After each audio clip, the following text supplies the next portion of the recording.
Young man, if you were to traverse into a bizarre wasteland beset by apocalyptic calamities, and for the following 6 options you could select 2, which would you choose? 1. Immortality, however, devoid of any awakened talents or abilities, forever remaining an ordinary person with the ability to heal from injuries. After healing, the speed of recovery doubles upon subsequent injuries, and the consumption is halved, with effects stacking indefinitely. 2. A stunningly beautiful doctor who loves you possessing exceptional medical skills, yet an ordinary person. 3. A black-clad supermodel who obeys your every command utterly compliant, yet an ordinary person. 4. A Leopard 2, a 7-tank nuclear-powered, with infinite ammunition. 5. A monster-slaying card system allowing you to obtain cards by defeating monsters, which can yield myriad treasures. 6. Randomly awaken a talent or ability. The awakening is entirely dependent on luck, with a high probability of acquiring worthless talents. How utterly ridiculous! It's tiresome to encounter such eye-catching content daily. It has become utterly mundane, lacking any innovation. Lying comfortably on his bed, Chin Hao disdainfully scrolled through short videos featuring post-apocalyptic wasteland themes, accompanied by gruesome texts, and scoffed at the absurdity. He then opened the empty comment section and left the first remark. This may appear to be a selection question, but in reality, it serves as an intelligent screening. Given the premise of a bizarre calamity in a post-apocalyptic world, one must first eliminate options 2, 3, and 4, which hold little utility. An ordinary person would merely be a burden. Moreover, in a wasteland scenario, women would be in abundance. Operating a tank alone is unfeasible, and an ordinary person would be incapable of driving it. Thus, it could be disregarded as well. Next, option 6 is unreliable. The description indicates a high likelihood of awakening a worthless ability, leaving one with no avenue for lamentation. Choosing option 1 grants immortality. At least one would not perish. Option 5, the monster-slaying card system, similarly hinges on luck but emerges as the most appropriate choice. Thus, I select options 1 and 5. This is the most suitable combination. If you have the capability, send me into the wasteland. I am eager to witness the nature of that world. With a couple of swift taps, Chin Hao composed a lengthy message and disdainfully hit send. However, in an instant, a strange crimson light erupted from his phone screen, enveloping him as he lay in bed. Whoa, are you serious? With a startled exclamation, Chin Hao vanished from his cozy bedroom. What the hell? Upon regaining his senses, Chin Hao found himself in an expansive office exceeding 100 square meters. His phone had vanished without a trace. Fortunately, his gray pajamas remained intact, and he now sported a pair of blue flip-flops. Wait, I was merely scrolling through a short video, and you truly cast me into a bizarre, apocalyptic wasteland? After silently lamenting, Chin Hao surveyed his surroundings. He was not alone in the office. There were 4 others, 2 men and 2 women. Where the hell is this? Shouted a young man with yellow hair, clad in high-end athletic wear. Is this a kidnapping? Just name your price. My family has plenty of money. Nearby, a stout middle-aged man in a black suit, with a buzz cut, cast a stoic glance at the yellow-haired youth before scrutinizing the surroundings. A young woman dressed in black stockings and a form-fitting skirt, with cascading waves of hair, squatted in a corner, her technologically advanced features etched with terror. Not far from Chin Hao stood a short-haired student girl wearing a JK uniform, clutching a small black backpack, her eyes darting nervously among the group. Could these be others who, like me, were transported here after watching a short video? Chin Hao pondered, a flicker of curiosity igniting within him. Rather than speculate, he decided to inquire directly. How'd you all end up here? I only remember lying in bed watching a short video. He was cautious not to reveal his secret. What do you mean? How did I get here? The yellow-haired youth glared at Chin Hao. I was lying in bed with my girlfriend, then everything went dark, and I ended up here. Oh, Chin Hao mused, sizing up the yellow-haired youth. You might have met your demise in the midst of a romantic escapade. What did you say? The youth bristled at Chin Hao's remark. I was merely sleeping, you know? Who knows if you were truly merely sleeping? Perhaps you got overly excited and suddenly found yourself here. Chin Hao teased, a smile tugging at his lips. What? Are you saying we have traveled through time? The burly man in the suit interjected, incredulously. That's impossible. Why not? Do you recall how you arrived here? Qin Hao countered, eyeing the middle-aged man, whose appearance bore resemblance to a certain Korean celebrity. I remember being at a bar, drinking, when I encountered an enemy. The middle-aged man's voice faltered mid-sentence as realization dawned on him. Damn, I was shot dead by my enemies. As he spoke, the man began to pat his chest and examine his own body. Could it be that I truly died? The yellow-haired youth contemplated, lost in self-doubt. At this moment, the woman in the black skirt stood up, raising her head to address the group timidly. I remember being robbed, stabbed multiple times, and then I ended up here. The yellow-haired youth and the middle-aged man were momentarily stunned, glancing at the short-haired student girl. And you? Did you also die? I jumped off a building due to depression, and then I found myself here, the girl replied, feigning a pitiful expression. It seems we all arrived here after dying, the yellow-haired youth remarked, regaining his composure, but soon turned his gaze to Qin Hao. Wait, how did you die from just watching a short video? At that moment, Qin Hao understood the situation clearly. The other four had all perished before being transported here, whereas he had merely watched a short video, implying he alone had received the reward of choosing two options. This secret must be kept. Realizing everything in an instant, Qin Hao awkwardly chuckled.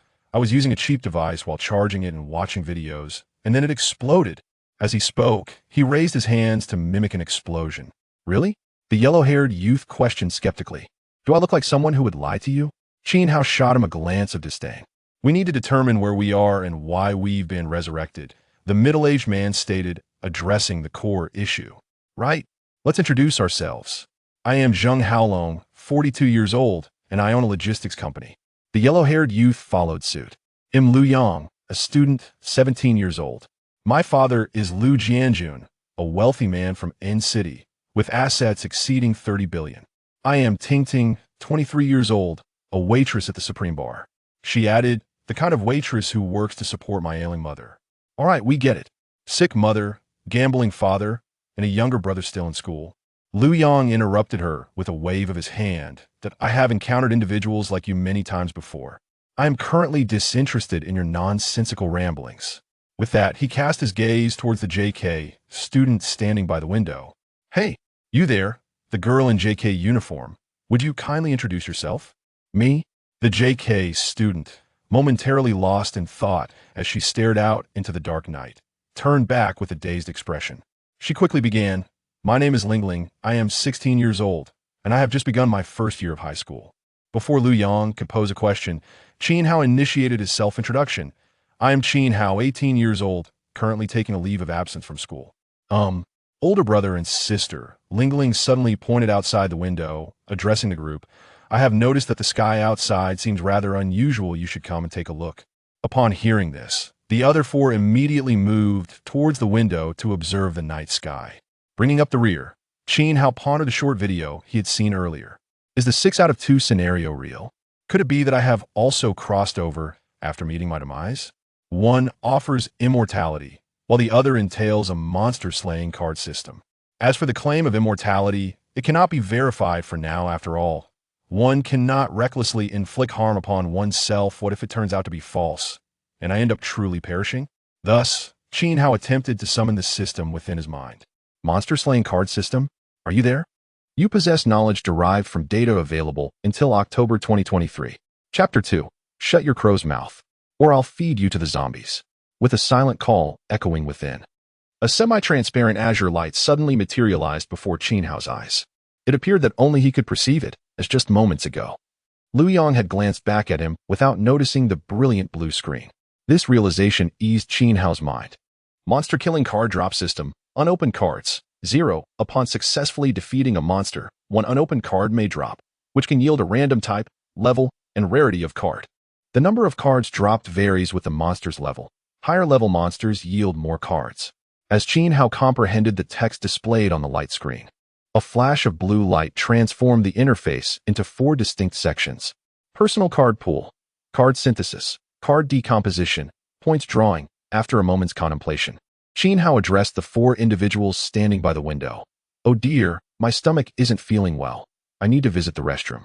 Lu Yang turned back, casting a glance at Qin Hao's pained expression, and waved his hand impatiently. It's not class. If you want to go, just go. No need to report to us. All right then. Qin Hao turned and exited the office. Once outside, he stepped into a dimly lit corridor. However, he had no intention of visiting the restroom. Instead, he leaned against the wall and began to examine the details of the monster-killing card drop system.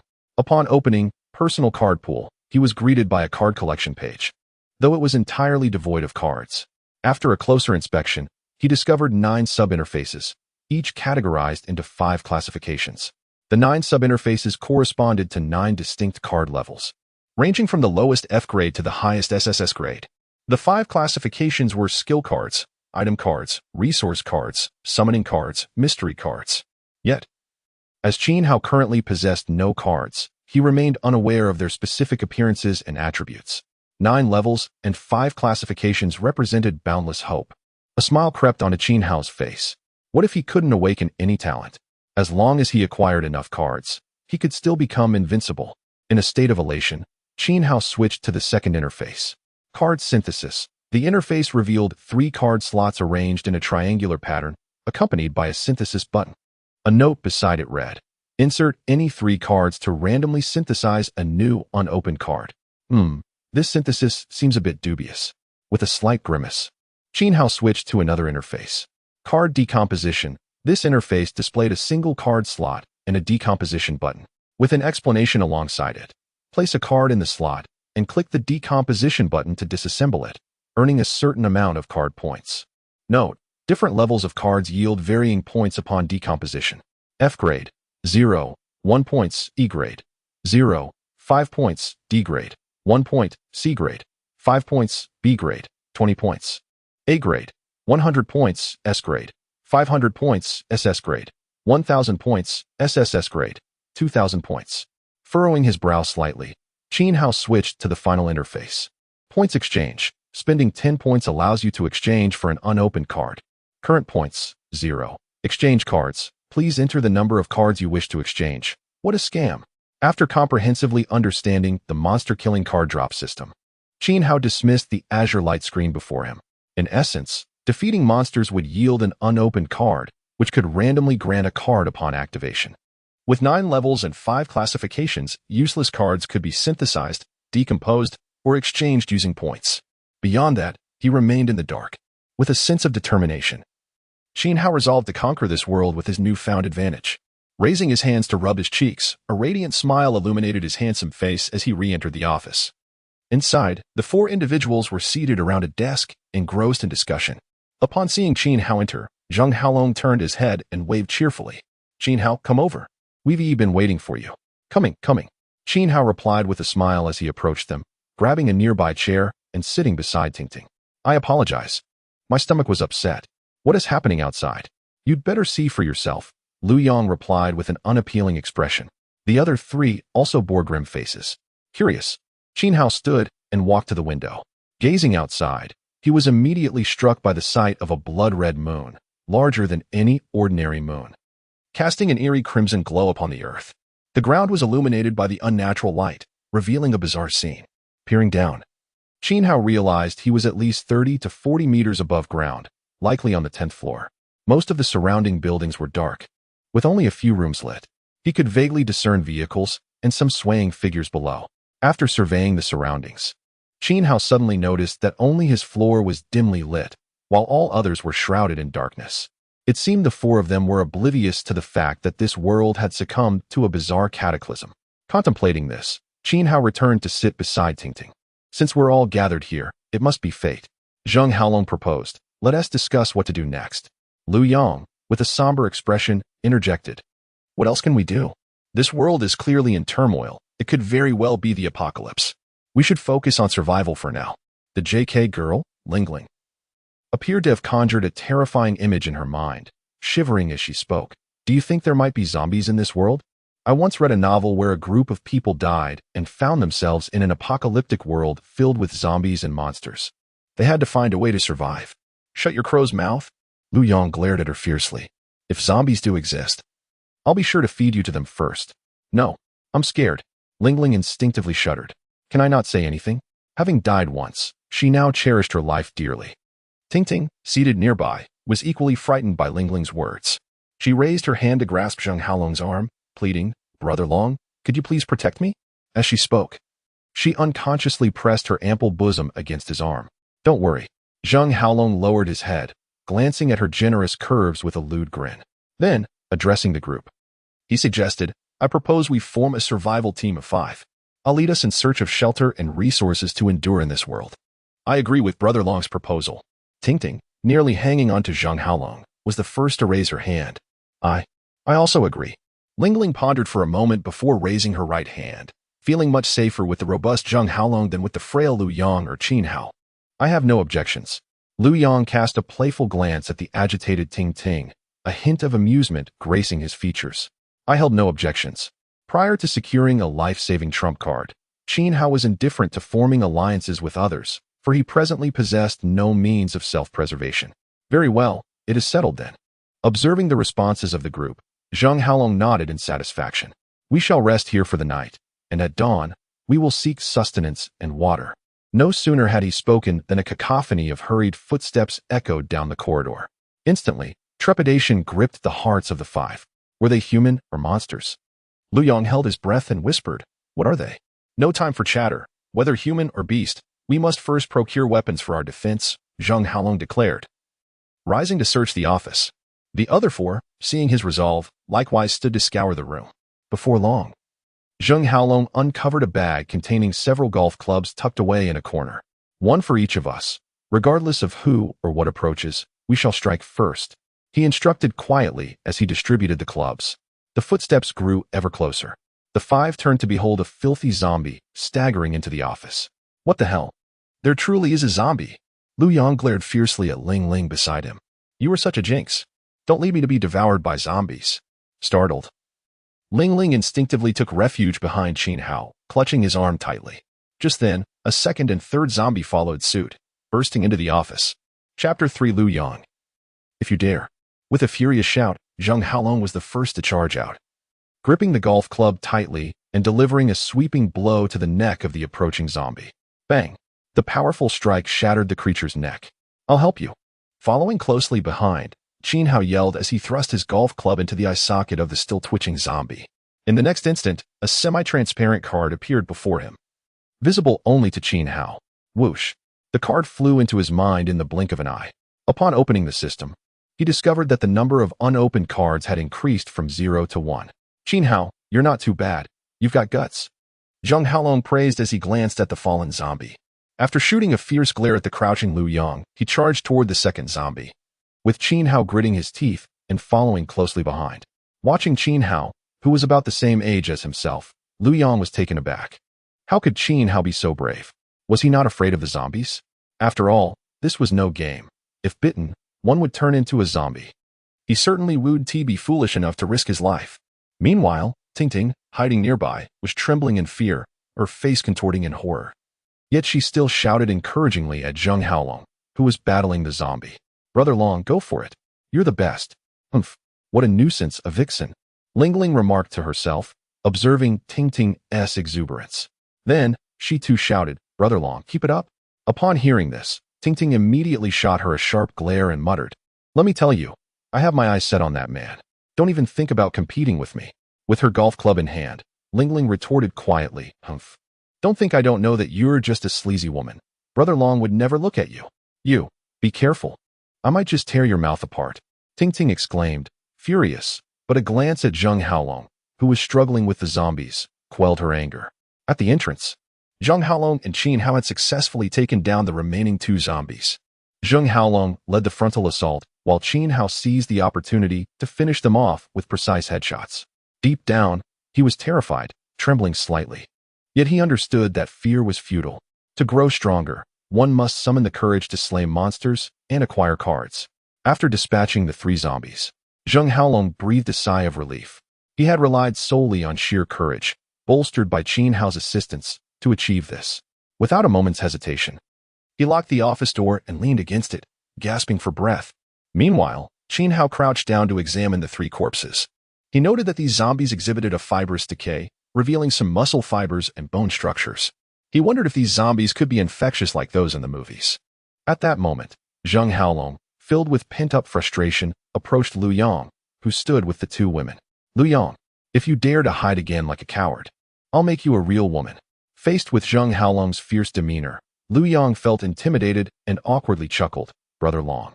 I was just trying to protect Tingting and Lingling. I promise, next time I'll step up. He added, nervously. Remember your words. Zheng Haolong warned, glaring at him before pulling Tingting close and striding toward the general manager's office. Tingting understood his intentions and swayed her hips provocatively as she followed him inside. As they entered the office, Zheng Haolong turned back to the remaining three. Tingting and I will take a break.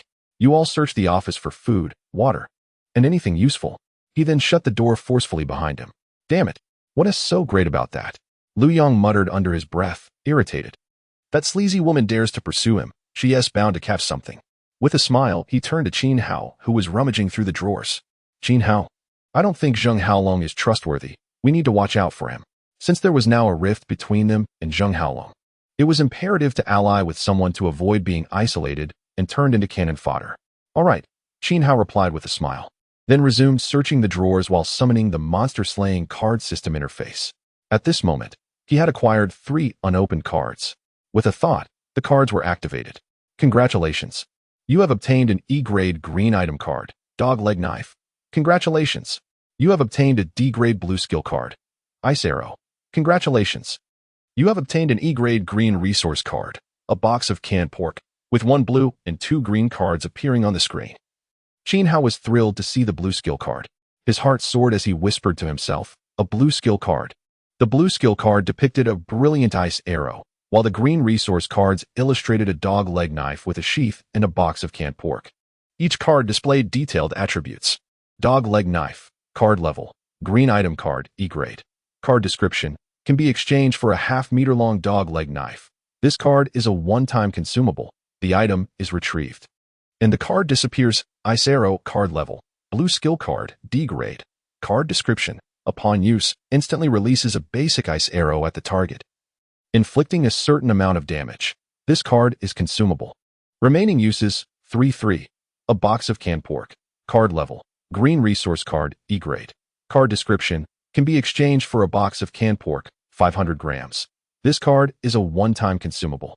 The item is retrieved, and the card disappears. With these 3 cards in hand, Qin Hao felt he had gained some leverage for survival, instilling him with confidence for the future. Yet, despite his inner joy, his expression remained calm and composed.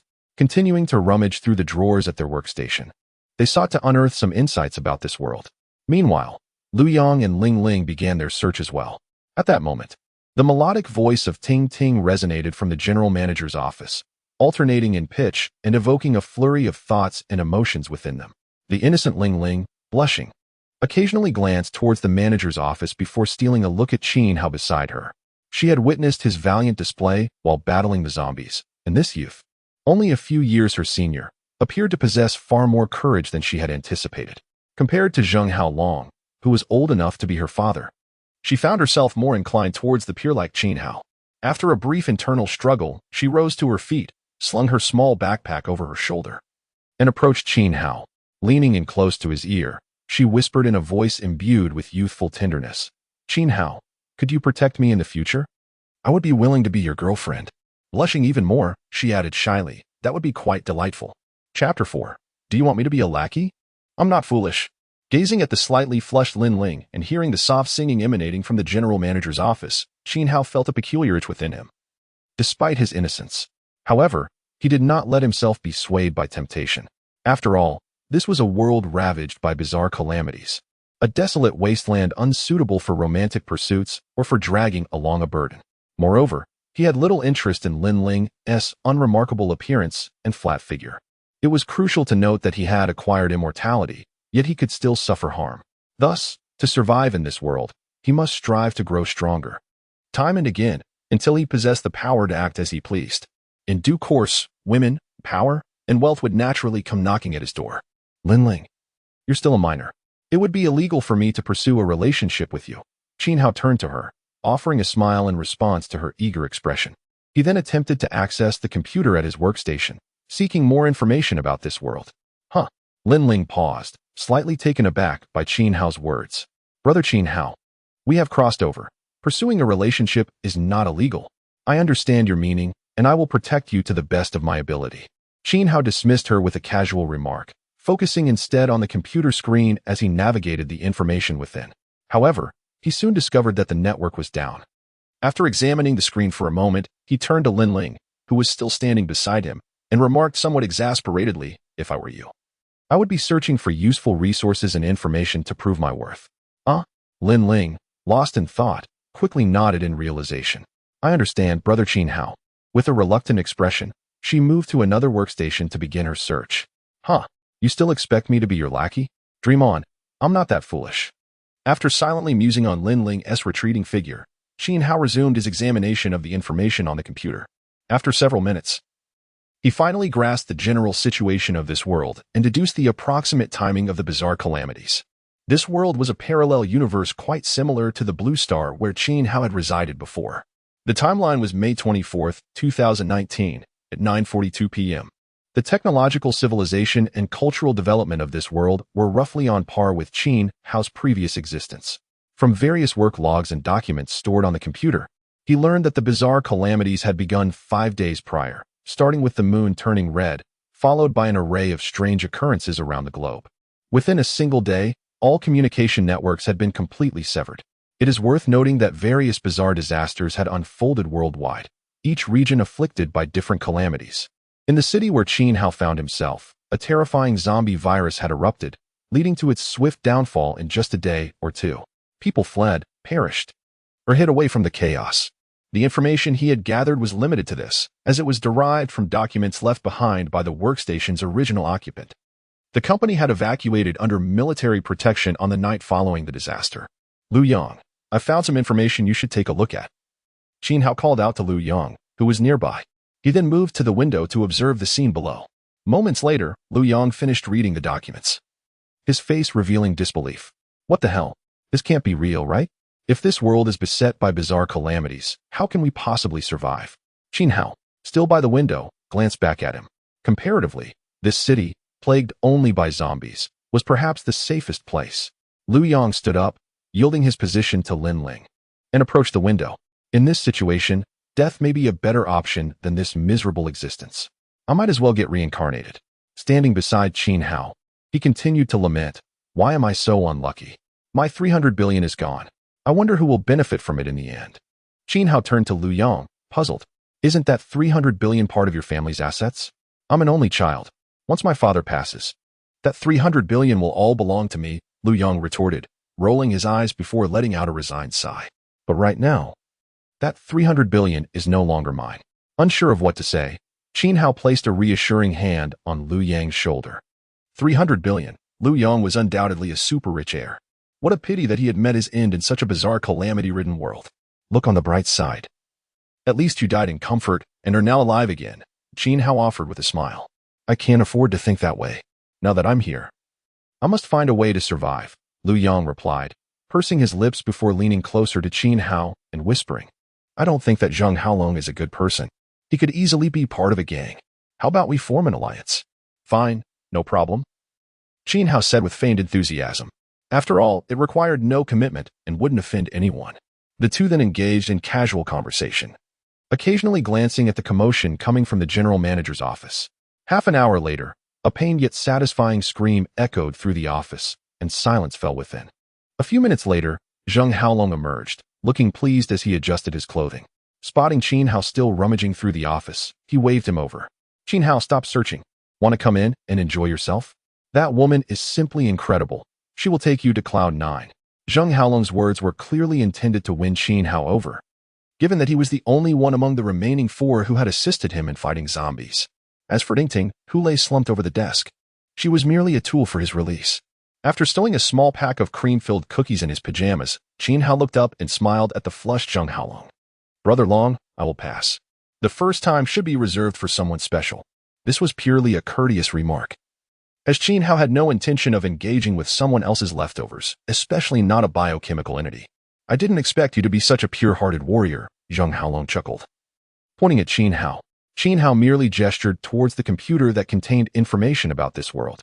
"Brother Long, you should take a look at what's on that computer." After 5 or 6 minutes, Zheng Haolong's expression turned furious. "Damn, this world gives no one a chance to survive," he exclaimed. The entire world is plagued by bizarre calamities. And we are just ordinary people. How are we supposed to live? His words drew looks of despair from those around them, given the current knowledge. It seemed that surviving as an ordinary person in this world would be a near impossible feat, fraught with peril at every turn. Brother Long, our hope for survival lies within this city, Qin Hao remarked. Here, there are only zombies, which should render it relatively safe. We merely need to locate a secure refuge and gather supplies. At that moment, Tingting, her face flushed and attire disheveled, emerged from the general manager's office. Approaching Zheng Haolong, she leaned against his back, wrapping her arms around his neck, and sweetly inquired, Brother Long, what's wrong? Why the anger? As she spoke, she planted a kiss on his cheek, leaving a mark of her lips. See for yourself, Zheng Haolong replied, somewhat impatiently rising to vacate his spot. Brother Long, I just searched the entire office, and there are hardly any supplies here, Qin Hao stated, shaking a small packet of biscuits he had retrieved from his pocket. Only this tiny pack of biscuits. Having said that, he tore open the packaging and popped the sole cream-filled biscuit into his mouth. Oh, and there's still half a barrel of water left in the dispenser, he added, gesturing towards the corner where the water cooler stood. After a few moments of contemplation, Zheng Haolong, with a grave expression, addressed the group. We will rest here tonight and discuss our plans once daylight arrives. All right, an increasingly drowsy Qin Hao said as he picked up the yoga mat he had found earlier, heading to the corner to lay it down and lie upon it. Zheng Haolong, meanwhile, took Tingting back into the general manager's office once more. After surveying the surroundings, Lu Yang also grabbed a yoga mat and approached Qin Hao. Brother, let us keep each other company tonight. Qin Hao glanced at him but refrained from further comment. Seeing this, Lingling hurried over with her own yoga mat, spreading it beside Qin Hao, and then nestled her small backpack as she lay down. In this unfamiliar world, Qin Hao ultimately dared not sleep too soundly, maintaining a state of half-sleep. During this time, Lingling attempted to inch closer to him, but in an effort to avoid complications, he turned away, presenting his back to her. After all, at times, women equate to trouble. Humph. Fool, simpleton, blockhead, Lingling silently grumbled in frustration. When he next awoke, daylight had already broken. The five of them, their stomachs growling, gathered to deliberate on the search for supplies. Today, we will scour this office building for resources, Zheng Haolong proposed. For safety's sake, let us split into two groups. I, along with Qin Hao and Tingting, will form one group, while Lu Yang and Lingling will comprise the other. Why? I want to be in Qin Hao's group. Lu Yang protested vehemently. Being paired with Lingling felt akin to courting death. Zheng Haolong was undoubtedly attempting to rid himself of them as burdens. After having quarreled with Zheng Haolong the previous day, his only option now was the brave Qin Hao, who dared confront the zombies. Seeing through Lu Yang's thoughts, Zheng Haolong shot him a glare before turning to Qin Hao. What do you think? I don't mind. I can pair with anyone, but they mustn't hinder me, Qin Hao replied, his brow slightly furrowed. However, how shall we divide the supplies we find? This question rendered the others momentarily silent.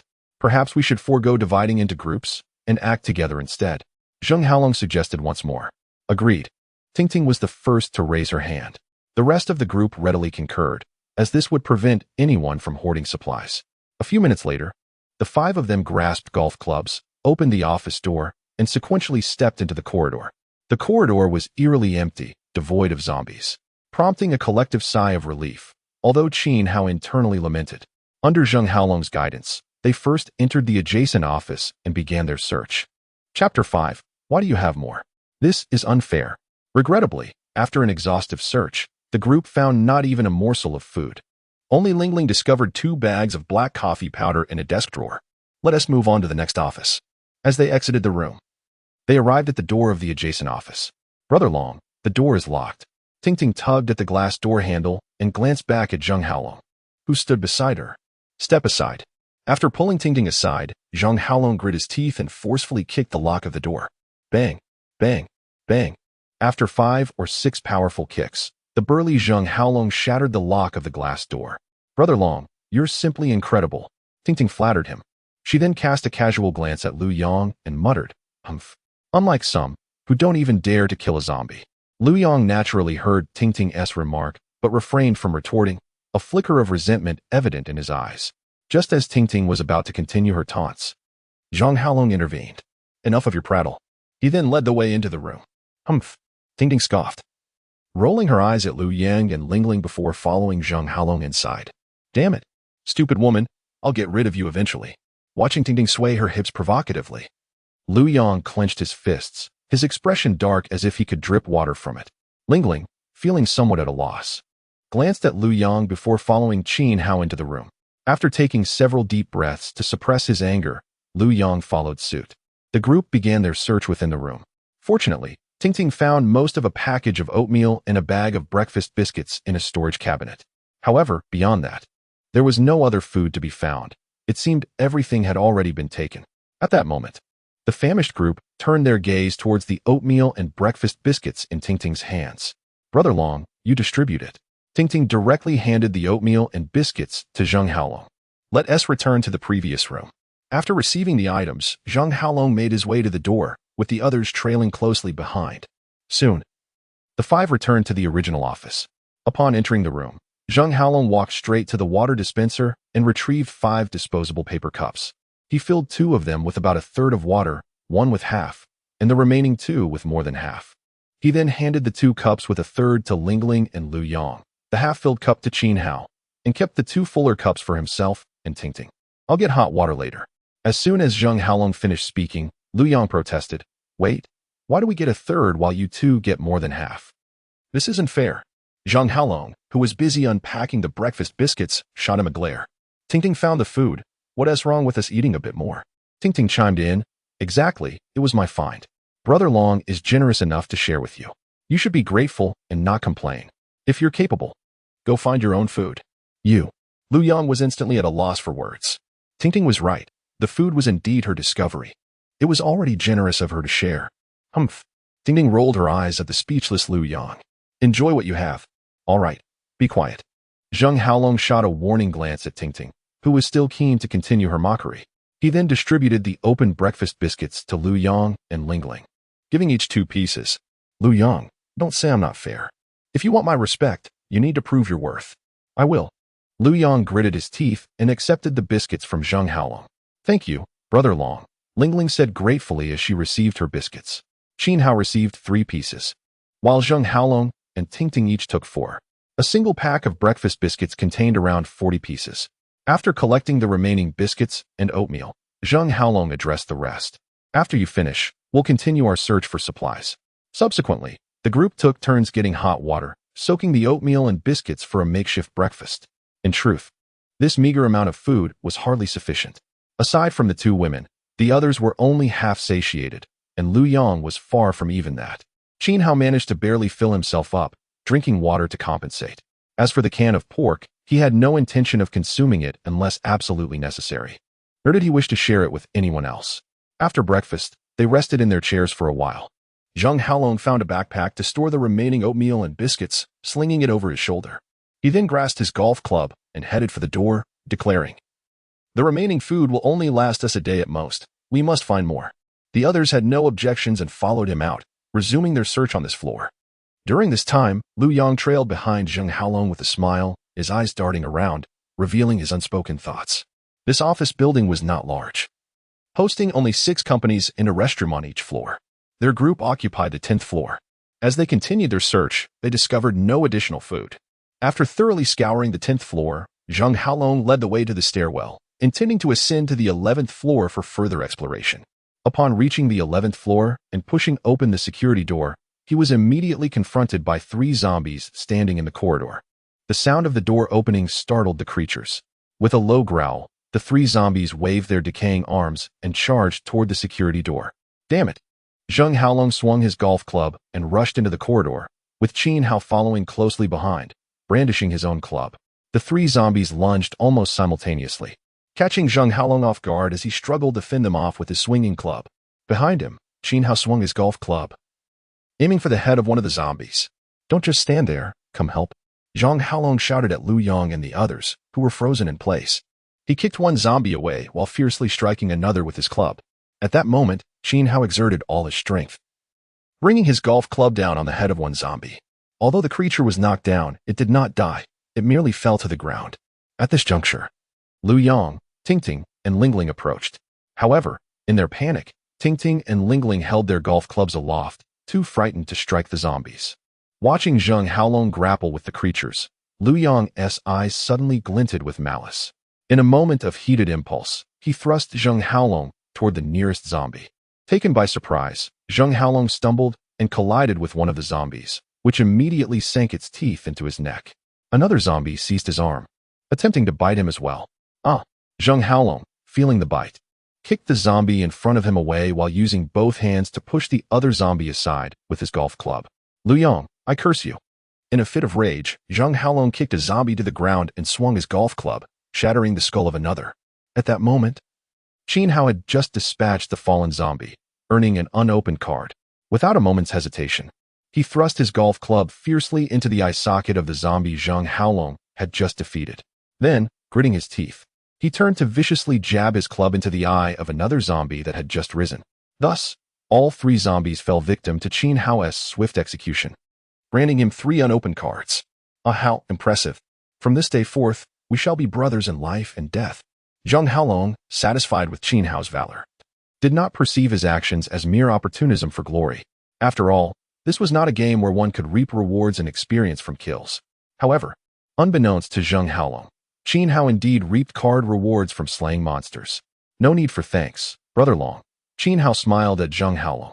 Zheng Haolong's injuries were not severe. His shirt remained intact, with only a bleeding bite mark on his neck.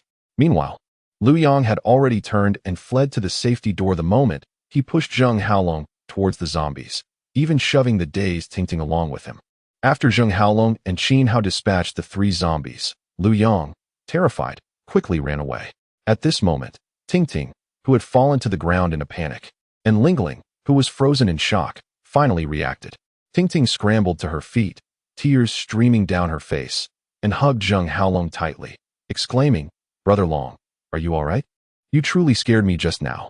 As she spoke, she pulled a tissue from her pocket to press against the bite on Zheng Haolong's neck. That wretched Lu Yong dared to deceive me. I shall not let him live today. Zheng Haolong, gripping his wounded neck, spoke through gritted teeth. Observing the bite mark on Zheng Haolong's neck, Qin Hao instinctively took several steps back towards the safety door, tightening his grip on the golf club. If all went as expected, Zheng Haolong had likely been infected by the zombie bite. It was uncertain how long it would take for him to transform into one of the undead. Damn it, no matter what. Today I must deal with that scoundrel Lu Yong. Zheng Haolong's eyes burned red with fury as he shook off Tingting's embrace and sprinted towards the safety door. Brother Long, I will assist you, Qin Hao called as he followed Zheng Haolong inside. Upon entering the safety door, Qin Hao turned back to instruct Tingting and Lingling. You two should search for supplies, Brother Long, and I will return shortly. Once in the stairwell, Zheng Haolong quickly spotted Lu Yong fleeing downstairs and, with rage in his eyes, charged after him down the stairs. Qin Hao maintained a distance of 2 or 3 meters behind Zheng Haolong, awaiting the moment he might transform into a zombie to claim another head. Chapter 6 Brother Long, the grudge has been avenged. I shall send you on your way. With bloodshot eyes, Zheng Haolong had only descended 2 or 3 flights when he encountered a panicked Lu Yong rushing back up in a state of sheer terror. Just below him, 3 zombies were howling and pursuing relentlessly. Damn you, Lu Yong. I will make sure you perish today.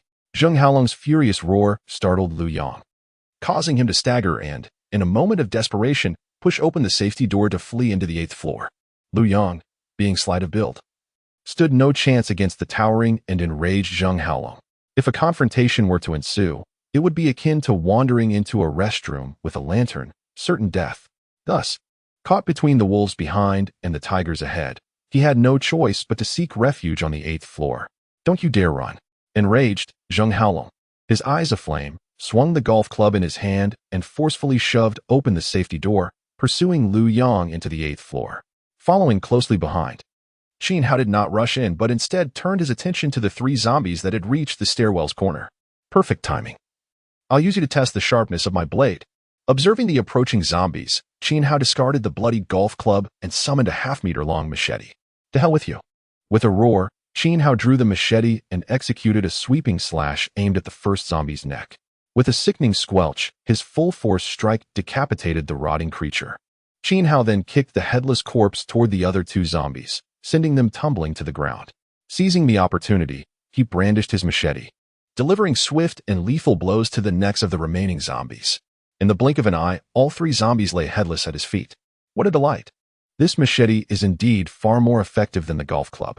Glancing at the 3 newly acquired unopened cards, a smile of satisfaction graced Qin Hao's face. At this moment, he had accumulated a total of 6 unopened cards. However, he did not rush to open them. Instead, he retrieved the scabbard he had discarded earlier and secured it to his pajamas before gripping the machete tightly as he ventured into the corridor of the 8th floor. In the corridor, the anguished pleas of Lu Yang echoed. "Brother Long, I was wrong. I truly regret it. Ah, Brother Long, I beg you, please. Don't kill me. I was momentarily blinded.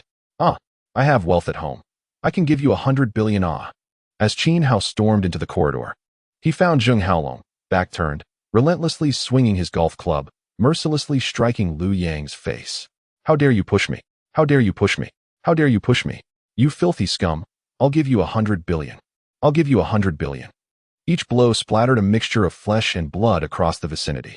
In no time, Lu Yang's face had become a gruesome mass, devoid of humanity, sunken and unconscious, twitching sporadically in rhythm with Zheng Haolong's relentless strikes.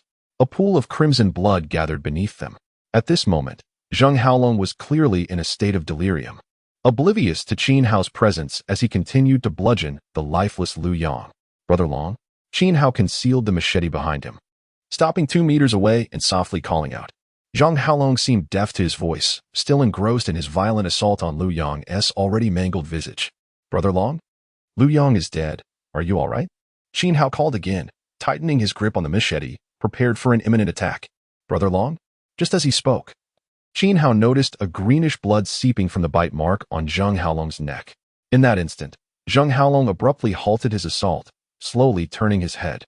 What met Qin Hao's gaze was a grotesque visage marred with green and black veins, eyes blood-red and oozing greenish blood from his features. Zheng Haolong had evidently begun his transformation into a zombie. Having anticipated this, Qin Hao was not taken aback by the terrifying countenance. Instead, as Zheng Haolong turned, he stepped forward, swinging the machete with intent to sever the neck. "My apologies, Brother Long. It is time to meet your end." He then lifted his foot, delivering a swift kick to Zheng Haolong's abdomen.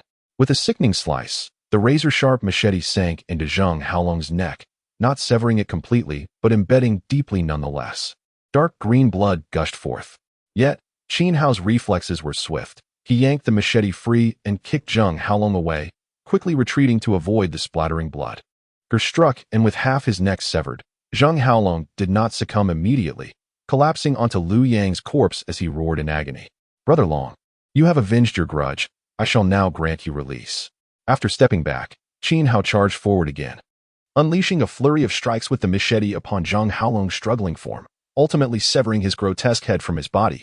Upon witnessing the addition of a new unopened card, a broad smile spread across Qin Hao's face. He then snatched the backpack off Zheng Haolong's back and proceeded toward the restroom at the corridor's end.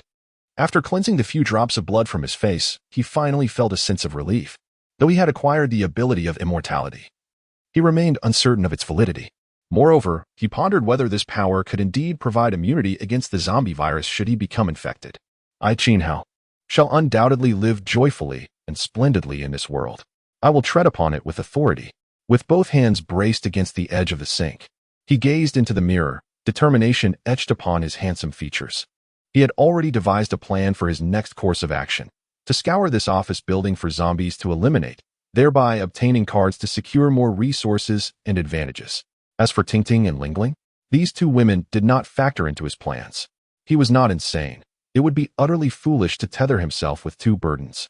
He recalled a phrase he had encountered: to survive in a post-apocalyptic wasteland, one must, above all, discard the wretched notions of compassion and pity. Trust no one. Do not indiscriminately take in anyone, especially women. When one lacks absolute strength, a woman may very well bring about one's ruin. After all, women are inherently emotional beings. Their thought process is often perplexing, and they may occasionally engage in inexplicable and irrational behaviors. Furthermore, their overwhelming compassion can lead to disastrous outcomes. A mere fleeting discontent can provoke them into acts of mutual destruction, merely to test the depths of your affection for them. Alternatively, inexplicable reasons or jealousy may incite a transformation of love into hatred, resulting in vengeful actions akin to self-sabotage. Even in the fortunate event of encountering a rational and virtuous woman, there exists the peril of being used as leverage against oneself. Thus, in the desolation of a post-apocalyptic world, love and affection become luxuries for the ordinary individual, unless one possesses strength that surpasses the majority of humanity, or the capacity to dominate the entire world. In Qin Hao's view, women symbolize trouble. This is not a matter of gender discrimination, but rather an acknowledgement of the substantial cognitive differences between men and women. Aside from a select few exceptionally intelligent women, most tend to lose their rationality easily, becoming extreme and failing to consider the consequences of their actions, especially when entangled in matters of the heart. Moreover, fear and timidity may lead to uncontrollable behaviors. Even after committing foolish acts, they might defensively claim innocence, attributing their actions to mere fright. Consequently, for the sake of his own safety, Qin Hao intends to refrain from keeping any women by his side for the time being, unless, of course, the woman in question is truly formidable or exceptionally intelligent, capable of providing significant assistance. Throughout his life, his demeanor has always been one of caution, approaching problems with rationality, and displaying a certain ruthlessness and decisiveness in his actions. His decision to leave school stemmed from an incident when he, armed with a brick, struck a contemptible individual who had wronged him. This unfortunate encounter resulted in his expulsion from university just months after enrollment. Fortunately, due to some familial connections, he avoided incarceration. Otherwise, he might have spent several days in custody. After all, that unfortunate soul lay in the hospital for a fortnight. Alas, one wonders how frantic his parents and younger sister became upon discovering his disappearance. As for his childhood sweetheart, who he hasn't seen in nearly 3 years, it seems he may never lay eyes on her again. He wonders if her family has weathered their own crises. He harbors a hope of returning to his former world someday. Contemplating his family, especially his cherished childhood sweetheart, Qin Hao lets out a soft sigh. Subsequently, he takes a few deep breaths to compose himself and summons the monster-slaying card system, promptly activating all 7 cards he has acquired. Chapter 7 Excellent. This is quite a transformation. Congratulations. You have obtained an F-grade white material card, a piece of big white rabbit milk candy. Congratulations. You have obtained an E-grade green material card, a pack of compressed biscuits. Congratulations. You have obtained an E-grade green item card, a set of tactical clothing. Congratulations. You have obtained a D-grade blue item card, a Colt Python revolver. Congratulations. You have obtained a D-grade blue summoning card, Skeleton Warrior. Congratulations. You have obtained a C-grade silver skill card, Spherical Lightning. Congratulations. You have obtained an F-grade white summoning card, Weak Slime. Nice. As Qin Hao gazed upon the 7 cards he had drawn, excitement illuminated his face. He had not anticipated acquiring such a bounty. In addition to the food and clothing, he had also drawn a revolver, a Skeleton Warrior, and Spherical Lightning. With a mere thought, the 7 cards materialized in his hands, and he began to scrutinize them one by one. A piece of big white rabbit milk candy. Card level, white material card, F-grade. Card description, can be exchanged for a delicious piece of big white rabbit milk candy. A pack of compressed biscuits. Card level, green material card, E-grade. Card description, can be exchanged for a pack of meat floss flavored compressed biscuits, 200 grams. A set of tactical clothing. Card level, green item card, E-grade. Card description, can be exchanged for a complete set of fitted black tactical clothing, including a pair of black boots. Colt Python revolver. Card level, blue item card, D-grade. Card description, can be exchanged for an 8-inch Colt Python revolver, including 50 accompanying 357 Magnum bullets. Skeleton Warrior. Card level, blue summoning card, D-grade. Card description, can summon a Skeleton Warrior wielding a battle axe to assist you in combat. This card is consumable. Each summon lasts for 15 minutes. Remaining summon times, 3-3. Spherical Lightning. Card level, silver skill card, C-grade. Card description, can unleash a spherical lightning bolt of 1 cubic meter to attack a target. This card is a consumable skill card. Remaining uses, 8-8. Weak Slime. Card level, white summoning card, F-grade. Card description, can summon a very weak slime. It is exceedingly weak and easily perishes. This card is a one-time use card. It lasts for 5 minutes after summoning. Wonderful. This is truly remarkable. Overwhelmed with excitement, Qin Hao couldn't help but pump his fist. With a revolver, a Skeleton Warrior, and Spherical Lightning at his disposal, he now possessed several safeguards for his safety in this world. It is crucial to remember that even though he was now immortal, he remained an ordinary human and could still be harmed. Thus, having sufficient backup plans to ensure his safety was imperative. Aside from the big white rabbit milk candy and the black tactical clothing set, Qin Hao stored the other cards in his personal card pool. After all, he could summon them at will when needed, negating the necessity to keep them on his person and risk attracting unwanted attention. After unwrapping the big white rabbit milk candy and popping it into his mouth, Qin Hao swiftly discarded his blood-stained pajamas in exchange for the complete set of black tactical clothing. Once donned, he transformed from an unremarkable man in pajamas to a handsome youth. After attaching the dagger to his waist, he regarded himself in the mirror with satisfaction, nodding approvingly. Indeed, he had become notably more attractive. Turning on the faucet, he washed his face and then stepped out of the bathroom, intending to continue his search for food and water on the 8th floor. After meticulously searching each room on the 8th floor, he only found 3 packs of biscuits, 2 small sausages, a pack of dry noodles, and 2 bottles of mineral water.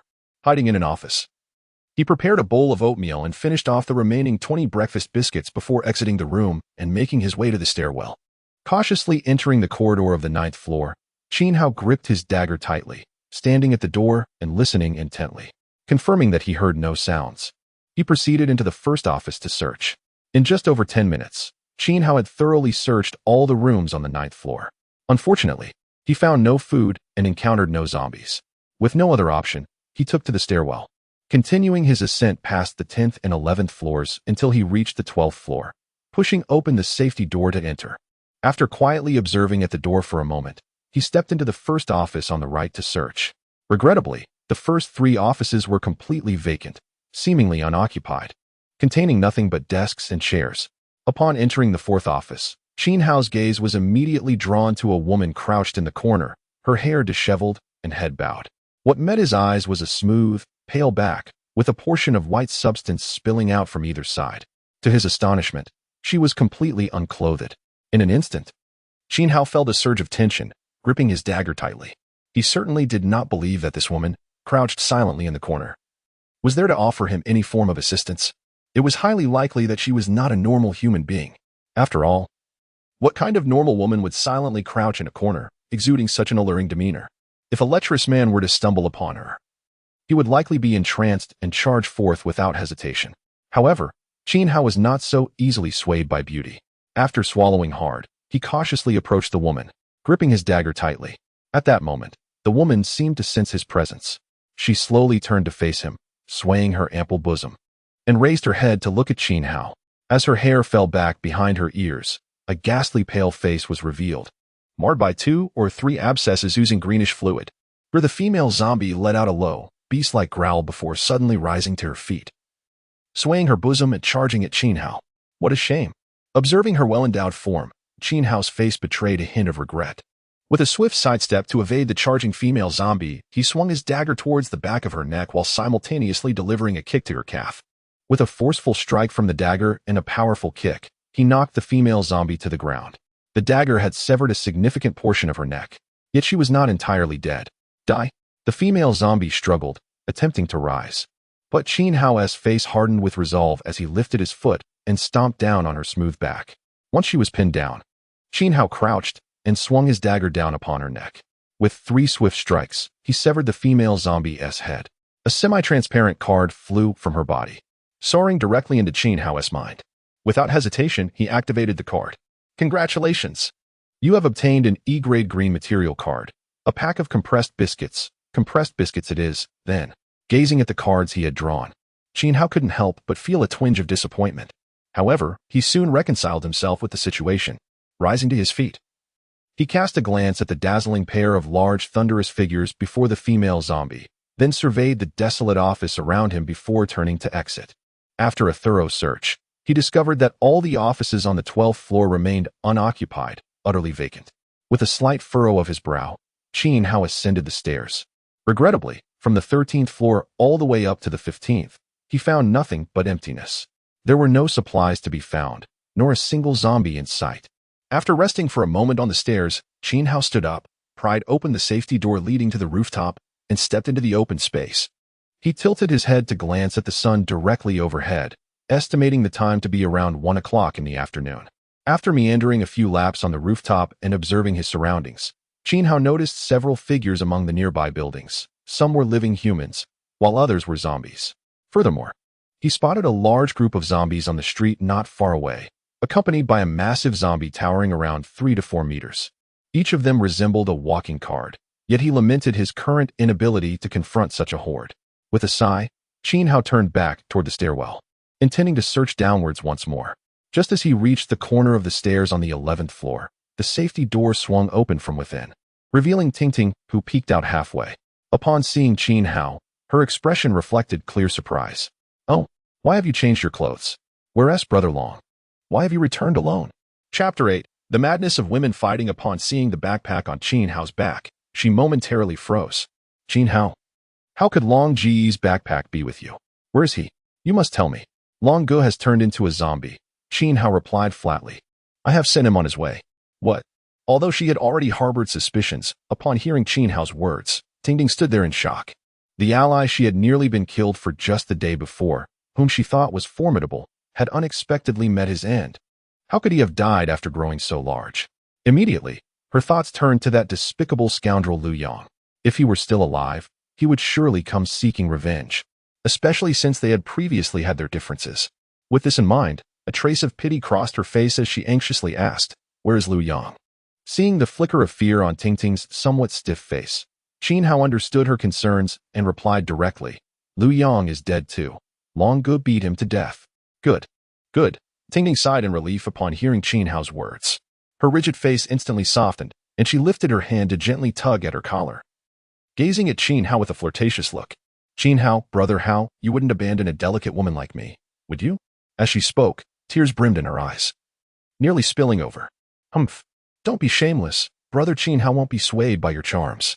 At that moment, Lingling, having heard the commotion, emerged from the depths of the corridor and shot a fierce glare at Tingting. "Why are you being so fierce?" Tingting looked at Lingling with an innocent expression, adopting a pitiful demeanor as she turned to Qin Hao. "Brother Hao, look, she is so fierce. I'm scared. Can you protect me?"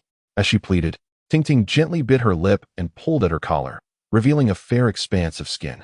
"You shameless hussy, stop making a scene. Brother Qin Hao won't be seduced by you." Lingling pushed Tingting aside, then pinched her exposed skin with force. "Ouch, that hurts. Brother Hao, she pinched me." After regaining her balance against the wall, Tingting maintained her fragile facade. "Humph, stop pretending." Lingling turned her head to glare at Tingting, then eagerly looked at Qin Hao, who stood at the door, smiling and watching the spectacle. "Brother Qin Hao, you promised to protect me last night, remember?" Suddenly, Tingting let out a piercing scream, charging forward and grabbing Lingling's hair, tugging fiercely. "You little troublemaker, must you ruin my plans? I will tear your foul mouth apart today." "Ah, let go, you shameless hussy." Lingling, caught off guard, quickly retaliated, pulling at Tingting's long hair and kicking her in the abdomen. In an instant, the two women were embroiled in a fierce struggle. "You shameless hussy, I'll make you regret causing a scene. You little vixen, I want to attract men. Does it concern you? With your flat chest? No man would want you. You shameless hussy, today I will fight you to the end. I will fight you too."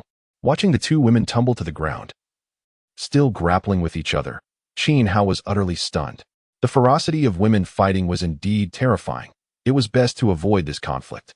As he turned to leave, he pulled out a half-eaten pack of oatmeal and tossed it into the corridor. "Tingting, this is your find. I'm returning it to you. Though I've already eaten the breakfast biscuits.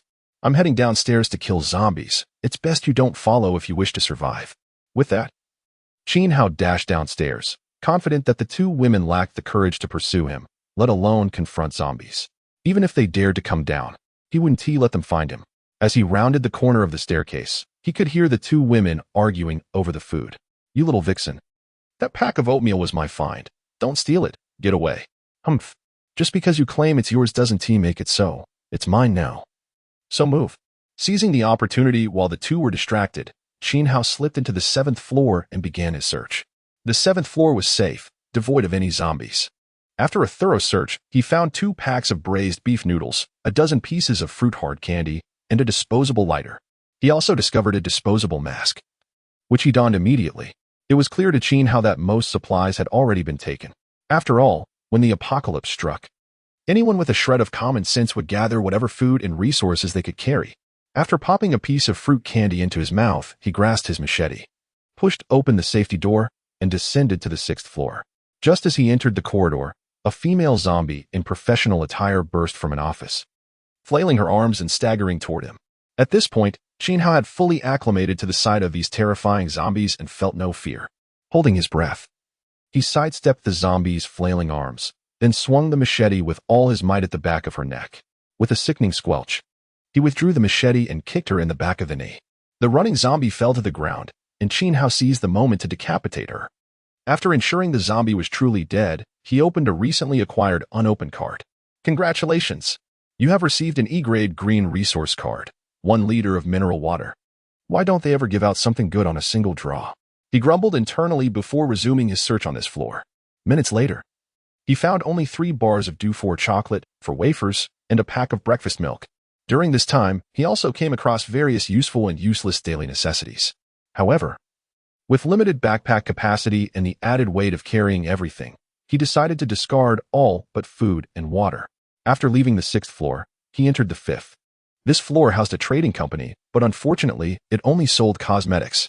Besides finding an abundance of women's products and lingerie, the only other item he discovered was a large box of weight loss tea. Left with no choice, he continued to the 4th floor. As he pushed open the safety door, he was greeted by 5 zombies wandering in the corridor. The sound of the door startled them, and they turned to reveal their decaying faces. Focusing on Qin Hao at the entrance. Roar! With a chilling scream, the first zombie lunged forward, followed closely by the other 4.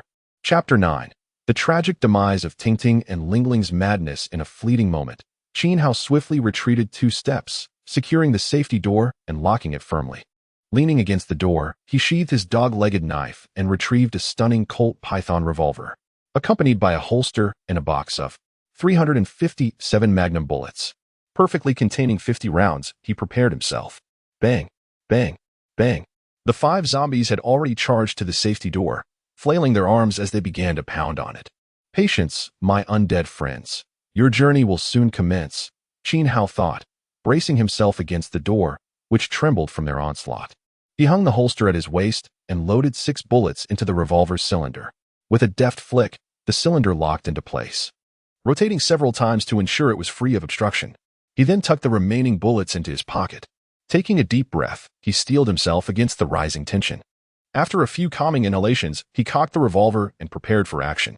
With a decisive motion, he flung open the safety door and dashed toward the staircase corner. Roar! The safety door was instantly pushed open by a zombie, a decaying visage rushing towards him. Damn you! He cursed, raising the revolver and squeezing the trigger aimed at the creature's head. At a mere 2 to 3 meters, the shot was bound to find its mark. Bang! The bullet struck true, penetrating the zombie's forehead, sending it staggering back and momentarily halting the advance of the others. Nice! What a thrill! As the card floated from the zombie's head into his consciousness, a smile of exhilaration spread across Qin Hao's face. He continued to cock the hammer, aiming at the second zombie, and pulled the trigger again. Bang! The second creature fell to the ground, and Qin Hao quickly retreated a few paces to create distance before aiming once more. Bang! Bang! Bang! After 5 shots, all 5 zombies lay lifeless, their heads punctured. Shaking off the numbness from the recoil, he wiped the cold sweat from his brow with the back of his hand. To claim he was unperturbed would be a lie. After all, he had faced 5 zombies at such a close range. He was uncertain whether the gunfire had attracted other survivors or more zombies, so he refrained from further exploration of the 4th floor. Instead, he concealed himself at the staircase corner, cautiously observing below while occasionally glancing up at the staircase above. Soon, he noticed flickering shadows in the gaps above, likely belonging to Tingting or Lingling. At the same time, he heard a cacophony of footsteps from below. Faintly, he could see several zombies making their way upstairs. Perfect, saves me the trouble of searching for you, Qin Hao thought, a smirk playing on his lips as he raised the revolver, aiming at the staircase entrance. A minute passed before a zombie finally entered his line of sight. Roar! Bang! As the zombie lunged at him, Qin Hao aimed at its head and fired. Immediately, the second and third zombies surged forward, arms flailing, intent on tearing him apart. But they were met with a barrage of cold bullets. Bang! Bang! With 3 zombies dispatched, silence fell in the stairwell. After waiting quietly for 5 or 6 minutes to confirm no more zombies approached, Qin Hao holstered his revolver and drew his dog-legged knife, mindful of conserving his limited ammunition for crucial moments. After standing still for another 2 or 3 minutes, he cautiously made his way to the 4th floor, pushing open the safety door to enter the corridor.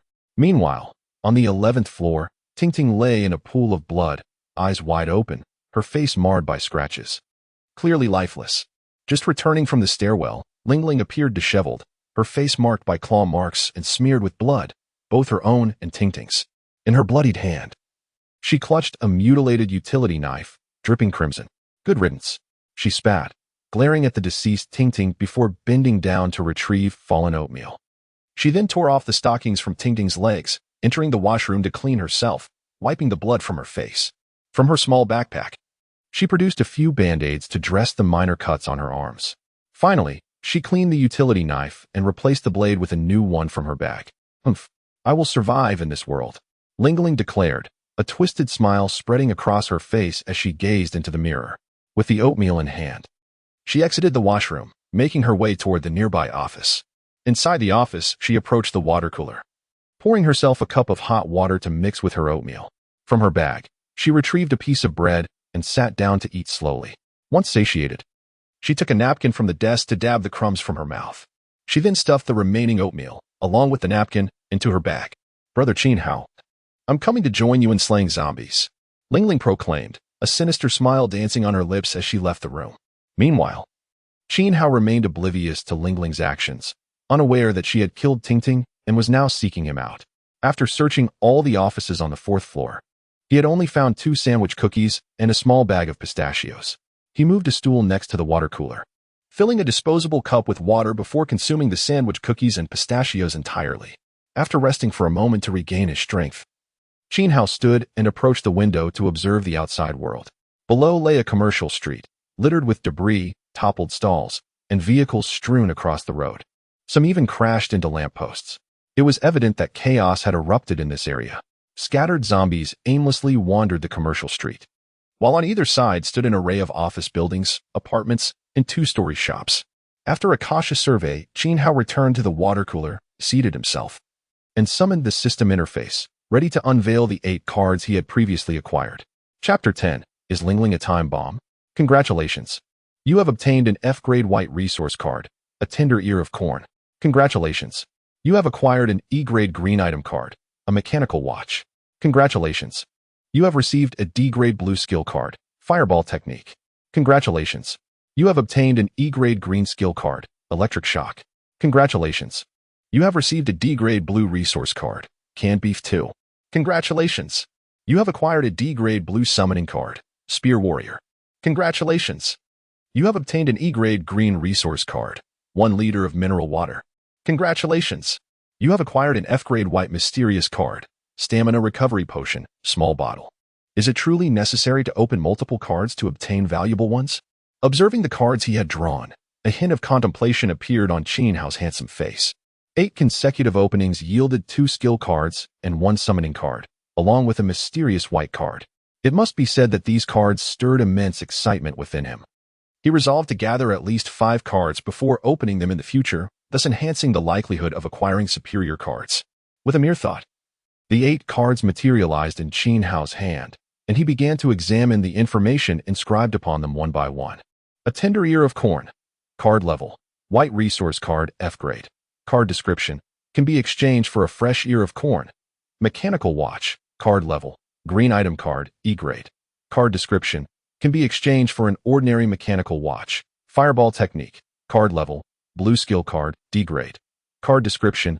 Can unleash a fireball against a target, inflicting explosive flame damage within a certain radius. This card is consumable. Remaining uses, 3-3. Electric shock. Card level. Green skill card, E-grade. Card description. Can release an electric shock against a target, causing a certain amount of damage.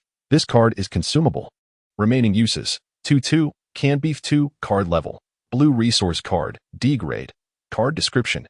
Can be exchanged for a box of canned beef, 500 grams. This card is consumable. Single-use exchange. Remaining exchange opportunities, 2-2. Spear Warrior. Card level. Blue summoning card, D-grade. Card description.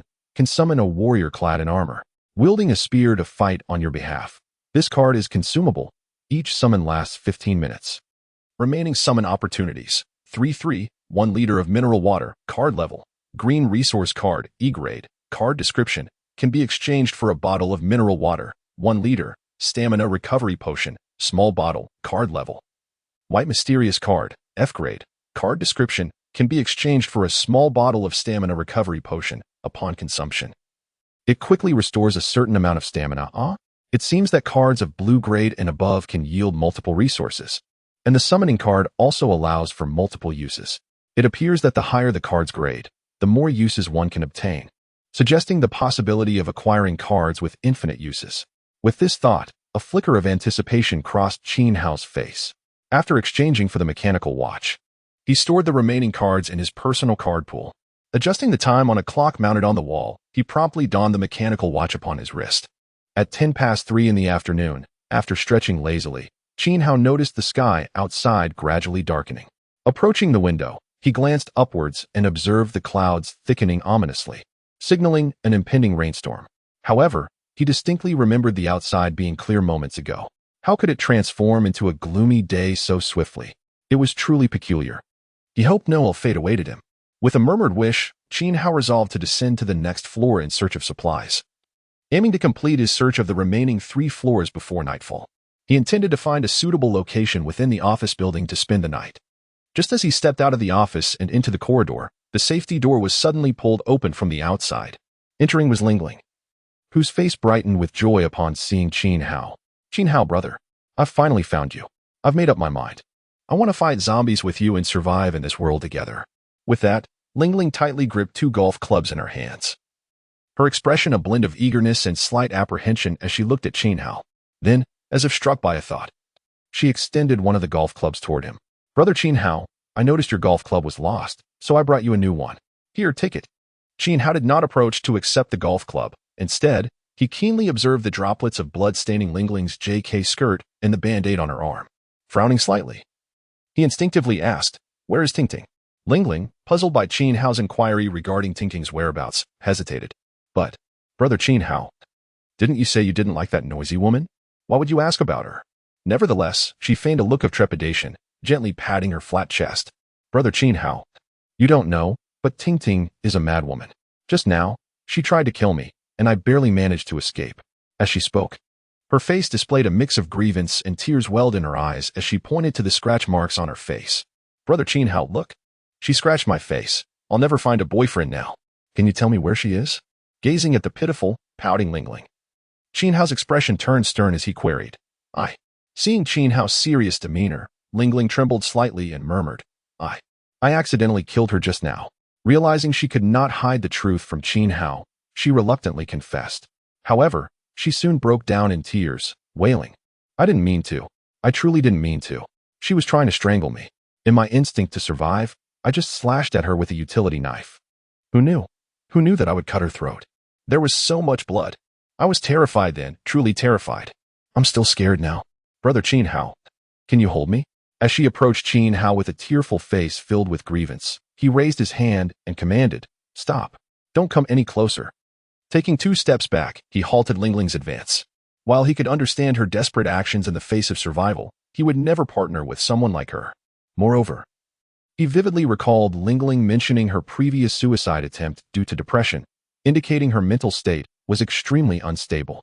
Such a person could easily experience a mental breakdown over trivial matters, leading to incomprehensible and extreme actions. In essence, Lingling's current mental condition was akin to a highly unstable time bomb. Keeping her around could potentially lead to self-destruction at any moment. Lingling, seemingly oblivious to her unstable mental state, gazed at Qin Hao, who had taken a few steps back, with a mixture of confusion and grievance. "Brother Qin Hao, what's wrong? Do you not like me? Didn't you promise to protect me last night?" Lingling abruptly ceased her tears, her tear-streaked face reflecting a whirlwind of emotions. "Brother Qin Hao, do you despise me? Do you truly loathe my presence?" she exclaimed with a huff. "I knew it. None of you cherish me. All of you detest me. You merely wish to drive me to despair. Lingling, please calm down.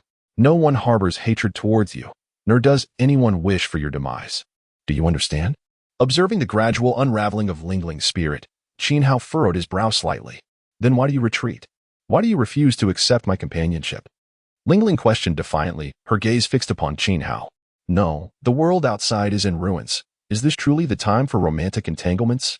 Qin Hao replied with a hint of exasperation. Given their lack of grievances against one another, Qin Hao genuinely wished to avoid causing Ling Ling any pain, grappling internally with how to navigate this delicate situation. If Ling Ling were a zombie, he would have dispatched her the moment they met, rather than indulge her futile words. If we shan't pursue a romance, then let us form a partnership. I assure you, I will not be a hindrance. Ling Ling remained resolute, extending a golf club towards him. Qin Hao locked eyes with Ling Ling, his right hand resting on the hilt of his knife, alternating between tightening and loosening his grip as he wrestled with the complex dilemma before him. Ultimately, he was merely an 18-year-old youth, freshly thrust into this apocalyptic reality. His moral compass still intact.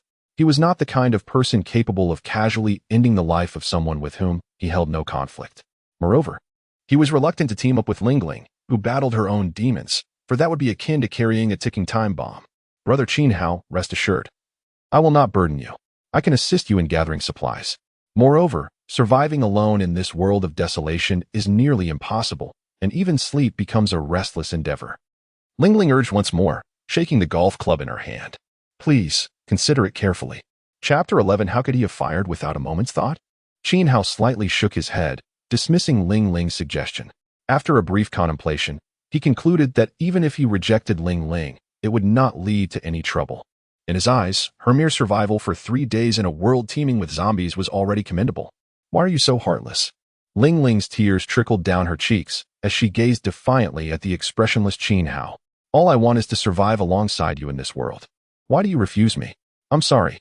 It's simply because we barely know each other. Keeping you by my side could put you in danger. Upon hearing Qin Hao's cold rejection, Ling Ling's spirit shattered completely. She cast aside the golf club in her hand and sank to the ground, cradling her head, sobbing uncontrollably. Witnessing Ling Ling's tearful despair, Qin Hao felt no pangs of compassion. After all, they were strangers, not even acquaintances. The crux of the matter was that he truly did not require any assistance. The existence of the card system dictated that he must face the monsters alone. He could not rely on others to do the fighting. Moreover, as time progressed, the more summoning cards he acquired, the more he could theoretically become a team on his own, with summoned beings that would remain 100% loyal. Thus, only someone deranged would feel pity and choose to keep Ling Ling close. Just as Qin Hao intended to step over the weeping Ling Ling and enter the stairwell, he suddenly heard a series of thunderous booms from outside.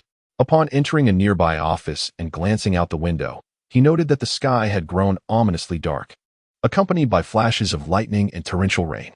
Looking down, he saw the streets quickly gathering a layer of water, while the mindless zombies remained oblivious to the downpour. Showing no inclination to seek shelter, he wondered how long the rain would last, hoping it would not continue for too long. A flicker of concern arose within him as he observed the relentless rain. Just as he turned to exit the office, he heard footsteps echoing in the corridor. It sounded like more than one person. Could someone be approaching?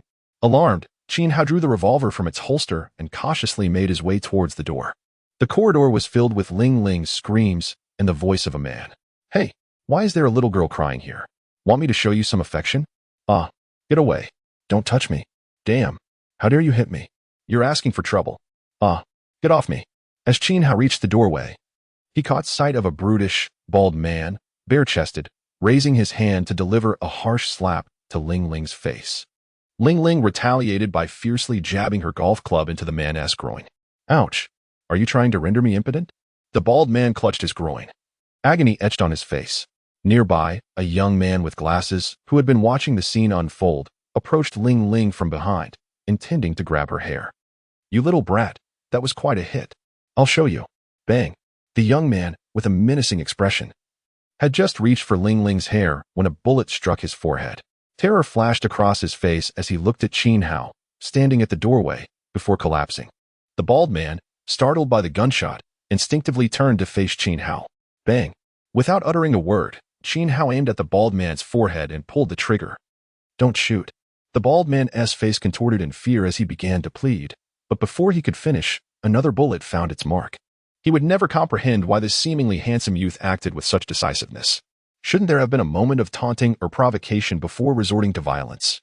Alas, he would remain forever oblivious. After firing twice and eliminating 2 individuals, Qin Hao felt an overwhelming surge of anxiety coursing through him, his body trembling slightly. This was his first experience taking a human life. Yet, there was no room for regret. He could not afford such sentiments. In this apocalyptic wasteland, moral and legal boundaries had disintegrated.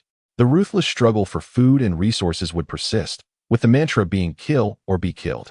Thus, when faced with a threat, the best course of action was to strike first. The gunshots also startled Ling Ling, who instinctively looked up, her expression filled with gratitude as she gazed at the stunned Qin Hao. "Thank you for saving me, brother Qin Hao. Enough chatter. We must leave this place immediately." Taking a few deep breaths to steady himself, Qin Hao grasped Ling Ling's hand and rushed into the stairwell, ascending swiftly, intent on placing her a few floors above to prevent her presence from hindering his search for supplies.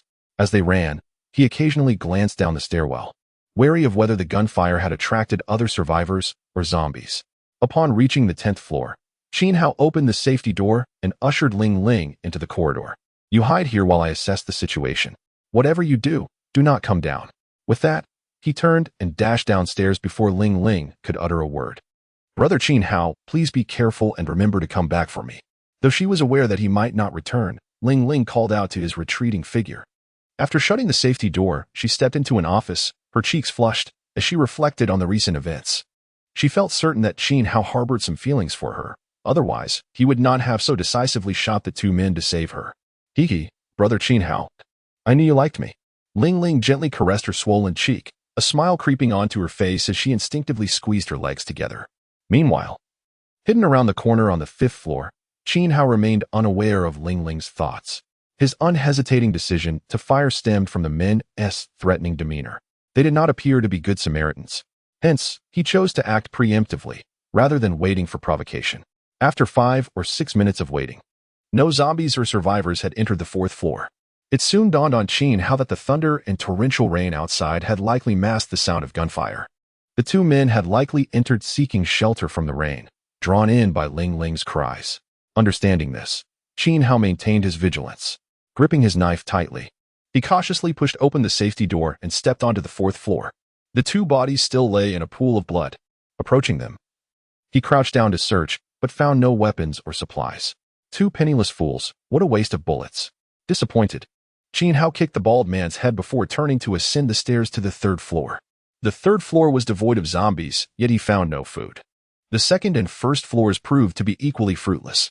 After thoroughly scouring the 1st floor hall, he made his way toward the front door.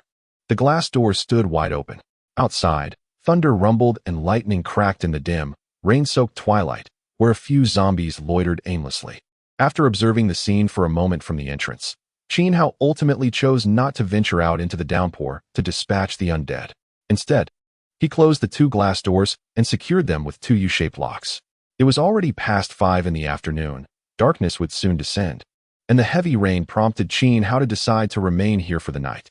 He had already selected his place of refuge, the office of a company's general manager on the 3rd floor, which boasted a sturdy security door and a small suite complete with a bedroom and a bathroom. However, he had no intention of inviting Ling Ling to join him for the night. It was not that he was averse to female company. Rather, he found Ling Ling unremarkable and deemed her presence a potential nuisance given her temperament. With these thoughts in mind, Qin Hao entered his chosen sanctuary and locked the security door behind him. Strangely, the city still had running water and electricity, allowing him the luxury of a warm shower. After bathing and having a light meal, he reclined comfortably on the soft double bed, idly toying with the revolver in his hand. Unbeknownst to him, as he gradually relaxed, he slipped into a peaceful slumber. Chapter 12. Fortunately, there is immortality. That night, Qin Hao did not sleep soundly, plagued by a series of dreams. At one moment, he found himself reunited with his family in his original world. At another, he was pursued and torn apart by a horde of terrifying monsters. Or perhaps he dreamed of joining a vast survivor base, only to be betrayed and meet a tragic end. The most absurd of all was when he dreamed of becoming the most formidable person in this world, marrying 2 exquisite succubi and 3 beautiful elves, and fathering a dozen children. Stop. If this continues, I shall be utterly drained. In his slumber, Qin Hao shouted, abruptly sitting up in bed, wiping the cold sweat from his forehead. It seemed that having too many wives was not as desirable as it appeared. It was simply terrifying. Glancing at his watch, he realized it was barely past 4 o'clock. However, having slept for over 10 hours, he felt sufficiently rested. Energetic, Qin Hao turned on the light, got out of bed, and made his way to the bathroom. After enjoying a refreshing shower, he rummaged through his backpack for the food he had scavenged the day before and began to eat heartily. Once satiated, he noted that only 2 packets of braised beef noodles and a handful of fruit candies remained. Yet, he was not worried, for the supplies in his personal card pool could sustain him for another day or two, and as long as he continued to slay zombies to obtain cards, a steady stream of food would be assured. Moreover, while dispatching zombies, he could also search nearby buildings for additional supplies. Why is it that others, upon traversing into the apocalyptic wasteland, either gain spatial powers or acquire shelter systems? Some even reincarnate before the apocalypse, collecting millions of resources and indulging in countless beauties. Leaving me feeling nauseated? Why did I only receive a monster-slaying card system? Thankfully, there is immortality. After collecting his thoughts, Qin Hao exited his fully enclosed bedroom and approached the window to observe the outside world. Why isn't the rain stopped? Did it rain the entire night? Watching the raging storm outside, Qin Hao furrowed his brow. The sky was still dark, making it impossible to discern the situation on the streets. Standing by the window, he rested his hands on the sill, gazing blankly at the tempestuous weather for a while before turning back to sit on the sofa in the living room. However, just a few minutes after he sat down, all the lights in the room suddenly went out. A power outage? Leaning against the sofa, Qin Hao faced the unexpected darkness without panic. Instead, he closed his eyes and spun the revolver in his hand, contemplating whether the blackout was due to the storm severing the power lines or if the entire city had lost power. Logically, after the apocalypse struck, the city's power system should not cease operation immediately, but given that nearly a week had passed, anything was possible. On the 10th floor, Lingling huddled in a storage room, clutching her knees, her eyes vacant. Her youthful face was streaked with tears, clearly having cried throughout the night. She had come to realize that Qin Hao had abandoned her and would not return. However, she had also come to terms with it. As Qin Hao had said, they were hardly familiar, not even friends. She was not attractive, lacking curves, and it was only natural for him not to want to carry such a burden. Even without relying on a man, she could survive just fine. A look of determination crossed Lingling's face as she tightly gripped the golf club in her hands. When the lights went out, she instinctively trembled, biting her lip to stifle a cry. Once she adjusted to the darkness, she rummaged through her small backpack and found the last piece of bread, nibbling on it slowly. After finishing, she took a cup of oatmeal and drank it all in one go.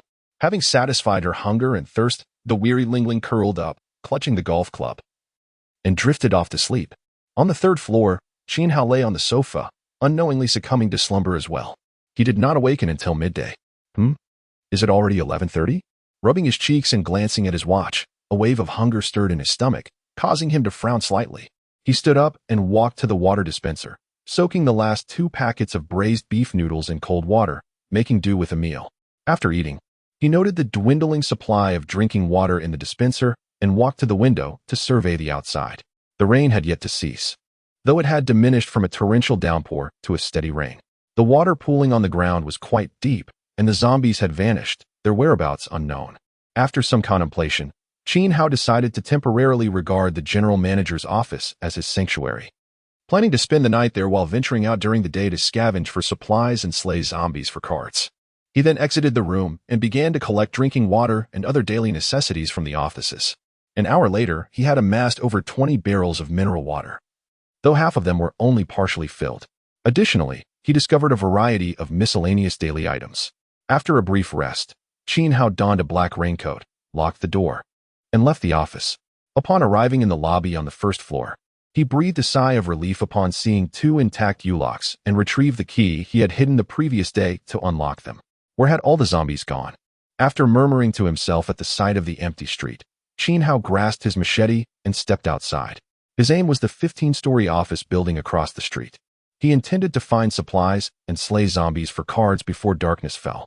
Without a moment's hesitation, Qin Hao dashed into the rain, deftly maneuvering around a few collided cars, and quickly reached the entrance of the office building diagonally opposite. The main entrance was ajar, and within the lobby stood 2 zombies in security uniforms, one fat and the other thin, while a partially devoured corpse lay on the ground. Almost instantaneously as Qin Hao burst into the lobby, both security zombies turned their decayed faces towards him. Roar!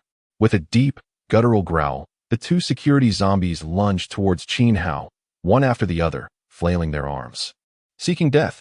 With a roar, Qin Hao swung his machete and charged forward. With limited ammunition, he preferred not to waste bullets and instead aimed to practice his swordsmanship. For bullets would eventually run out. Die.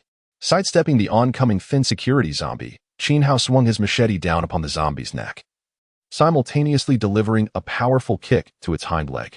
Having cleanly toppled the Fin security zombie, he then bent down, delivering a solid strike to the chest of the fat zombie. Gritting his teeth, he gripped the machete tightly and struck at the fat zombie's face. With a squelch, the blade of the machete sank into the fat zombie's decaying visage. Seizing the opportunity, Qin Hao withdrew his blade and stepped back, narrowly avoiding the fat zombie's flailing arms. With a swift motion, he deftly dispatched the plump zombie with several precise strikes, ensuring its demise. Following this, he turned his attention to the emaciated zombie nearby, delivering a series of lethal blows until he acquired 2 unopened cards. Qin Hao then exhaled a sigh of relief, shedding his damp raincoat and wiping the residual raindrops from his face. He traversed through the elevator located at the back of the hall and entered the corridor on the first floor. After surveying his surroundings, he stepped into a nearby trading company with an ajar door and began to rummage through its contents.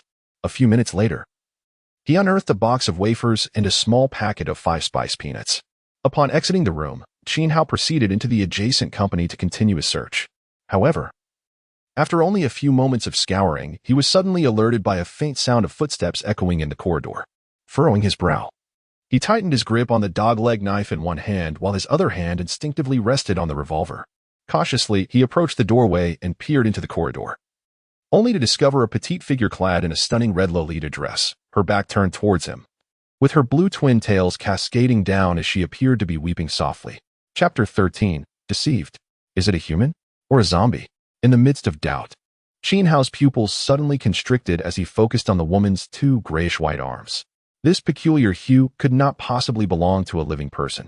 Thus, the woman, weeping with her back turned, was undoubtedly not alive.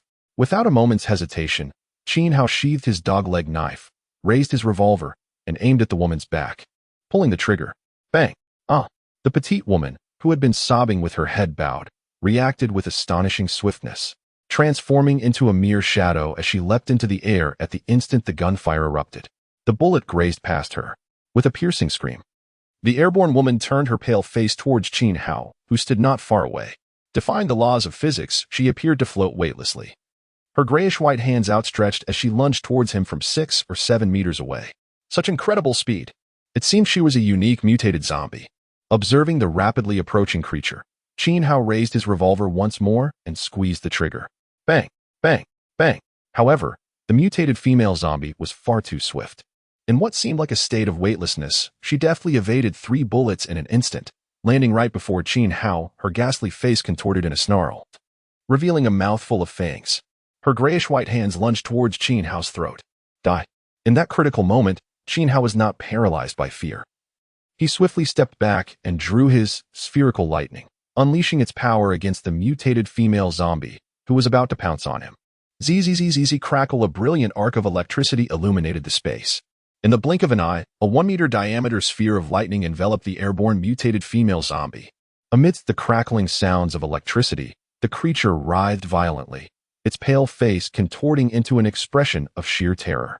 Thud! The electrified mutated female zombie crashed to the floor, her body convulsing uncontrollably, her once pale form now charred black, even the frilly Lolita dress she wore singed. Moments later, Qin Hao distinctly caught a whiff of something burning. The spherical lightning persisted for 10 seconds before dissipating, leaving behind a crumpled, charred form of the mutated female zombie. At that moment, though not fully cooked, it was certainly well on its way. TSK, the power of this spherical lightning was indeed formidable, effectively incinerating the mutated female zombie. Observing 3 unopened cards emerging from the scorched corpse, a smile crept onto Qin Hao's face. Oh, 3 unopened cards dropped. Splendid. After retrieving a few bullets to replenish his revolver, Qin Hao turned and entered the office diagonally across, continuing his search for supplies. After a quarter of an hour, Qin Hao had thoroughly scoured all the rooms on the floor. He discovered a box of anti-inflammatory medication, 2 bottles of yogurt, a bottle of orange juice, a pack of cream-filled cookies, and a can of mixed nuts. Throughout this time, he remained vigilant against any survivors or zombies that may have been drawn by the gunfire. Fortunately, no survivors or zombies appeared. After completing his search of the first floor, Qin Hao made his way to the stairwell at the corridor's corner, cautiously ascending to the second floor. Standing before the security door, he listened intently before pushing it open. The corridor floor was strewn with scattered documents and debris. After surveying the area and confirming it was safe, Qin Hao stepped into the first office on his left. The office was in disarray. Various office supplies and clutter littering the floor, with several chairs toppled over. It seemed someone had already rummaged through this space. After taking stock of the office's contents, he glanced at the corner where a water dispenser stood, its water jug conspicuously absent. In contemplation, he continued to search the office. However, upon noticing the open drawers and cabinets, it became clear that this place had indeed been searched. Evidently, other survivors were concealed within this office building, heightening Qin Hao's alertness. He speculated that the recent gunfire must have alerted those hiding within the building, though he was uncertain of their whereabouts. As he pondered, Qin Hao gripped his revolver tightly, cautiously exiting the office and entering the adjacent one. As anticipated, this office had also been thoroughly searched.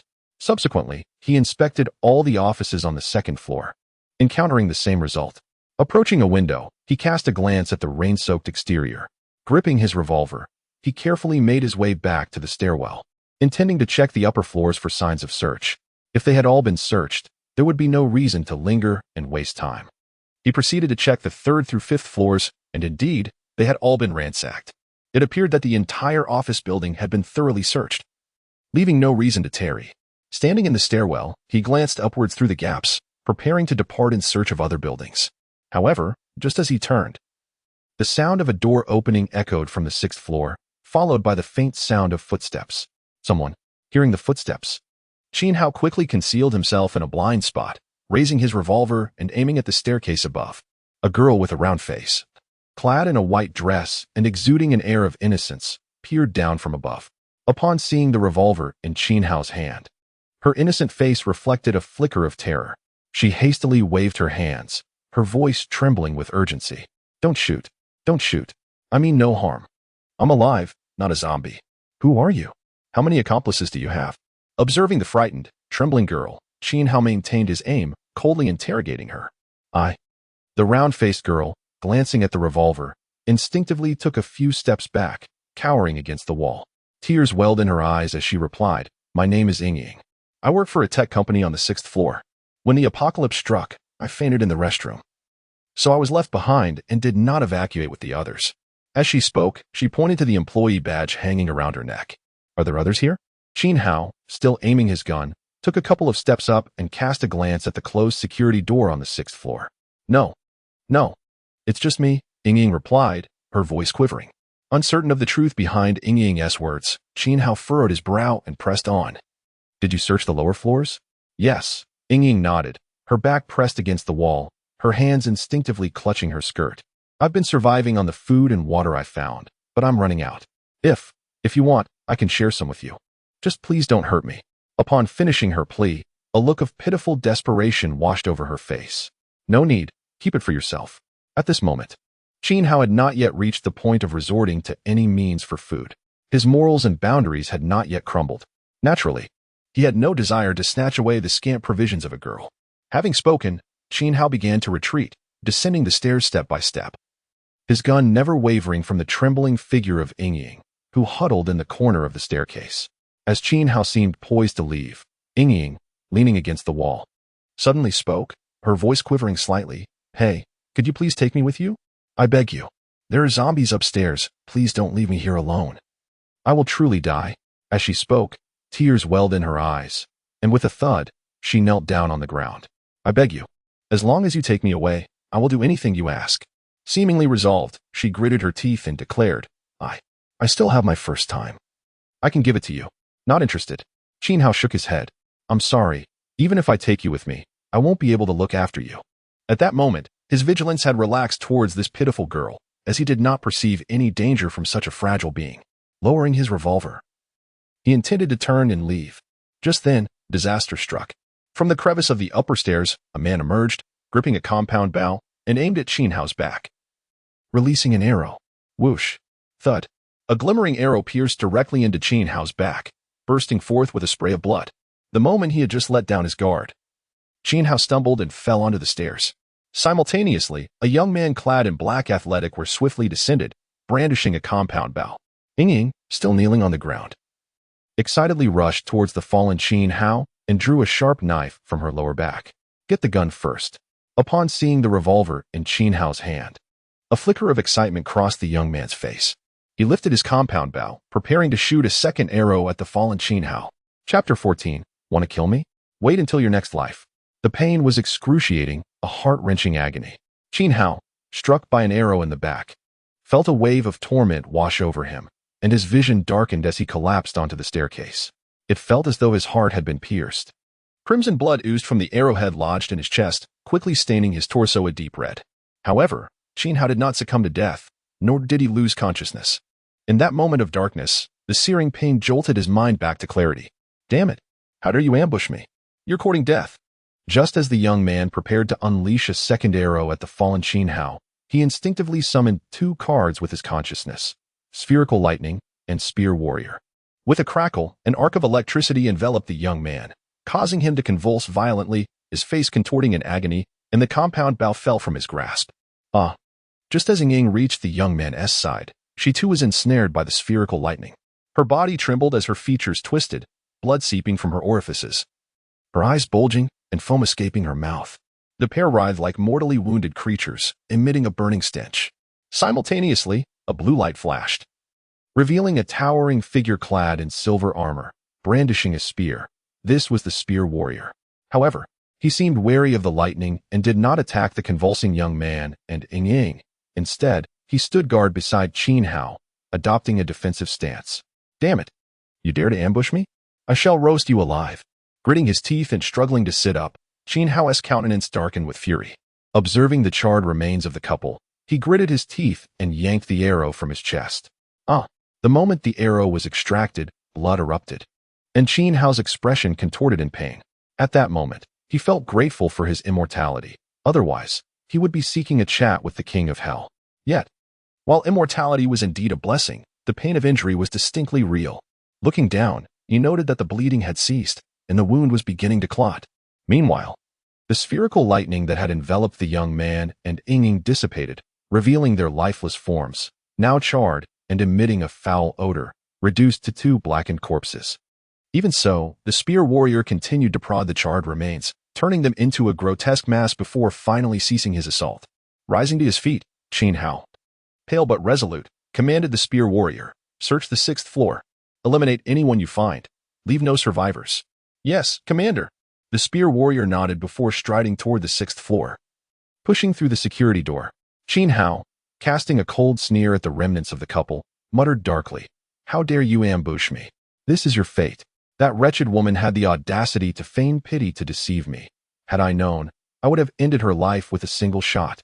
Consumed by rage, Qin Hao kicked Ying's charred body several times. Hiss, what a torment! Gritting his teeth, he internally cursed. Thank goodness for my immortality. It's you two who have met your demise. Want to kill me? You'll have to wait for your next life. After venting his anger upon the two corpses, Qin Hao felt a bit of his fury dissipate. Unfortunately, slaying the living did not yield any unopened cards. Gurgle, feeling hunger gnawed his stomach. Qin Hao furrowed his brow. He sensed that his wound was healing rapidly, yet he had exhausted a great deal of energy.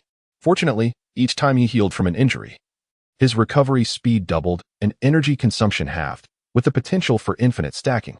In theory, if he sustained enough injuries, he could achieve instantaneous healing. However, Qin Hao had no inclination for self-harm, as pain was indeed pain. Without hesitation, he removed his backpack and began to devour the food within. After clearing his provisions, he still felt unsated and exchanged for canned beef too. Once he consumed both cans, a semblance of satisfaction washed over him. Looking down at his wound, he discovered that the gaping hole had closed, though pain still pulsed through him. At that moment, the Spear Warrior returned from the 6th floor, reporting, "Commander, there are no living souls inside. I am about to depart. Do you have any further orders?" "No." Qin Hao waved him off. Moments later, the Spear Warrior gradually dissipated into thin air. What a waste of time, and I squandered 2 cans of beef. With his backpack slung over his shoulder, Qin Hao sighed. Feeling a little color return to his pallid face. The compound bow in the young man's hands had been completely rendered useless by the electric arc. Otherwise, it could have served as an additional weapon for self-defense. Clutching his revolver tightly and enduring the pain in his chest, he resolved to return to his safe house to tend to his injuries. At the same time, he vowed to himself, "Never again would I show pity to anyone, nor would I easily trust anyone, and I must remain vigilant." Carefully making his way down to the lobby, Qin Hao wasted no time in donning a raincoat he found on the floor.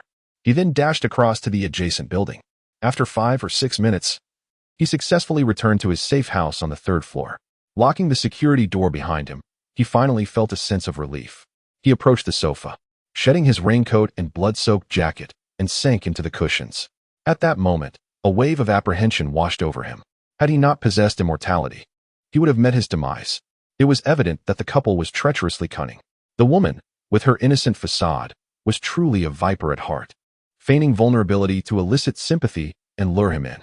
When she realized her ruse had failed, she resorted to kneeling in a pathetic display to lower his defenses, thereby providing the lurking young man with an opportunity to strike. Had any other survivor encountered this deceitful pair, they would likely have fallen victim to their scheme. After all, any man would be hard-pressed to reject Ying's seemingly delicate appearance. None would think to kill her outright. Qin Hao prided himself on his vigilance, believing he had evaded her deceptive charm. Yet, he was ultimately ambushed by the young man hiding above, whose reflexes were alarmingly swift and difficult to anticipate. Unbeknownst to him, fatigue began to take hold, and Qin Hao drifted into slumber on the sofa. After a day and night of restless sleep, he stirred. At last, Qin Hao fully regained consciousness. Lowering his gaze, he noticed that the wound on his chest had completely healed, adorned with tender new skin. After rising to his feet and stretching his body, he discerned no trace of pain, a testament to the miraculous self-healing of his heart, which had been pierced by an arrow. The efficacy of immortality was truly astonishing. After sustaining a fatal injury, he had entirely recovered in less than a day. Qin Hao marveled at the incredible nature of immortality, which defied all scientific principles.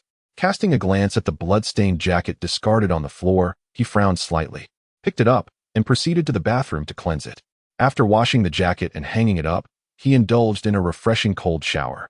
Once clad only in his undergarments, he returned to the sofa and retrieved 2 resource cards, exchanging them for a tin of pork and a compressed biscuit, quenching his thirst with a generous glass of water as he ate heartily. Having satisfied his hunger, Qin Hao summoned the system interface and proceeded to activate all 5 cards he had previously acquired. Chapter 15. Under the shotgun, all beings are equal. Congratulations! You have received an F-level white resource card, a piece of chocolate, 20 grams. Congratulations! You have received an E-level green resource card, a can of beef. Congratulations! You have received a C-level silver item card, potent adrenaline. Congratulations! You have received an E-level green resource card, a can of yellow peaches. Congratulations! You have received a C-level silver item card, Remington M870 shotgun. Oh my! I actually drew a weapon of equality. My luck is simply extraordinary. Gazing at the shotgun depicted on the silver card, Qin Hao's heart soared with joy. He promptly examined all 5 cards he had drawn. Chocolate, 20 grams. Card level. White resource card, F level. Card description. Can be exchanged for a 20-gram piece of chocolate. Canned beef. Card level. Green resource card, E level. Card description. Can be exchanged for a 500-gram can of beef. Potent adrenaline. Card level. Silver item card, C level. Card description. Can be exchanged for a dose of potent adrenaline, which significantly enhances vitality and various physical attributes for a short duration upon injection. Canned yellow peaches. Card level. Green resource card, E level. Card description. Can be exchanged for a 500-gram can of yellow peaches. Remington M870 shotgun. Card level. Silver item card, C level. Card description.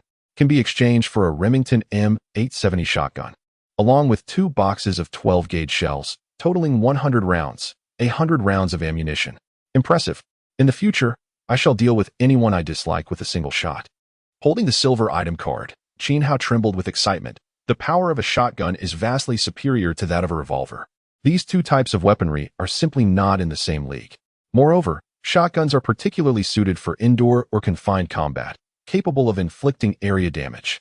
However, Qin Hao refrained from hastily exchanging the shotgun, choosing instead to keep it as a trump card, allowing him to catch enemies off guard when the time came.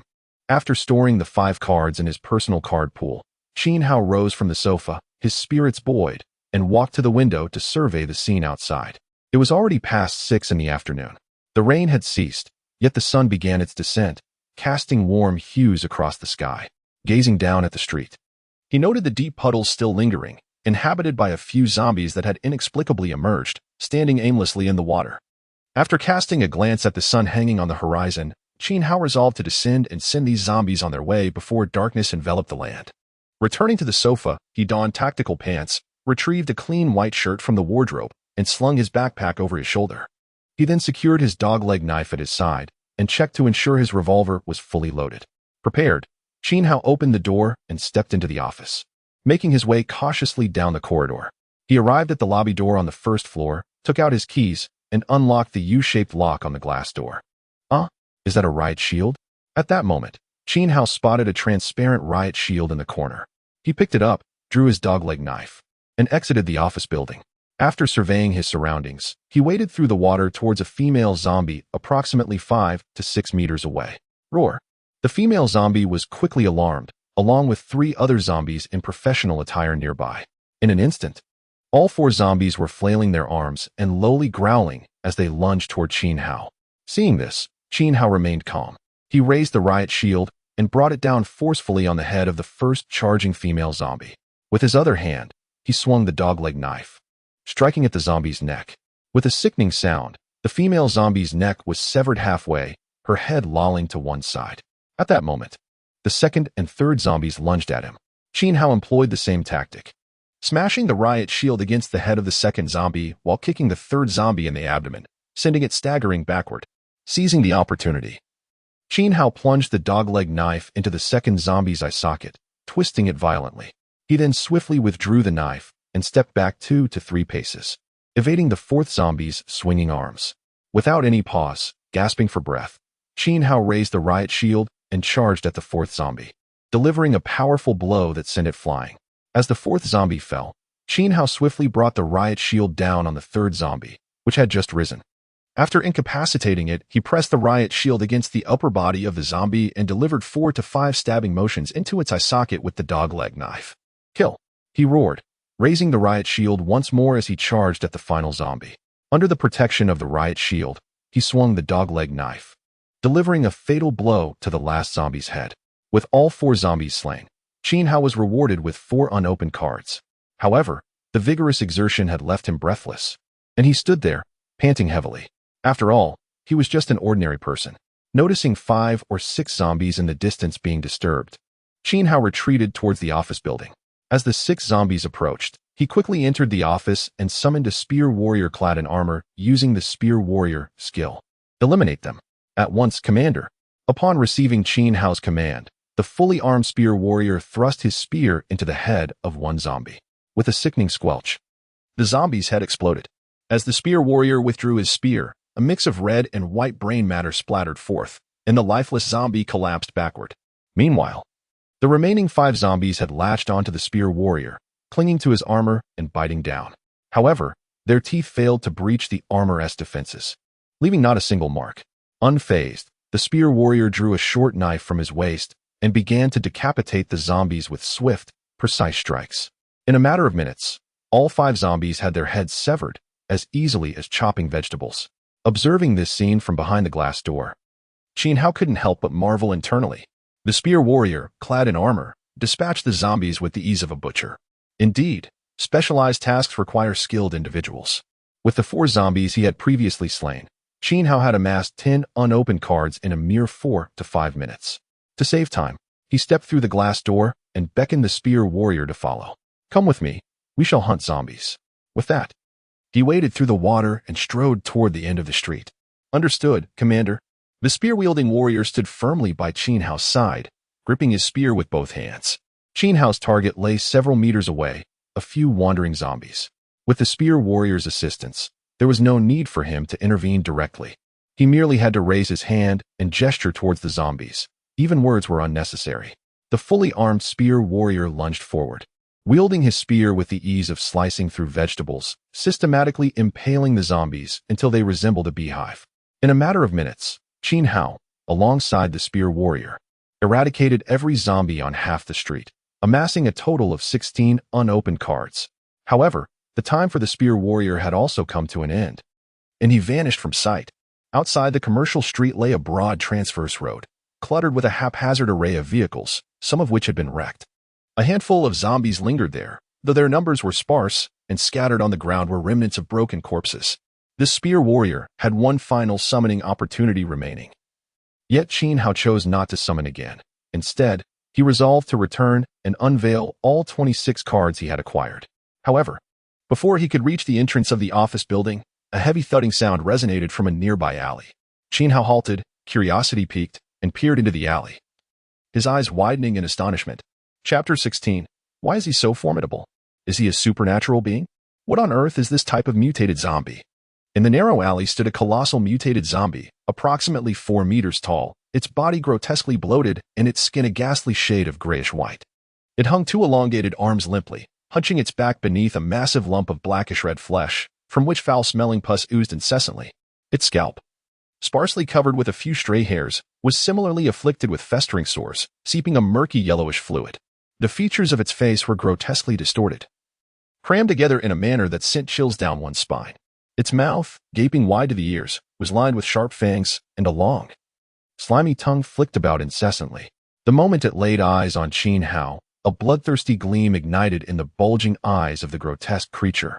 With a thunderous roar, the massive mutated zombie charged forth with the weight of a tank, its body lunging towards Qin Hao as it stormed out of the alley. Curse it! Seeing this, Qin Hao wasted no time. He cursed loudly and turned to flee. After all, a mere 4 to 5 meter distance meant this towering behemoth could easily send him flying with a single charge. He barely managed to escape 5 or 6 meters when the gigantic mutated zombie barreled past his previous position without a moment's pause, sending a car 3 to 4 meters away tumbling. With another roar, the creature swung its arms wildly at a nearby sedan, smashing it with reckless abandon. In the blink of an eye, the roof of the car had caved in. After venting its rage, the monstrous zombie turned its gaze toward the now distant Qin Hao and resumed its heavy-footed advance. Damn it! Is this never-ending?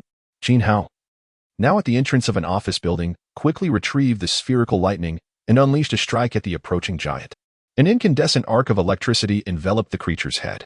Zzz. Crackle. The intense electrical discharge caused the mutated zombie to convulse violently, and in that brief moment, fluid erupted from its festering sores. However, it appeared that this colossal creature possessed an exceptionally high level of defense, far superior to that of ordinary zombies. 10 seconds passed, only managing to char its head and nearby skin into a scorched black, while an unbearable stench of burnt flesh wafted through the air. Yet, it seemed utterly unfazed, remaining as vigorous as ever. As the spherical lightning dissipated, the colossal mutated zombie let out a furious roar and charged once more, resembling a tank barreling toward Qin Hao from a distance of several meters. Go. Kill him. Qin Hao summoned his final warrior, an armored spear-wielding warrior, who responded promptly. At your command, sir. The spear warrior faced the towering mutated zombie without a hint of fear, raising its spear to confront the beast. To be cautious, Qin Hao stepped back a few meters and summoned a skeleton warrior. With a flash of blue light, a skeletal figure, approximately 1.7 meters tall and armed with a long-handled battle axe, appeared before him. Go. Slay that monster. The skeleton warrior, devoid of speech, nodded in acknowledgement of Qin Hao's command and wobbled forward, its axe held aloft. As the spear warrior deftly sidestepped the charging mutated zombie, it thrust its spear toward the bloody mass on the creature's back. Thrust. It struck true, but the damage seemed minimal. Just as the mutated zombie was about to collide with the skeleton warrior, the latter bent its legs and leapt into the air, bringing its battle axe down upon the zombie's head. Seizing the opportunity, the spear warrior lunged forward again, thrusting at the creature's rear. A furious roar erupted from the mutated zombie, which had just received a blow to the head, plunging it into a frenzy. It leapt up, sending the airborne skeleton warrior soaring into the sky, then twisted its body to collide with the spear warrior, who, without hesitation, turned to flee but was still knocked back by the 4-meter-tall behemoth.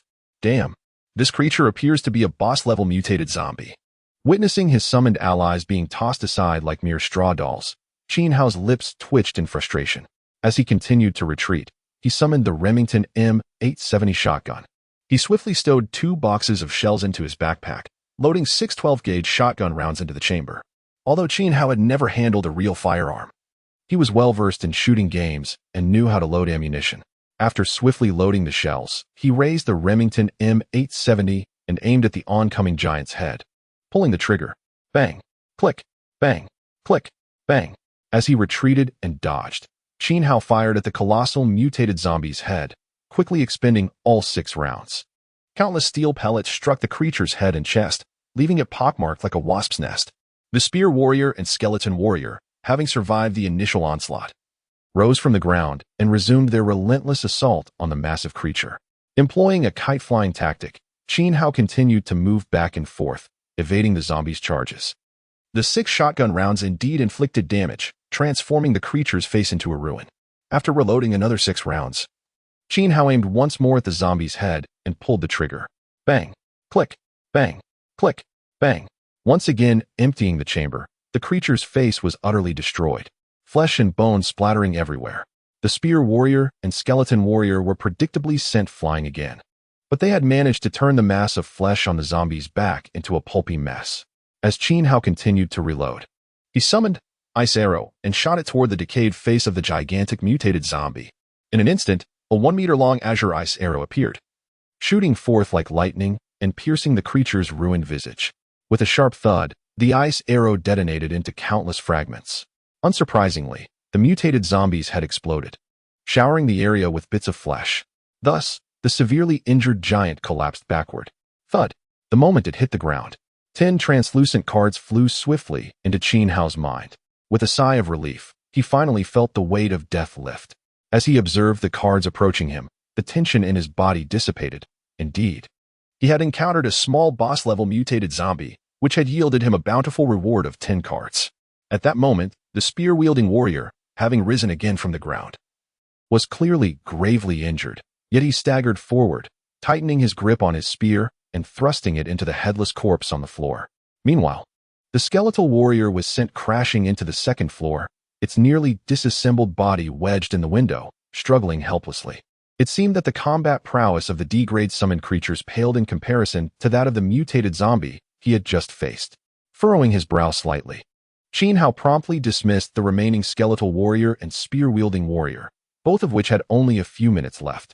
He then retrieved the bomb-proof shield he had previously discarded and swiftly made his way towards the office building that housed his safe haven. The intense battle had drained a considerable amount of his energy and stamina, and he needed to seize the opportunity to rest. At that moment, several survivors, concealed within the nearby buildings, had witnessed the entire encounter between Chen Hao and the formidable mutated zombie. They were left in a state of astonishment. Who was this individual?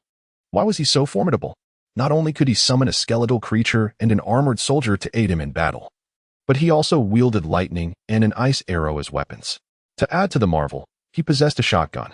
His combat capabilities were nothing short of extraordinary. Was he perhaps an awakened individual with extraordinary powers?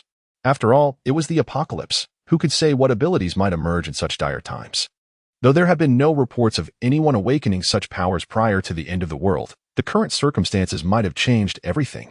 In a flash, the survivors who had been quietly observing Chen Hao began to speculate amongst themselves. Some of the more astute individuals, noticing him enter an office building, began to entertain certain thoughts of their own. As the sun dipped below the horizon, Chen Hao returned to his sanctuary on the 3rd floor. He cast the bomb-proof shield onto the ground, removed his backpack, and sank into the sofa, cradling his Remington M870. After resting his eyes for a brief 15 minutes, he switched on an emergency light he had previously found and summoned the card system interface.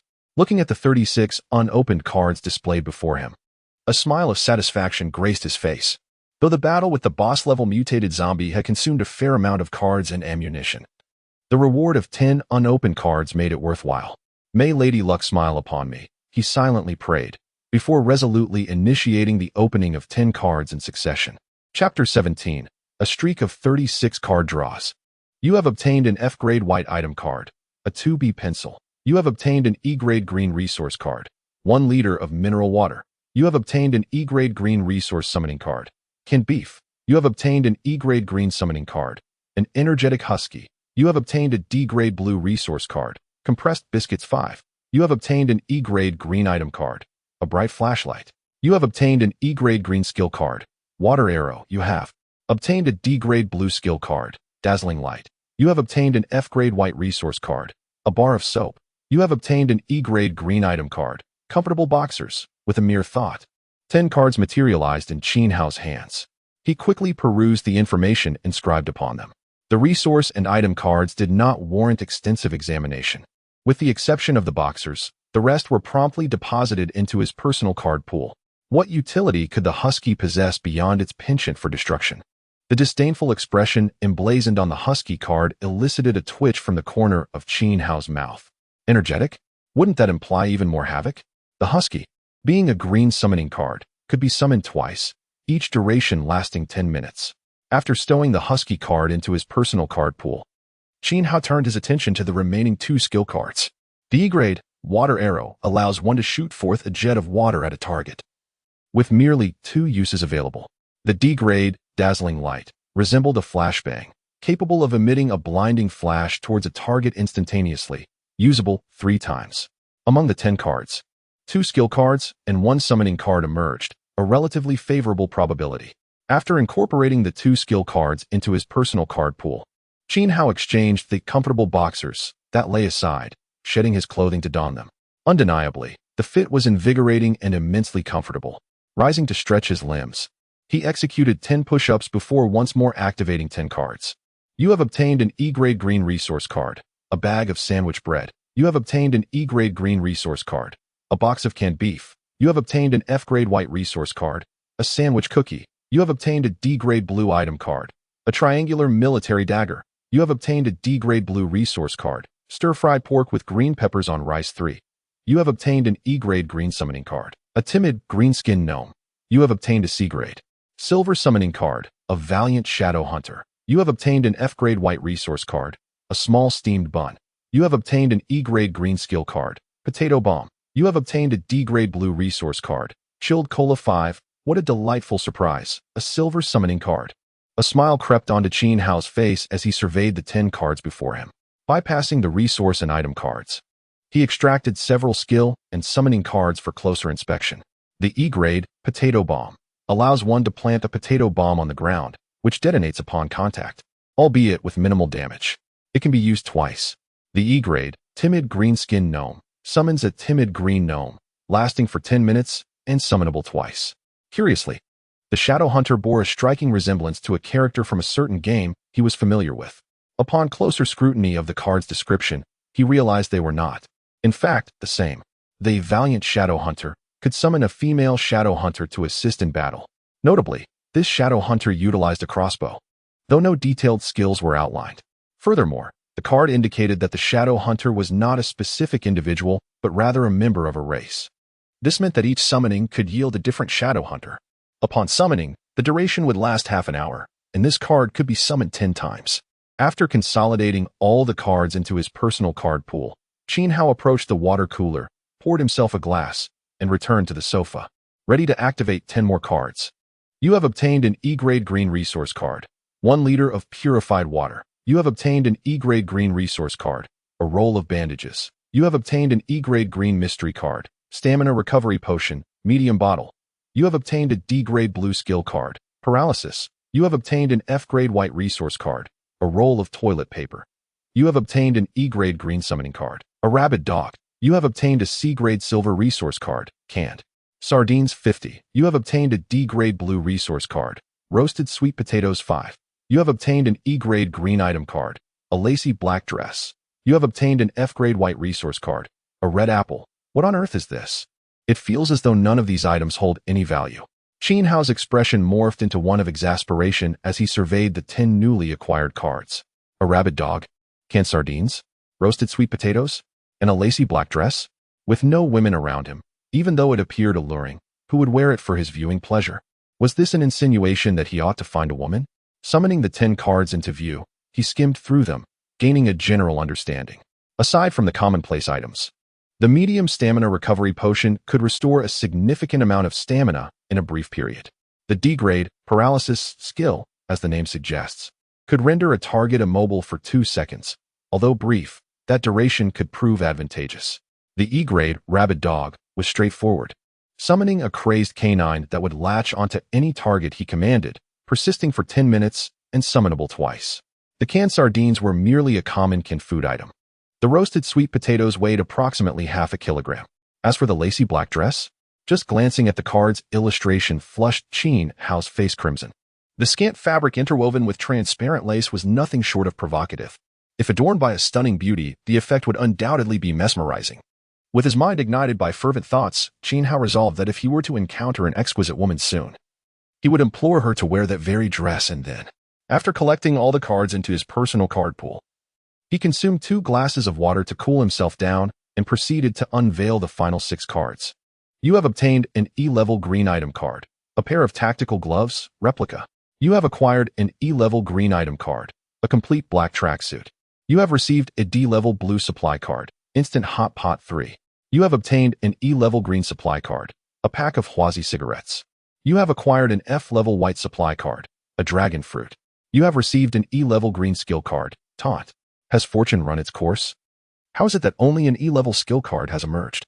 Nonetheless, it is fortunate that a set of clean attire has been procured. With a mere thought, 6 cards materialized in Qin Hao's hands. After a cursory examination, he deciphered the information inscribed upon these cards. The sole card warranting his meticulous attention was the E-level skill card, Taunt, which allows the user to unleash a taunt upon a target. It may be employed twice in total. Notably, a cautionary note was inscribed. Do not taunt enemies who are more formidable than yourself, lest you be met with a brutal demise. Upon activation of the taunt skill, one of 2 fates awaits, either vanquishing the opponent or succumbing to their onslaught. The adversary will perceive that you have slain their kin, usurped their beloved, and fathered a child of your own, propelling them into a state of furious pursuit, intent on annihilation. In truth, Qin Hao felt a twinge of perplexity. Logically, such an outrageous skill as Taunt ought not to be classified as an E-level card. However, after a moment of contemplation, he grasped the underlying concept. This Taunt card essentially serves as bait, a self-sacrificial means to provoke the enmity of foes. Essentially, once the taunt is initiated, one of the 2 combatants must meet their end before the matter is concluded. In simpler terms, when confronting an adversary of lesser strength, there is no need to activate the taunt skill. One can easily overpower them. Conversely, when faced with a stronger opponent, activating the taunt skill equates to courting death. Thus, in Qin Hao's estimation, this taunt skill card held a somewhat superfluous quality. Nevertheless, there would undoubtedly be occasions for its application. After stowing all the cards into his personal card pool, Qin Hao stood up, stretched languidly, and approached the window, gazing vacantly at the blood-red moon. In the distance, the occasional sound of a feral roar echoed through the air. Chapter 18. Is your son not a dog? What is that sound? Is it a mutated zombie or some kind of beast? Qin Hao leaned against the windowsill, his brow furrowed, peering through the curtain's gap at the blood-tinged earth outside. Lost in thought. Sigh. I wonder when these miserable days will come to an end. After a soft sigh, he turned and sank back onto the sofa, retrieving a box of instant hot pot and a chilled bottle of cola. Minutes later, the bubbling hot pot released a tantalizing aroma. It was the first time Qin Hao had savored a steaming hot pot and a chilled cola since arriving in this apocalyptic wasteland. After a while, Qin Hao, drenched in sweat from his meal, pulled several napkins from the box on the coffee table to wipe his face. He then guzzled the remaining half of his cola and, with a satisfied burp, wore a contented expression. Oh, this feeling, simply delightful. Unbeknownst to him, satiated in content, Qin Hao drifted into slumber on the sofa. Meanwhile, in the 10th floor office where Qin Hao had initially arrived, several spots in the room suddenly shimmered with ripples. Following a spatial fluctuation, 5 figures appeared out of thin air. At that moment, Ling Ling, crouched by the water cooler with a piece of bread in hand, widened her eyes in confusion. Could these individuals have, like herself, traversed here after death? The room was not completely dark. The crimson moonlight seeped through the windows, casting a hazy red glow within. One figure, an elderly lady with a red foam hairdo, donned a colorful outfit and draped a green ribbon over her shoulder. She clutched a bag of groceries, revealing 2 green onions in one hand while holding an unfastened dog leash in the other, her face painted like a ghost. Suddenly, she began to rant. What is this gloomy place? Who brought me here? I need to hurry home to prepare lunch. As she scanned the room, she noticed the other 4 individuals, and her eyes flared in surprise. She pointed accusatorily at a young man in black sportswear, exclaiming, "Did you kidnap me? Do you know this is illegal? I'm not afraid of you. Be careful or my precious son will bite you. Son, come here, bite them." The elderly lady shouted, tugging on the dog leash, only to realize something was amiss. Looking down, she discovered that the evil little dog she had on the leash was nowhere to be found. Where had her beloved son gone? Her face contorted with rage as she glared at the other four, demanding, "Which one of you lost my precious son? If you've harmed him, your lives won't suffice as compensation. And mind you, my son is the director of the XX Bureau, beware, or I'll have him send people to arrest you all. Humph. I tell you, in City F, no one dares to mess with us. Lady, isn't your son a dog? How did he become a director?" The young man who had been insulted by the elderly lady smirked, mocking her. He then embraced a young girl in pink sportswear standing beside him, gently stroking her head in a soothing manner. The girl offered no resistance, clearly indicating a close relationship between them. "You young people have no manners. Can't you speak respectfully? If you can't, then don't say anything at all," the elderly lady retorted, clearly displeased. "You youngsters are spoiled and have no respect for the elderly. Back in my day, you'd be arrested for such behavior. I'm the one without manners. What will you do about it?" The young man shot back with a grin. The girl nestled in his arms chimed in. "What are you pretending to be, you old hack? Keep talking and I'll slap your dentures into the sky. And a director's son? If you have the guts, let him come and arrest me right now. You little brat are infuriating. Just wait. I'll call my son and have him bring people to arrest you all." The elderly lady, now livid, lowered her head and began rummaging through her grocery bag. "Where's my phone? Who stole my phone?" she fumed. "Watch out, or you'll get run over by a car." The young girl, witnessing the elderly lady's escalating rage, couldn't help but taunt. "You deserve to be angry. You old hag, growing older without growing any wiser. You." The elderly lady was furious, raising her grocery bag to strike the young girl. "Dare to hit me, you old crone?" The girl dodged the incoming bag and retaliated by grabbing a folder from the desk, hurling it at the elderly lady. The young man holding her also seized a file from the desk and threw it at the elderly lady. "My God, it's a murder." With a swift turn, the elderly lady evaded the flying folder and began to roll on the ground in a fit. Amidst the chaos, a burly middle-aged man in camouflage gear, sporting a buzz cut and a square face, approached the window. He stared blankly at the crimson moonlight and the blood-red moon above, lost in thought. This place no longer resembled the world he once knew. So where could this be? The last of the five was a tall, fair-skinned young woman with striking features and long legs. Her lustrous black hair was tied into a high ponytail, and despite her loose white sportswear, her figure was still evident. Upon appearing, she retreated into the dark corner of the office, her large, sparkling eyes surveying everything, including the other four and Ling Ling by the water cooler. She was the only one to notice Ling Ling's presence. Upon seeing the blood-red moon outside, shock flooded her delicate face. Her porcelain-like hands clenched tightly together, her body trembling slightly, just as the young couple and the elderly lady were on the verge of a brawl. The middle-aged man in camouflage abruptly turned and shouted at the three, "Enough! Stop the noise." His booming voice startled the trio, who instinctively turned to face him, their eyes drawn to the blood-red moon outside. "Why is the moon so eerily crimson tonight?" The elderly lady, now frightened, asked. Could this be the apocalypse?" The young couple also wore astonished expressions, subconsciously moving closer to the window. Just then, in the corner stood a beautiful girl who suddenly addressed the crowd, asking, "Can any of you recall how you arrived here? And do you still have your phones?" At her words, the remaining four were momentarily taken aback, instinctively searching their bodies, only to discover that their phones had indeed vanished. "Brother Lou, my newly purchased iPhone 15 is gone. What should I do?" The girl from the young couple looked up at her partner with a face full of distress. "Don't worry. I will buy you a new one," the boy comforted her, embracing her gently. As the group fell into contemplation, pondering how they had ended up in this place, the elderly woman, Chao Xiong, spoke up. "I remember returning from grocery shopping and nearly colliding with a delivery person. Then, she furrowed her brow in thought, but soon a glimmer of terror crossed her face. I remember now. After that young delivery man apologized, I grabbed his arm, demanding compensation. Who would have thought that rascal would pull out a fruit knife and stab me?" With that, Chao Xiong looked at the others with trepidation and asked, "Am I dead? Is this hell?" "Humph. If you got stabbed to death, you deserved it," the young girl from the couple muttered under her breath, pouting. The young man, however, wrapped his arms tightly around her, his face alight with excitement. "Jiao Jiao, this is wonderful. No one can stop us from being together now." Hearing her partner's words, the girl gazed up at him with affectionate eyes. "Yes, Brother Lou, even if this is hell, we shall always be together." The middle-aged man standing by the window frowned slightly.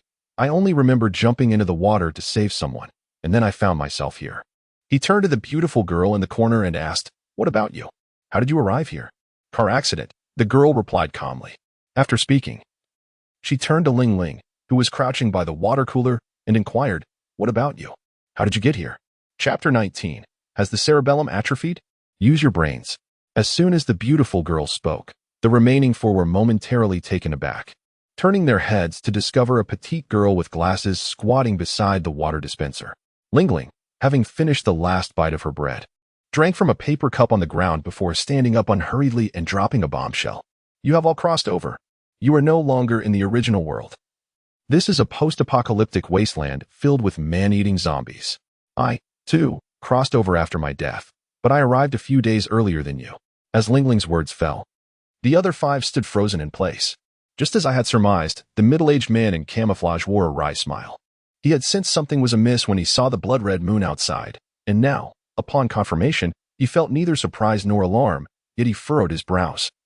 Looking at Ling Ling for further confirmation, "Are you saying this is a post-apocalyptic wasteland, and there are zombies?" "We haven't entered hell. We are still alive," the young couple said, tightly embracing each other with excitement. "Yes, Leg, we will never part again." The elderly woman, Chao Xiong, murmured to herself, "Humph. So what if I was stabbed a few times? Even the heavens don't want me dead." "Wait, little girl, what did you just say? This world is in ruins? There are man-eating zombies?"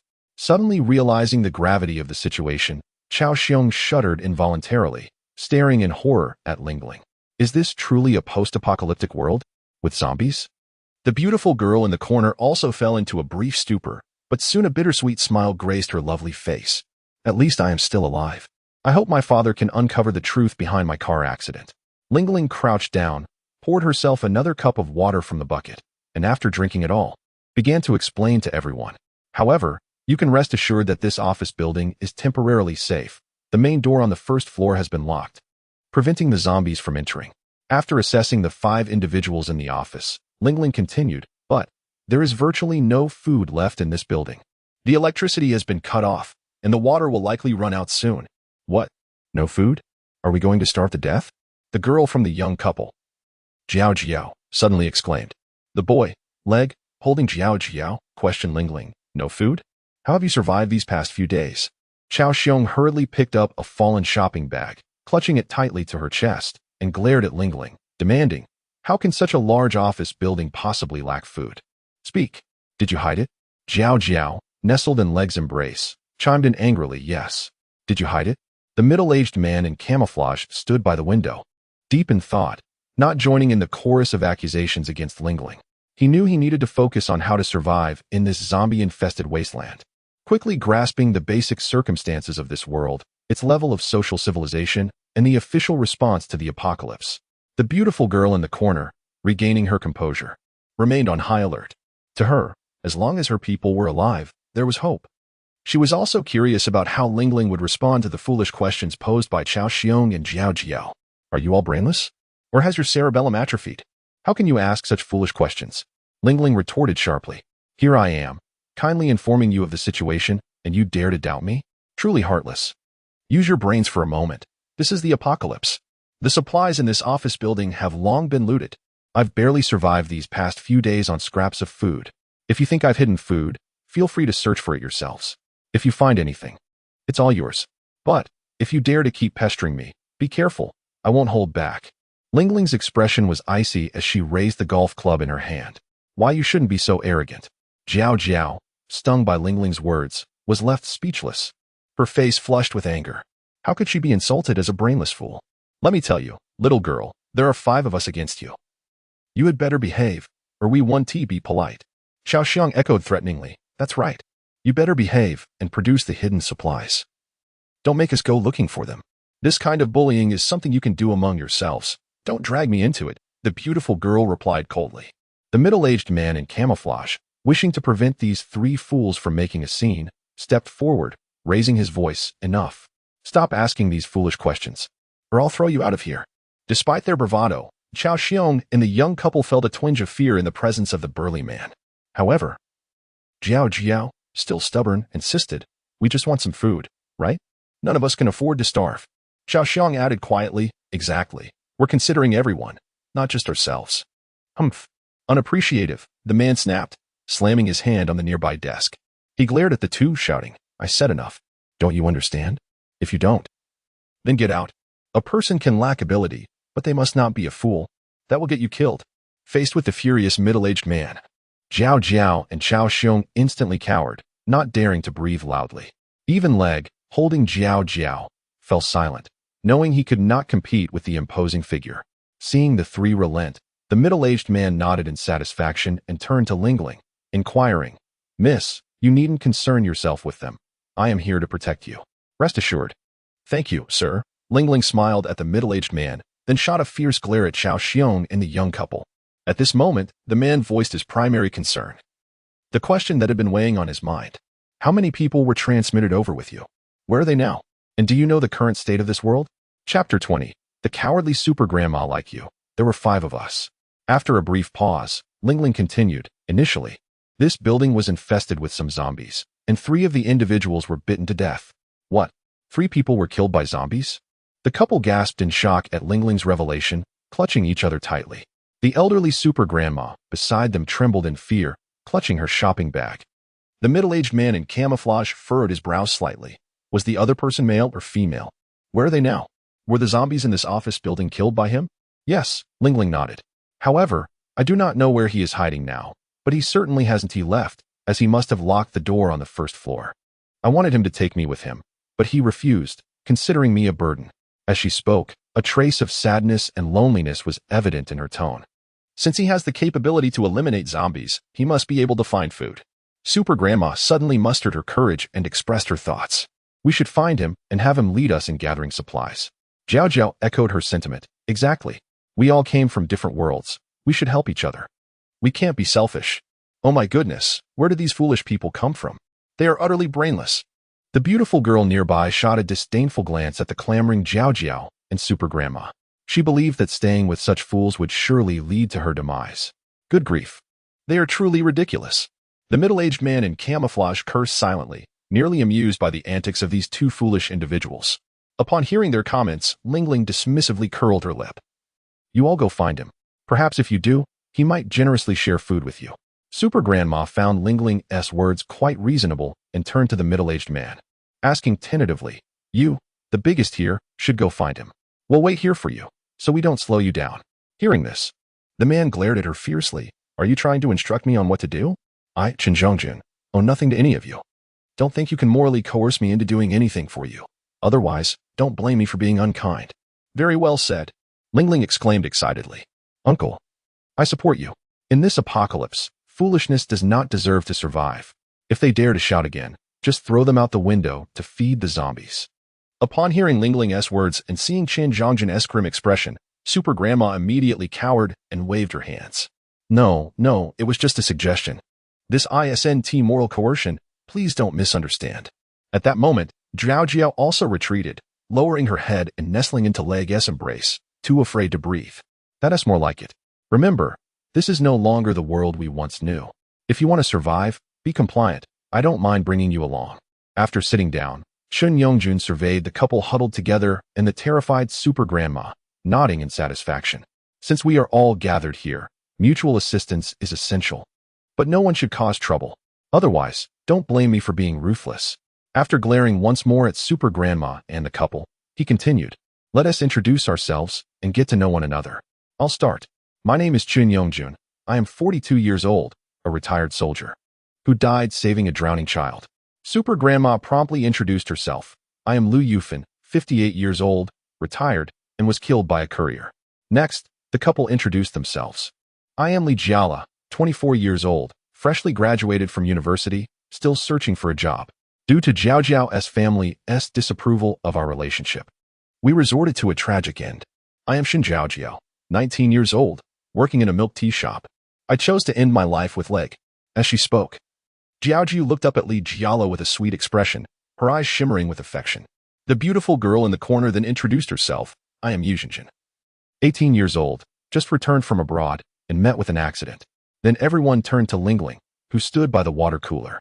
After a moment of contemplation, she introduced herself. I am Lingling, 16 years old, a student, who fell to her death from a rooftop. Once everyone had introduced themselves, Qin Zhongjun continued. Since we have entered this apocalypse, it signifies that heaven wants us to live again. However, with zombies in this world, and we being ordinary people, survival necessitates unity. But without rules, chaos ensues. I can lead you to survive, but you must obey my commands. You have 2 minutes to consider. The atmosphere grew heavy with contemplation as the group pondered their fate in a world infested with zombies. The answer was clear. Survival was impossible alone. Thus, to live, they had no choice but to accept Qin Yongjun's guidance. After all, he appeared robust and was a veteran who had died a heroic death. He seemed reliable. All right, I'll follow you. Super Grandma was the first to agree, realizing she had no other option. The couple whispered among themselves before raising their heads in unison. We agree. We are willing to follow your commands, but please don't send us to our deaths. Yi Zhenjin quickly contemplated and nodded. I agree as well. After furrowing her brow in thought, Lingling also nodded. After all, with her frail physique, she would merely wait for death in the face of danger. She did not believe she could easily vanquish zombies with a mere wallpaper knife or golf club. Having previously killed Tingting was merely a stroke of luck, compounded by Dingding's foolishness. Since the building was devoid of zombies, they decided to rest there for the night, addressing any matters come dawn. Qin Yongjun glanced at the blood-red moon outside the window and spoke to the group. Naturally, no one objected, and they began to find places to rest. The following day, when Qin Hao awoke, it was already past 9 in the morning. He had slept soundly, his exhaustion vanishing, leaving him invigorated. Sitting on the sofa, he opened a can of beef and relished the meal, savoring every bite. This beef is delightful. After satisfying his hunger, Qin Hao stood and walked to the window, surveying the street below. Unfortunately, there were no zombies in sight. At that moment, he was unaware that in the same building, 5 other individuals had also traversed into this world after death, aside from Lingling. After observing the surrounding buildings, he decided to venture 30 meters to the nearby apartment complex, where zombies and supplies would surely be more abundant than in the office building. Returning to the sofa, he donned a tactical jacket. He picked up the backpack once more to inspect its contents, which turned out to be rather sparse. Aside from ammunition for his revolver and 12-gauge shotgun shells, there were merely a handful of fruit-flavored hard candies, a lighter, and a large cup filled with water. Subsequently, he began to examine his weaponry. After loading the revolver's chamber and ensuring its readiness, he slid it into the holster at his waist. He then retrieved his dogleg knife, wiped it clean with an old towel, and sheathed it at his side for easy access. Lastly, he lifted the Remington M870 from the coffee table, replenished it with 8 shells, and affixed an additional 8 shells to the side. Once his preparations were complete, Qin Hao shouldered the backpack, secured the ballistic shield to it, crouched down to retie his shoelaces, and then, with weapons in hand, made his way towards the door. Leaning close to the peephole, he scrutinized the office outside, confirming everything was in order before he opened the door and stepped out. However, as soon as he emerged from the office and entered the corridor, he collided with Qin Yongjun and others who were there. Upon seeing the gear on Qin Hao, a flicker of anxiety crossed Qin Yongjun's square face. Realizing that this was indeed the individual mentioned by Lingling, the formidable presence of the Remington M870 shotgun was such that even the zombies would kneel in submission. Similarly, any human adversaries would fare no better. The reactions of the others varied distinctly. The young couple, upon seeing Qin Hao, displayed a hint of fear. Yet their eyes gleamed with greed at the sight of the Remington M870 in his hands. The elderly woman, Chao Xiong, initially thought this seemingly youthful student would be easy to manipulate, but her resolve faltered upon glimpsing the shotgun, fearing he might react violently as the delivery man had done. Trailing at the back, Yi Zhenjin paused momentarily upon noticing Qin Hao, a contemplative expression crossing her beautiful face. He bore a striking resemblance to her childhood friend, with whom she had lost contact after hastily leaving the country 3 years prior. At that time, her father's sudden demise had plunged their family into a perilous situation, forcing them to flee overseas under the cover of night, with no opportunity for farewells as their electronic devices were destroyed. For 3 long years, they lived in hiding until her father managed to secure a new protector, alleviating their crisis. Yet, just days after returning home, she found herself involved in a car accident, a clear indication that their newfound support was still insufficient. As Yi Zhenjin was lost in her thoughts, Lingling unexpectedly turned to Qin Hao with a sweet smile, exclaiming, "Qin Hao Gidge, it's wonderful to see you again." Yi Zhenjin's surprise deepened. Could he truly be the same person? It was not entirely surprising that she struggled to recognize Qin Hao, as the transition from 15 to 18 is marked by significant physical changes. Indeed, the adage that girls transform dramatically with age applies equally to boys. These 3 years had witnessed profound alterations in appearance. It was not just Yu Jinjin who pondered Qin Hao's identity. He too felt a sense of bewilderment. Upon seeing her, he momentarily froze, struck by how she resembled the childhood companion who had vanished alongside his family 3 years prior. Could this truly be mere coincidence? Chapter 21. Speaking without thinking? It could be fatal. Brothers, please remain calm. It's easy to misfire. Chen Yongjun, standing at the forefront, observed the gun barrel instinctively raised by Qin Hao. He quickly waved his hand, wearing a friendly expression, and said, "We just crossed over last night.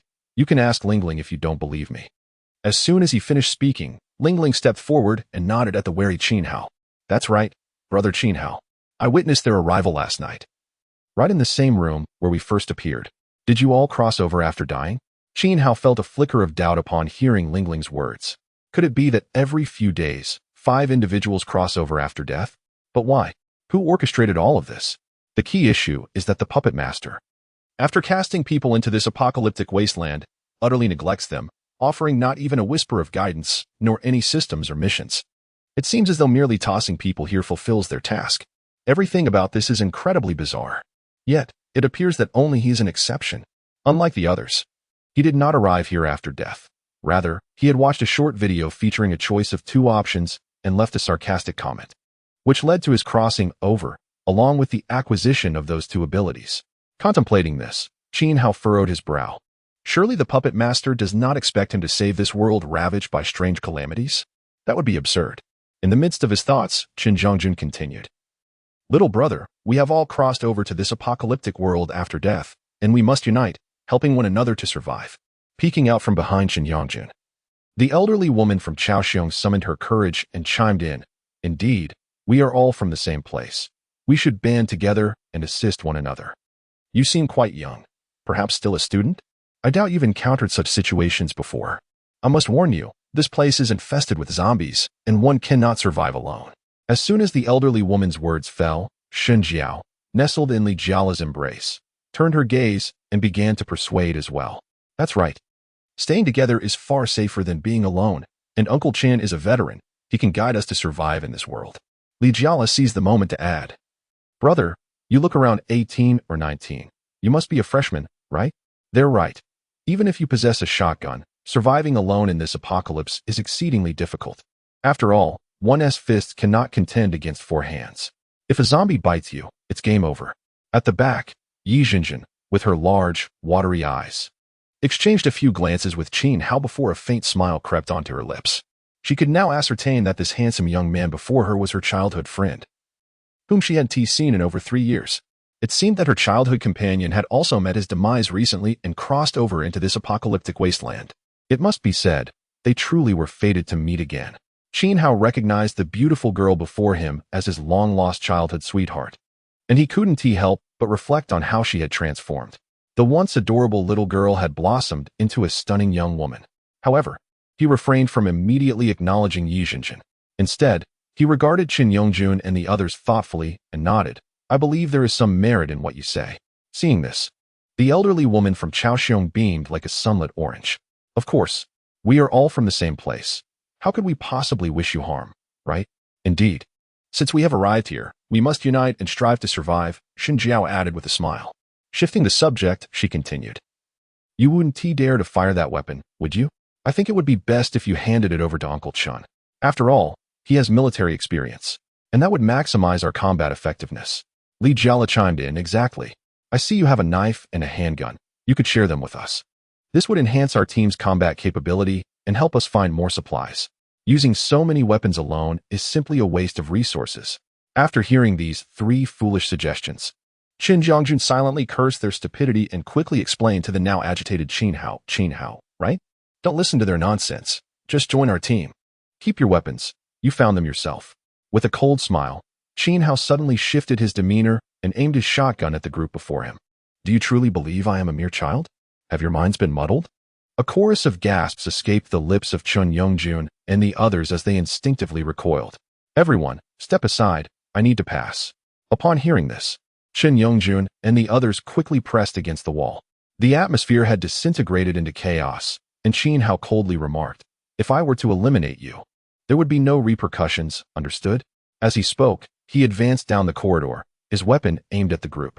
When he reached Li Jiala and Xun Jiao, he halted and pressed the gun's barrel against Xun Jiao's panicked face. "Keep your petty thoughts to yourself. Utter another word, and you will regret it. I won't do it again, I promise." Xun Jiao whimpered, feeling the cold metal against her skin, and collapsed to the ground, overwhelmed with fear. "Silly coward." Qin Hao sneered at the sobbing Xun Jiao, then suddenly brought the shotgun down onto Li Jiala's face. The impact left Li Jiala dazed, blood mingling with two of his teeth as he gasped, "You want me to hand over my weapons? Not a chance." With a swift motion, Qin Hao struck Li Jiala's face once more, sending him sprawling to the ground. Li Jiala fell beside Xun Jiao, instinctively cradling his swollen face in terror. "I won't dare again. Please, spare us." In that moment, he finally realized that this young man was not to be trifled with. It is utterly intolerable. Chen Yongjun stood quietly to the side, refraining from intervening. In his view, this young couple brought this upon themselves. They deserved it. If not for the need for cannon fodder, he would not have brought this couple along with the elderly Super Xiong to hinder their progress. Upon glancing at Chen Yongjun, who was merely spectating, Qin Hao realized that their relationship was far from amicable. In the future, he ought to think before speaking. Playing petty tricks could lead to dire consequences. Qin Hao raised the spray gun in his hand, and just as he assumed a striking posture towards Li Jiala, the latter trembled in fear. "No, please don't strike. I truly cannot bear it any longer." Chapter 22. Fear no more, truly Humph. Remember your words. If there is a next time, I shall not hesitate to end you. Li Jiala trembled as he sat on the ground, clutching Zhao Jiao. "I truly fear no more." He added, "Do not even think of playing tricks after the fact, or your demise will be most tragic. Understand?" Qin Hao coldly mocked, smacking Li Jiala's cheek with the shotgun in his hand. With his eternal and indestructible nature, coupled with a few hidden cards, he felt no trepidation towards any potential retaliation. However, while he felt invulnerable, he still preferred to avoid unnecessary conflict.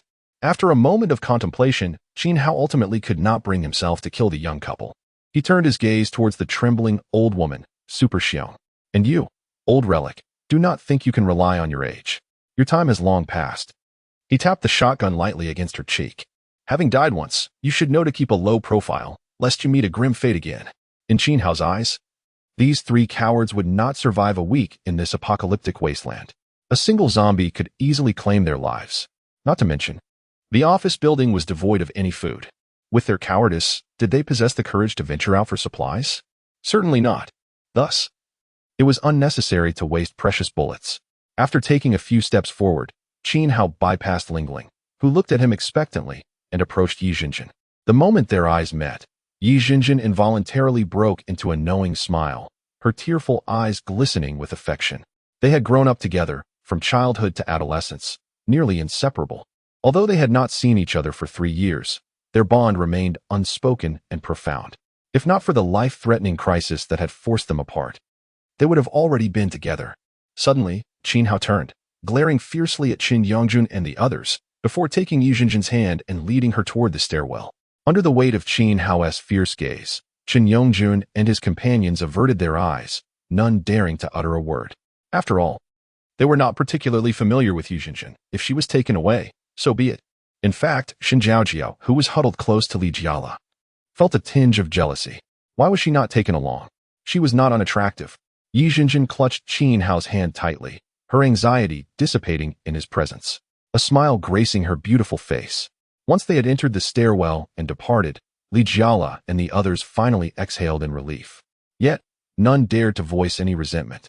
Even Li Jiala, who had lost 2 teeth, and Shen Zhaojiao, who had wet her pants. As Chen Yongjun thought, under the shotgun's threat, all were equal. Just as a zombie could kneel and call someone father, so too could the living kneel and submit. The cowardly Li Jiala, Shen Zhaojiao, and Super Xiong were utterly subdued, fearing that a single shot from Qin Hao could end their lives. Remember this: do not speak recklessly, nor act foolishly. My patience has its limits. Chen Yongjun shot a glance at the bruised Li Jiala and Shen Zhaojiao, then fixed his gaze sternly on Super Xiong. And you, this is no longer a peaceful world. Do not flaunt your age, no one will indulge you. Meanwhile, Ling Ling, perceptive as ever, approached Chen Yongjun and gently advised, Uncle Chen, do not be angry. It may harm your health. On the other side, the obedient Yi Jinjin followed Qin Hao into the lobby on the first floor. It has been 3 years since we last met, hasn't it? Qin Hao stood before the glass door, turning to cast a gentle glance at Yi Jinjin. If it weren't for your familiar gaze, I might have struggled to recognize you. Have I become ugly? Yi Jinjin's large, watery eyes turned crescent-shaped with a smile. Not at all, Qin Hao replied, chuckling. You have blossomed into a stunning beauty, transforming from a lovely girl into a magnificent woman. Still as glib as ever. Yi Jinjin playfully rolled her eyes at him. In truth, she felt touched that Qin Hao recognized her immediately. It meant he had not forgotten her over the years. This building is devoid of food. We must leave and find a new shelter, Qin Hao stated. Retrieving a piece of hard candy from his pocket and unwrapping it to feed Yi Jinjin. She nodded sweetly, her face blooming with a smile as she savored the candy.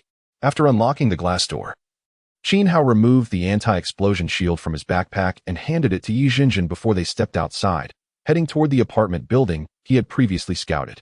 Having cleared the zombies from the street earlier, the area was now devoid of life, save for a few decaying corpses. Why did he bring Yi Jinjin along? Naturally, it was because they had grown up as childhood sweethearts, and their families had informally promised them to each other. A man could not simply abandon his childhood companion. That would not be honorable.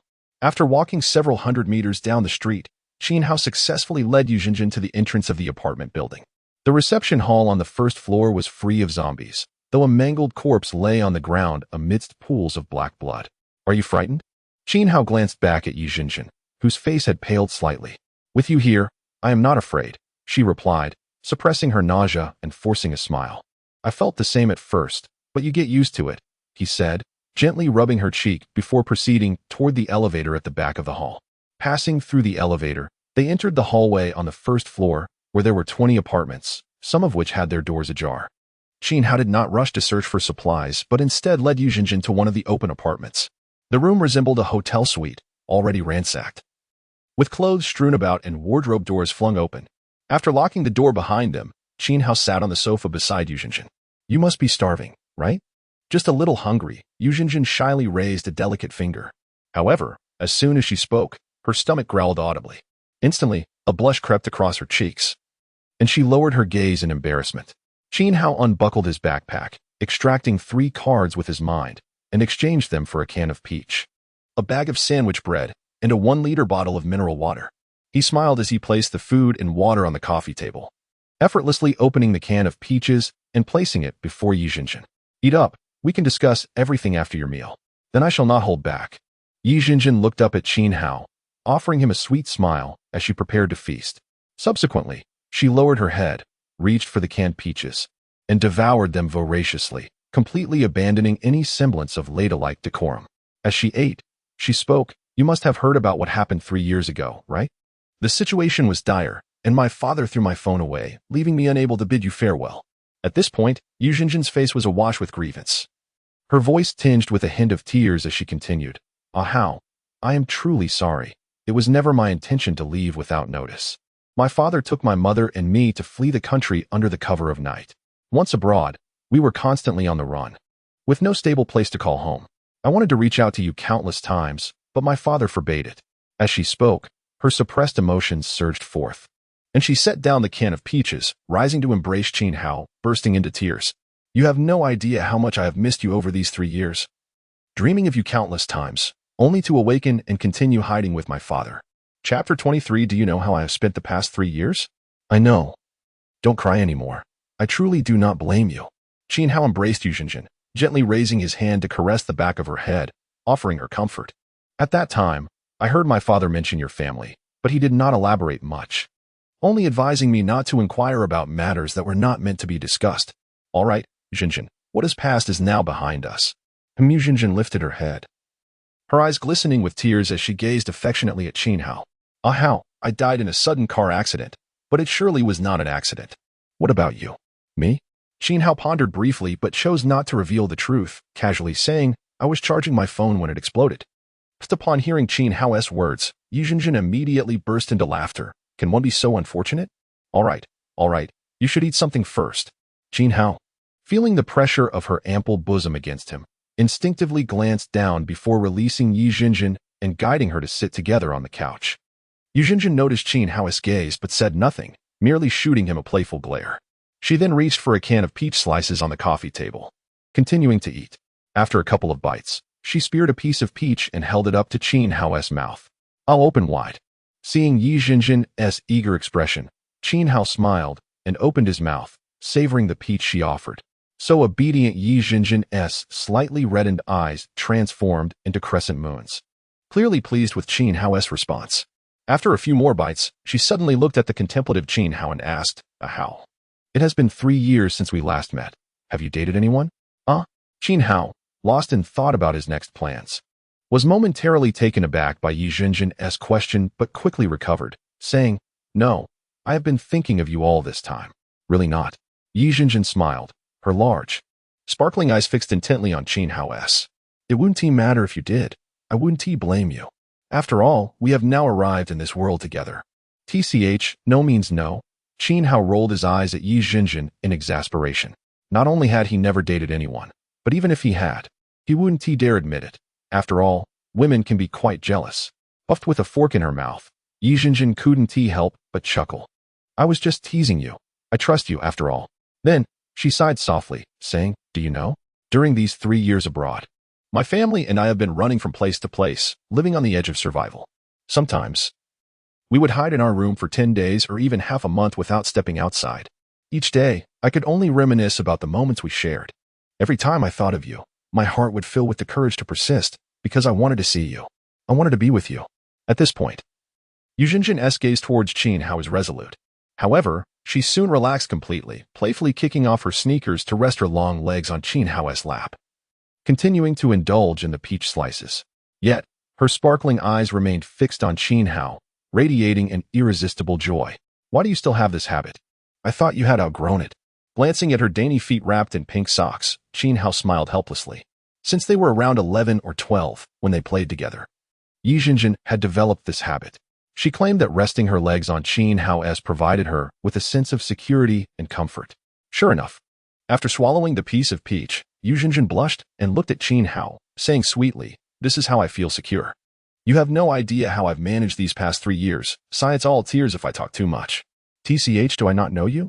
With your unwillingness to suffer losses, even while hiding from your family, you wouldn't let yourself be at a disadvantage, Qin Hao remarked with a smirk.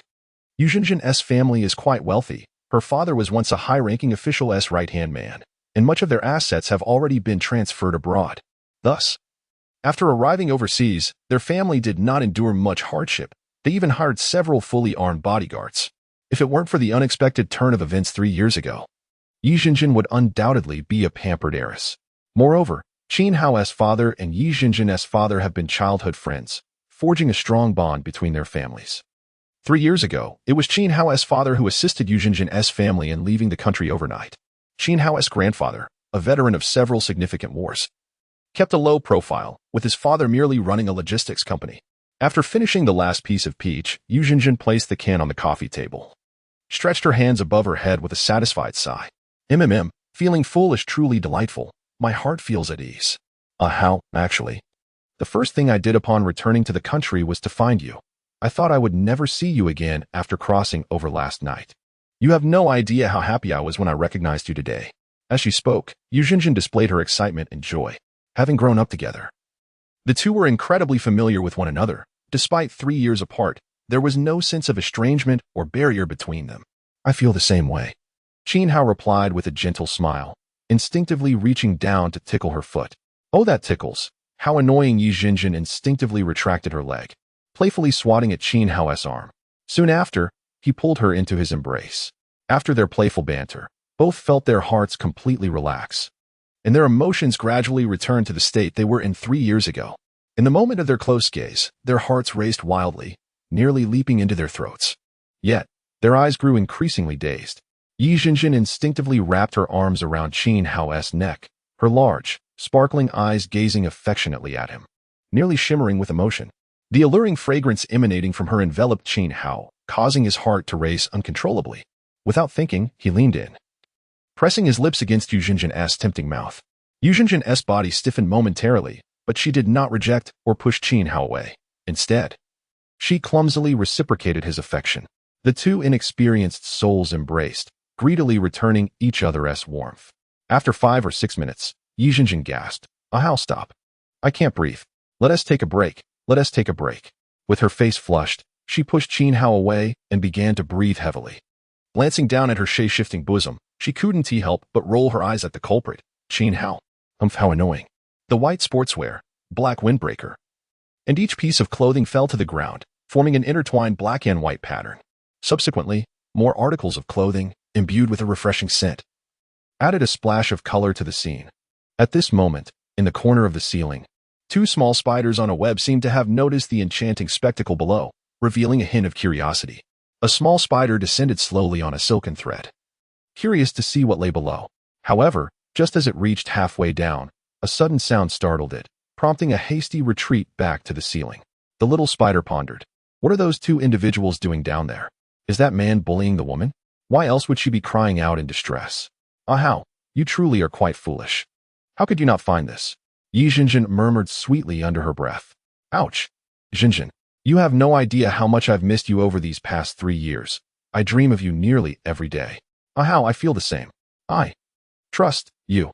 An hour later, with her cheeks flushed, Yi Jinjin nestled contentedly in Qin Hao's embrace, tracing circles on his chest with her delicate, fair fingers. What shall we do next? There are zombies everywhere, she inquired. Do not worry, Qin Hao reassured her with a gentle kiss on her forehead. As long as I am here, you shall not suffer any injustice. Humph, Yi Jinjin playfully pouted. Do not underestimate me. I have learned some self-defense techniques from a female bodyguard, and I even know how to use a gun. Oh my, our Jinjin is quite formidable. Qin Hao teased with a chuckle. Very well, let us embark on a quest for supplies together. You can assist me. She replied sweetly, resting her cheek against Qin Hao's chest, listening to the steady rhythm of his heartbeat, which brought her an immense sense of security. Qin Hao lowered his gaze and noticed the crimson stains on the sheets. He softly asked, Jinjin, does it still hurt? Yi Jinjin lifted her head and joyfully shook it. They rested until noon before finally rising from the bed and tidying up, while Yi Jinjin organized her belongings. Qin Hao seized the opportunity to exchange a few supply cards for food and water, placing them on the coffee table. He prepared 2 boxes of vacuum-sealed shredded pork with green peppers and 2 bottles of chilled cola. When Yi Jinjin emerged from the bathroom, he waved her over, saying, Jinjin, come eat. I found 2 bottles of cola in the fridge. I'm coming, she replied, her gait noticeably awkward as she approached. Sitting down, she couldn't help but cast a playful glare at Qin Hao beside her. Humph, you naughty boy. Qin Hao smiled awkwardly, quickly changing the subject. Jinjin, I want you to accompany me in searching for supplies and combating zombies. It will help you gain strength to survive in this world. I was already planning on that. Even without you saying so, I would follow. I am not a delicate little woman who would hinder my man, she declared, brimming with confidence. I am quite capable. Chapter 24. Remember, shoot directly when encountering danger. Indeed, our Jinjin is the most formidable, Qin Hao praised with a smile. All right, let's eat first. Afterward, we need to search for supplies. Otherwise, we shall go hungry tonight. Yi Jinjin nodded obediently. A few minutes later, the two had finished their meal and began to tidy up. The bulletproof shield was still held by Yi Jinjin, while Qin Hao placed a revolver, along with its holster and the remaining 30 bullets, into her hands. Remember, if you encounter danger, whether it be a person or a zombie, shoot without hesitation, understood? Qin Hao earnestly instructed. Don't worry, Yi Jinjin replied, lowering her head as she examined the revolver. I truly know how to use a gun.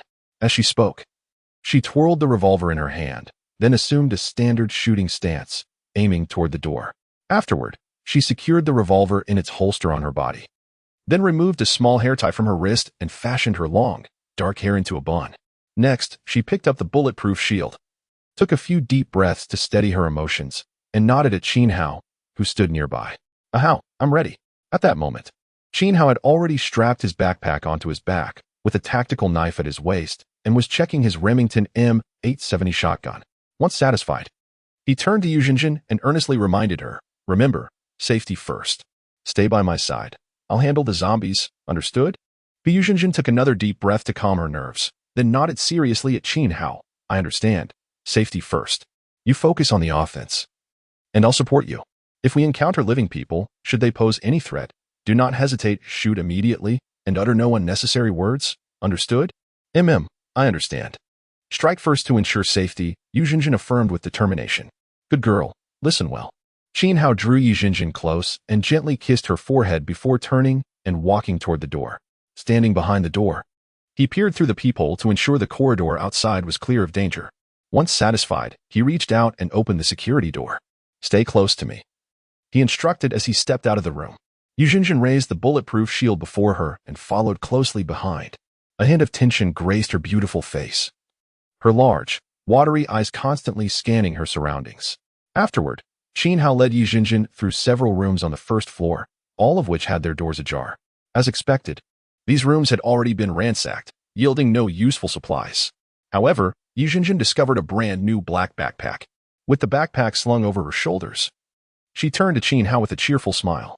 Now that we have a backpack, we can carry more supplies, hee. There should be other survivors in this building. We must be cautious, Qin Hao advised. He then approached a tightly shut security door, pondering how to pry it open. Observing his contemplative expression, Yu Jinjin understood his thoughts. Furrowing her brow, she glanced at the closed door and suddenly had an idea. She reached into her pocket and pulled out a small wallet, retrieving a thin shopping cart. Watch this. I guarantee I can open the door. With a mysterious grin, she waved the shopping cart at Qin Hao, then set the bulletproof shield on the ground and slid the card into the door's crack. With her brow furrowed, she pondered as she manipulated the shopping cart up and down within the door. With a click, the security door surprisingly unlocked, leaving Qin Hao momentarily stunned. He then gave Yu Jinjin a thumbs up, impressed. Impressive, Jinjin. I didn't know you had such skills. Humph. Now you see my prowess, Yu Jinjin replied, raising an eyebrow with pride. I learned this from my bodyguard sister. After tucking the shopping cart back into her pocket, she picked up the bulletproof shield from the ground and stepped into the room, with Qin Hao closely following her. After rummaging through the room, they ultimately found 4 packs of braised beef noodles, a packet of chicken ham, and 6 bags of pure milk. Great. Dinner is secured. We won't go hungry tonight. Yu Jinjin exclaimed joyfully as she stowed the supplies into her backpack, then waved an unopened small umbrella at Qin Hao. Ahau, look what I found in the nightstand. Before Qin Hao could discern the brand, she swiftly tucked the umbrella into her backpack. All right, let us move on to the next room. Qin Hao affectionately pinched Yu Jinjin's cheek before turning to exit the room. Once in the corridor, before Qin Hao could speak, Yu Jinjin pressed the bulletproof shield into his hands. Take this, stand guard while I open the door, with a haughty tone. She withdrew the shopping card from her pocket and approached the adjacent security door. Inserting the card into the door's crevice, she manipulated it for a while. But suddenly her brow furrowed tightly. After a few more attempts, she sighed and withdrew the card. This one has 2 locks, it won't budge. As she spoke, she continued to the next security door, frowning as she tried once again. No rush, take your time. If it doesn't work, we'll switch. Qin Hao stood guard beside her, one hand holding the bulletproof shield and the other gripping the Remington M870 tightly. He had seen this method of lockpicking online before, however. It only worked on simpler security doors, not those with deadbolts. After attempting 3 security doors in succession, Yu Jinjin finally managed to pry one open. After stowing the shopping cart in her pocket, she wiped the sweat from her forehead. All right, let us hope to find some food and drinking water. With that, she opened the door and stepped inside. Jinjin, you've worked hard. Once in the room, they began to search through cabinets and drawers for useful supplies. After several minutes, Yu Jinjin found a large cabbage, 3 wilted cucumbers, and a box of 10 eggs in the refrigerator, while Qin Hao discovered 2 bags of tomato-flavored chips, a packet of strawberry cream biscuits, and a bag of pistachios in a small cupboard. After stowing these provisions into their backpacks, Qin Hao led Yu Jinjin out of the room to continue searching for more pryable doors on the first floor. In the next half hour, they managed to pry open 2 more security doors, but unfortunately, they found no food. Let us check the second floor. After trying every security door on the first floor, Qin Hao guided Yu Jinjin into the stairwell to ascend to the second floor. Upon reaching the safety door on the second floor, Qin Hao gestured for Yu Jinjin to stay behind him, then listened intently, confirming there was no movement. He gently pushed the door open and stepped inside. In the corridor lay 2 zombies, their heads gruesomely exploded. Most of the security doors on either side stood ajar, indicating that this floor had already been thoroughly searched. Were these 2 zombies slain by someone? Standing beside Qin Hao, Yu Jinjin cast a curious glance at the lifeless bodies on the ground. Indeed, it appeared that the zombies in this apartment building had been cleared out. Observing the 2 fallen creatures, Qin Hao furrowed his brow slightly, contemplating his departure. After all, his primary objective was not to scavenge for supplies, but to eliminate zombies for card acquisition. It was likely that the resources here had already been rummaged through. They should seek another location. With that, Qin Hao took Yujinjin's hand and made his way towards the stairwell. As they entered the stairwell, Qin Hao suddenly lifted his gaze, peering upward through the gap in the stairs as he thought he heard a faint sound of footsteps. However, he chose not to investigate further and instead hurried Yujinjin down to the first floor. Upon reaching the ground floor, they proceeded directly towards the entrance. Once outside, Qin Hao surveyed the surroundings and led Yujinjin toward a nearby office building. Just as they approached the entrance of the office building, Qin Hao noticed a female zombie clad in black attire lurking in the corner of the lobby. "Ahau, there's a zombie," Yujinjin exclaimed, her demeanor instantly shifting to tension as she instinctively gripped the revolver in its holster. "Do not be afraid," Qin Hao reassured her, raising his shotgun and advancing toward the zombie. In a swift motion, as the creature lunged with a guttural roar, he pulled the trigger. Bang! From a distance of 3 to 4 meters, the shotgun blast obliterated the female zombie's head, sending it crashing several meters away. "Ahau, you're incredible. Amazing," Yujinjin exclaimed as she approached his side, lavishly showering him with compliments and offering a playful kiss. "Mua humph, if I weren't skilled, how would I protect you?" Qin Hao replied with a playful raise of his eyebrows, then continued down the corridor with his shotgun at the ready. The earlier gunfire seemed to have attracted the attention of other zombies within the office building, as 2 security-clad zombies soon charged out from the corridor. Bang! Bang! Without hesitation, Qin Hao lifted his weapon and fired, dispatching the 2 zombies with precision. Beside him, Yujinjin drew her revolver, preparing to shoot. "Are you afraid?" After loading his shotgun, Qin Hao glanced at Yujinjin. "With you here, I am not afraid," she replied, clutching her revolver tightly and flashing him a sweet smile.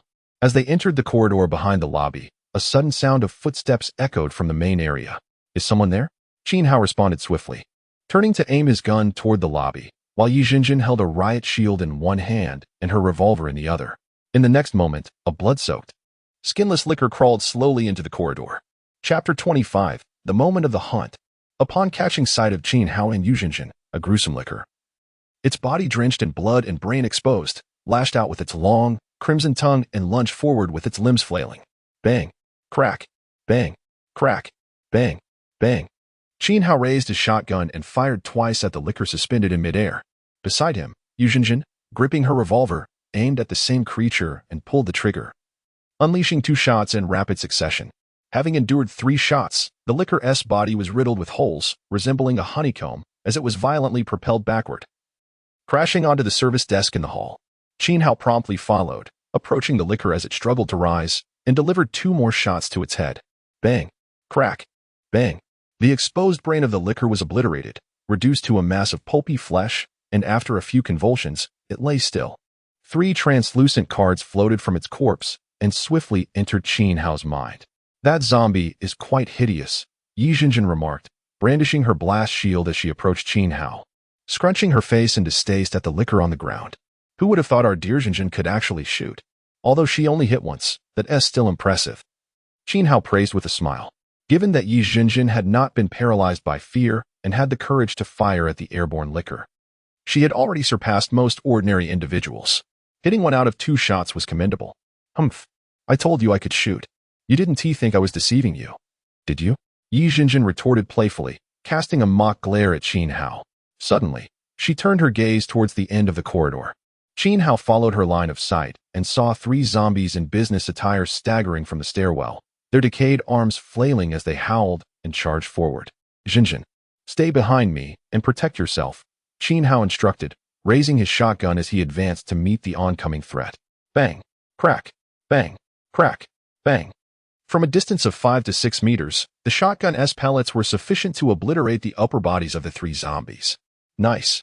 Qin Hao couldn't suppress the excitement that crept onto his face as 3 unopened cards flew towards him. "Ahau, your aim is simply impeccable. Those shots were incredibly cool. I adore you," Yujinjin exclaimed, closely trailing Qin Hao with admiration shining on her beautiful face. "Is that so? Just wait until you see what's next. It might just leave you breathless." Qin Hao chuckled as he loaded more shells into his shotgun. Once the shotgun was fully loaded, Qin Hao continued down the corridor. Upon reaching a fire cabinet, he smashed the glass with the stock of his gun and retrieved a fire axe hanging inside. After brushing off the shards of glass, he handed the axe, measuring over half a meter, to Yi Zhenjin, advising, "Hold on to this for self-defense. Ammunition will eventually run out, and we'll need cold weapons for protection." After a moment of thought, he added, "We don't have much ammunition, so use it sparingly. Only fire when absolutely necessary. I'll handle the zombies. You just need to cover me." "Okay." Yi Zhenjin nodded obediently, stowing her revolver in its holster while grasping the fire axe with one hand and the blast shield with the other.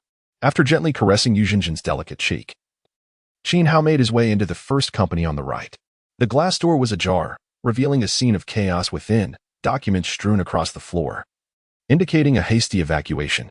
From the documents he had previously perused, he learned that the day after the apocalypse struck, official military forces organized a rescue operation. Most ordinary people had evacuated, leaving behind those unwilling to leave or those who hadn't received evacuation notices. The remaining individuals had transformed into zombies. The cause of the zombie virus remained unknown. Once inside the company, Qin Hao closed the glass door behind them and began rummaging through the office with Yi Zhenjin. After searching for over 10 minutes without success, they sat down by the water cooler. Qin Hao lifted a half-full bottle of water, poured 2 cups, and handed one to Yi Zhenjin. "Zhenjin, drink some water and take a break." Yi Zhenjin took a large sip and then asked, "How? Our backpacks can't carry much food. Shouldn't we find a safe shelter?" "Exactly," Qin Hao confirmed, finishing his cup of water. "We must find a secure place to stay. Otherwise, we won't sleep soundly at night. Let's gather enough food and water for 4 to 5 days. Then look for a safe haven." "All right, I'll follow your lead," Yi Zhenjin agreed, finishing her drink. After a brief rest, Qin Hao led Yi Zhenjin out of the company and into the adjacent one. This office, too, was in disarray, but fortunately, they discovered a box of sandwich cookies weighing about 2 kilograms. After tearing open a cookie and feeding it to Yi Zhenjin, Qin Hao stuffed the rest into his backpack. "Strawberry flavor, not bad," Yi Zhenjin said after swallowing, licking the crumbs from her lips. Hearing her, Qin Hao pulled out another cookie from his backpack, tore it open, and fed it to her again. With his backpack secured and shotgun in hand, he led Yi Zhenjin towards the exit. However, just as they stepped out into the corridor, a cacophony of footsteps and low growls echoed from the nearby hall. "Oh no, the gunfire must have attracted nearby zombies." Qin Hao's brows furrowed as he quickly pulled Yi Zhenjin back into the previous company, guiding her to the corner storage room.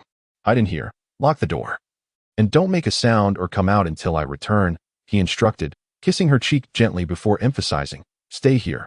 I can handle everything outside. Understand?" "Understood." Yi Zhenjin nodded. "I'll wait for you to come back. I want to run off. I believe you can manage everything out there. Good luck. Love you. Rest assured." After tenderly caressing her cheek one last time, Qin Hao closed the storage room door and stepped out with the shotgun in hand. As he entered the corridor, he was met with the sight of 7 or 8 zombies, howling and flailing their decaying arms as they surged into the passage. Where did so many zombies suddenly come from? This shouldn't be happening. Confusion filled his mind. With a mere thought, Qin Hao summoned the silver calling card of the valiant Shadow Huntress, conjuring forth a female Shadow Huntress clad in black leather armor, armed with crossbow bolts. "Eliminate them all. But remember to aim for the head."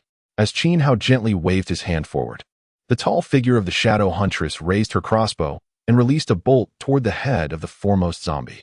Whoosh! The arrow struck the first zombie's head with pinpoint accuracy. The Shadow Huntress swiftly loaded another bolt and shot at another zombie, simultaneously retreating to create distance. Qin Hao stepped back several paces, entering a nearby building, shutting the glass door behind him, and securing it with a tactical knife. In the corridor, the Shadow Huntress nimbly maneuvered among 7 or 8 zombies, using her crossbow to dispatch them one by one with headshots. In just a minute, all 8 zombies had met their demise.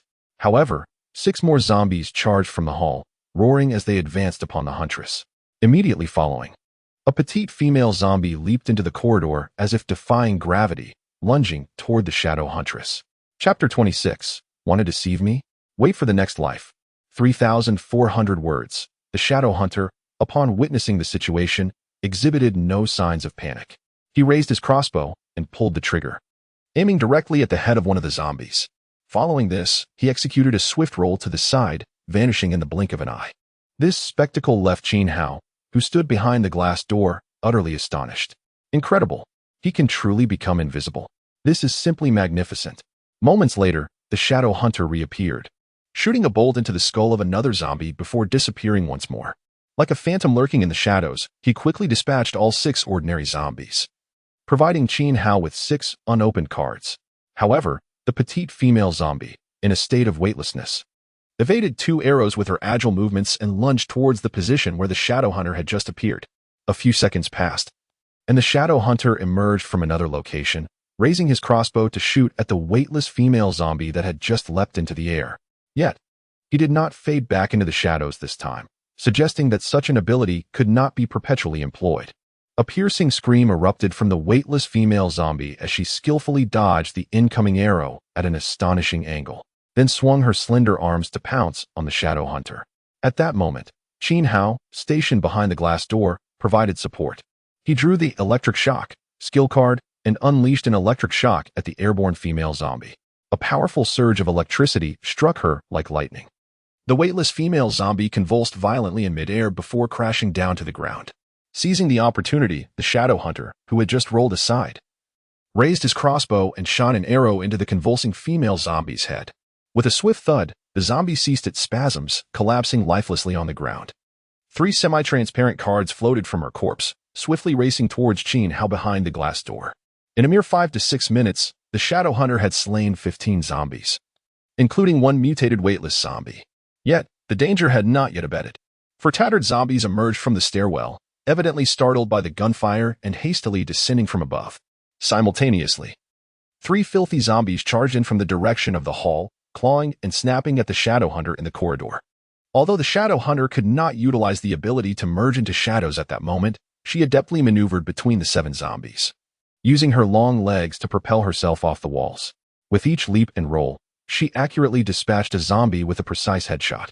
Within a few minutes, all 7 zombies lay lifeless, granting Qin Hao another 7 unopened cards. Afterward, the female Shadow Hunter collected her arrows from the corpses of the fallen zombies. The corridor was now littered with bodies, their black blood pooling together to form a crimson stream. Qin Hao glanced at his wristwatch and then at the Shadow Hunter standing in the corridor. There's still about 15 minutes left. Please check upstairs for any remaining zombies. However, ensure you return to my side before leaving. Understood, the female Shadow Hunter nodded in response, then turned to ascend the stairwell.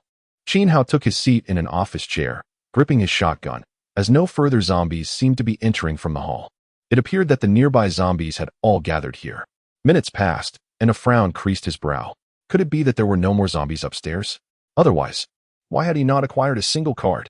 Logically, this 16-story building should not contain only a dozen zombies, he mused, silently awaiting the Shadow Hunter's return. During this time, he approached the storage room where Yi Jinjin was hiding and inquired from behind the door.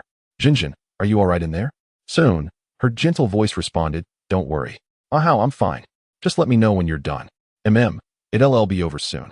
After assuring the concealed Yi Jinjin, Qin Hao returned to his seat behind the glass door. In the final minute of the Shadow Hunter's allotted time, she opened the stairwell safety door and rushed back to Qin Hao, stating, I have checked floors 2 to 8. There were 3 zombies, and they have all been eliminated.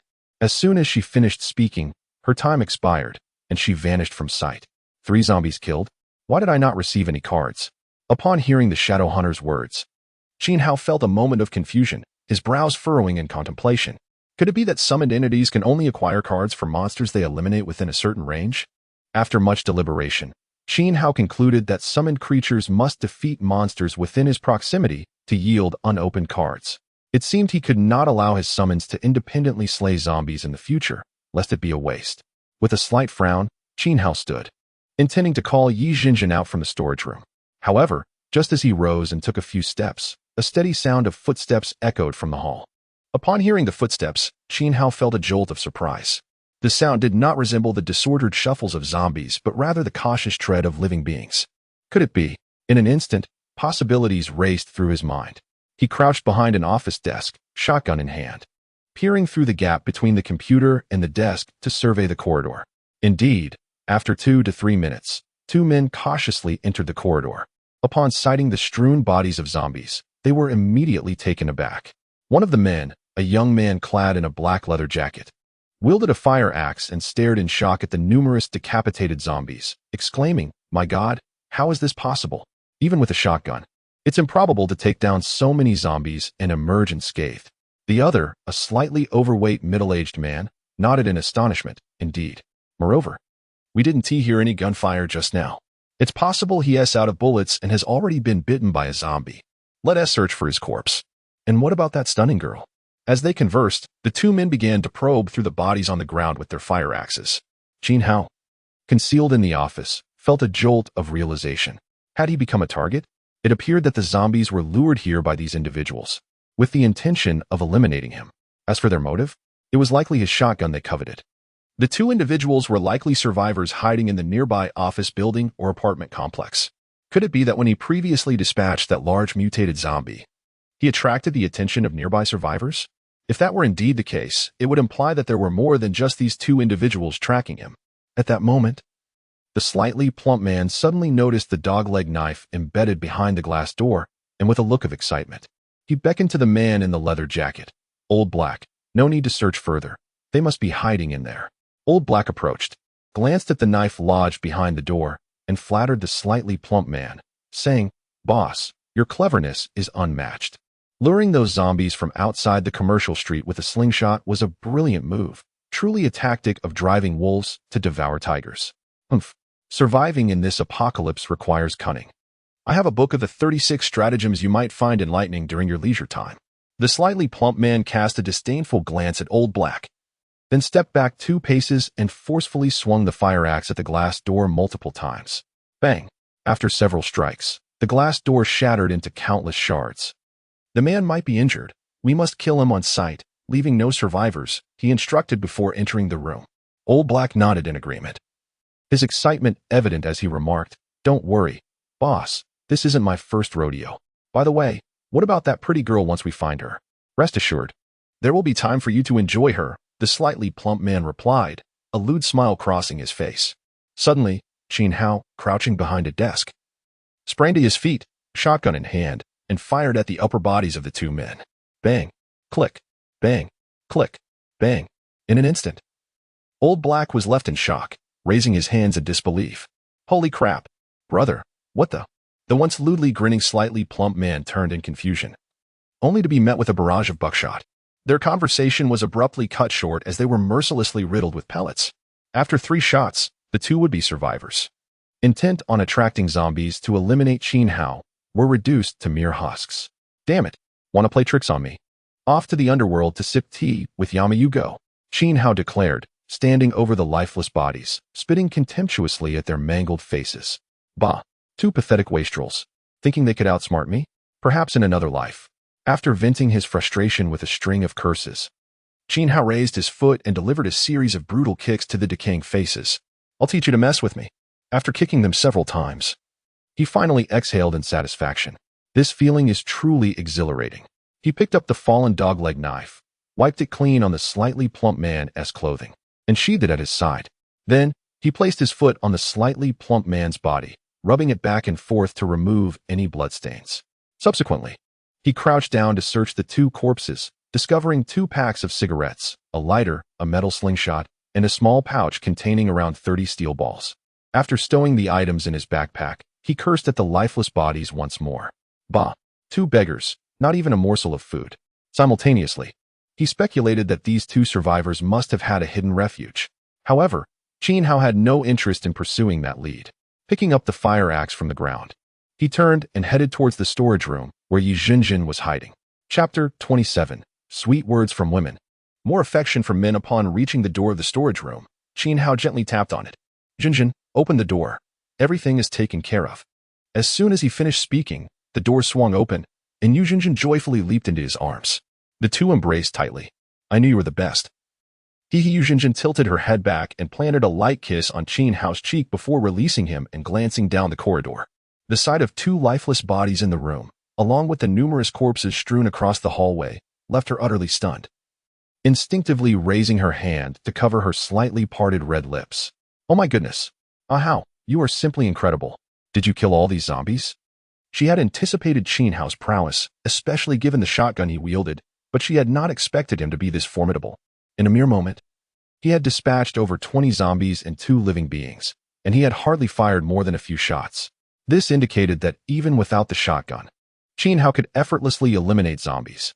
At this realization, a wave of security washed over Yi Jinjin, filling her with an unparalleled sense of comfort. Her beautiful visage beaming with a hint of sweetness and joy. After all, this was the man she had admired since childhood, her childhood friend. This affirmed that she had not misjudged him. Although the zombies lay lifeless, the sight of their grotesque forms still stirred a flicker of fear within her. As was only natural. However, she quickly composed herself, turning to retrieve her riot shield and fire axe. Standing by, Qin Hao felt a swell of pride and satisfaction at Yu Jinjin's gasps of astonishment and admiration, her face radiating devotion. After pulling a piece of hard candy from his pocket, he unwrapped it and fed it to her, holding a gun in one hand and wielding the fire axe in the other as they moved towards the door. Let us go, Jinjin. We must continue our search for food and clean water and find a safe haven to spend the night. Following Qin Hao into the corridor, Yi Jinjin, faced with the scattered corpses and the stench of decay, could no longer suppress the turmoil in her stomach and leaned against the wall to retch. Observing her distress, Qin Hao quickly raised his hand to gently pat her back. Jinjin, you'll adapt. Just hang in there. After several heaves, Yi Jinjin lifted her pale face, gesturing to Qin Hao. I'm all right, don't worry. I just need a moment to adjust. All right. Qin Hao refrained from elaborating, knowing that this was an inevitable process in this apocalyptic landscape. Let us have some water. We'll find a secure spot to rest shortly. As he spoke, he retrieved a water bottle from his backpack and handed it to Yi Jinjin. Nodding, she took a few sips from the bottle and declared, let us keep moving. I'm fine. After sealing the bottle, a faint smile broke through her pale complexion. With the water bottle in hand, Qin Hao guided Yu Jinjin past the corpses, swiftly making their way toward the stairwell at the end of the corridor. Before long, they arrived on the second floor. Since the shadow hunters had already cleared this area, it was relatively safe. Entering a tech company, Qin Hao found an office chair for Yi Jinjin to rest while he rummaged through the room in search of useful supplies. In truth, the resources within the office building were scarce, mostly consisting of snacks brought by employees or those provided by the company. Moreover, any survivor with a shred of sense would have taken what they could carry before evacuating. The remaining food was likely left behind in the chaos or forgotten by those who had not returned. After an exhaustive search, Qin Hao uncovered a small bottle of yogurt and 2 packs of still edible snowflake cakes in a drawer. He approached Yu Jinjin, concern etched on his face. How are you feeling? Better? As he spoke, he opened the yogurt and inserted a straw, placing it in Yi Jinjin's hands, along with the 2 packs of snowflake cakes in her other hand. First, have something to eat. How? Yu Jinjin gazed at the yogurt and cakes in her hands, her heart swelling with gratitude, her eyes glistening with unshed tears as she looked up at Qin Hao. You're so good to me. Silly girl, Qin Hao chuckled, ruffling her hair. Who else would I treat well if not you? A hint of happiness illuminated Yi Jinjin's lovely face as she offered the yogurt to Qin Hao's lips. I'll open wide. He accepted without hesitation, sipping from the straw before pinching her cheek playfully. All right, eat up. Once you're done, take a little rest. Yu Jinjin nodded obediently, finishing one of the snowflake cakes before insisting on feeding the other to Qin Hao. After watching him swallow it, her face lit up with joy, a smile of happiness gracing her features. After a brief respite of a few minutes, Qin Hao led Yi Jinjin out of the room and into the adjacent company, where they continued their search. The next 2 to 3 hours unfolded as a monotonous and tedious expedition. Qin Hao guided Yu Jinjin from the 2nd floor to the 8th. Though the supplies they found were limited, they managed to fill their backpacks sufficiently for 3 to 4 days of sustenance. This included 3 bottles of mineral water, a large bag of oats, 10 apples, 3 vacuum-sealed chicken legs, 2 boxes of luncheon meat, and a large box of assorted snacks containing 3 instant hot pot kits, 2 pounds of pork floss biscuits, 3 1-pound red sausages, and 2 1-pound bags of beef jerky. With their search for supplies concluded, Qin Hao decided to seek a secure refuge for the night while there was still daylight. He did not require an excessive amount of resources. Carrying too much would be burdensome, and activating cards could yield ample supplies. In truth, the search for supplies was secondary. His primary goal was to eliminate zombies and acquire unopened cards. The more cards he could obtain, the less he would have to worry about food and water. He could acquire anything he desired. Around 6 in the evening, Qin Hao brought Yu Jinjin to an entertainment company on the 6th floor. This establishment featured an office belonging to the owner, complete with a security door and a small bedroom furnished with a luxuriously soft double bed and a well-equipped bathroom. It was evident that this was a secret rendezvous spot for the company's owner and attractive employees. After securing the glass door with a U-lock, Qin Hao meticulously inspected the entire room for any potential threats. Once satisfied, he led Yu Jinjin into the office, locking the security door behind them. Setting down their weapons and backpacks, he took her hand and led her into the bedroom. As they took their first steps into uncharted territory, the two surrendered to their desires, enraptured in each other's embrace. Chapter 28. The Hollow Lace Dress, a speed-boosting outfit? In a fervent embrace. The gazes of the two individuals gradually became hazy. Qin Hao's hands roamed restlessly, akin to two mischievous little mice. It tickles he, don't scratch my sensitive spots. That's just unbearable. I was wrong. I won't do it again, I promise. White sportswear, a black windbreaker, and alluringly snug garments cascaded to the floor, intertwining to form a small hill. Jinjin, I adore you. Gazing at Yu Jinjin, whose face was flushed with shyness and a tantalizing allure, Qin Hao felt his breath quicken. How? I love you too, only you. Yu Jinjin blinked her sparkling eyes. Smiling sweetly at Qin Hao, it must be said, Yu Jinjin possessed an exquisite figure, fair-skinned, beautiful, with long legs, ample bosom, shapely hips, and a slender waist. Her tall, fiery physique stirred the deepest of primal desires, and at least for Qin Hao, resistance was futile. A mere 10 minutes later, with a flick of his hand, Qin Hao conjured a hollow black dress. Jinjin, hurry, put it on. Taken aback by the dress in Qin Hao's hand, Yu Jinjin instinctively paused but then obediently accepted it, donning it gracefully. An hour later, with her complexion glowing and a smile gracing her lips, Yu Jinjin nestled contentedly in Qin Hao's embrace, her eyes gently closed as she drifted into slumber. Meanwhile, Qin Hao summoned the monster-slaying card system interface for inspection. At that moment, he had a total of 33 unopened cards. Without a moment's hesitation, he opened 10 cards in quick succession. Congratulations. You have obtained an F-grade white resource card, 1 yellow peach. Congratulations. You have obtained an E-grade green resource card, 1 liter of mineral water. Congratulations. You have obtained a D-grade blue resource card, 3 cans of beef. Congratulations.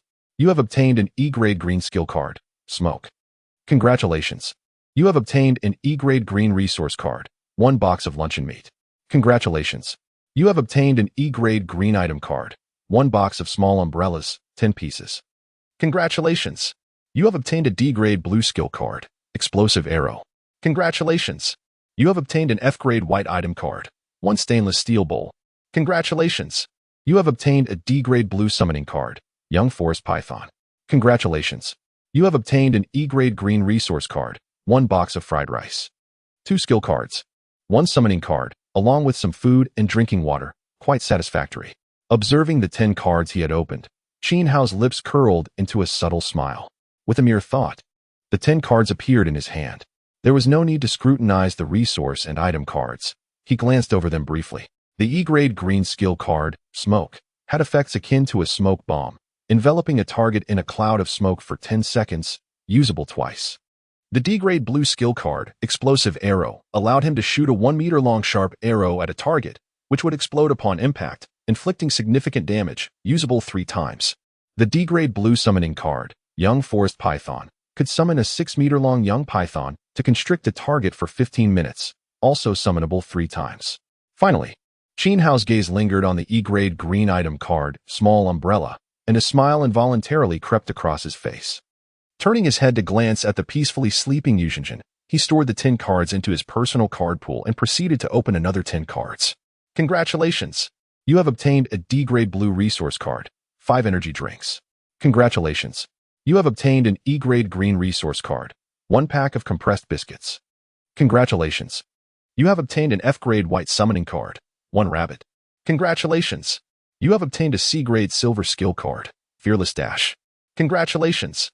You have obtained a D-grade blue item card, 3 GHO offensive grenades. Congratulations. You have obtained an E-grade green resource card, 1 roasted duck.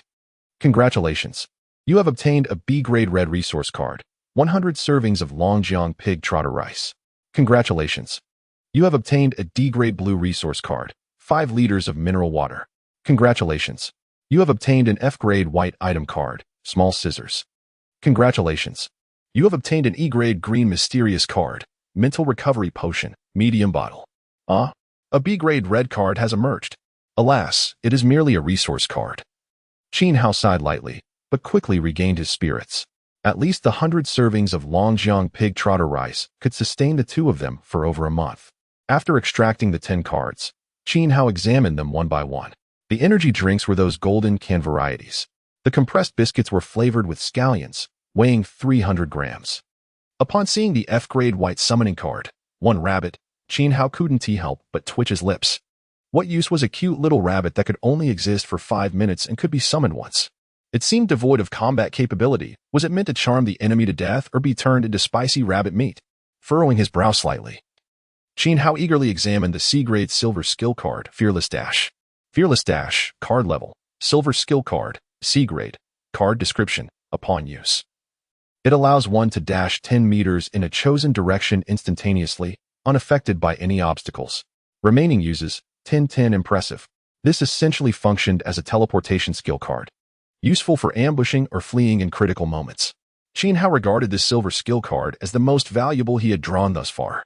Next, he inspected the D-grade blue item card, Jicho Offensive Grenades 3. Offensive grenades? He recalled that their lethality and range were not particularly extensive compared to defensive grenades. He had seen something about grenades in a scientific video, but the specifics eluded his memory. Regardless, this should suffice to eliminate a few foes at close range. The remaining cards garnered little interest from Qin Hao. Even the final E-grade mysterious card, Mental Recovery Potion, Medium Bottle, merely restored a substantial amount of mental energy in an instant. After storing all 10 cards into his personal card pool, Qin Hao decided to open all 13 remaining cards in one go. Chapter 29, as the saying goes, a woman who knows how to be charming has the best fate. Congratulations! You have received a D-grade blue resource card, Beef and Mushroom Rice Bowl 4. Congratulations! You have received an E-grade green resource card, a box of stuffed egg rolls, 500 grams. Congratulations! You have received an E-grade green resource card, a bottle of orange juice, 1 liter. Congratulations! You have received an F-grade white item card, a pair of black stockings. Congratulations! You have received an E-grade green item card, a sleeping bag. Congratulations! You have received an E-grade green skill card, Dullness. Congratulations! You have received a D-grade blue item card, 357 Magnum Bullets 50. Congratulations! You have received a D-grade blue summoning card, Crazy Barbie. Congratulations! You have received an E-grade green item card, a frying pan. Congratulations! You have received an F-grade white resource card, a salted duck egg. Congratulations! You have received an E-grade green resource card, chilled watermelon. Congratulations! You have received a B-grade red skill card, Frosty Fury. Goodness, I actually obtained a B-grade red skill card. Gazing at the dazzling red card on the screen, Qin Hao gasped in astonishment, almost unable to contain himself. Frosty Fury. The name alone sounds incredibly powerful. After murmuring this to himself, Qin Hao excitedly retrieved all 13 cards, perusing the detailed information one by one.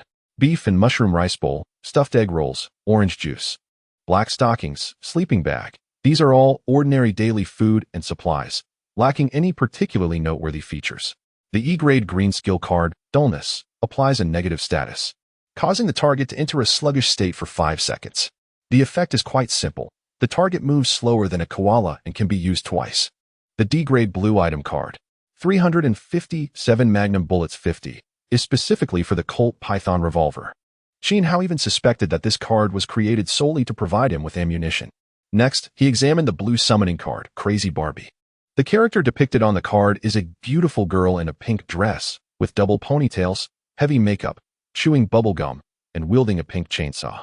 Crazy Barbie, card level, blue summoning card, D-grade.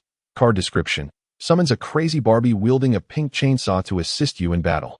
Please note, once in battle, Crazy Barbie may enter a frenzied state. However, this will not cause any harm to you. Duration, 15 minutes. Remaining uses, 3-3, Crazy Barbie? She looks quite lovely. Wielding a chainsaw nonetheless, and it's pink. TSK, could she be a bit unhinged? After pondering this, Qin Hao continued to inspect the other cards. The frying pan, salted duck egg, and chilled watermelon were all rather mundane supplies. Frosty Fury, card level, red skill card, B-grade, card description, unleashes a Frosty Fury skill on the target, instantly freezing them into a statue of ice, which then shatters into countless icy shards. Please note, the damage caused by this skill varies based on the target's combat power. Remaining uses, 30-30, incredible. This is essentially a finishing move capable of instantly eliminating foes. In a flash, Qin Hao envisioned the scene of freezing an enemy into an ice sculpture, which then explosively shattered into innumerable icy fragments. He chuckled to himself, confident that with this red skill card as his trump card, no one would dare to provoke him. Qin Hao's laughter and murmurs stirred the slumbering Yi Zhenjin, who turned over with a soft mule akin to a kitten, draping one of her long, snow-white legs over him. Yet, she did not awaken. Gently caressing Yi Zhenjin's impressive form, Qin Hao then examined the final card. Multidimensional Element Drink was merely a 500 milliliters bottle of vitamin beverage. As expected, it seems one must open a multitude of cards to procure something truly valuable. After storing all the cards in his personal card pool, Qin Hao, brimming with excitement, gently moved Yi Zhenjin's long leg off him and exchanged the previously acquired flashlight. He descended from the bed and entered the bathroom. After using the toilet, he stepped out of the bedroom, first pausing behind the security door to listen carefully, confirming that all was quiet outside. He then approached the window, glancing at the sky, where a large blood-red moon shone brightly, casting an eerie crimson light over the land.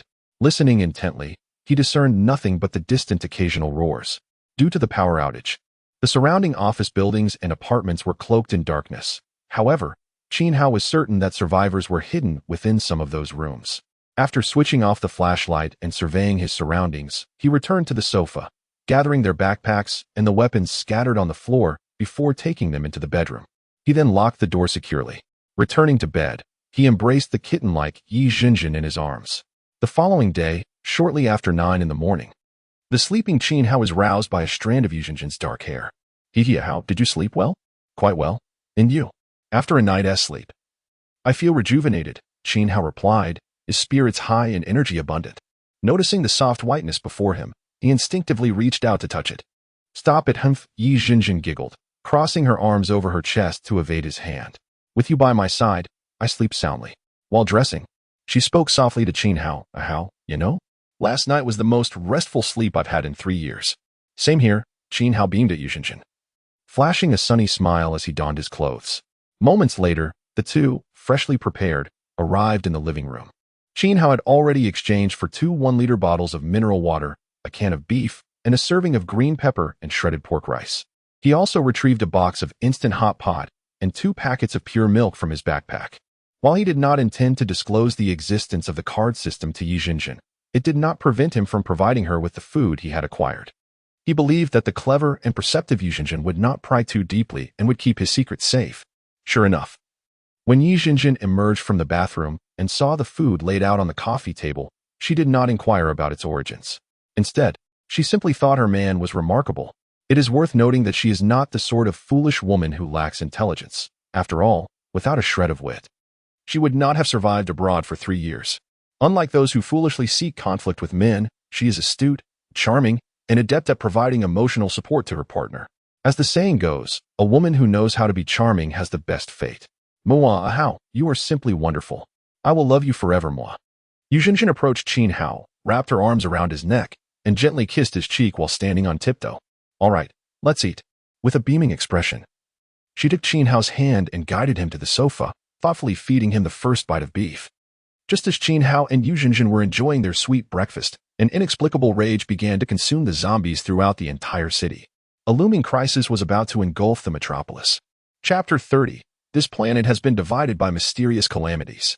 The entire city has succumbed to the organized and calculated attacks of the zombies, now under the influence of an enigmatic force, which has orchestrated a frenzied assault on several large survivor enclaves scattered throughout the metropolis. These enclaves, primarily established by governmental bodies, civilian organizations, or large corporations, occupy crucial resource warehouses and fortified structures within the city. Approximately a week after the onset of these bizarre disasters, the city was teeming with over 100,000 zombies, a number that continues to escalate dramatically. A small fraction of these undead has begun to mutate, transforming into peculiar, specialized variants. At the city's periphery, a substantial military base has emerged as a significant sanctuary. It was this very military installation that initially organized the evacuation of survivors from within the city. However, the day after admitting a portion of these survivors, several individuals, infected with the zombie virus, unexpectedly underwent transformation. inciting widespread chaos and resulting in numerous casualties among both survivors and military personnel. It took a full day for the soldiers to eradicate all zombies within the base using their firearms. Yet, that night, an even more terrifying and surreal occurrence transpired within the military compound. Spectral entities began to traverse the base, hunting survivors and soldiers in a predatory manner, while simultaneously wreaking havoc on various heavy weaponry and equipment. This series of events left the military personnel unable to attend to other survivors scattered throughout the city. In truth, the city overrun by zombies is relatively fortunate compared to the world at large, which has plunged into utter chaos. Communication systems, electrical infrastructure, and the operations of various official organizations have collapsed entirely. Each city has transformed into an isolated island, besieged by a myriad of bizarre calamities. Some cities face severe snowstorms, extreme cold, oppressive heat, and acid rain, while others have witnessed the emergence of temporal rifts from which horrifying extraterrestrial creatures have emerged, some impervious to conventional weaponry. Even more alarming, cities have become battlegrounds for demonic entities that slaughter survivors while enslaving others. In some locales, grotesque and indescribable creatures reminiscent of Lovecraftian horrors have appeared, emanating a dreadful mental miasma that corrupts flora, fauna, and humanity alike into monstrous abominations. Additionally, various other terrifying existences have manifested in different cities. Fortunately, these diverse and peculiar calamities appear to possess territorial instincts, effectively partitioning the planet into distinct regions that avoid infringing upon one another's domains. It is as if this planet has been sliced into delectable pieces, consumed by countless strange disasters and terrifying beings. Strangely, these calamities have not sought to annihilate humanity altogether. Instead, they seem to regard each city and its surrounding areas as farms, fields of chives, arenas for trials, and laboratories for experiments, aiming for sustained harvesting or to fulfill specific objectives. In summary, the fate of the surviving humanity on this planet is tragically grim. Before these terrifying calamities, survivors are akin to ants, easily crushed at a whim. Yet, amidst this deliberate chaos, a glimmer of hope remains. Humanity has not been driven to utter despair, as there is still a faint possibility of salvation. All survivors struggle earnestly, praying for a savior to descend and rescue them from their suffering.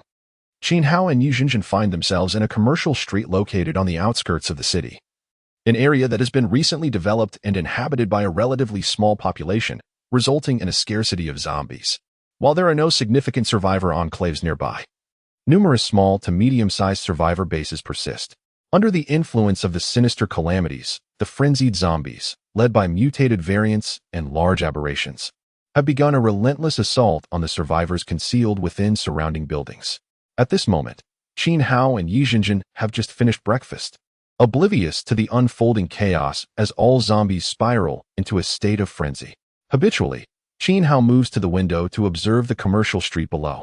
Upon turning his gaze towards the main thoroughfare at the street's end, he is taken aback to see hundreds of zombies racing into the commercial area, swiftly infiltrating the adjacent buildings. What is happening? Why are these zombies suddenly rushing into the offices and apartments? Just as Qin Hao ponders this, he faintly hears a chilling cry emanating from the apartment across the way. Suddenly, he notices dozens of zombies barreling in from the opposite end of the commercial street, swiftly entering various buildings. Their actions seem deliberate, as if they are driven by a purpose.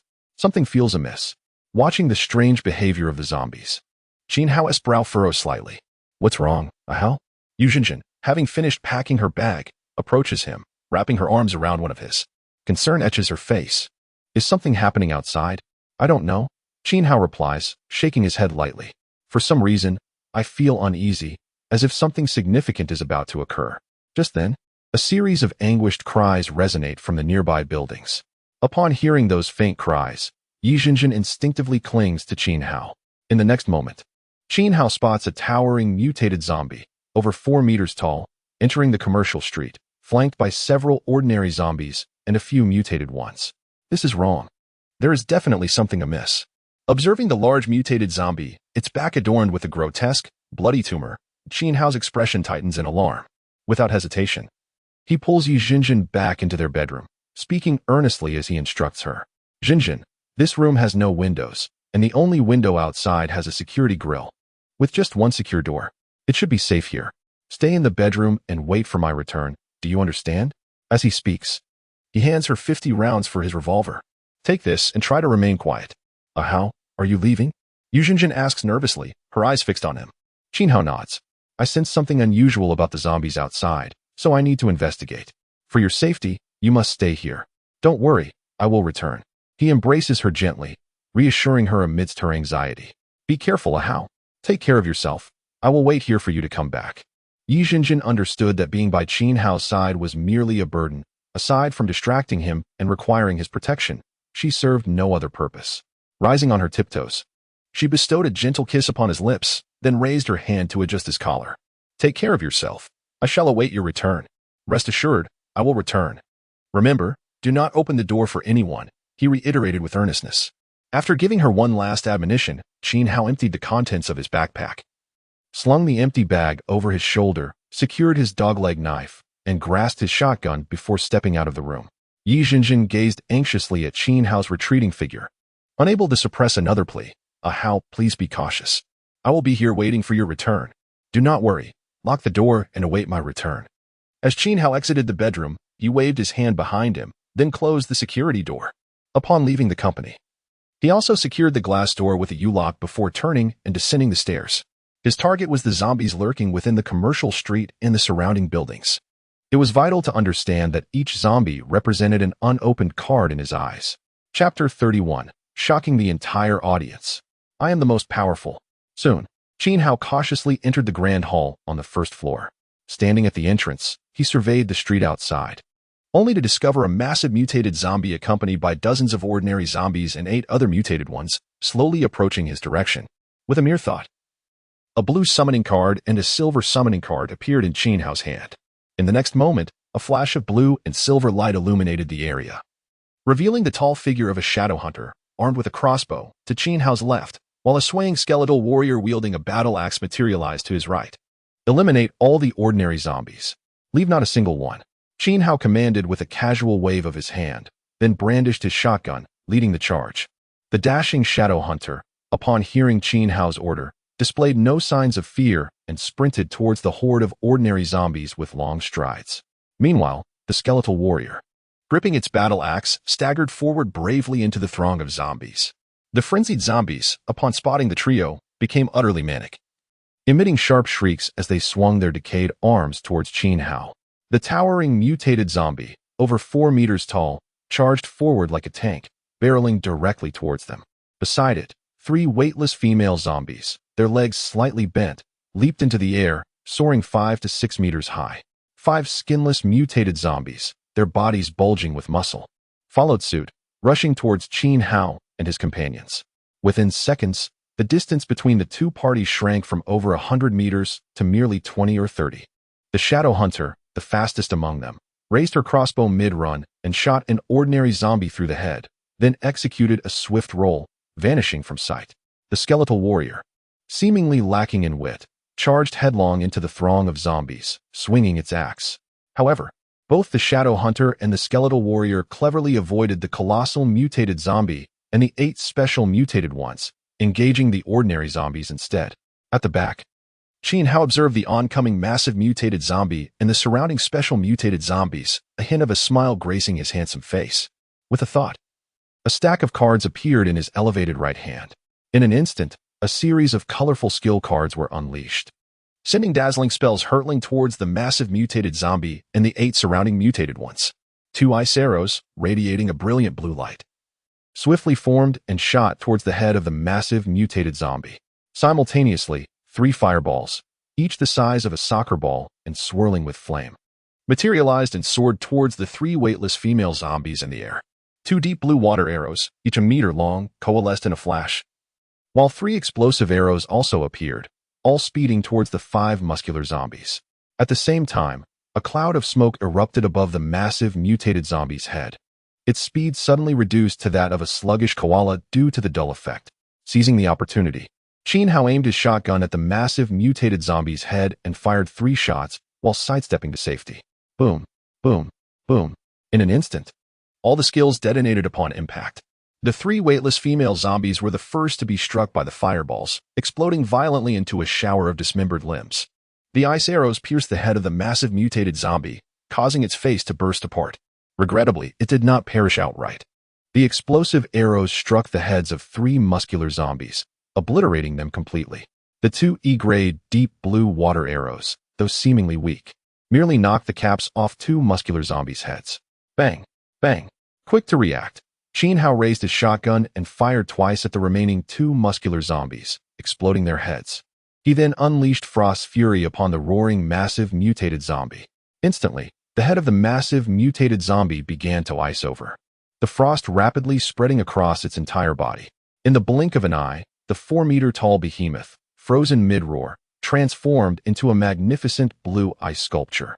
The next moment, the ice sculpture shattered into countless shards without warning. Damn!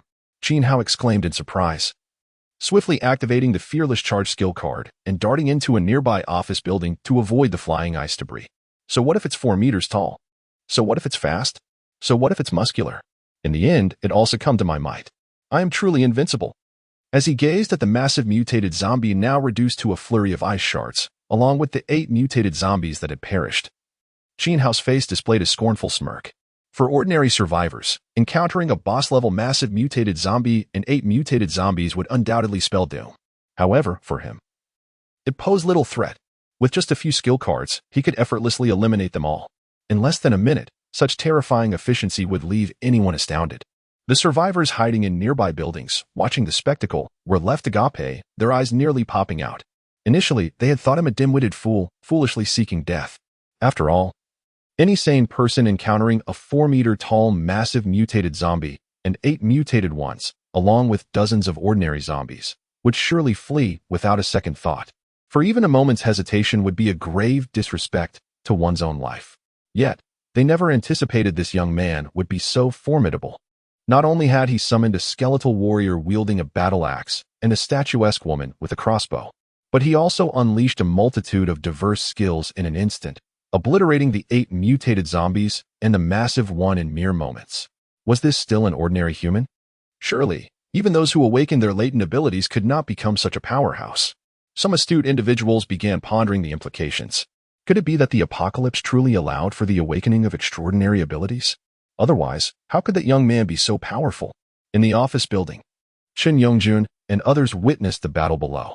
With astonishment etched across his face, Shen Yongjun muttered to himself, "So he is this powerful. No wonder he refused to join my team."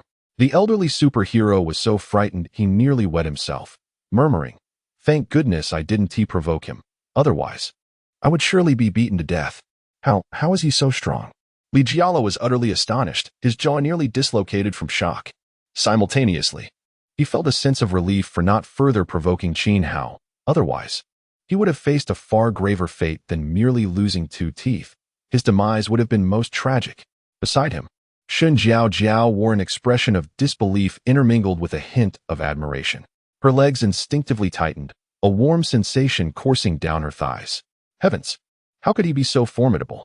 This is a true man. If I could be his woman, I would undoubtedly live a life of elegance. Humph. That woman named Yu Jinjin truly is fortunate. What does she possess other than a pretty visage and a commendable figure? Besides these attributes, what else does she have to offer? There is no way she can compare to me. The more she pondered, the more discomfort she felt. Convinced that she had been wronged, she believed it should have been her taken away, not that woman named Yu Jinjin. Upon witnessing Li Jiala, who was visibly shaken and trembling, a sudden surge of disdain arose within her. She began to reflect, was it truly worth sacrificing herself for such a coward, whose legs were quaking in fear? Was she perhaps a bit too foolish? If there were to be a sacrifice, it should certainly be for a genuine man like Qin Hao. Unbeknownst to Li Jiala, Shen Jiao Jiao's thoughts were tumultuous. Upon seeing her leaning against the wall, her legs slightly trembling, he instinctively moved to embrace her. However, she subconsciously evaded him. Li Jiala was momentarily taken aback.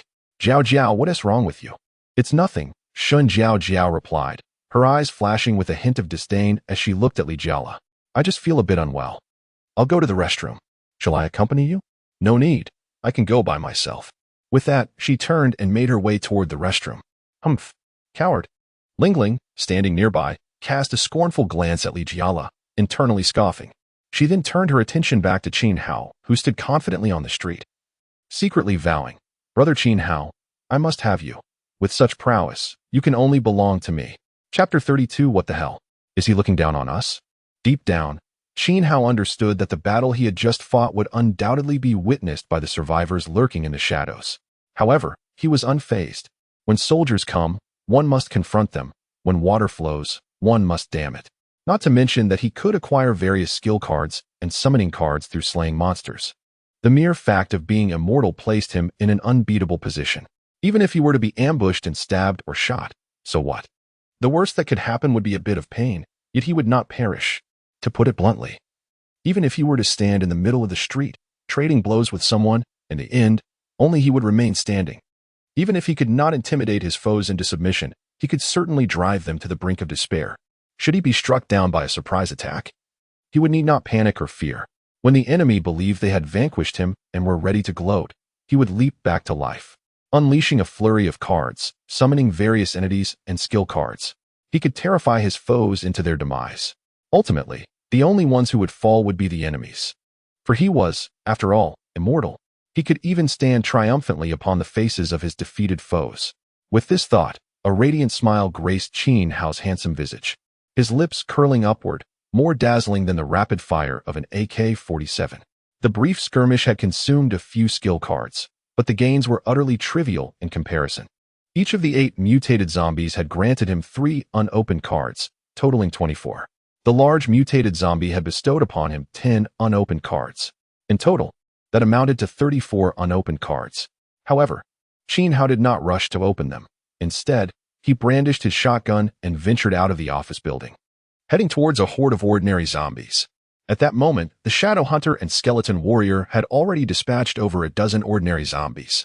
With Qin Hao's participation, within a mere 3 to 4 minutes, all 32 ordinary zombies were eradicated. The survivors hiding in the surrounding buildings were utterly astounded, unable to believe their eyes. In just 5 or 6 minutes, over 40 zombies had been slain, including large mutated and mutated zombies. Was this not a dream? Who was this god of slaughter? How could he slay zombies as if they were mere vegetables? Truly, envy and jealousy abounded. While they were desperately dodging zombies to survive, he treated them as mere fodder.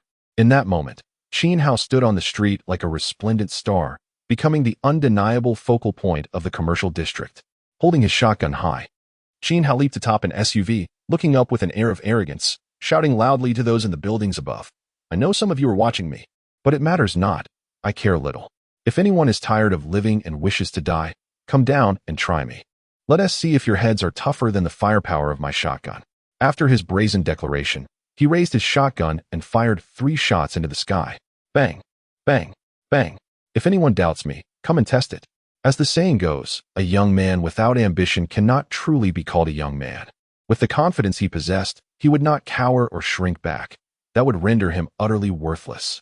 At the very least, Qin Hao could proclaim that he had a taste of youthful audacity. Feeling immensely elated, Qin Hao laughed heartily and jumped down from the SUV, continuing his search for zombies alongside the Shadow Hunter and Skeleton Warrior. Meanwhile, the survivors hiding in the nearby buildings were seething with rage, trembling at Qin Hao's audacious demeanor. Yet they could only seethe impotently. Damn it! Is he looking down on us? What does he have? Just a shotgun?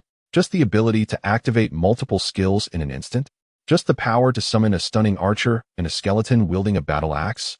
Just the capability to wipe out over 40 zombies unscathed in mere minutes? This is truly impressive. Why can't I become that formidable? If I possess such abilities, I would surely be even more powerful and arrogant. When the disparity in strength is marginal, envy and spite often breed malice. However, when the chasm is vast, only admiration remains. Some who had entertained ill thoughts, upon witnessing Qin Hao's audacity, felt their resolve crumble, retreating in fear. After all, someone who could boldly challenge others in such a manner clearly held no fear of their presence. Thus, there was no need to present themselves as mere jesters for him to mock. On the other hand, after Qin Hao and his companions had covered a few hundred meters, they entered an apartment building. He had previously seen a dozen ordinary zombies venture inside. Taking advantage of the remaining summoning time for the Skeleton Warrior and Shadow Hunter, he began to scour the apartment floor by floor. Upon reaching the 3rd floor, the Skeleton Warrior's summoning time expired, dissipating into thin air. Qin Hao continued his search alongside the Shadow Hunter, ascending the building floor by floor. By the time the Shadow Hunter vanished, Qin Hao had already reached the 8th floor, having slain 13 ordinary zombies and obtained 13 unopened cards. In truth, He had merely searched the corridors and those rooms with open doors. Time was limited, and he could not afford to waste it on thorough searching. Once the shadow hunter disappeared, Qin Hao found an open room on the 8th floor, locked the door behind him, and laid down on the bed to rest. The brief half-hour of intense activity had left him somewhat fatigued, as his body was merely that of an ordinary human. Exhaustion was inevitable. After lying down for a few minutes to recuperate, Qin Hao exchanged for a chilled cola and a can of luncheon meat. Sitting at the edge of the bed and eating heartily to replenish his expended energy and vitality. Though he was immortal, he remained an ordinary person, unable to awaken any innate talents or abilities. Did this not mean he could not enhance his physical or mental prowess? Qin Hao murmured to himself, staring at the ceiling. Lost in a moment of contemplation. Was eternal life merely the price of remaining an ordinary person? If immortality only meant living as an ordinary individual, it might well be a punishment. After all, an ordinary person granted immortality would still face injury, pain, and the torment of watching loved ones perish one by one, ultimately rendering them unable to even seek death. The most harrowing prospect was that if discovered by the authorities, they would undoubtedly be imprisoned and subjected to inhumane experiments. A fate far worse than death. But fortunately, not only have I attained eternal life, but I have also acquired a monster-slaying card system, through which I can obtain various resource cards, item cards, skill cards, summoning cards, and mysterious cards. In particular, the summoning cards and skill cards grant me formidable combat prowess, enabling me to safeguard my personal safety. Alas, it seems I must take the time to engage in physical training during my leisure moments. Chapter 33, a streak of 79 card draws. What a windfall. On a whim, Qin Hao immediately dropped to the ground and performed 20 push-ups. After resting for a few minutes, he completed 30 squats, followed by another 20 push-ups. Satisfied with his workout, he stood up, dusted off his hands, and began to rummage through the apartment. After a thorough search, he found only a small bag containing 6 apples, 2 of which were spoiled. Well, having some food is better than none at all. Qin Hao picked up an apple from the bag and, while eating, summoned the card system interface. At that moment, he possessed 79 unopened cards. Without hesitation, he focused his mind and initiated a continuous draw of 79 cards. In an instant, the card system interface flickered as cards flipped over rapidly. The speed was so swift that Qin Hao could hardly discern the types and levels of the cards being revealed. He merely caught glimpses of silver and red glimmers amidst the predominant white, green, and blue hues. The thrill of the 79 consecutive draws was exhilarating. Stretching his arms and savoring the moment, Qin Hao eagerly sat down by the bed. With a thought, the exquisite stack of 79 cards materialized in his hands. The cards were the size of playing cards, their backs adorned with intricate, mysterious totems that emitted a faint glow, surrounded by a circle of enigmatic patterns. With anticipation, Qin Hao began to sift through the thick stack, categorizing the cards by type. Among them were a total of 46 resource cards, 6 F-grade white resource cards, cream-filled biscuits 1, egg yolk pie 1, white rabbit candy 1, cookies 1, chocolate 1, peach 1, 32 E-grade green resource cards, 5, 1 liter of mineral water 1, 6, individual ration pack 1, 5, beef canned food 1, 3, fried rice 1, 5, compressed biscuits 1, 2, canned yellow peaches 1, 6, roast duck 1, 6 D-grade blue resource cards, 1, roast chicken 5, 2 liters of mineral water 3, braised pork rice 5, 2 C-grade silver resource cards, 2 kilograms of rice 40, duck leg rice 50. There were a total of 16 item cards, 2 F-grade white item cards, disposable medical mask 1, white sports socks 1, 9 E-grade green item cards, 1, multifunctional folding knife 1, 2 black windbreakers 1, 3 watermelon knives 1, 3 small umbrella 10, 3 D-grade blue item cards, 1 Lowlock 17 handgun 1, with 50 bullets, 1 SIG P226 handgun 1, with 50 bullets, 1 first aid kit 1, containing common medical supplies and medications, 1 C-grade silver item card, AK-47 semi-automatic rifle 1, with 2 spare magazines and 200 bullets, 1 B-grade red item card, M72 anti-tank rocket launcher 50, equipped with 66mm high-explosive armor-piercing rounds.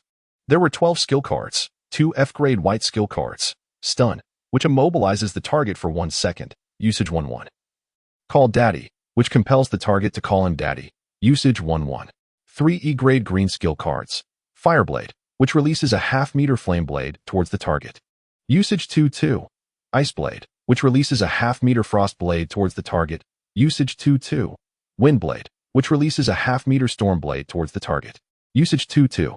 3D grade blue skill cards. Paralyze, which immobilizes the target for 3 seconds. Usage 3-3. Confusion, which disorients the target for 3 seconds. Usage 3-3. Dizziness, which causes the target to be dizzy for 3 seconds. Usage 3-3. 3C grade silver skill cards. Explosive Flame, which detonates upon hitting the target, causing area damage. Usage 9-9. Frost Roar, which detonates upon hitting the target, causing area damage. Usage 8-8. Mental Revitalization, which instantly restores stamina and mental energy. Usage 10-10. 1B grade red skill card. Gate of Hell, which summons a 2-meter lava fissure beneath the target, causing them to fall in, lasting 3 seconds. Usage 20-20. There were 5 summoning cards. 1E grade green summoning card. Donkey, which summons an adult donkey for 10 minutes. Usage 2-2. 2D grade blue summoning cards. Frosty Dwarf, which summons a dwarf capable of casting frost spells for 15 minutes. Usage 3-3. Imperial Warrior, which summons an armored warrior wielding a spear for 15 minutes. Usage 3-3. 1C grade silver summoning card. Headless Horseman, which summons an undead headless horseman for half an hour. Usage 10-10. 1B grade red summoning card. Deadly Puppet Mistress. Lilith, which summons a terrifying marionette for 1 hour. Usage 30-30. Wow. I can't believe I've drawn a B-grade red summoning card. Upon seeing this red card in his hand, Qin Hao felt a surge of excitement. According to the card's description, the Deadly Puppet Mistress was once an ordinary marionette, but somehow gained self-awareness, transforming into a horrific and eerie entity. Ruthless, bloodthirsty, and fond of slaughter. The image on the card depicted a marionette dressed in a blood-stained leotard, poised elegantly on tiptoe, as if performing ballet. Additionally, it bore 2 handguns, an AK-47, and a single infantry rocket launcher. What a tremendous gain! To think that drawing 79 cards at once could yield such splendid treasures. With a grin spreading across his face, Qin Hao reveled in the bounty of cards in his hands. This was indeed a remarkable windfall. After placing the cards into his personal card pool, he discarded the apple core and reached into the bag for another apple. Chewing contentedly, he strolled toward the window. Chapter 34. Is there anything remarkable about a great thunderstorm? Outside the window, the sun blazed fiercely in the sky. Scattered zombies wandered aimlessly through the commercial street below. A few of them were feasting on the corpses of their fallen brethren, occasionally emitting low, guttural growls at their fellow feeders. Clearly, even zombies possess a sense of territoriality. From within the surrounding buildings, angry roars and the anguished cries of survivors could be heard, indicating that some were desperately fighting against the undead. Qin Hao even spotted several survivors climbing onto the rooftop of an apartment building, standing at the edge and surveying the commercial street below. He noticed Chen Yongjun leading Ling Ling and the elderly Chao Xiong out of an office building, making a beeline for another nearby office building. Coincidentally, that very building was where Yu Jinjin was hiding. However, he was not in a rush to return, for Jinjin's hideout was secured with a locked door, making it unlikely that Qin Yongjun and the others would stumble upon it and pry it open. Thus, he intended to search the apartment building beneath him, gather some supplies, and then head back. After all, one cannot return empty-handed after such an expedition. Standing by the window, Qin Hao finished the apple in his hand. He then picked up the shotgun that lay beside him, checked it, and loaded several shells into the chamber. Next, he slung the backpack that had been carelessly tossed onto the bed over his shoulder and strode to the door, opening it to enter the corridor, cautiously making his way to the 9th floor. Upon arriving at the secure door of the 9th floor, Qin Hao paused, standing behind the door to listen carefully. After confirming that there was no sound from within, he reached out and pushed the door open. The corridor was devoid of zombies. The doors of the adjacent rooms were a mix of ajar and tightly closed. After scanning the surroundings, he headed straight for the open door on his right.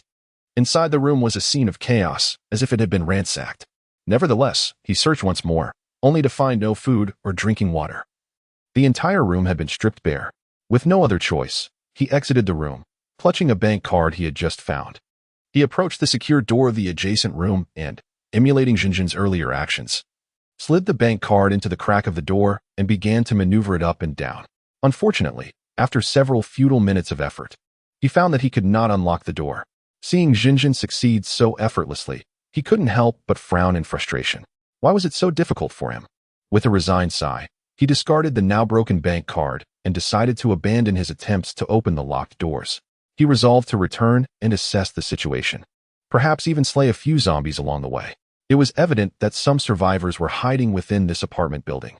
While the rooms with open doors had certainly been searched, as for the locked rooms, he could not open them at that moment.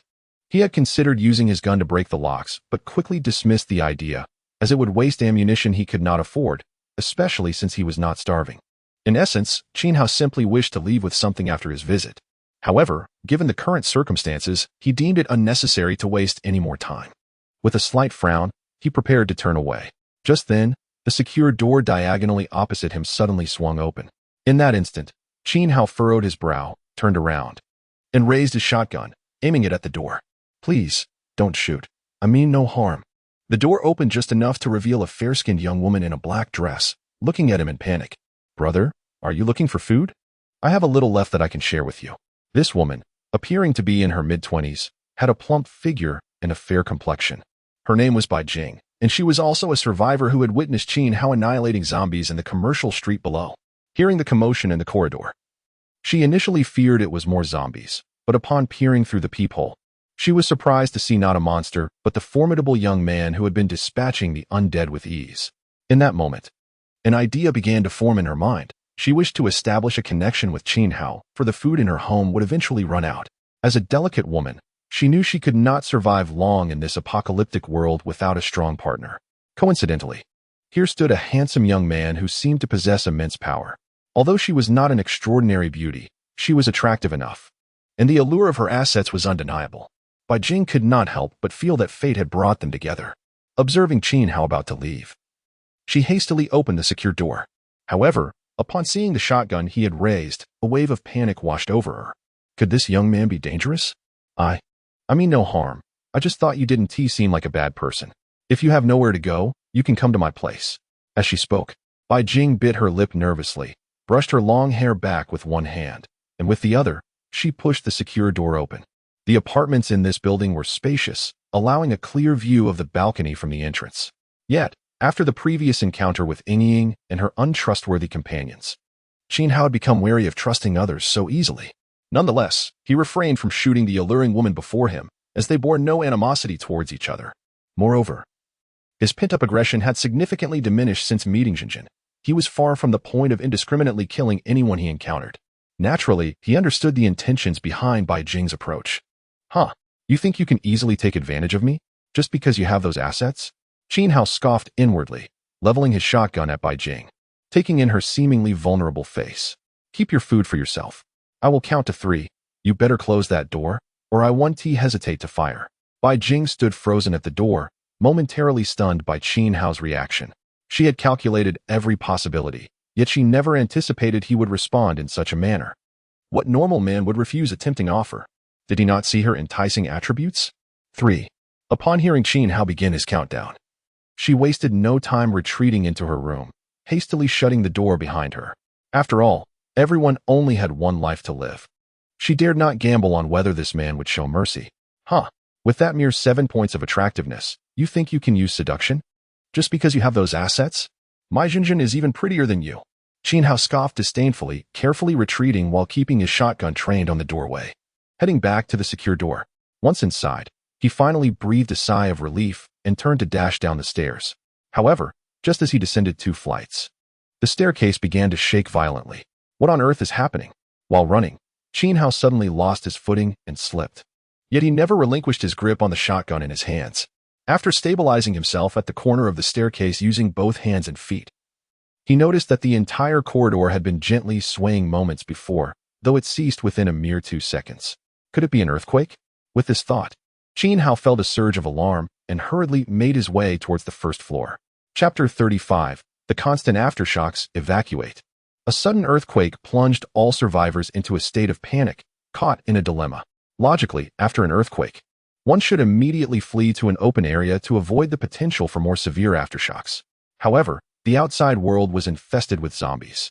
For ordinary survivors, facing typical zombies was manageable, but encountering mutated ones would spell certain doom. As hesitation enveloped the survivors, a second aftershock struck within less than a minute, causing the office building to sway violently once more. The chandeliers swung precariously, and various decorations fell from the walls. In some older buildings, the plaster cracked and tumbled down. This tremor persisted for a good 4 to 5 seconds before finally subsiding. Witnessing this, the survivors were gripped by fear, abandoning any sense of false hope. Armed with makeshift weapons and scant supplies, they flung open doors and rushed in groups towards the exit. After all, even if they encountered zombies downstairs, survival was not a foregone conclusion. Speed could still save them, and if necessary, they could fight back. Remaining upstairs, however, could lead to a catastrophic earthquake that might collapse the building, sealing their fate. Of course, some survivors clung to a false sense of security, believing that such a significant earthquake was unlikely given their location. Rather than face the inevitable confrontation with zombies outside, they preferred to remain hidden, convinced that the steel structure could withstand a magnitude 6 or 7 quake. Unfortunately, they seemed to have forgotten that this was the apocalypse. The earthquakes were not typical tectonic movements, but rather bizarre calamities orchestrated to drive the survivors out of their hiding places or, at the very least, to complicate their survival. At that moment, Qin Hao had sprinted out of the office building, racing towards the apartment where Yi Zhenjin was hiding. As a man, he felt it was his duty to never abandon his woman. Within a mere minute, he covered a distance of 400 to 500 meters, bursting into the apartment and heading straight for the staircase. During this time, another minor aftershock occurred, but it did not deter Qin Hao. His vigorous running left him breathless, prompting him to consume a small vial of stamina-restoring potion.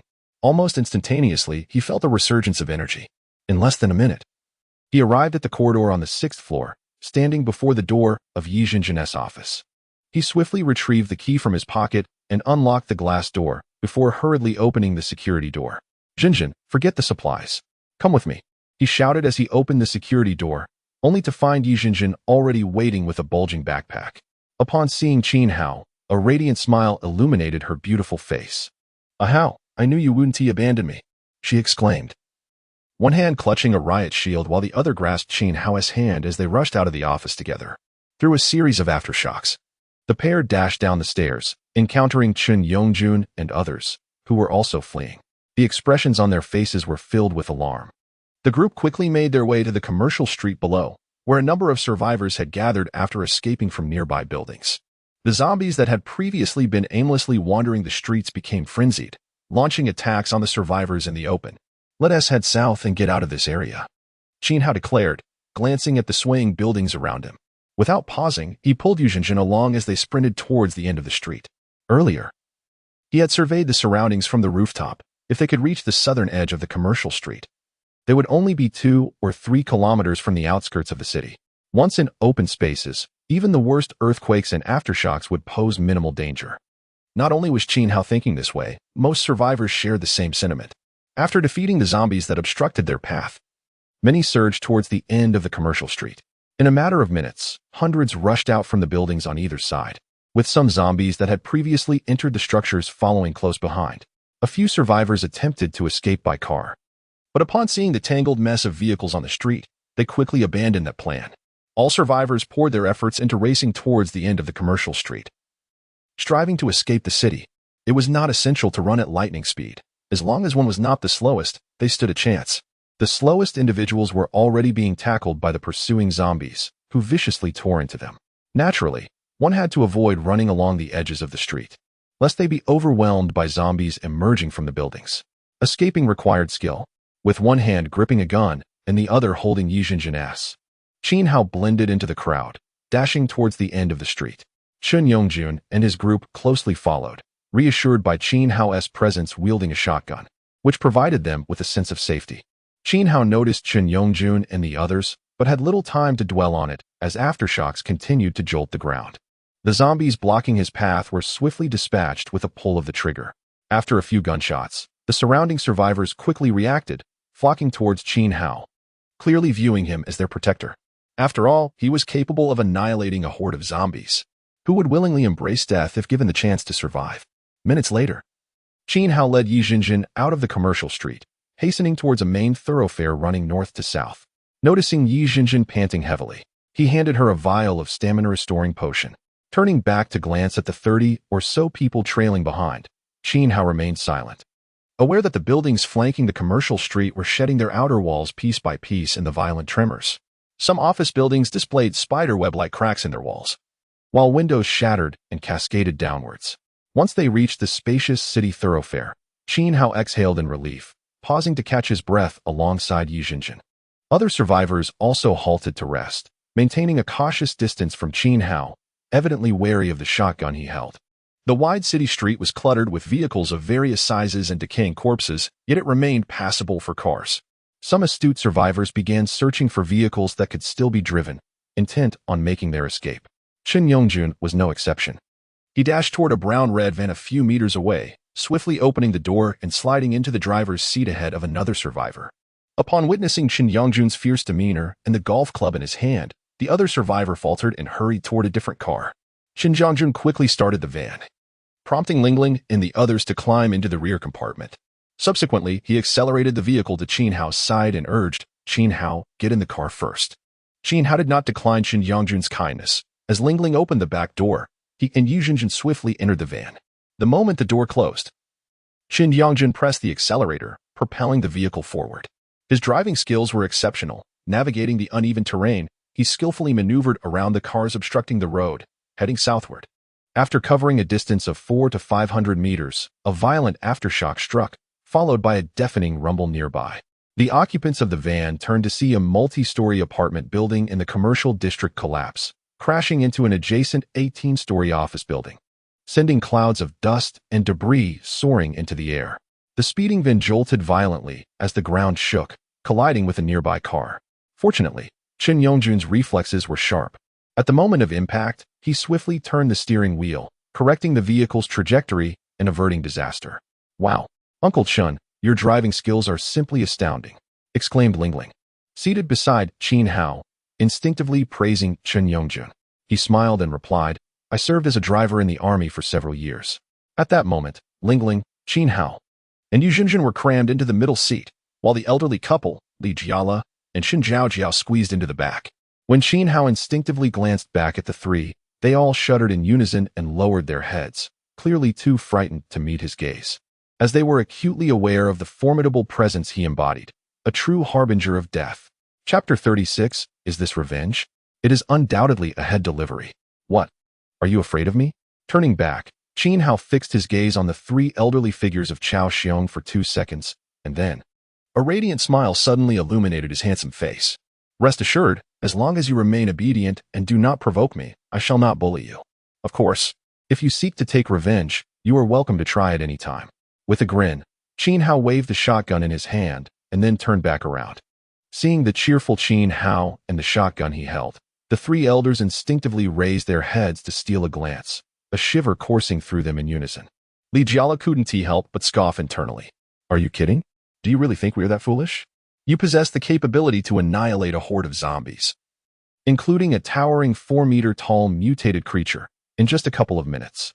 With such terrifying combat prowess, unless we are utterly tired of living, how could we be so dim-witted as to seek revenge? That would be tantamount to delivering our heads on a platter. With your strength, you could easily make me kneel and call you father." Li Jiala rolled his eyes, his thoughts filled with sarcasm. Beside him, Shen Zhaojiao found no humor in the situation. Instead, she occasionally raised her head to sneak a peek at Qin Hao, her mind replaying the moment when he had shoved the shotgun against her cheek. Each recollection filled her with an overwhelming sense of shame, causing her to tremble involuntarily and instinctively clamp her legs together. A peculiar sensation surged through her, her gaze becoming hazy, her body tingling as if electrified, her cheeks flushing a deep crimson.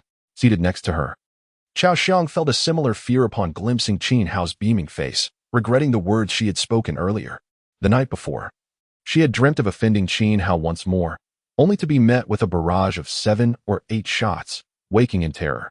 Thus, she now held a profound dread of Qin Hao, hardly daring to meet his gaze. Next to Qin Hao, Lingling sat with her head lowered, her hands nervously twisting together on her knees, her thoughts racing as she occasionally stole glances at him. She also cast envious looks at Yi Jinjin, who sat on Qin Hao's other side, her expression radiating sweetness. Meanwhile, she contemplated how to win Qin Hao's affections, pondering whether to claim him entirely or simply as a lesser companion. Not only Ling Ling harbored such thoughts, even Shun Jiao Jiao, seated in the back, felt a flicker of desire to become Qin Hao's woman. The more she compared him to Li Jiala beside her, the more she regarded him as utterly useless. Not only did he lack the combat abilities of Qin Hao, but his looks paled in comparison as well. He was, in every sense, a complete failure. She realized how misguided she had been to have ever been drawn to Li Jiala, foolishly choosing to burn charcoal in a misguided romantic gesture. It became clear that her family's attempts to prevent her from being with him were indeed for her own good. With these thoughts swirling, Xin Jiao Jiao felt an urge to slap herself and shot a venomous glance at the daydreaming Li Jiala. It was all due to this incompetent man that she found herself in a world teeming with zombies, unable to protect herself and reduced to her current pitiful state. Meanwhile, Shen Yongjun, who was driving, pondered how he might remain close to Qin Hao. As long as he was with Qin Hao, safety was guaranteed, and the scavenging of survival supplies would be effortless. In this zombie-infested wasteland, living safely was of utmost importance. Clearly, the formidable Qin Hao represented a valuable ally. This was why he had insisted on letting Qin Hao and Yi Xinjin into the vehicle. Building a good rapport and leaving a favorable impression were essential. At that moment, Qin Hao sat in the center, becoming the object of everyone's admiration, each individual eager to cling to his side as a cherished companion.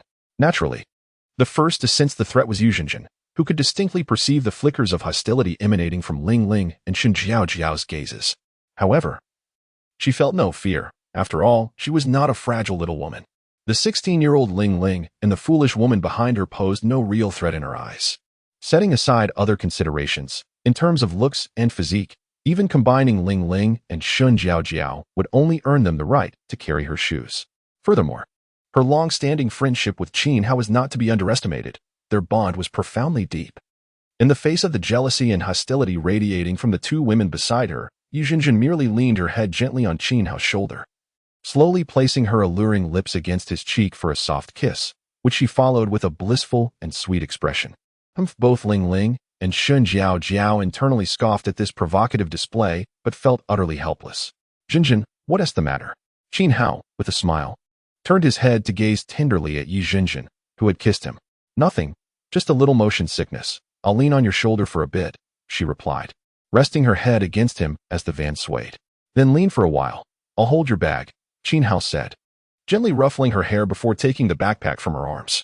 He then seized the opportunity to summon the card system interface, ready to unveil the 6 cards he had previously obtained.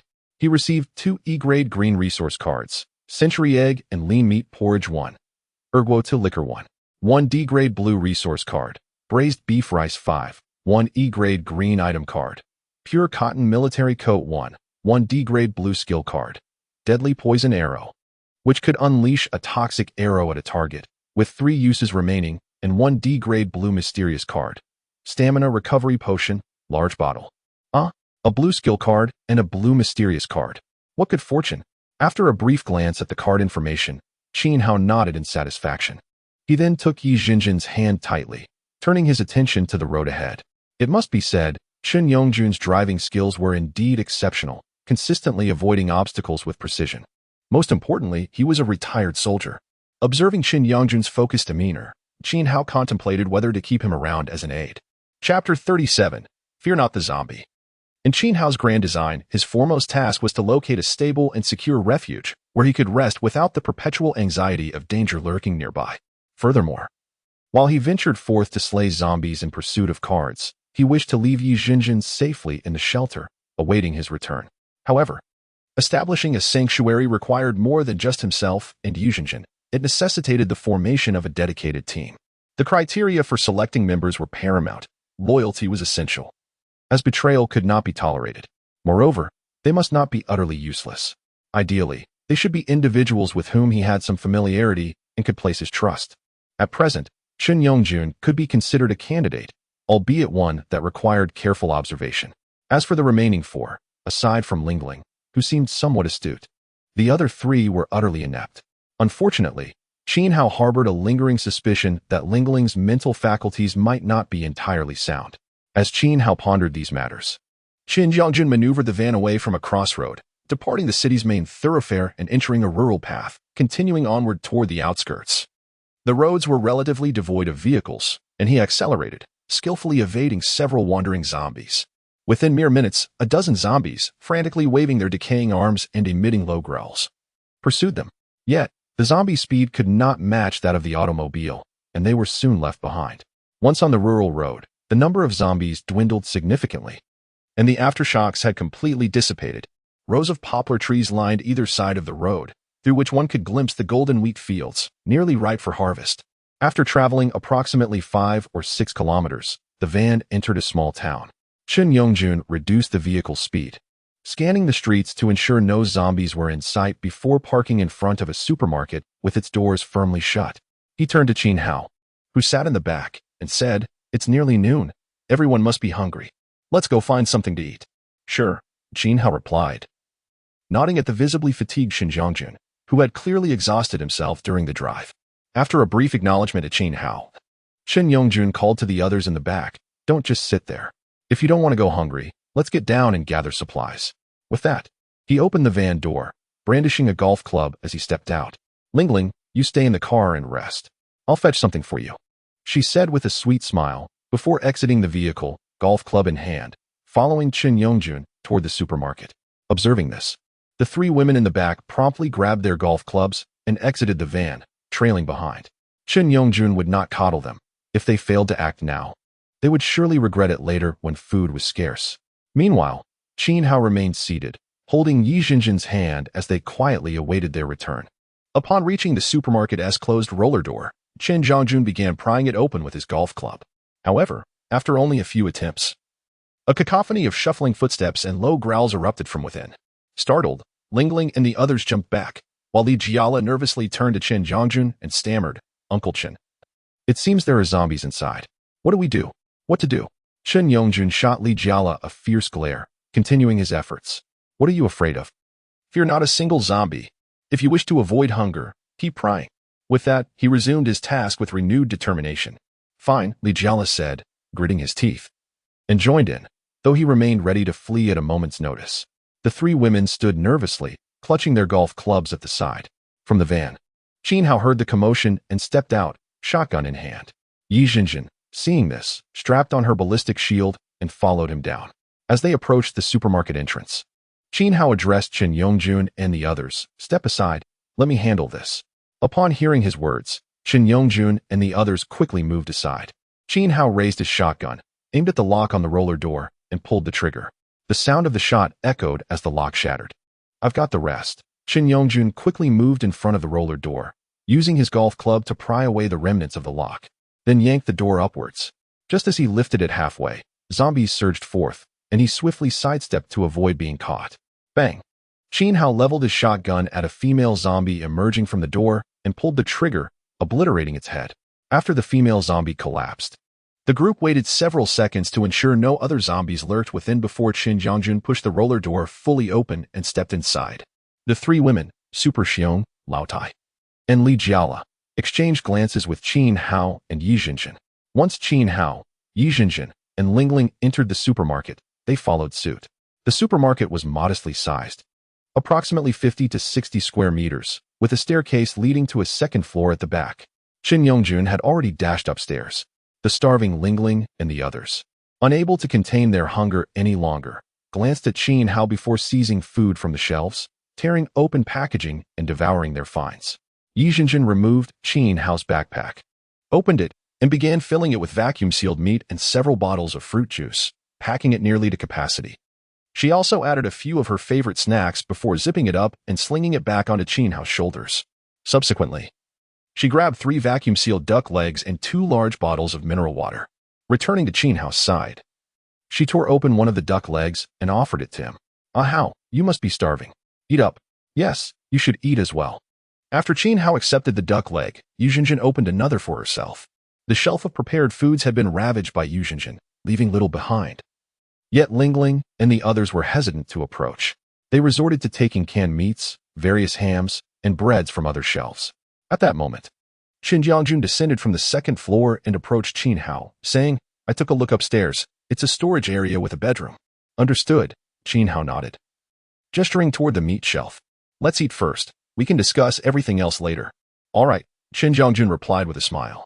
moving to the shelf to grab a vacuum-sealed roasted chicken, tearing it open before taking large bites. Qin Hao, not wishing to be overly harsh, led Yu Jinjin toward the second floor, leaving the first floor for Qin Yongjun and the others. In truth, the selection of food within this small supermarket is rather limited, predominantly consisting of various snacks.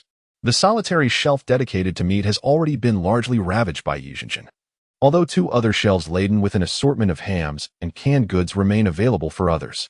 After casting a glance into the warehouse on the second floor, Qin Hao discovered that this space, no larger than a modest bedroom, also harbored scant provisions, primarily everyday necessities.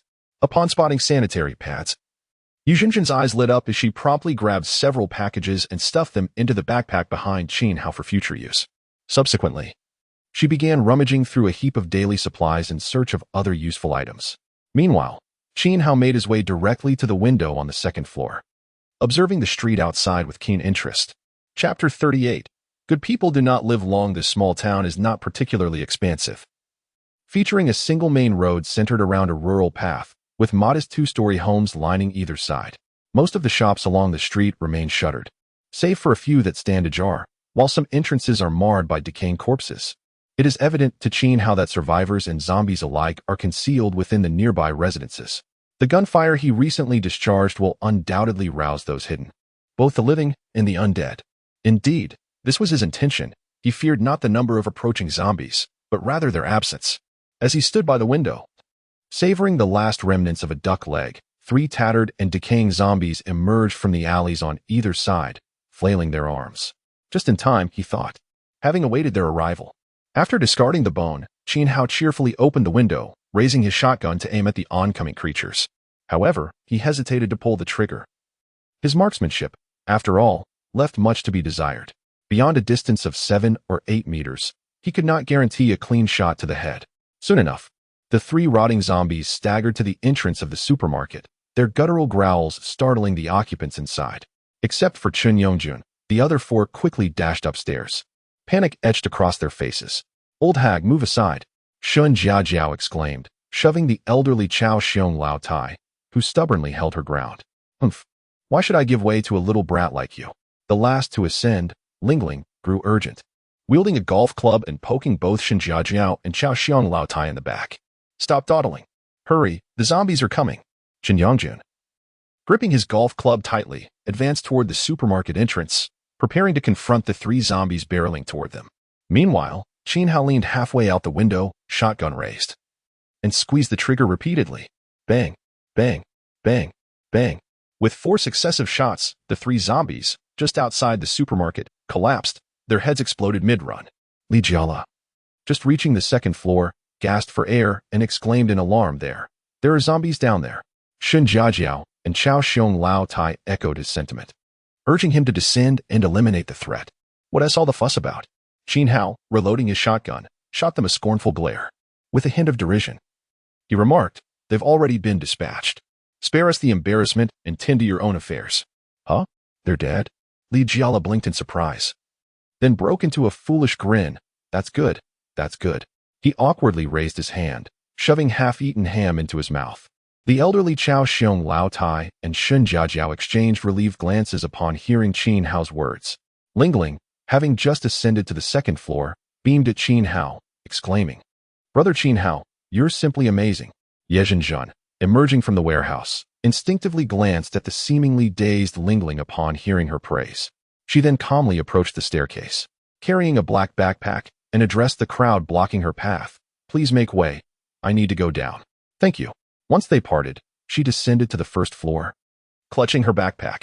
"Zhenjun, wait for me," Qin Hao called out, following her down.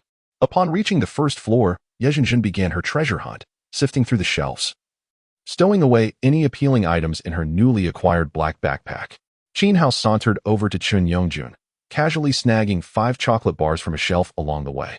"I noticed a few bags of rice and some bottled water in this supermarket, along with various other essentials. Together, they might suffice for a handful of people for about 10 days, Qin Yongjun remarked. Qin Hao smiled in response.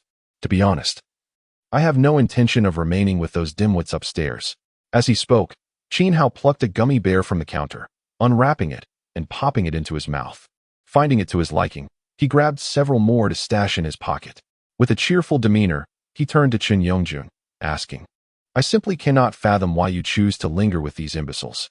Sighing, Qin Yongjun lit a cigarette, savoring a puff before releasing a plume of smoke. We all came from the same place. My conscience and principles do not allow me to abandon my fellow beings. After another drag, he offered the cigarette to Qin Hao, saying, Care for a puff? It's quite relieving. No, thank you, Qin Hao chuckled, opting instead for another gummy bear. This suffices for me, a sweet reprieve. Not smoking is wise, Qin Yongjun acknowledged, tucking his cigarette pack away, a bittersweet smile gracing his weathered face. You know, I drowned while saving a girl who had jumped into a river.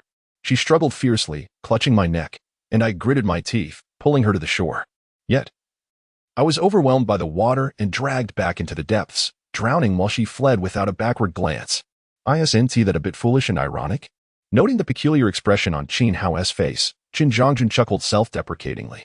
Many have told me I have a penchant for foolish acts, but I do not regret it.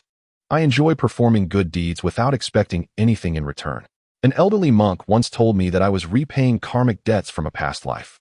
You are a true good Samaritan. A commendation for bravery should be bestowed upon you. Upon hearing Qin Yongjun's words, Qin Hao involuntarily twitched his lips, promptly dismissing the notion of including Qin Yongjun in his team. A saintly disposition, indeed, but he would hardly make a suitable ally. A commendation for bravery? Qin Yongjun finished his cigarette, discarding the butt and extinguishing it with his foot. He looked at Qin Hao and smiled. I already have a dozen at home. After a pause, he continued. So, it seems you plan to depart? Different paths, different fates. Qin Hao glanced at Ye Zhenjun beside him before stating, We are not kindred spirits, nor do I wish to be a paragon of virtue. At least, among the good souls I've encountered, none have lived long. His singular desire was to survive alongside Ye Zhenjun in this desolate world, and nothing more. What a pity, Qin Yongjun sighed. I had hoped we could unite to secure more resources and thrive together. I believe that in this apocalyptic world, a good person cannot survive for long. Be cautious not to fall victim to those three worthless individuals. As he spoke, Qin Hao instinctively glanced towards the stairwell. Rest assured, Qin Yongjun replied with a smile. I understand the reasoning you present. I shall not become a foolish do-gooder. No sooner had he spoken than a thunderous roar of engines echoed from a distance. Qin Hao and Qin Yongjun approached the door and turned to gaze in the direction of the sound, discovering two black SUVs speeding towards them. At that moment, Lingling and the others descended from the second floor, with the elderly Chao Xiong at the back, muttering curses while occasionally casting glares at the ahead figure of Shen Jiaojiao. Chapter 39. Fools are unwelcome. Do you perceive the approaching individuals as foes or allies? Qin Hao cast a glance at the increasingly imminent off-road vehicle before abruptly turning to Qin Yongjun, who stood beside him. They too must be survivors who have recently fled the city. However, whether they are friends or foes can only be discerned through direct interaction. Furrowing his brow, Qin Yongjun remarked, Well then, the task of conversing with them shall be entrusted to you, as I am not particularly skilled in dialogue. After offering Qin Yongjun a smile, Qin Hao grasped his shotgun and proceeded towards Ye Zhenjun, who was stationed in the corner. At that moment, Ye Zhenjun had filled her second black backpack with an assortment of her favorite foods and essential daily supplies. Allow me to assist you with that, Qin Hao said as he approached her, reaching out to take the backpack from her grasp. No need, I can manage on my own. Ye Zhenjun replied with a shake of her head, smiling as she secured the second backpack in front of her. Subsequently, she extracted a bottle of energy drink from the side mesh pocket of her bag, opened it, and handed it to Qin Hao. Have a drink. Thank you, Qin Hao said, affectionately ruffling Ye Zhenjun's cheek before taking a generous sip from the beverage. Squeak, squeak. With the sound of brakes, two black SUVs came to a halt beside the van. As the doors swung open, four robust young men clad in black athletic gear descended from the vehicles. Leading them was a young man in his 20s with a buzz cut, exuding a rakish charm, wielding a black machete over half a meter long. The other three young men bore steel pipes or baseball bats. Upon witnessing this, Lingling and her companions instinctively hid behind Qin Yongjun. The buzzcut leader assessed Qin Yongjun and the others before surveying the supermarket shelves, but failed to notice Qin Hao and Ye Zhenjun in the corner. Turning his attention back to Qin Yongjun, he inquired, You all just escaped from the city as well? Indeed, Qin Yongjun nodded. You must have just come out too? Yes. The buzzcut leader replied with a friendly nod, then gestured towards the supermarket shelves. Brother, my mates are starving. Could we grab something to eat? Before Qin Yongjun could respond, the elderly woman, Super Xiong, voiced her discontent, stating outright, "We found these supplies first. Why should we share them with you?" Her boldness stemmed from the presence of Qin Hao, who held the shotgun. Otherwise, she would not have dared to utter such defiance. Shen Zhaojiao, mustering her courage, added, "What gives you the right to demand what we have found? If we give it to you, what will we eat?" She believed that since they had discovered the supermarket first, they could not allow others to seize their provisions. She was confident that Qin Hao would not permit anyone to pilfer their food. Thus her words were not solely her own, but echoed his sentiments.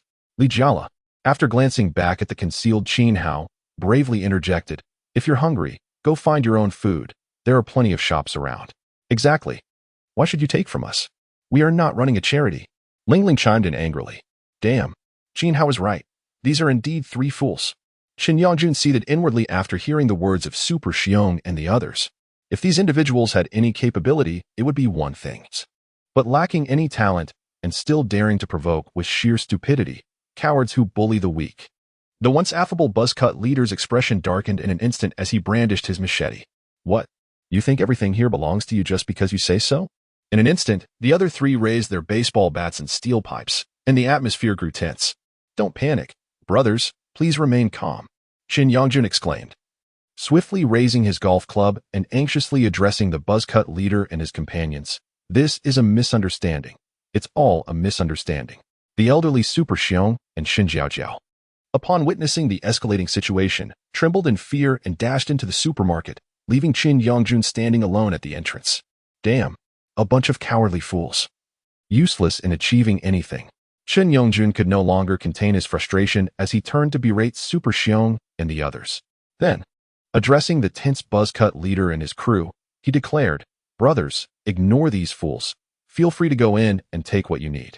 With that, he stepped aside, plopped down on the cash register counter, and lit a cigarette, surrendering to a state of despair. The buzzcut leader, relieved, cast a thoughtful glance at the four retreating figures and then at the despondent Shen Yongjun. "Brother, in this apocalyptic world, why keep these disobedient fools around? Why not join my team instead? I assure you, such foolishness won't be tolerated." He gestured towards the elderly Super Xiong and her cohorts, having just retreated inside. The elderly Super Xiong and her companions erupted in outrage upon hearing the buzzcut leader's taunts.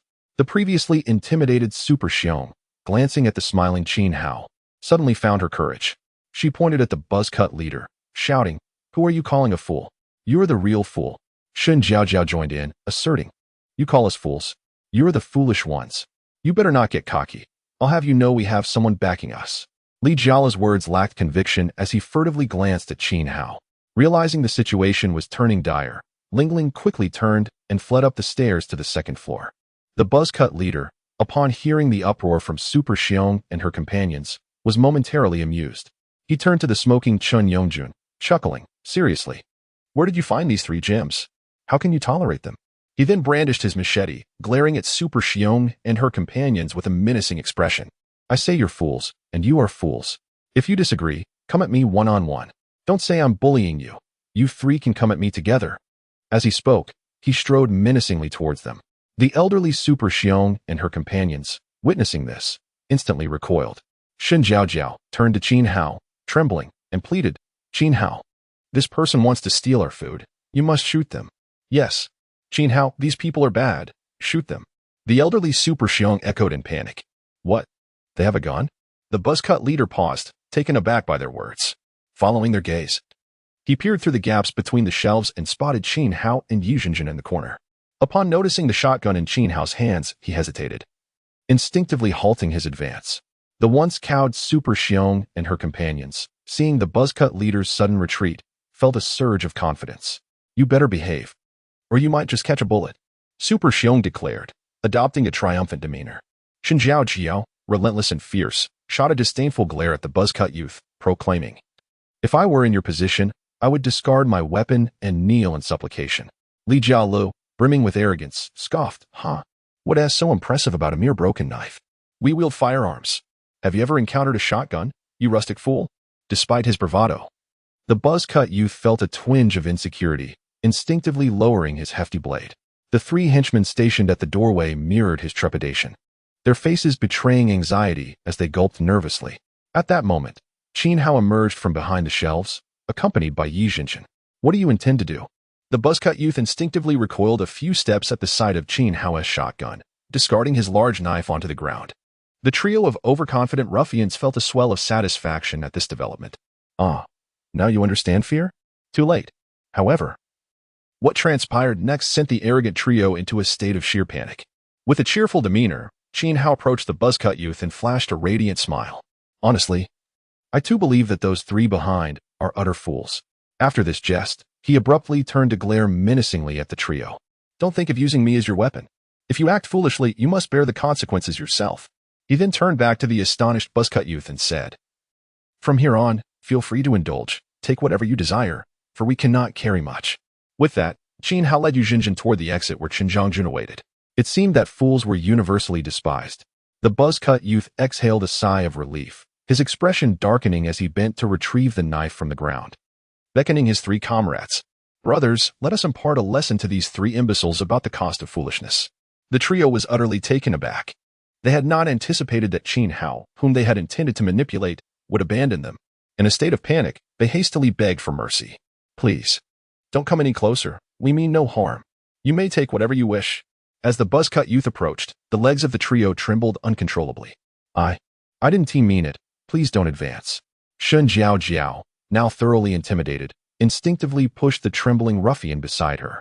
It's all her doing. She instigated me. Li Jialu, the most resolute among them, fell to his knees with a thud, pleading, I'm sorry. I was wrong, and I shall never dare again. Chapter 40. What the hell? You truly are extraordinary. You shameless little wretch. How dare you push me? I will fight back.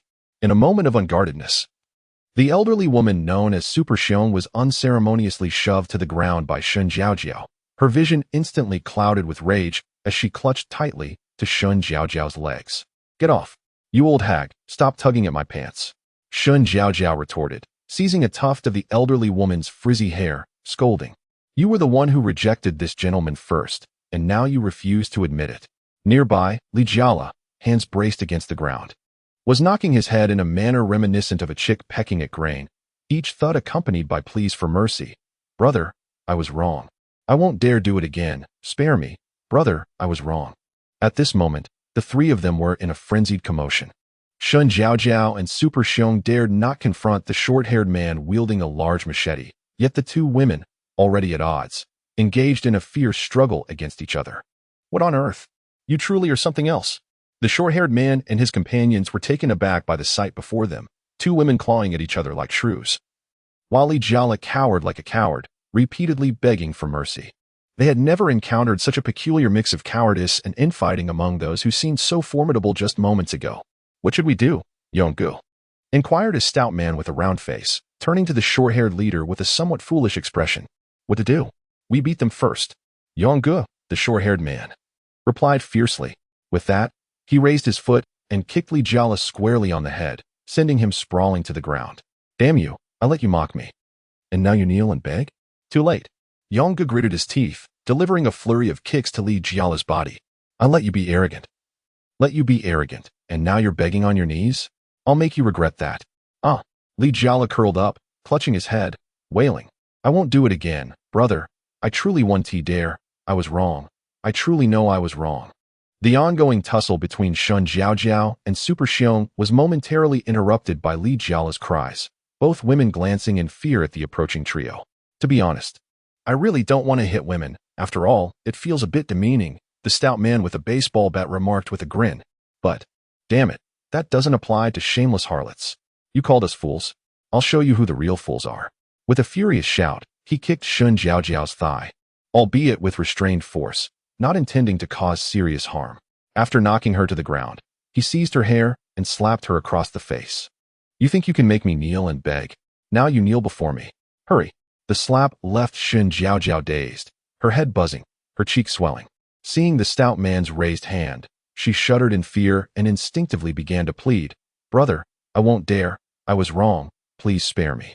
In a state of despair, she clung to the stout man's leg, begging earnestly. Meanwhile, Super Xiong was unceremoniously kicked to the ground by a young man with short hair wielding a steel pipe.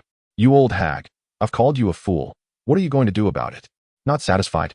As he spoke, he delivered several kicks to the fallen Super Xiong. though he too held back somewhat. The elderly woman, in her 50s or 60s, was soon writhing on the ground, crying out in pain.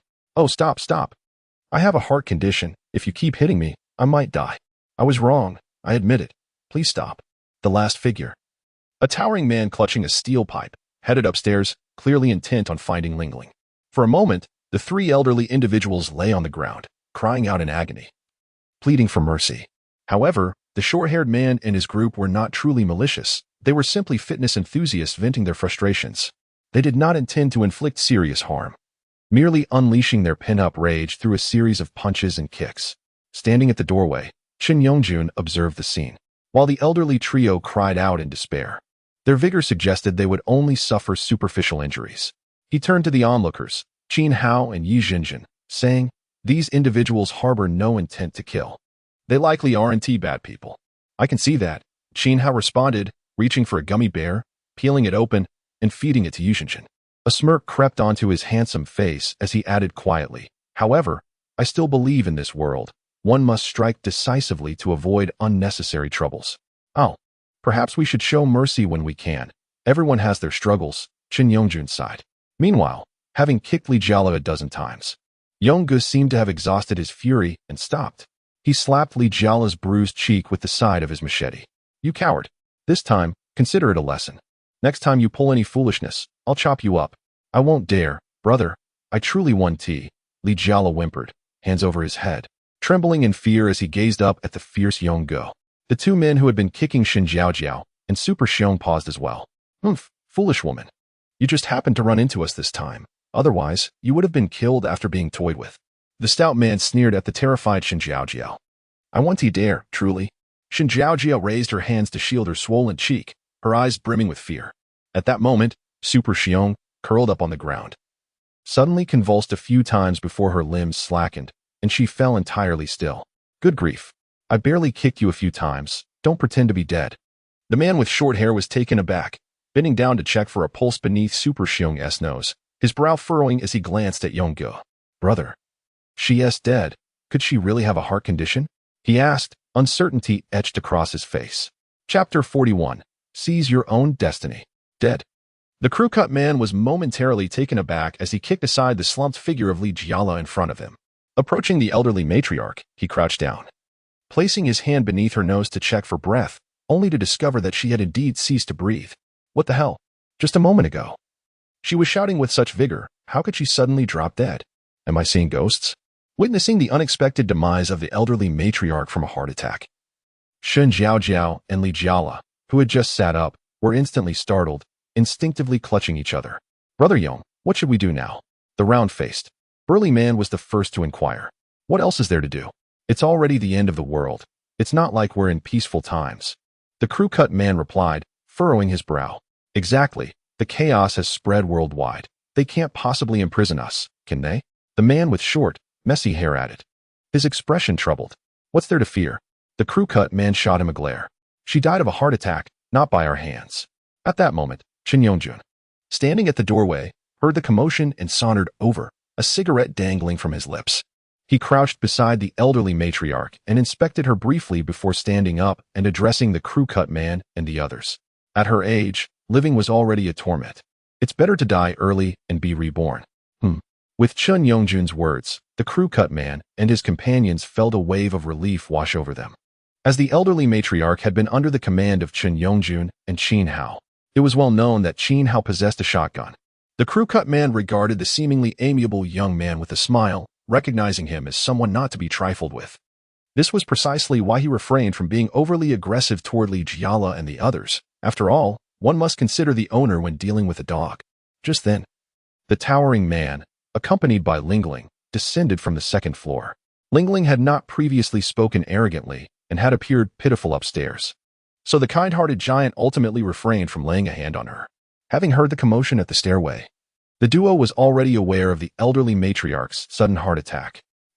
That shameless old hag. She's dead, so what? Lingling muttered softly after glancing at the trembling Li Jiala and Shen Jiaojiao huddled together. Subsequently, each of the four crew-cut men grabbed a large food bag and began filling it with provisions from the shelves. However, the vacuum-packed meats had already been gathered by Yi Jinjin, and Qin Yongjun had consumed some, leaving little behind. Ultimately, they dared not take everything, only managing to secure 2 bags of pig's head meat, 3 or 4 boxes of luncheon meat, and canned fish, alongside some biscuits, ham, bread, instant noodles, and a large bottle of mineral water. They were not greedy, each merely filling a bag with food. Afterward, the 4 made their way toward the exit. As they passed the checkout counter, the crew-cut man smiled amiably at Qin Hao. There are 4 more people in the car, so we took a bit more. My apologies. The round-faced giant, with a simple-hearted demeanor, added, thanks. The other 2 also expressed their gratitude with smiles. As the saying goes, one should not strike a smiling face. Qin Hao responded with a warm smile. No need for thanks. It's only right that we help each other. The towering man suddenly shyly pointed at the cigarettes on the nearby shelf. Can we take a few packs? I have a craving. Don't be shy. Qin Hao chuckled, turning around and tossing a pack of Yunyan cigarettes to him. Thank you. After expressing his gratitude once more, the 4 crew-cut men proceeded toward their all-terrain vehicle. The round-faced giant and his companions climbed into 2 different vehicles. The crew-cut man opened the door and handed the bag of food to a long-haired woman inside. Then, with a pack of freshly opened cigarettes in hand, he returned to the supermarket entrance, offering a cigarette to both Qin Hao and Qin Yongjun. No, thank you, Qin Hao replied with a smile, while Qin Yongjun unceremoniously accepted it.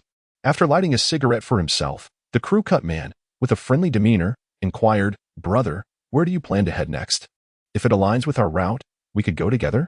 At this moment, he refrained from inviting Qin Yongjun to join them, as he was aware that Qin Hao, part of Qin Yongjun's team, wielded a shotgun. Instead, he adapted his approach, hoping to travel alongside Qin Hao and the others to gradually build rapport. After all, it had only been about 10 days since the apocalypse struck, and ordinary people could not acquire any firearms. We were just discussing that, Qin Yongjun replied, lighting his cigarette and taking a puff. What about you? Where do you plan to go? About 7 or 8 kilometers south, there's a large military base. The crew-cut man continued. During the initial days of the apocalypse, the people inside had ventured into the city for rescue. It should now have become a refuge. We intend to check the situation first. If we can enter, that would be ideal. If not, we'll figure it out then. You say there's a military base 7 or 8 kilometers south. Qin Yongjun's eyes lit up at the revelation. He then turned to Qin Hao. Qin Hao, I believe we should follow them and assess the situation. If we can gain entry, our safety will be ensured, and we won't need to run around anymore. You can go if you wish. I'll pass. Once inside, I doubt there'll be any freedom, and I can't tolerate being controlled. Qin Hao directly shook his head in refusal. A refuge formed within a military base would undoubtedly have strict management, which conflicted with his plans and would hinder his ability to hunt zombies for card rewards. It was likely that even his shotgun would be confiscated, leaving him vulnerable, and he felt no sense of security against the military's firearms. He preferred to keep his fate firmly in his own hands for his peace of mind, especially since he harbored some unspeakable secrets. Qin Yongjun, somewhat perplexed, remarked, No freedom is better than no freedom. At least we would be safe and wouldn't have to run around or fight zombies anymore. You should think it over. You must consider Jinjin's safety as well. He glanced at Yi Jinjin, who stood nearby. Before Qin Hao could respond, Yi Jinjin smiled and said, I'll follow a Hao wherever he goes. As long as I can be with him, that's all that matters. In an instant, Qin Yongjun was left speechless, feeling a twinge of confusion as to how these two had grown so close in such a short span of time. Qin Hao, toying with a lighter, looked at Qin Yongjun and said, You should accompany them to the military base. Don't worry about us. By the way, take the remaining supplies from the supermarket. Jinjin and I won't be able to carry them. All right. Qin Yongjun nodded in agreement. Everyone has their own choices. I won't try to persuade you further. Just then, Ling Ling approached the entrance, her dirty face displaying an innocent expression as she looked at Qin Yongjun and softly pleaded, Uncle Chun, can you take me with you? Please. Qin Jiaojiao and Li Jiala also gazed at him with pitiful expressions, though they remained silent, their intentions clear. Standing nearby, the crew-cut man was momentarily taken aback, casting a disbelieving glance at Qin Yongjun. Brother, you can't possibly be considering bringing those 3 along, can you? Alas, leaving them here would be tantamount to a death sentence. Before Qin Yongjun could complete his sentence, a deep growl echoed from a distance. The group, startled, turned in unison towards the source of the sound. Before them, 5 blood-soaked zombie dogs were slowly advancing in their direction. Chapter 42. Do not be a fool, or you shall perish. It is a pack of zombie hounds. They appear to be significantly more formidable than ordinary zombies.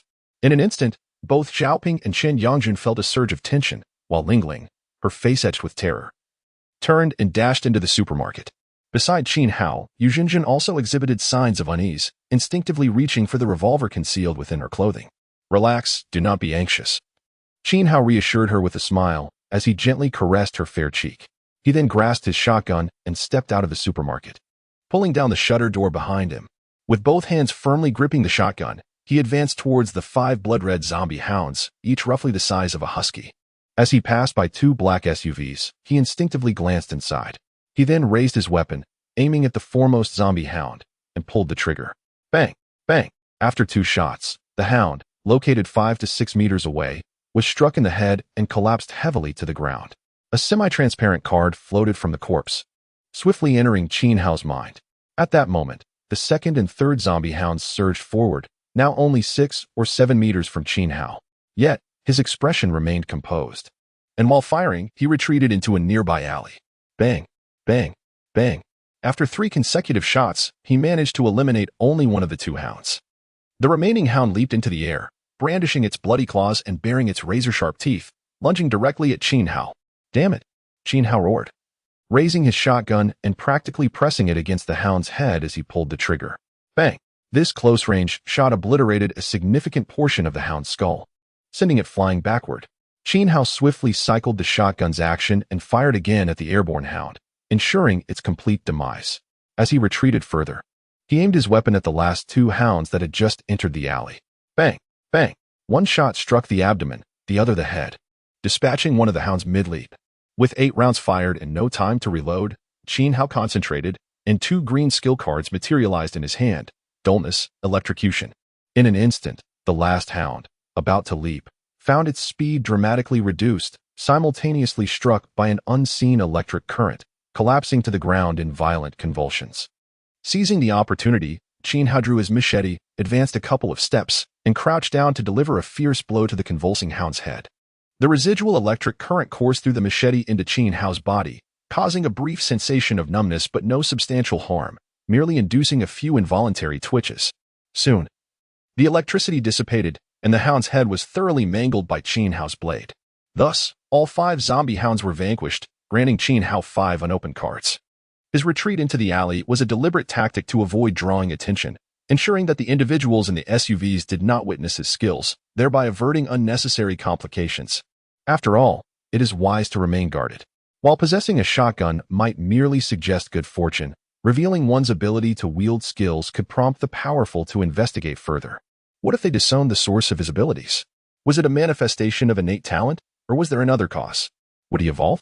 Would he eventually become something akin to a non-carnivorous ancestor? Such uncertainties could keep the powerful awake at night.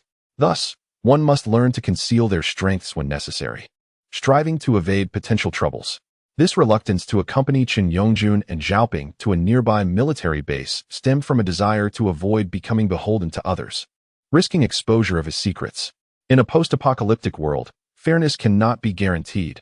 Power dynamics dictate that those with weapons enforce their notions of justice. As time wore on and resources dwindled, various hierarchies and privileges would inevitably emerge. Qin Hao was not one to live under the thumb of others.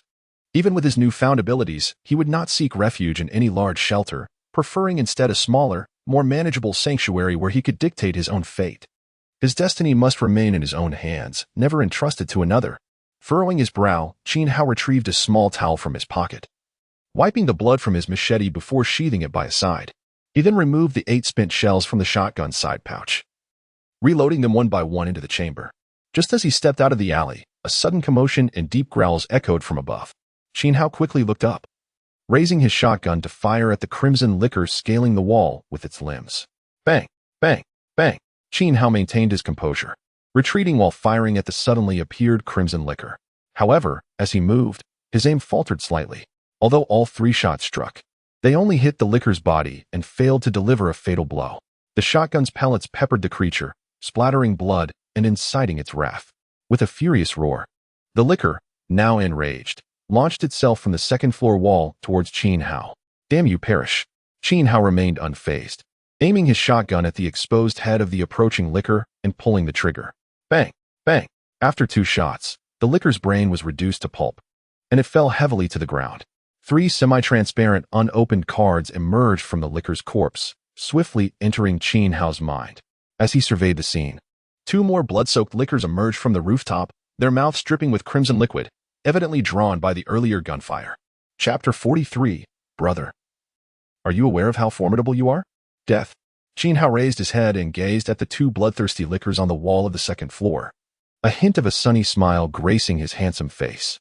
Gently lifting his right hand, he pinched a blue skill card, Deadly Poison Arrow, between 2 fingers. In an instant, 2 arrows, glimmering with a dark green hue, materialized and swiftly pierced the exposed brains of the bloodthirsty liquors. With a splatter, the liquors that had just leaped into the air, brandishing their claws towards Qin Hao, were instantly struck down, their brains shattered, sending forth sprays of crimson and ivory. In almost no time at all, the heads of the liquors turned dark green, the color rapidly spreading throughout their bodies. Soon after, the lifeless forms of the liquors crashed heavily to the ground, dropping 3 translucent, unopened cards. Indeed, the skill card of mental unity is exhilarating. As 6 translucent cards flew towards him, Qin Hao willed the skill card to vanish, returning it to his personal card pool. Subsequently, he surveyed the surroundings, ensuring all was quiet before stepping out of the alley with a shotgun in hand. Upon exiting the alley, the tinted windows of a black SUV rolled down, revealing a burly man with a round face who half emerged, admiringly giving Qin Hao a thumbs up. You're incredible! In just a few minutes, you've taken down 5 zombie dogs. The round-faced man was unaware that Qin Hao had also dispatched 3 bloodthirsty liquors in the alley. Otherwise, he might have knelt in reverence. Keep it up. You can do it too.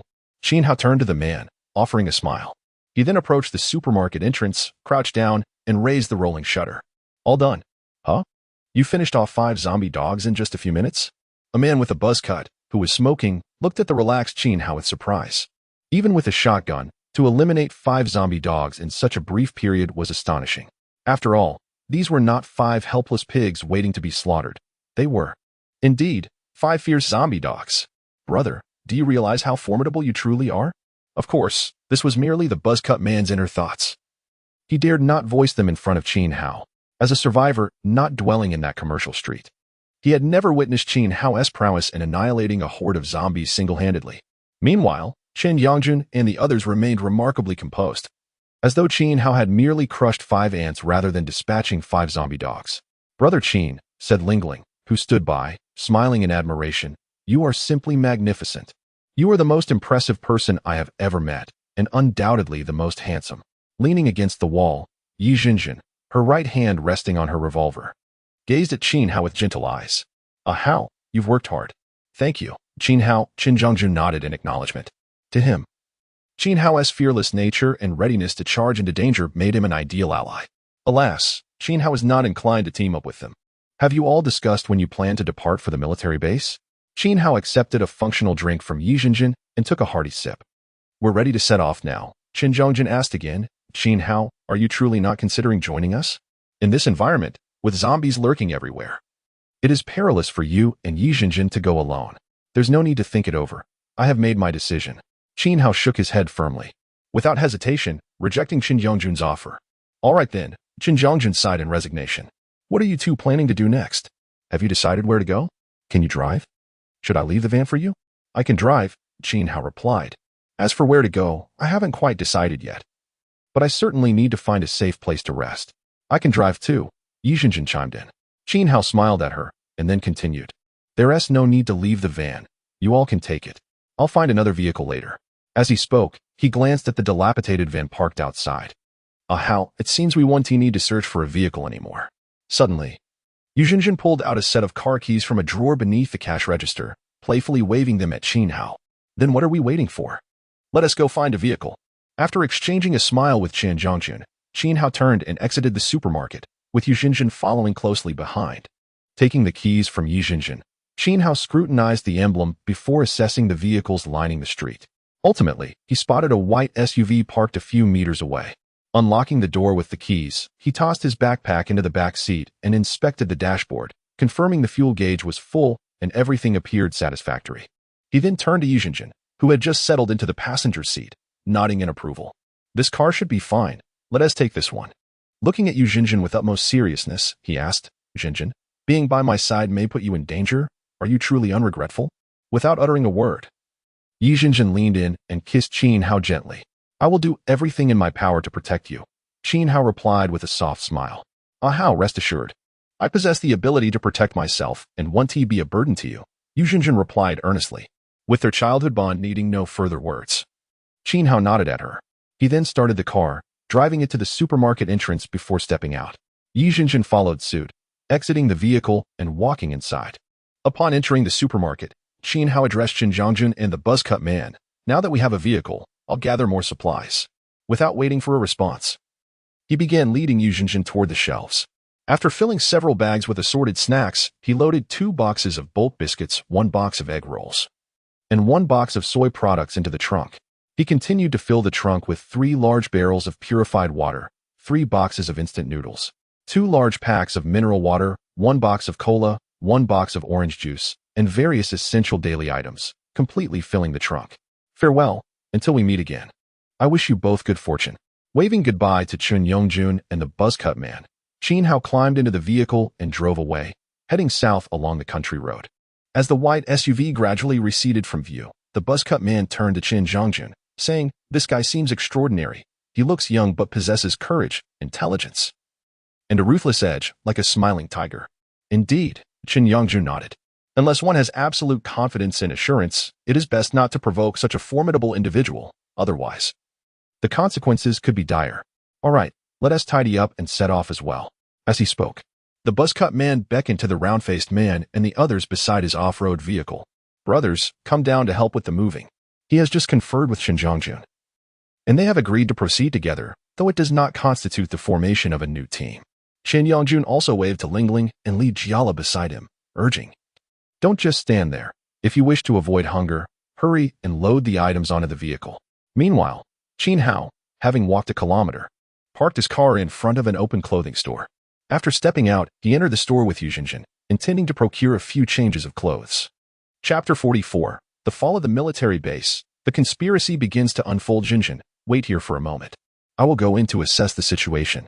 After whispering to Yi Jinjin, who held a revolver, Qin Hao cautiously stepped into the clothing store, cradling a shotgun in his hands. The store was quite spacious, approximately over 100 square meters, divided into sections for men's, women's, and children's clothing. Just as Qin Hao carefully approached the fitting room in the women's section, he suddenly halted, his pupils constricting in alarm. Through the gap beneath the fitting room curtain, he discerned a pair of grayish-white feet, marred by black veins. With no hesitation, Qin Hao pulled the trigger toward the curtain. Bang! Ah! Almost instantaneously, a piercing shriek erupted from behind the curtain. A wave of dizziness washed over Qin Hao, and he grimaced in pain, instinctively covering his ears. At that moment, a diminutive zombie, its body covered in dark veins, lunged out from behind the curtain, flailing its decaying arms. Damn it! Despite the pain, Qin Hao did not lose his composure. With a swift motion, a skill card appeared in his right hand. Stunned, in an instant, the grotesque zombie ceased its shrieking and froze mid-lunge as if it had crashed. Perish! Enduring the buzzing in his ears, Qin Hao quickly raised his shotgun, aimed it at the zombie's eye socket, and pulled the trigger. Bang! Bang! By the time the 3 seconds of rigidity ended, the zombie's brain had been obliterated by the shotgun blast. As it collapsed, 2 translucent cards floated out, swiftly entering Qin Hao's mind. Even if you scream, it is futile. A zombie's brain is its fatal weakness. With a smile, Qin Hao kicked the fallen zombie a few times. Are you all right, Hao?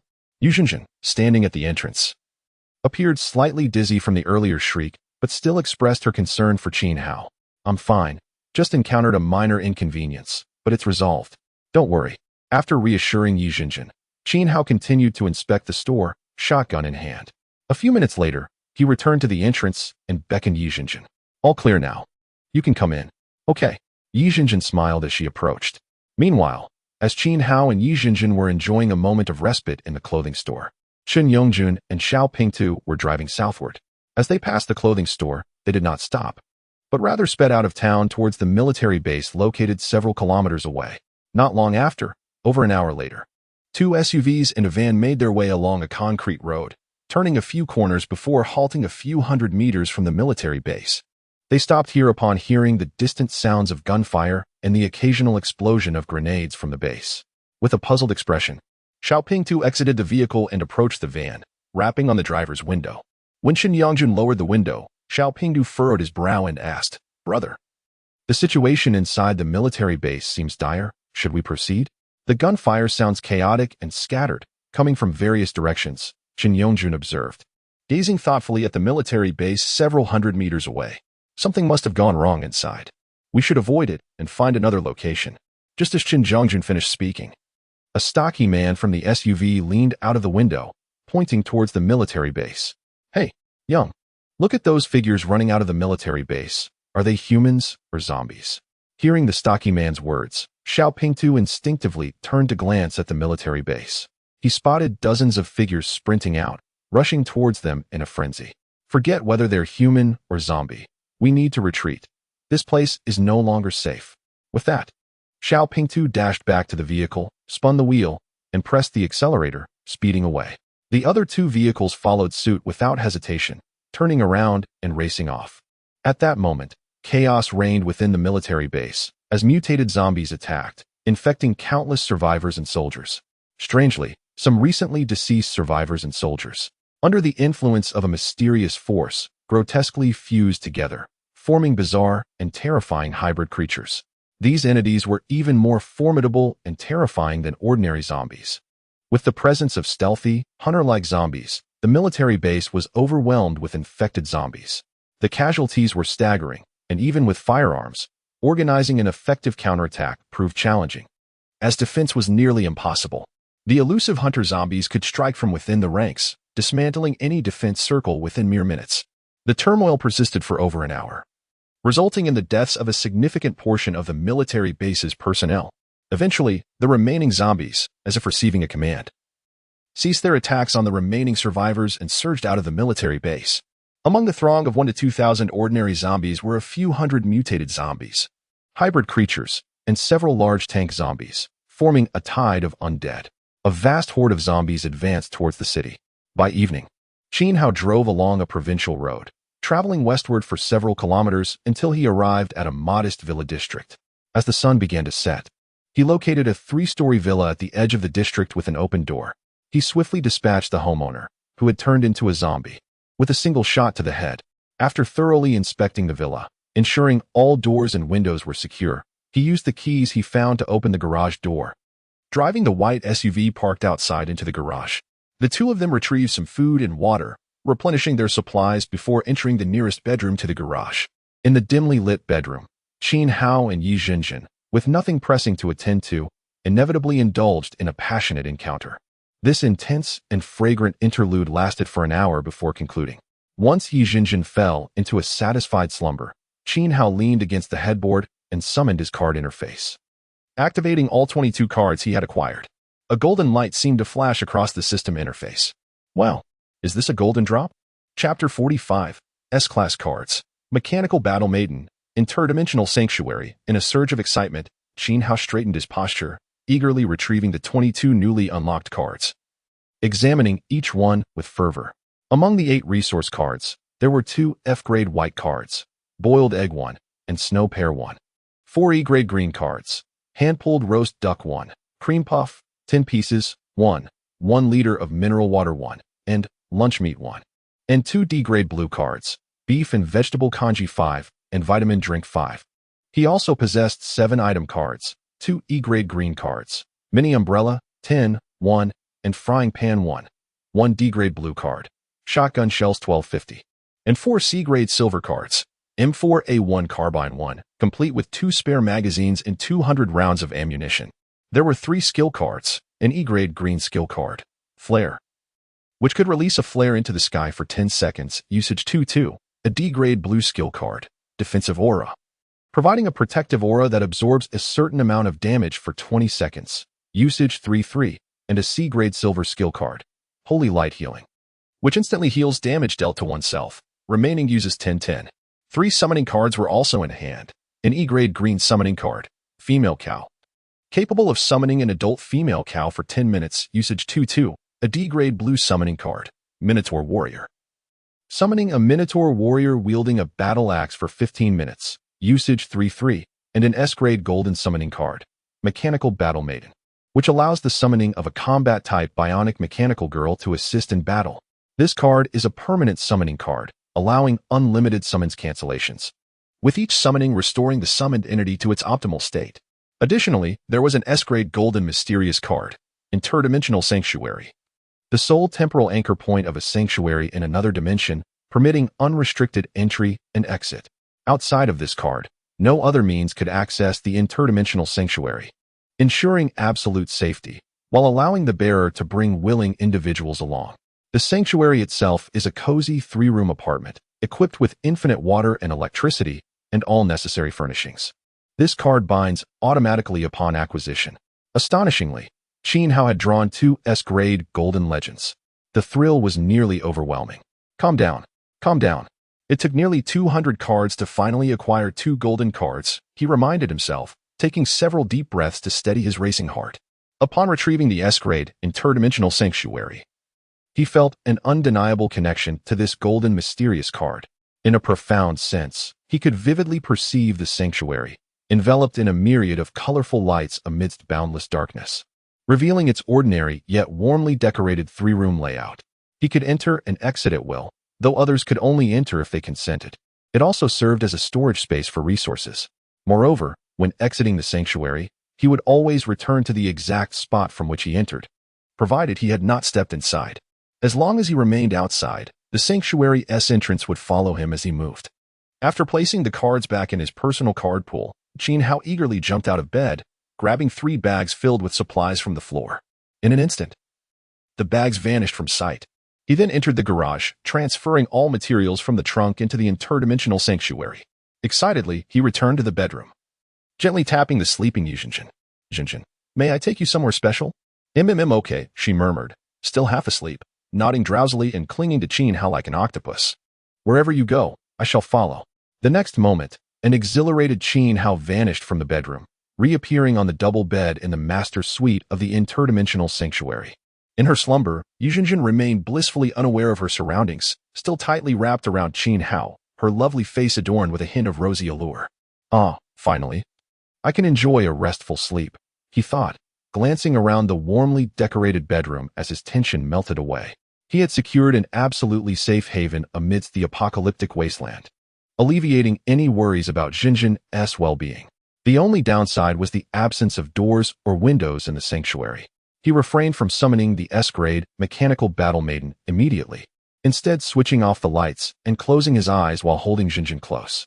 The following day, when Yizhinjin awoke, she found herself in an unfamiliar environment, momentarily stunned. Where am I? How did I end up here? However, upon turning to see Qin Hao beside her, her heart relaxed. As long as Qin Hao was by her side, she felt utterly secure. Jinjin, you're awake. How did you sleep last night? Qin Hao asked, pulling her into an embrace as she sat up. I slept very well, she replied, radiating an innocent yet alluring charm. Aha, where's this place? It doesn't seem like our villa. No need to concern yourself with the location. Just know that it is absolutely safe, he reassured her, offering no further explanations. I understand, she replied, her thoughts racing.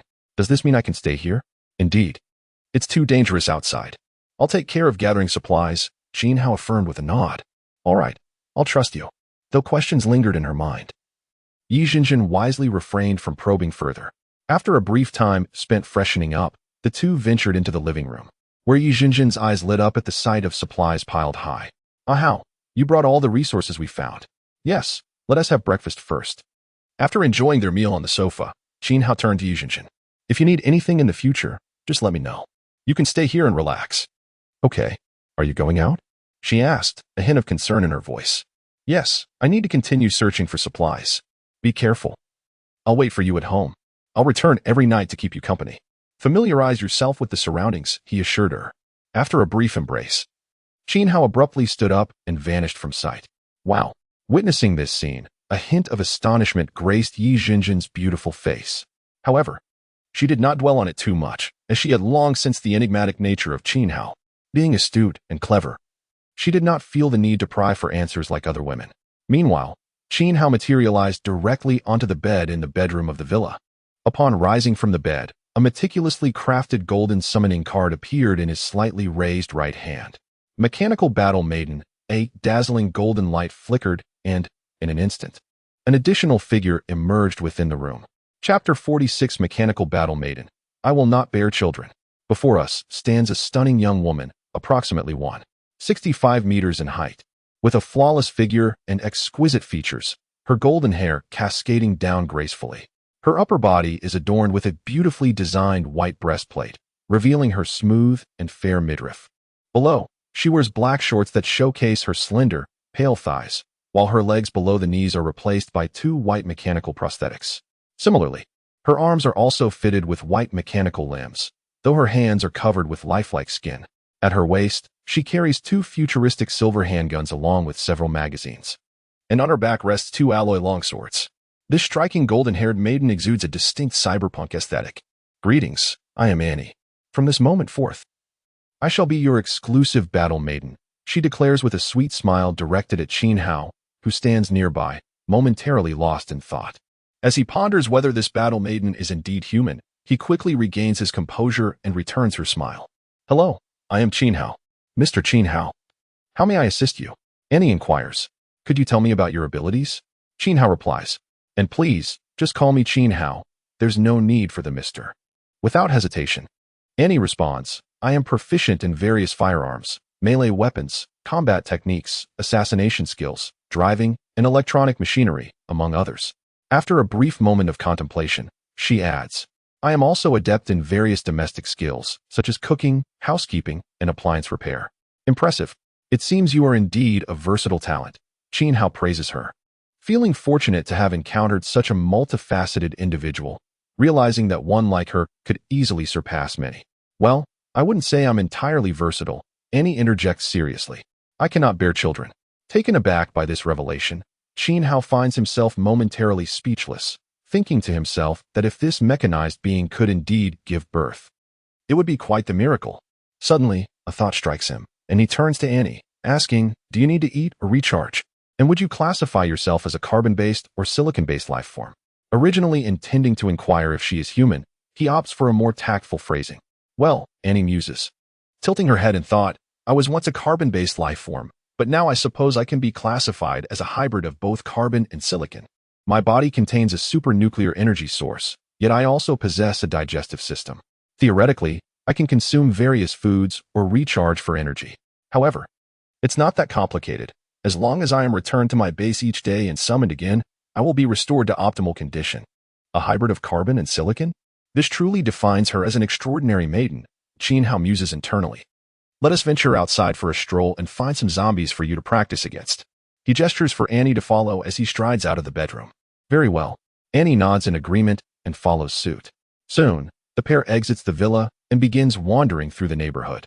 Before long, Qin Hao encounters a couple who have transformed into zombies, their decayed arms flailing as they approach with guttural growls. He gestures invitingly to Annie. Without a moment's hesitation, Annie bends her knees slightly and leaps into the air. In an instant, she draws the two alloy long swords from her back. A dazzling flash of cold light envelopes the two advancing zombies, and within the blink of an eye, Qin Hao observes that Annie has landed behind them. Sheathing her swords with a swift motion, the two zombies are left with several crimson slashes adorning their bodies, crumbling into pieces like shattered toys, their heads cleaved in twain. Good heavens! How incredible! Qin Hao exclaims, utterly astonished by Annie's display of skill, his jaw agape. Her speed is astounding. He hardly comprehended how she dispatched the zombies before them, leaving only remnants behind. As two semi-transparent cards flutter towards him, Qin Hao's heart swells with joy. With Annie, this beautiful battle maiden, aiding him in exterminating zombies, he will never again need to wield his outdated shotgun against them. Was my performance satisfactory? Annie approaches, observing the dazed expression on Qin Hao's face. Absolutely, it was remarkable. Qin Hao snaps back to reality, giving her a thumbs up. Annie, that was simply amazing. I'm glad you are pleased, Annie replies, a hint of joy illuminating her delicate features. Now, let us continue our search for zombies. With his shotgun in hand, Qin Hao turns to exit the villa. In the following hours, Qin Hao and Annie scour the entirety of the 16 villas in the neighborhood, eliminating 6 zombies in total. Most of the houses appear abandoned, as if no one has resided in them for quite some time. As for living beings, not a single soul is found, however. They do come across 6 mangled corpses. In addition to discovering some jewelry, they also find a heavy motorcycle in a garage, fully fueled. Just as Qin Hao rolls out the stylish motorcycle, Annie suddenly turns her gaze towards a neighboring villa's garden. What's the matter? Qin Hao inquires, puzzled as he follows her line of sight, yet sees nothing in the desolate garden. I sense a hint of malice. There seems to be a creature lurking. Possibly cloaked in invisibility, Annie states gravely, drawing her 2 silver handguns as she closes her eyes and fires blindly at the distant garden. Swoosh, swoosh, swoosh. Watching the green lasers shoot from her guns, Qin Hao is momentarily taken aback. What? These handguns are laser weapons? Following the trajectory of the green beams, he soon sees a 2-meter-tall creature, its robust form clad in blood-red armor, materializing from the garden. Chapter 47. So what if I can become invisible? I am immortal. The predator? Yet, it seems there are some distinctions.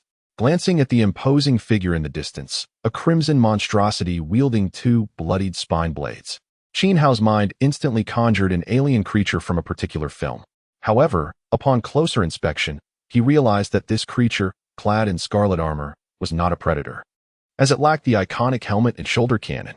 Unbeknownst to Qin Hao, this elusive crimson entity was the hunter zombie, which had wreaked havoc upon the military base. Annie, with her eyes closed, relied solely on her instincts to perform blind dual-wielding shots, resulting in a dozen green lasers, of which only 2 struck the hunter zombie's shoulder. Zzz at the moment its form became visible, 2 holes were scorched into the crimson armor upon its shoulder by the lasers, yet it appeared to inflict no substantial damage. Enraged, the hunter zombie unleashed a furious roar, brandishing its twin spine blades as it charged swiftly toward Annie. After casting a glance at Qin Hao, who stood behind her, Annie swiftly sheathed her dual pistols at her waist, drawing forth 2 alloy-long blades from her back to confront the creature. Her movements were remarkably agile, akin to a nimble leopard. In mere moments, the 2 were engaged in combat. The robust hunter zombie displayed surprising agility, swinging its spine blades towards the approaching Annie. In an instant, the petite Annie unleashed formidable combat prowess. With her legs slightly bent, she leaped into the air, effortlessly evading the descending blades. As she soared over the hunter zombie's head, maintaining an inverted stance, she rapidly wielded her alloy blades, thrusting them into the gaps of the creature's armor. Puff! 2 splashes of dark green blood erupted from the armor's seams. Immediately after, as the hunter zombie swung its blade back at her, Annie deftly withdrew her dual blades and executed a graceful backflip, landing securely behind the hunter zombie. Upon landing, she quickly sheathed her long blades and, with both hands, grasped the hunter zombie's neck, executing a shoulder throw. From her diminutive frame surged immense strength, sending the hunter zombie, which had intended to turn, crashing heavily to the ground. Before the creature could regain its bearings, Annie utilized her limbs to seize its arms, applying a reverse joint technique. Crack, crack, the sound of breaking bones echoed as the hunter zombie's arms contorted into an inverted U shape. Amidst its violent thrashing, Annie forcefully broke its legs at the knees. Next, she withdrew her alloy-long blade from her back and plunged it into the gap beneath the hunter zombie's chin. After stirring it vigorously, the thrashing zombie fell silent. Indeed, zombies are ultimately zombies. 90% of their weaknesses lie within the brain. Once the brain is shattered, death ensues. So impressive. Truly the battle maiden. Watching from a distance, Qin Hao beamed with a smile as 10 translucent cards flew toward him. The battle maiden exceeded his expectations immensely. Just then, a sudden turn of events occurred. Without warning, a hunter zombie materialized behind Qin Hao, stabbing a bloodied spine blade into his back, chilling him to the core. What the hell? Staring at the bloodied blade protruding from his abdomen, Qin Hao momentarily froze, only to be engulfed by excruciating pain. Annie, witnessing this sudden turn of events, sprinted toward him. In his fury, Qin Hao focused his thoughts and activated 4 skill cards: Paralyze, Fearless Charge, Holy Light Healing, Frost Rage. The hunter zombie, intent on continuing its assault, was instantly rendered immobile by paralysis and, in an instant, encased in a brilliant blue eye sculpture by Frost Rage. At that moment, Qin Hao seized the opportunity to break free from the spine blade's grasp with a fearless charge, propelling himself 10 meters away. Simultaneously, a healing light materialized, instantly mending his injuries. Get down. As he landed 10 meters away, Qin Hao dropped to the ground, calling out to Annie, who had just reached him. Quick to react, Annie rolled to the side, diving behind a scenic stone. Boom! The hunter zombie, frozen in its blade-swinging pose, suddenly exploded into a flurry of ice shards, rendering it utterly lifeless. Damn it! So what if it can turn invisible? It even resorts to underhanded tactics. Thankfully, I possess immortality and ample trump cards. Otherwise, I would have truly fallen victim to your treachery. So what if you can become invisible? I am indestructible. Only you shall perish. As he beheld the 10 semi-transparent cards approaching him, a hint of pride illuminated Qin Hao's handsome visage. He then lifted the tattered remnants of his clothing to inspect his abdomen, discovering that the previously gory wound had completely healed, leaving no trace behind. Even the blood had vanished. Had it not been for the blood-stained hole in his jacket, he might have believed the ambush was merely a figment of his imagination. Annie, who had just approached, looked at Qin Hao with surprise. You were stabbed and yet seem unscathed? Normally, a human would suffer grievously from such a chilling wound, if not perish. However, upon reflection, it was plausible that Qin Hao, capable of swiftly dispatching the hunter zombie, possessed remarkable self-healing abilities. What is the matter? Were you hoping for my demise? At Annie's words, Qin Hao couldn't help but drop his clothing and give her a sidelong glance. No, not at all. I was merely a tad curious. Annie quickly waved her hands, a hint of apology gracing her beautiful face. TCH, curious babies raised on curiosity are no match for your inquisitiveness. After casting another glare at Annie, Qin Hao focused his thoughts and retrieved a vacuum-sealed bag of beef and a bottle of mineral water from his dimensional refuge. Slinging his shotgun onto his back, he tore open the packaging and began to devour its contents voraciously. What is a curious baby? Annie inquired, her expression one of genuine curiosity, seemingly devoid of much human emotion. You are a curious baby. Oh, sauce beef, would you like some? Thank you, but I'll pass. While Qin Hao kept his head down and feasted, Annie stood silently beside him, adopting a defensive stance. After 4 to 5 minutes, just as Qin Hao finished the sauce beef and had yet to wipe the grease from his hands, the roar of an engine echoed from the entrance of the villa area. Chapter 48. Wow, another golden legend has emerged? After stretching languidly and raising his hands, Qin Hao beckoned to Annie, who stood beside him. Come on, let us go to the entrance and see who has arrived. However, after taking just a couple of steps outside, he halted and scrutinized Annie from head to toe. What is the matter? Is there a problem? Annie instinctively inquired as she paused alongside him. Just a minor issue. With a thought, Qin Hao retrieved a white women's tracksuit from the Dimensional Sanctuary. This is a brand sportswear that Yu Jinjin found at the clothing store yesterday. Please put it on to conceal your mechanical limbs and avoid unnecessary trouble. All right. Annie nodded and accepted the white tracksuit from Qin Hao.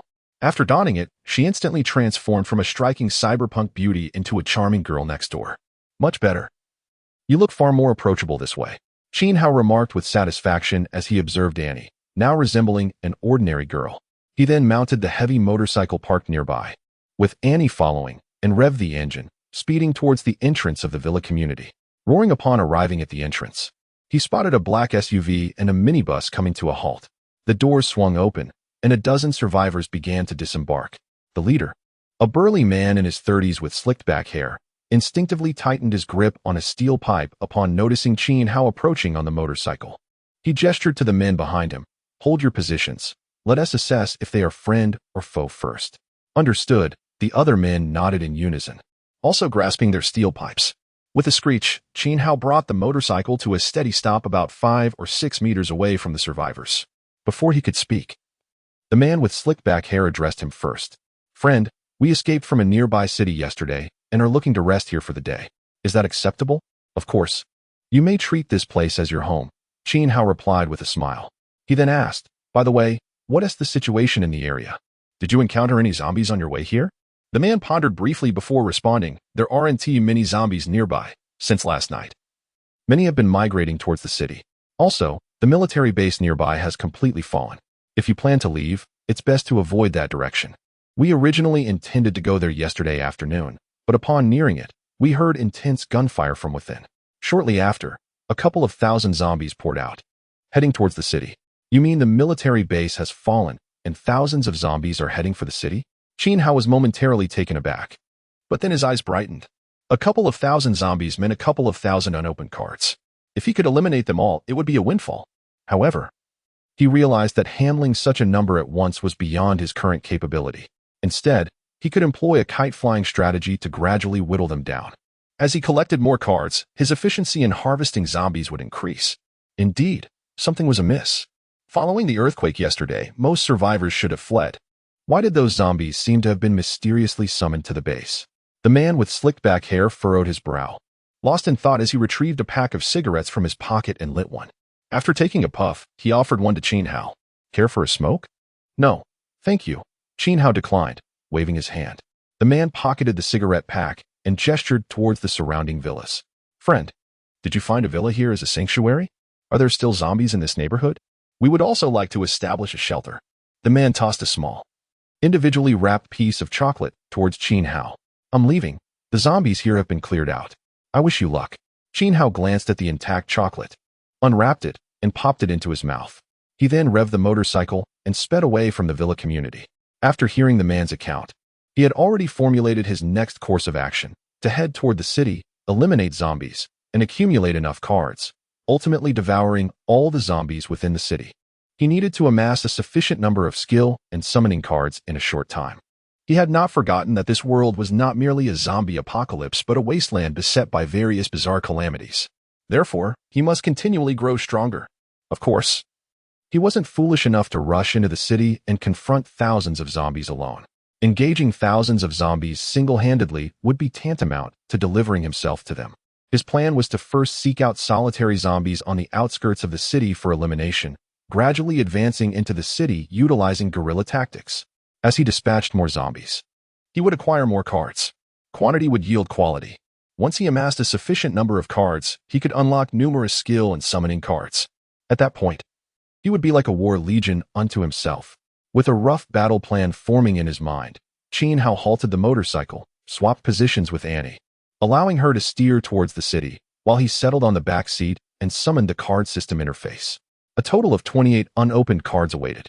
With a mere thought, the cards swiftly flipped over one by one. In an instant, dazzling lights flickered across the interface, with radiant hues of white, green, blue, and silver, interspersed with a brilliant golden glow. Wow, another golden legend has emerged? Chapter 49, S-Class, Baido Hero. Is this to transform me into the Baido God of War? Glancing at Annie, who was riding a motorcycle, Qin Hao's mind stirred, and 28 cards materialized in his hands, which he began to examine one by one.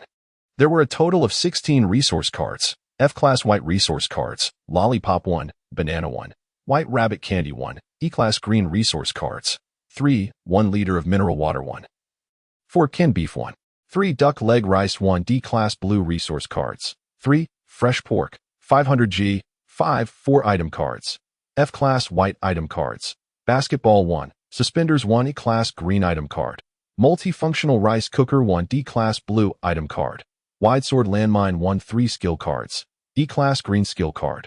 Roar after activation. It emits a roar that puts the user into a berserk state, doubling physical attributes for 10 seconds. Uses: 2 D-Class Blue Skill Card. Light Shield Technique. After activation, a light shield appears before the user, absorbing a certain amount of damage. Uses: 3 S-Class Gold Skill Card. Baido Hero, a slap motion directed at the target guarantees that the target will receive an invisible slap, rendering them dazed for 2 seconds. This card is permanent, with no usage restrictions or cooldown time, allowing the skill to be used freely. 3 Summoning Cards. F-Class White Summoning Card. Rainbow Rooster summons a colorful rooster. Duration: 5 minutes. Uses: 1 D-Class Blue Summoning Card. Dwarf Scout summons a Dwarf Scout to assist in reconnaissance tasks, though its combat power is limited. Duration: 15 minutes. Uses: 3 C-Class Silver Summoning Card. New Witch Laura summons the New Witch Laura to aid in battle. Duration: half an hour. Uses: 2 Identical D-Class Mysterious Cards. Attribute Conversion Card allows a card of the same level to be randomly transformed into another card of the same type. 2 Attribute Conversion Cards among the mysterious cards. With such cards, it might be possible to transform useless cards into valuable ones. If there are attribute conversion cards, could there be other types of mysterious cards, such as attribute advancement cards or attribute synthesis cards? In an instant, Qin Hao's mind was flooded with thoughts. He suddenly realized that the rare mysterious cards might be the most useful among the 5 categories of cards, because one can never predict the surprises they may bring. Last time, it was the S-Class Dimensional Sanctuary. This time, it was 2 D-Class Attribute Conversion Cards. However, it is a pity that the Attribute Conversion Card can only transform cards into other cards of the same type. If it could convert into a specified type, The effect would be astonishing. Mysterious cards, how enigmatic you are. After musing this, Qin Hao gazed at the Soul S-Class Gold Skill card by Do Hero, contemplating that this must be a conceptual skill, for its effect is indeed formidable. The ability to deliver an invisible slap, leaving someone dazed for 2 seconds. Could this be the so-called precise impact that leaves one bewildered? Am I to emulate that man and become a Baido god of war, delivering a powerful slap to those who irk me? But will the target truly not enter a berserk state after receiving such a slap? Yet, on the other hand, if the speed of execution is swift enough, the 2 seconds of daze can be exploited to keep the target immobilized in a state of confusion. Thus, this is a control skill that can be employed for dramatic flair. With this skill, should I encounter someone who displeases me, I can simply deliver an invisible slap, leaving them to question their very existence, rendering them incapable of self-sufficiency. The thought of being able to slap someone into existential doubt brought a smug smile to Qin Hao's handsome face. Next, he turned his gaze to the singular silver summoning card, New Witch Laura.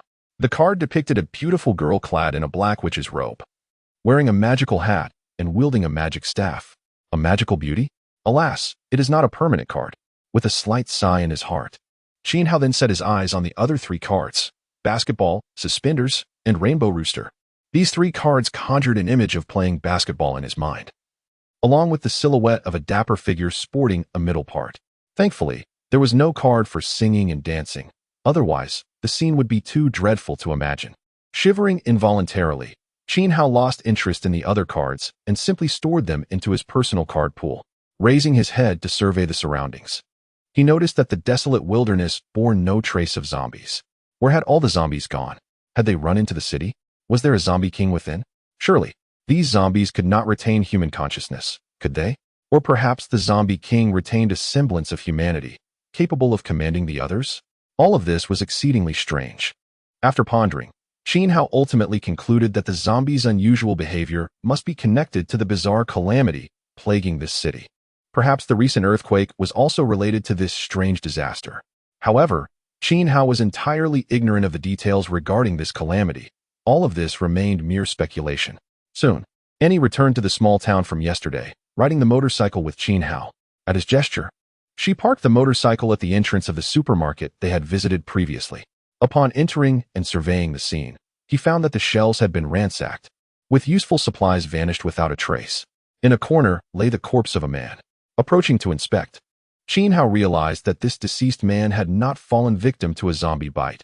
Rather, he had been slain by a blade, having bled out.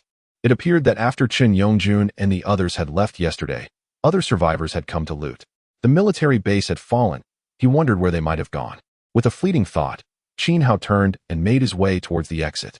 As for where Chen Yongjun and his companions had gone, he did not care. He had merely thought of them instinctively. Exiting, he switched positions with Annie, taking the motorcycle and speeding towards the city. Along the way, he continuously scanned the surroundings, encouraging Annie to do the same, both searching for signs of zombies. When they were about a kilometer from the city, Qin Hao stored the heavy motorcycle into the dimensional sanctuary and, accompanied by Annie, cautiously approached a nearby logistics company. In the yard of the logistics company, 5 or 6 individuals were engaged in combat with a dozen ordinary zombies. Chapter 50. Low harm, high insult. 6 robust, middle-aged men clad in black vests formed a circular defensive formation. Each wielded a shield fashioned from iron plates in one hand and a sharp steel pipe measuring 1.5 meters in the other. Their teamwork was impeccable. Some raised their shields to repel attacks, while others thrust their steel pipes through the gaps to strike at the heads of the zombies. As they fought, they maintained their formation, retreating towards a factory not far away. Meanwhile, Qin Hao stowed his shotgun back into the dimensional sanctuary on his back. As he walked, he exchanged for an AK-47 semi-automatic rifle, discarding 2 spare magazines and several boxes of ammunition into the sanctuary. After inspecting the magazines and confirming their readiness, he released the safety and aimed the AK-47 at a zombie a few meters away. He had no intention of handing the weapon to Anne. He wished to fire a few shots for his own amusement. If a beautiful rose epitomizes a woman's romance, then an AK-47 semi-automatic rifle symbolizes a man's. Observing this, and stood vigilantly at Qin Hao's side, ready for any threats. Though Qin Hao had never fired an assault rifle before, he had seen real weapons in his youth. And now, with both hands gripping the AK-47, he aimed at the back of the zombie's head and pulled the trigger. Bang! A perfect headshot. The zombie crumpled to the ground, and a translucent, unopened card flew swiftly towards Qin Hao. Bullseye. The gunfire instantly attracted the attention of both the zombies and the 6 sturdy men. 5 of the zombies immediately turned, their decaying arms flailing as they growled and charged towards Qin Hao. Stand still, you wretches, Qin Hao shouted, lifting the AK-47 with one hand. He began to make slapping motions towards the approaching zombies. Smack, smack, smack. As he waved his right hand, the 5 zombies abruptly halted, stunned by the resounding slaps that echoed in the air. While a mere slap could inflict no real damage, the humiliation was profound. Qin Hao relished the experience. At least his hands remained unscathed. After delivering 20 to 30 imaginary slaps to the zombies' faces, they remained dazed for several seconds, a broad smile spreading across Qin Hao's face.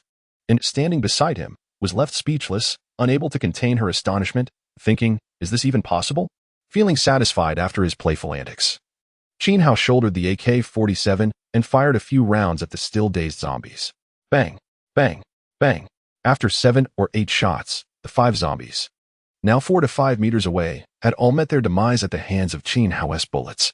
The exhilaration surged through him as he watched the translucent cards soar towards him. And, the remaining zombies are yours, he declared, and without hesitation, and dashed forward.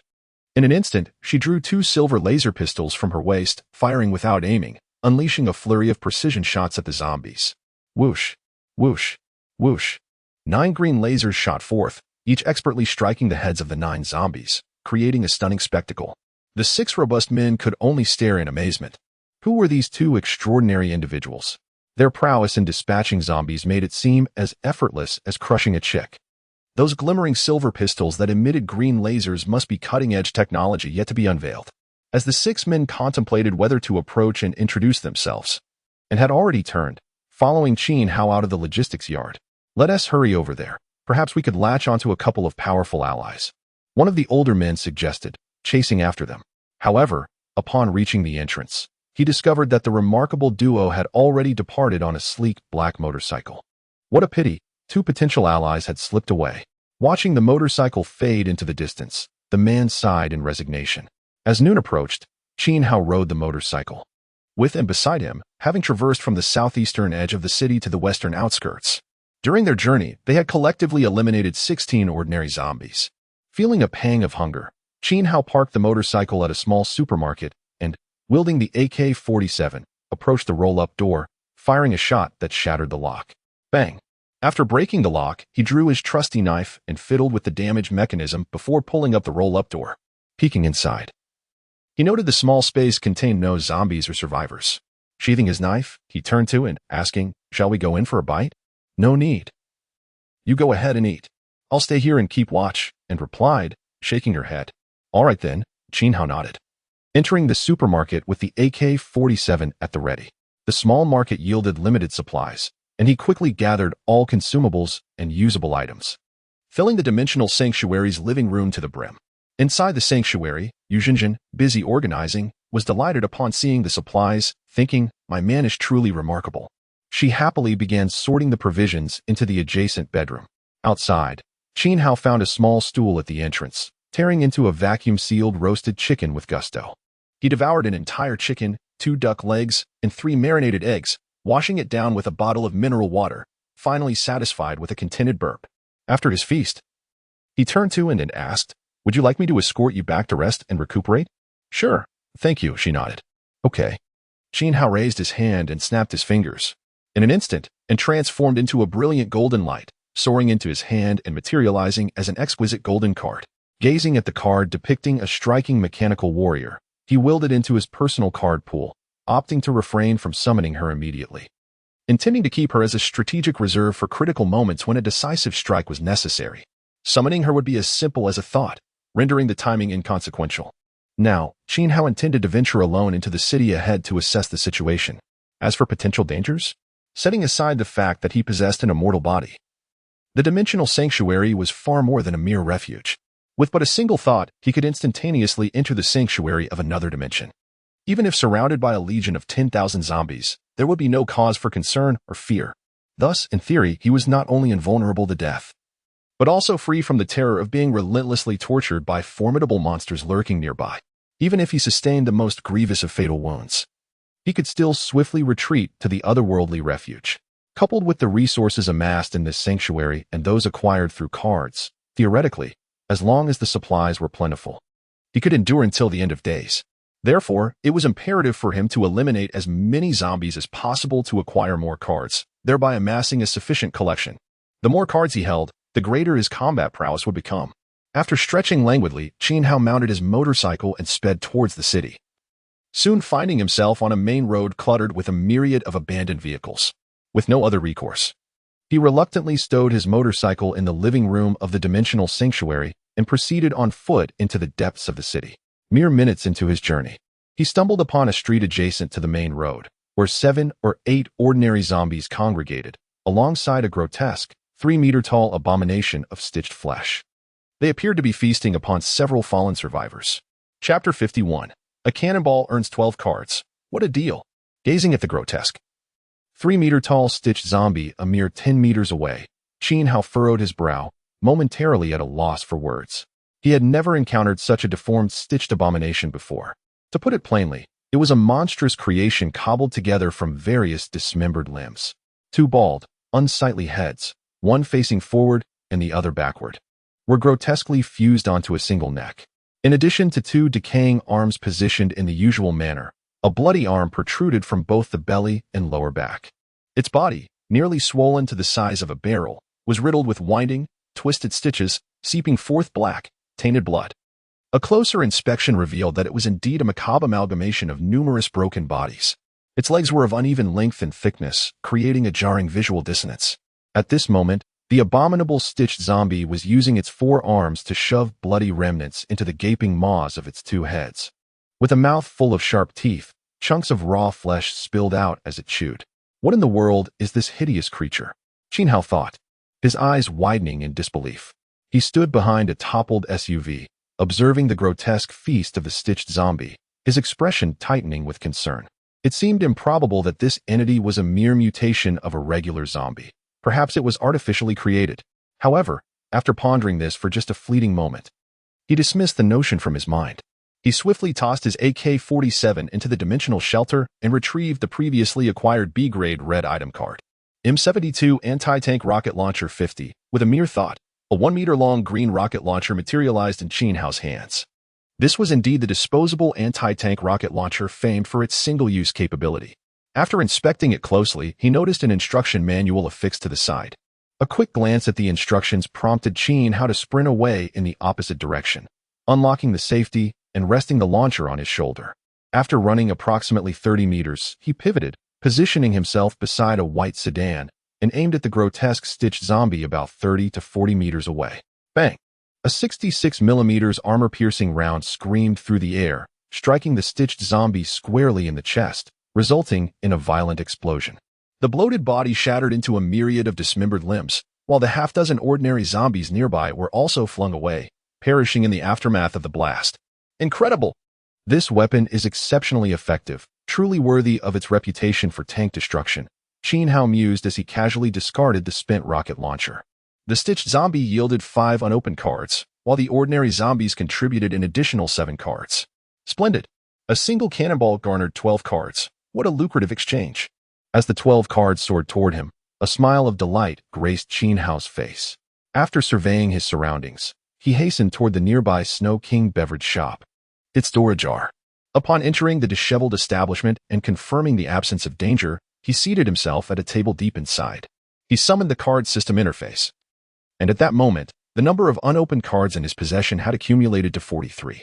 With a mere thought, all 43 cards flipped over simultaneously, emitting a cascade of white, green, blue, and silver lights, interspersed with hints of red and purple. As anticipated, my luck cannot possibly yield golden legends every time. Qin Hao mused with a hint of self-mockery as he began to examine the newly revealed cards. The resource cards totaled 18, 8 F grade, 8 E grade, and 2 D grade.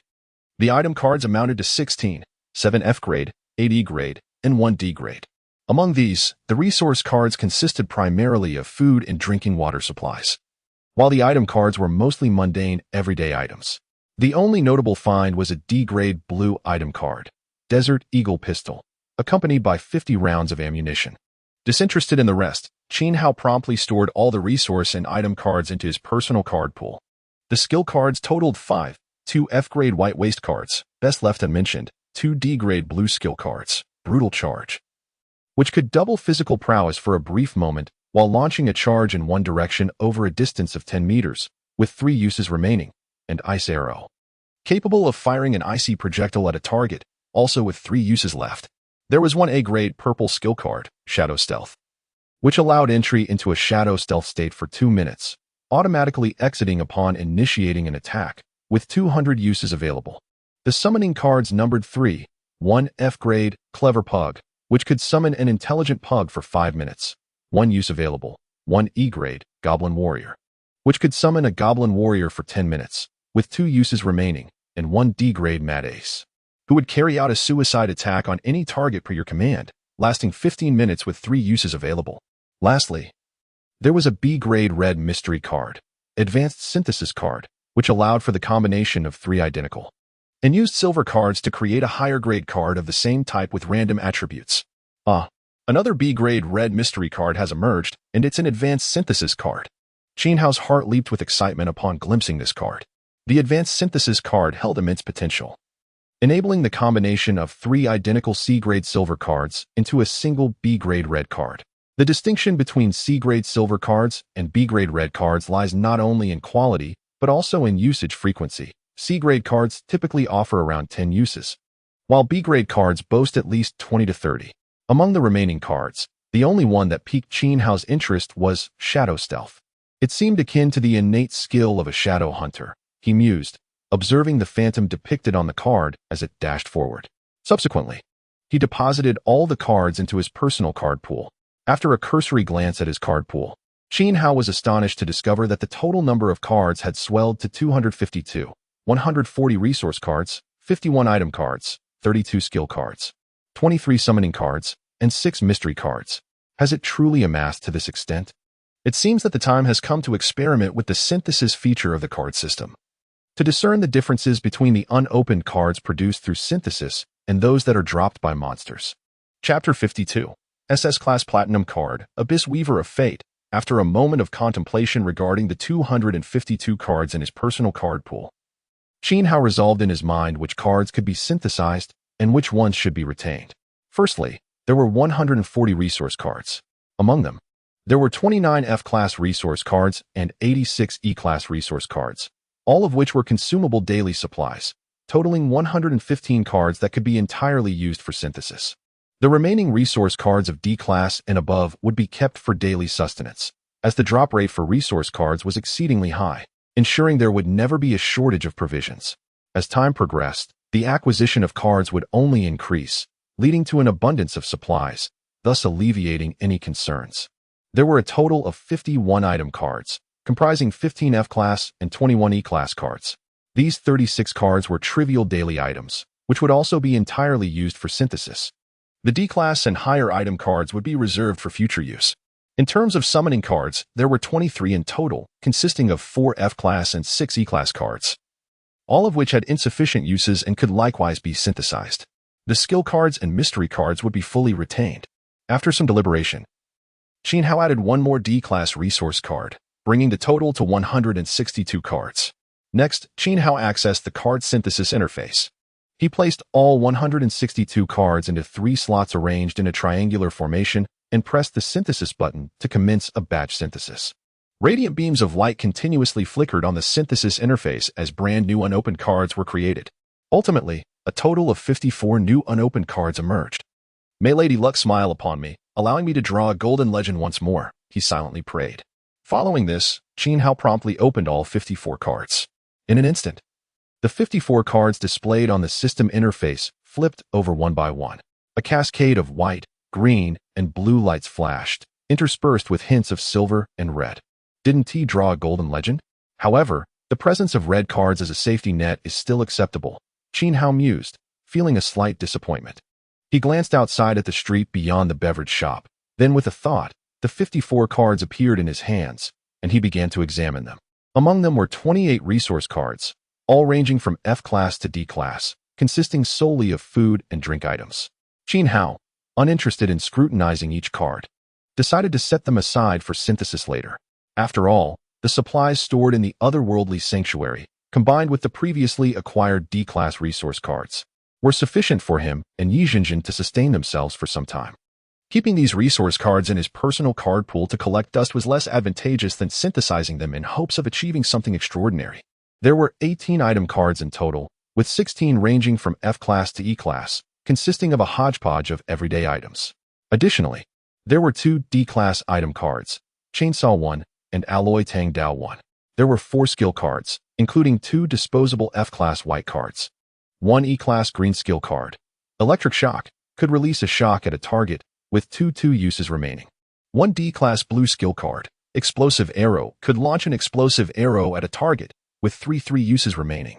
There were 3 summoning cards. 1 F-class white summoning card, Beautiful Persian Cat, could summon a lovely Persian cat for 5 minutes, being a one-time card. 1 D-class blue summoning card, Barbarian Warrior, could summon a Barbarian Warrior wielding a battle axe to assist in combat for 15 minutes, with 3 summoning uses available.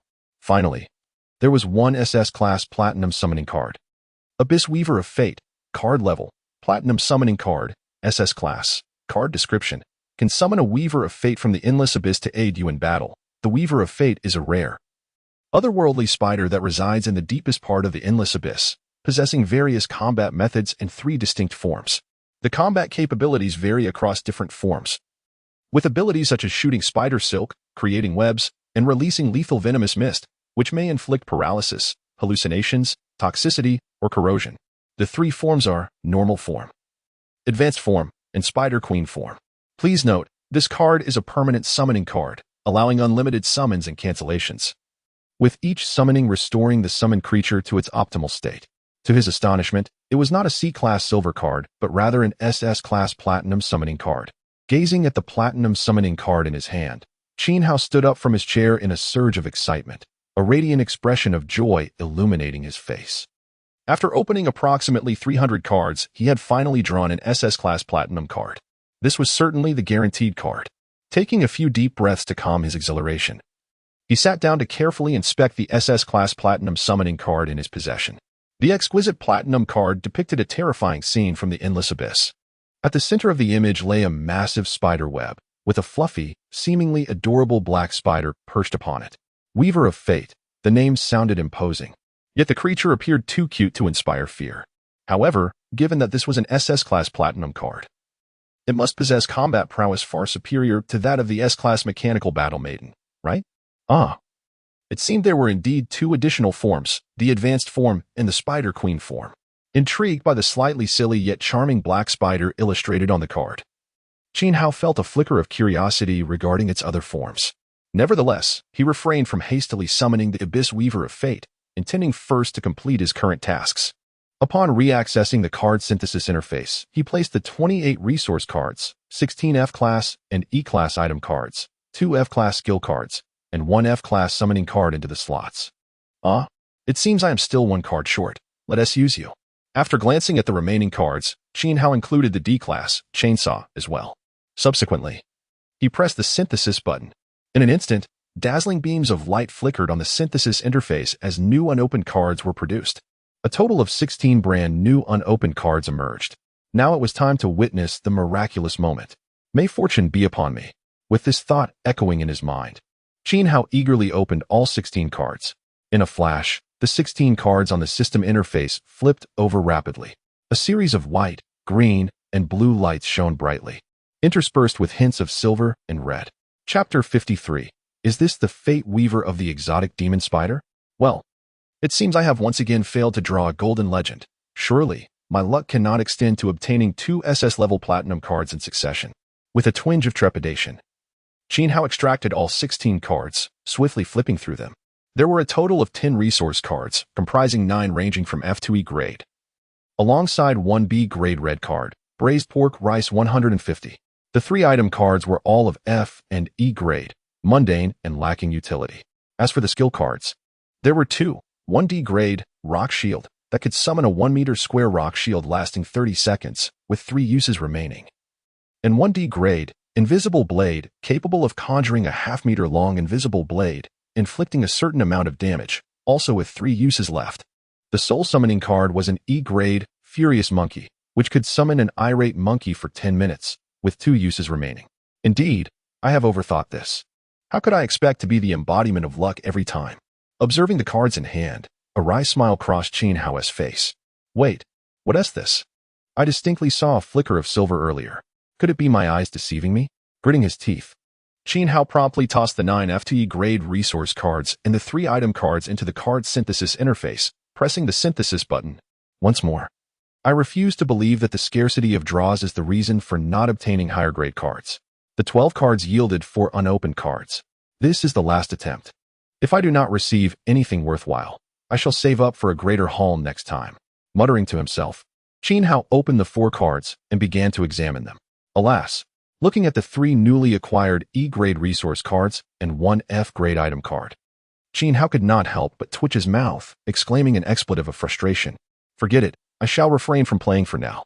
Next time, I will accumulate 50 or even 100 cards before opening them. I refuse to believe that I cannot procure something valuable. With an exasperated grimace, Qin Hao stored all the cards back into his personal card pool. As for the previously obtained attribute conversion card and advanced synthesis card, he had yet to decide how to utilize them, intending to save them for suitable skill or summoning cards. Oh, it's already nearing 2 in the afternoon. After glancing at his wristwatch, Qin Hao focused his thoughts, vanishing in an instant and reappearing in his dimensional sanctuary. How are you done? Yi Zhenjin, seated on the sofa and combing her hair, expressed surprise at Qin Hao's sudden appearance.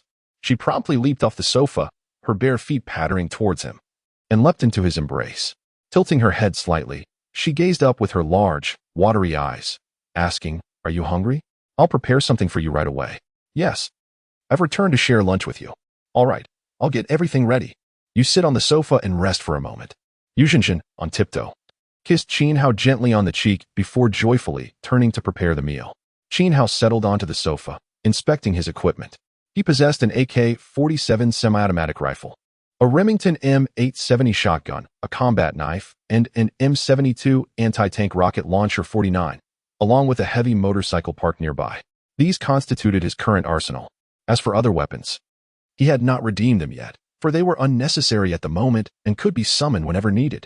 The bullets for the rifles and shotgun were neatly arranged on the coffee table, and a Colt revolver with its ammunition was similarly organized, indicating that she had been familiarizing herself with firearms throughout the morning. A few minutes later, Yi Zhenjin returned, clad in a sultry black spaghetti-strap dress, carrying food and beverages. How, it's time to eat." As they dined together, Yi Zhenjin occasionally gazed up at Qin Hao, her eyes brimming with affection. Qin Hao, captivated by her innocent yet alluring visage, found his appetite waning. He stood up, taking the blushing Yi Zhenjin by the hand, and together they proceeded towards the master bedroom.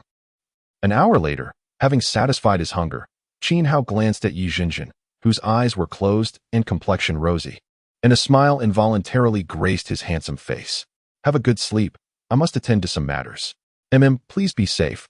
I'll wait for your return." Yi Zhenjin, with her eyes still shut, shyly nodded. Qin Hao leaned down and gently kissed her forehead before vanishing from sight, reappearing once more in the Snow King beverage shop. In the dimensional sanctuary, he could observe the outside world, allowing him to come and go freely without fear of revealing his secret. At this moment, aside from the combat knife strapped to his waist, he had left the rest of his equipment in the sanctuary. After all, he could summon them with a mere thought when needed, which was quite convenient. Once seated at the corner table, Qin Hao eagerly retrieved the previously acquired SS-level Platinum summoning card. Depths of the Abyss Fate Weaver, with a concentration of thought, a fist-sized furry black spider materialized in the palm of his hand. Raising his hand to observe it closely, he noted that this was a type of spider he had never encountered before. However, it appeared quite similar to ordinary spiders, possessing 8 legs, 8 eyes, and 2 antennae. Is this truly the exotic demon spider from the deepest abyss? It seems not so different from a common spider. The black spider resting in Qin Hao's palm seemed to comprehend his dismissive thoughts, though it could not articulate human language. Feeling slightly offended by Qin Hao's underestimation, it decided to showcase its prowess. First, it rubbed its fuzzy body against Qin Hao's palm in a gesture of affection, then leaped into the air with a powerful spring. A dazzling crimson light flashed. What once appeared as a cute, fist-sized black spider instantly transformed into a terrifying 2-meter-tall crimson spider. The menacing creature emitted a faintly proud mental wave towards Qin Hao, who sat at the table, stunned into silence. "Master, do you see how formidable I am now?" However, before Qin Hao could respond, a mist of crimson fog enveloped the fearsome spider, and a long, alluring leg emerged from within the haze. Chapter 54, The Ultimate Form, Spider Queen. In the next moment, emerging from the dense crimson mist was a strikingly voluptuous figure, a spider maiden standing approximately 1.7 meters tall, with long flowing red hair.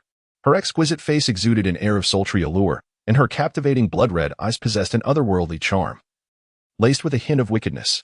Her curvaceous body was adorned in a sensuously dark red armor that accentuated her stunning physique.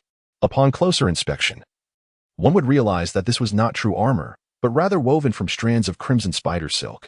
The most attention-grabbing feature was the 4 pairs of blood-colored bone spikes extending from her back, each over 2 meters long and appearing exceedingly sharp.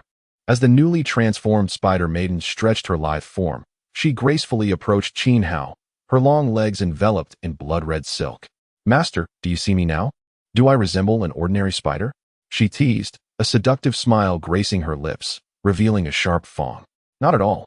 How could ordinary spiders compare to you? You are the weaver of fate from the endless abyss, the Spider Queen." Qin Hao, having recovered from his astonishment, praised her without hesitation. It was indeed a remarkable transformation. A black spider the size of a fist had morphed into a stunningly alluring spider maiden. Most impressively, she was not a mere hybrid of human and spider, but a breathtaking beauty with 2 long, enchanting legs. The dark red armor, coupled with her captivating figure and alluring face, was enough to leave anyone spellbound. The only drawback was the 8 blood-colored bone spikes gently swaying from her back. A mere prick from those 2-meter-long spikes would surely send one to meet the King of Hell for a chat about life. "Really? That makes me so happy." The spider maiden approached Qin Hao, resting her hands on the table, leaning forward to reveal a charming smile. "Dear master, from this moment forth, I shall fight for you. So, please refrain from uttering such sorrowful words." As she smiled, a sharp fang peeked out from the corner of her mouth. "Never. That will never happen. From today onwards, we shall be the best of battle companions." Qin Hao vowed, his gaze fixed on her impressive bosom. After all, if one possesses enough capital, it symbolizes absolute justice. "By the way, do you have a name?" he inquired, his curiosity piqued as he appraised the spider maiden. "Master, you may call me Spidertzi," she replied sweetly. "But only you may call me that. In the endless abyss, all other beings must refer to me as the Spider Queen." A hint of dominance laced her words. "Spidertzi? That name doesn't sound very appealing. How about I give you a cuter name?" Qin Hao suggested after a moment of contemplation. Of course. After stretching her arms clad in dark red armor, the spider maiden flashed a delightful smile. "How about Little Zhu? It flows better than Spidertzi and sounds adorable. That name seems rather fitting. Henceforth, I shall call you Little Zhu." The spider maiden nodded, a joyful smile gracing her beautiful face. "By the way, master, what is your name?" "Qin Hao." "Oh, master, that is a lovely name. Little Zhu, can you maintain this Spider Queen form indefinitely?" "Unfortunately, no," she replied, shaking her head. "This is my ultimate battle form, which consumes a great deal of energy. Unless I face an exceptionally formidable enemy, I will not remain in this form. Typically, I revert to my initial ordinary form to conserve unnecessary energy, only utilizing my advanced form in battle." "Ah, I see. Well then, feel free to maintain whichever form brings you joy." "Thank you for your understanding, master." The spider maiden nodded happily before enveloping herself in a thick shroud of crimson mist. In the next moment, as the mist dissipated, she transformed back into a black spider the size of a fist. With a swift leap, the black spider landed on Qin Hao's shoulder and affectionately rubbed her furry body against his neck. "What a cute little creature." Qin Hao smiled as he gently stroked Little Zhu's soft body, before retrieving a gummy bear from his pocket and popping it into his mouth. "Now, the slaughter is about to commence." Observing 3 ragged zombies wandering outside, Qin Hao retrieved an AK-47 semi-automatic rifle from the dimensional shelter and stood up, striding toward the entrance of the Snow King beverage shop. Little Zhu clung tightly to his collar, her 8 legs gripping firmly, excitement glimmering in her blood-red eyes. As Qin Hao approached the door, the 3 dazed zombies turned upon hearing the commotion, raising their decaying arms and howling as they charged forward. "I shall see whether you can run faster than the bullets," Qin Hao smirked, aiming the AK-47. However, at that moment, Little Zhu sent out a mental wave. Master, let me show you my prowess. She leaped from his shoulder in a graceful arc, hurtling towards the three zombies a distance of 5 to 6 meters. In an instant, the fist-sized little Zhu collided with one zombie's head, piercing it cleanly. Without pause, she launched herself into the air again, shooting a strand of blood-colored silk that pierced another zombie's skull. Finally, she executed a final leap, smashing into the last zombie's head, creating a gory hole. Having swiftly dispatched all three zombies, little Zhu returned triumphantly to Qin Hao's shoulder, radiating a sense of pride. Master, how did I perform just now? Wasn't it impressive? Little Zhu, you were absolutely magnificent. Qin Hao understood her intentions and smiled in praise. He then turned to her, seriousness in his tone. Little Zhu, you must heed my commands from now on. Only when I instruct you to engage shall you do so, understood? Okay. Little Zhu nodded eagerly, emitting a wave of affection as she rubbed her furry body against Qin Hao. Good girl, be obedient. With a smile, Qin Hao gently patted her before stepping out of the Snow King beverage shop, ready to hunt zombies, eliminate foes, and earn cards. The street was not particularly crowded with zombies. In a span of merely a few minutes, he encountered only 3 ordinary zombies, acquiring 3 unopened cards. Around 4 in the afternoon, Qin Hao arrived at the entrance of a large shopping mall.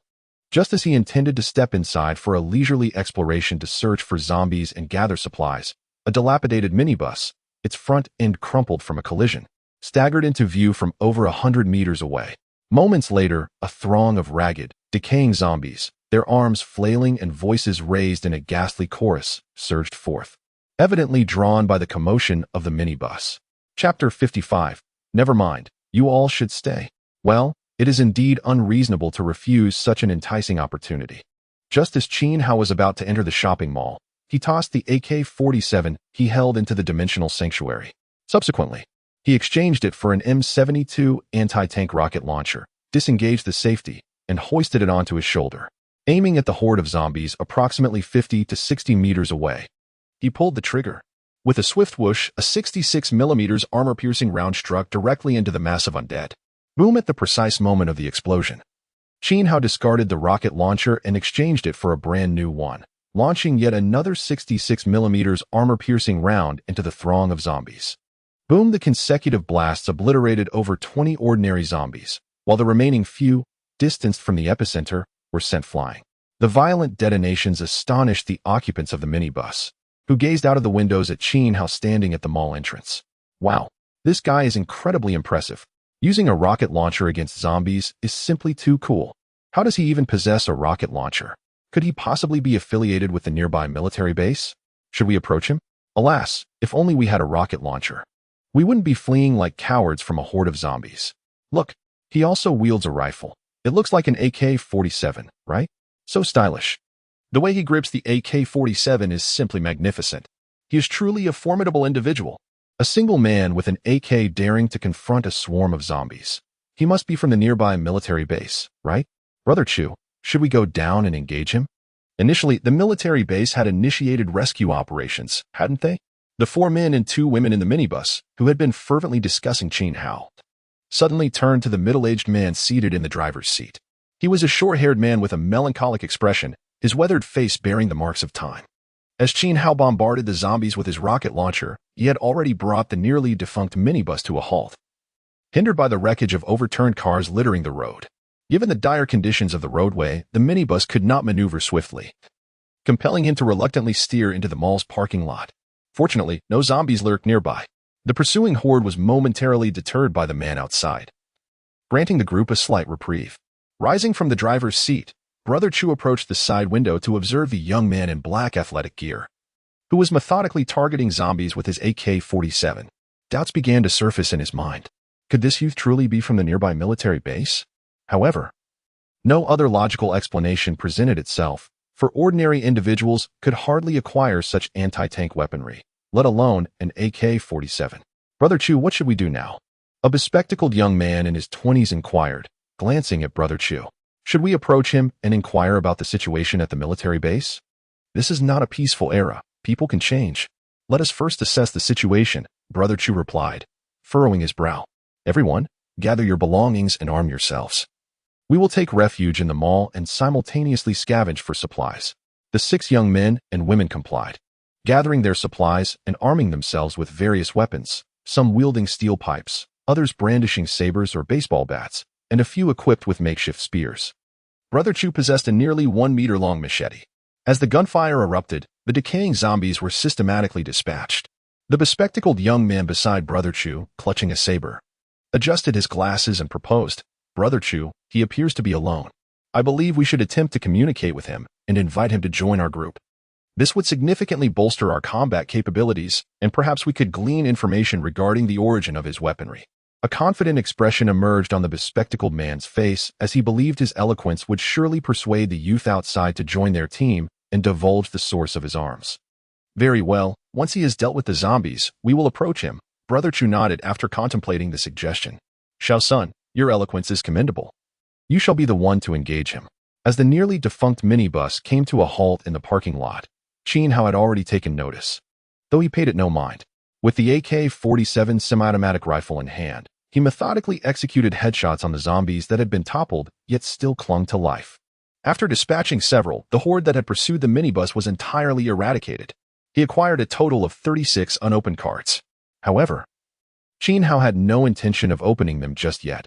He planned to accumulate 100 before doing so, ensuring at least one guaranteed card. After replacing the magazine in his AK-47, he turned and strode towards the entrance of the mall. At that moment, Brother Chu and his companions began to disembark from the minibus, each bearing a backpack and various weapons. Just as Qin Hao was about to enter the mall, the bespectacled man, appearing gentle and refined, rushed up to him, holding a saber and displaying a friendly smile. "Hello, my name is Sun Bowie, the president of the student council at D-City Academy. It is a pleasure to meet you. Sorry, I'm not really interested in meeting you." Qin Hao flashed a sunny smile, though he refrained from shaking hands with the seemingly pretentious Sun Bowie. "Huh." Sun Bowie appeared momentarily taken aback, awkwardly retracting his hand. Nevertheless, he continued to smile. "Friend, we mean no harm. We simply wish to befriend you. After all, this is the apocalypse, with zombies lurking everywhere. And terrifying mutated creatures as well. Surviving alone is exceedingly difficult. We must band together to endure. Get lost." Qin Hao cheerfully raised his AK-47, aiming it squarely at Sun Bowie's face. "If you utter another word, do not blame me for being impolite." Brother Chu, witnessing the unfolding scene, quickly grasped Sun Bowie's arm to prevent him from continuing the conversation, a hearty smile appearing on his weathered face. "My apologies. We will take our leave immediately." At that moment, a round-faced girl clad in jeans and possessing long black hair suddenly pointed at Qin Hao's shoulder, her face filled with terror. "Spider, there's a large spider on your shoulder." "Never mind, you all should stay." Gazing at the 7 individuals before him, Qin Hao let out a faint sigh. The others, including Brother Chu, were left perplexed, unable to fathom the meaning behind Qin Hao's words. Did he intend to join their ranks? However, in the next moment, they were taken aback as a black spider, the size of a fist, perched on Qin Hao's shoulder, suddenly leaped towards them in midair.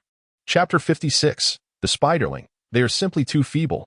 The Spiderling's leaping speed was astonishingly swift. The bewildered group, led by Chu Guo, barely had time to react before each of them felt a sharp bite on their neck, followed by the injection of a paralyzing venom. In an instant, the 7 of them only sensed a slight pain at their throats, after which their bodies succumbed to paralysis, rendering them immobile. The Spiderling, having leapt back onto Qin Hao's shoulder, nuzzled against him, emanating a faintly ingratiating psychic wave. "Master, did you see how impressive my performance was just now?" "Hee, well done." "Little spider," Qin Hao replied, nodding in satisfaction at the sight of Chu Guo and his companions, now immobilized by the paralyzing toxin. However, as soon as he spoke, their faces abruptly turned a dark purple, black blood beginning to ooze from their 7 orifices. With a thud, all 7 collapsed to the ground, lifeless, their orifices bleeding profusely. Witnessing the sudden demise of the 7, Qin Hao's expression turned to one of confusion as he glanced at the Spiderling perched on his shoulder. "Did we not agree to paralyze them first?" The Spiderling, equally perplexed, emitted an innocent psychic wave. "Master, you cannot blame me for this. I truly only injected a minuscule amount of paralyzing venom, enough to incapacitate a weak creature like a one-horned beast. Their bodies were simply too fragile." After a moment's contemplation, the Spiderling added, "I believe they did not perish from the toxin, but rather from their hearts ceasing to beat due to paralysis. Therefore, their deaths are not our concern." The Spiderling projected a pitiful psychic wave while affectionately rubbing its furry body against Qin Hao's neck. "All right, you make a compelling argument. since they are dead. It can be seen as a release for them, sparing them from further suffering in this apocalyptic world. Let us wish them a fortunate rebirth in their next life. With that thought, Qin Hao ceased to ponder the matter further. He had previously noted how Sun Bowen appeared refined and amiable. Yet a fleeting glimmer of greed had betrayed his true intentions when he glanced at the AK-47 in Qin Hao's hands. This suggested that Sun Bowen harbored ill intentions against him, possibly due to Qin Hao's earlier rejection. After all, this was no longer a time of peace. Morality and law had crumbled, and human greed was amplified. Once the shackles of ethics and legality were removed, the darker impulses of the human heart would surge unchecked. Initially, Qin Hao had intended to incapacitate them and leave them to fend for themselves, as the sounds of the explosion and gunfire would undoubtedly attract nearby zombies. Who knew? Perhaps upon his exit from the mall, he would encounter 7 additional zombies, thus gaining 7 unopened cards. Previously, the Spiderling had confidently stated that a mere trace of the paralyzing toxin could render someone immobile for 1 or 2 hours. Yet, it appeared that it had overestimated human resilience, unaware that paralysis could lead to cardiac arrest and sudden death. Never mind, little spider, this is not your fault. You did wonderfully. Qin Hao smiled, reaching out to gently pat the Spiderling's furry head. He then retrieved 2 gummy bears from his pocket, unwrapping one to pop into his mouth while offering the other to the Spiderling. Thank you, Master. The Spiderling nuzzled Qin Hao affectionately, exuding a wave of delight as it grasped the gummy bear with its 2 appendages. Soon after, it scuttled into the pocket of Qin Hao's jacket, with only its half-exposed head visible, munching on the treat. Qin Hao, shouldering the AK-47, crouched down to search the bodies of the 7. After removing the black Tang Dao from Sun Bowen's hand along with his sports backpack, he stood and kicked the bloodied head of Sun Bowen. As for your life, let it be, but remember in your next life to conceal the greed in your gaze. With a derisive snort at Sun Bowen's corpse, Qin Hao opened the sports backpack, discovering only a meager supply of resources inside. The Tang Dao appeared to be merely a decorative metal piece, yet to be sharpened. After stowing the backpack and the Tang Dao in his dimensional shelter, Qin Hao proceeded to inspect the remaining bodies. Each individual possessed only a day or two's worth of food and water, their weapons being nothing but worthless junk. The only valuable item was the nearly 1-meter-long black chopping knife in Chu Ji's possession, which he surmised to be authentic. Excellent. This is a rare find. After examining it closely, Qin Hao sheathed the knife at his waist and tossed the remaining backpacks into the dimensional shelter. I truly regret your demise, but alas, this is the apocalypse. He sighed at the sight of the 6 corpses, excluding Sun Bowen. Rest assured, tonight in my dreams, I shall plead with the King of Hell to ensure that you are reborn as privileged heirs in your next life. At this moment, Qin Hao began to adapt to the survival rules of this wasteland, no longer adhering to the moral standards of a peaceful era. Thus, even after taking lives, he felt no psychological burden. In the apocalypse, it was a matter of kill or be killed, with everyone vying for scarce resources, engaging in a cycle of violence. Those with the capability would rise above, while the incapable would find themselves beneath the threshold of existence. As time passed, resources dwindled, and the laws of the apocalypse would reveal themselves starkly, unleashing the darker impulses of humanity. Once more, he retrieved a piece of chocolate from his pocket, unwrapped it, and popped it into his mouth. He then unshouldered the AK-47. Attracted by the earlier sounds of explosions and gunfire, a dozen ordinary rotting zombies, with decaying arms flailing, began to shamble toward him with low growls. 3 blood-soaked lickers appeared on the second-floor wall of the mall, their maw dripping with sanguine viscous fluid. Additionally, from a pedestrian street a few hundred meters away, emerged a towering tank zombie, standing over 3 meters tall. Chapter 57. Alone? No, I am not fighting alone. Welcome. I've been waiting for you. Qin Hao smiled as he raised his head, casting a glance at the 3 bloodthirsty leeches perched on the second-floor wall, their visages grotesque and terrifying as they scrutinized him. With a subtle flick of his wrist, he summoned the mechanical battle maiden Annie. Annie, I leave these 3 beasts to you. Do not disappoint me. Understood. A brilliant flash of golden light illuminated the space, and a golden-haired beauty clad in a white tracksuit materialized midair. In an instant, Annie swiftly drew 2 silver laser pistols from her waist and unleashed a rapid barrage at the 3 bloodthirsty leeches that had just leapt down from the wall. Little spider, stay close and protect me. Eliminate any creature that dares to ambush me. Qin Hao stroked the little spider nestled in his pocket. then brandished his AK-47 and advanced towards the horde of ordinary zombies rushing at him. With each step, he fired precise shots at the approaching undead. Bang, bang, bang. To Qin Hao, dealing with these nearly decayed ordinary zombies required no expenditure of skill cards or summoning cards. A single AK-47 sufficed. It was also an excellent opportunity to hone his marksmanship. After all, for most men, firearms possess a charm that surpasses that of alluring women, providing a greater sense of security. A woman may stray, betray, or bring a man to disgrace, but a firearm will never waver in loyalty. It bestows unparalleled reassurance. Even if one seeks a companion, a firearm can aid in finding an obedient and beautiful partner. Most importantly, Qin Hao reveled in the image of himself standing on the street with an AK in hand, feeling undeniably cool, as gunfire echoed through the air. The dozen or so zombies a distance away were struck repeatedly, yet only shots aimed at their heads could deliver a fatal blow. After depleting a magazine, Qin Hao had only succeeded in dispatching 7 zombies, while incapacitating 4 others by breaking their arms. At that moment, the remaining 6 decaying zombies, with their rotting arms flailing and howling, closed in within 5 or 6 meters of him. It seemed that marksmanship could not be perfected overnight. Gazing at the 6 grotesque zombies now dangerously close, Qin Hao stepped back abruptly and tossed a skeleton warrior into the air. A dazzling blue light flickered, and a skeletal creature, approximately 7 meters tall and wielding a long-handled battle axe, materialized before him. Eliminate them. At his command, the skeleton warrior swayed unsteadily, brandishing its axe towards the foremost zombie. Fine, let me summon you some assistance. Observing the white skeleton warrior surrounded by 6 rotting zombies, Qin Hao retreated another 2 steps and conjured a barbarian warrior. A radiant blue glow enveloped the space, and a towering barbarian, clad in animal pelts and wielding a battle axe, appeared before him. Go. Sever the heads of those zombies and kick them like balls. While reloading his AK-47, Qin Hao ordered the newly summoned barbarian warrior. Roar. Upon receiving Qin Hao's command, the barbarian warrior let out a deafening roar and swung its axe at the nearest zombie. Simultaneously, the surrounded skeleton warrior managed to decapitate one of the zombies. Though encircled, the bloodless skeleton showed no fear of the zombie's bites. In a seamless coordination, the white skeleton warrior and the barbarian warrior dispatched all 6 decaying zombies, with the latter even using its foot to kick their severed heads away like footballs. Meanwhile, the 3 bloodthirsty leeches, bloodied and menacing, were systematically eliminated by Battle Maiden Annie.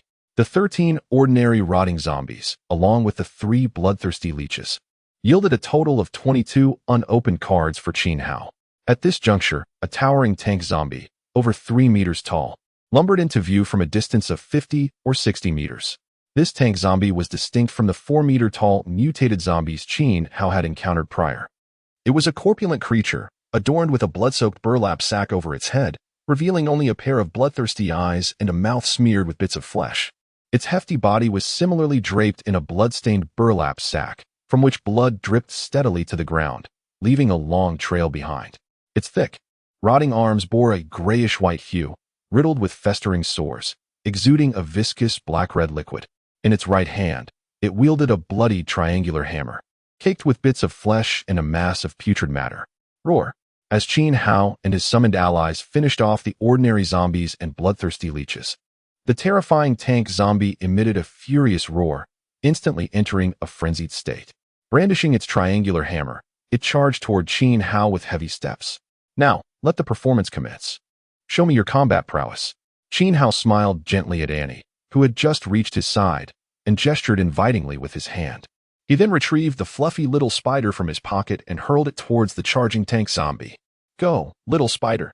He then glanced, somewhat exasperated, at the eager white skeleton warrior and barbarian warrior. You two need not join the fray. Come here and protect me. The white skeleton warrior and barbarian warrior halted in their tracks at his command, momentarily puzzled by their master's intentions.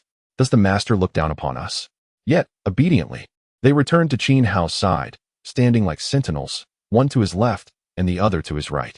At this moment, Annie had already sprinted towards the tank zombie, dual silver laser pistols in hand, unleashing a relentless hail of gunfire. The little spider, having been flung into the air, transformed into a menacing 2-meter-tall crimson spider in a dazzling display of light, eager to impress its master. With a powerful leap, it launched itself towards the rampaging tank zombie. Mid-air, it expelled a stream of crimson webbing, which shot forth like lightning, enveloping the tank zombie in a 5-meter radius net. The web rapidly constricted, ensnaring the tank zombie and causing it to crash heavily to the ground. In the next moment, the venomous toxin infused within the crimson spider web infiltrated the tank zombie's body, and its flesh swiftly morphed into a ghastly shade of dark green. However, it is evident that lethal toxins do not pose a significant threat to the undead, for the very essence of a zombie lies in its death. At that moment, Annie rushed over, weapon in hand, aiming her gun at the head of the tank zombie, and unleashed a barrage of fire. Whoosh, whoosh, whoosh. Yet, in midair, a spiderling leapt forth, releasing a crimson web that pierced through the head of the tank zombie ensnared in its bloody grasp. Consequently, the tank zombie, which had been thrashing just moments ago, suddenly convulsed and fell silent. 8 translucent cards, visible only to Qin Hao, floated out from the body of the tank zombie, swiftly soaring towards him. Annie cast a stoic glance at the 2-meter-tall crimson spider before holstering her silver laser pistol and turning to approach Qin Hao.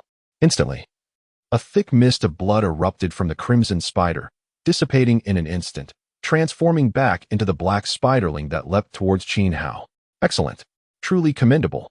Your performance was remarkable, and I am thoroughly pleased. Qin Hao beamed a radiant smile, raising his hands in applause, showering praises upon the spiderling and Annie. Hee, master. The spiderling emitted a wave of joyful energy, burrowing into the pocket of Qin Hao's jacket. Annie, with her long legs striding gracefully, approached Qin Hao, maintaining a vigilant stance, a standard smile adorning her lovely face. It is my duty. It is an honor to fight for you. To have you fighting for me is indeed my privilege. We are comrades in arms. Qin Hao replied with a smile.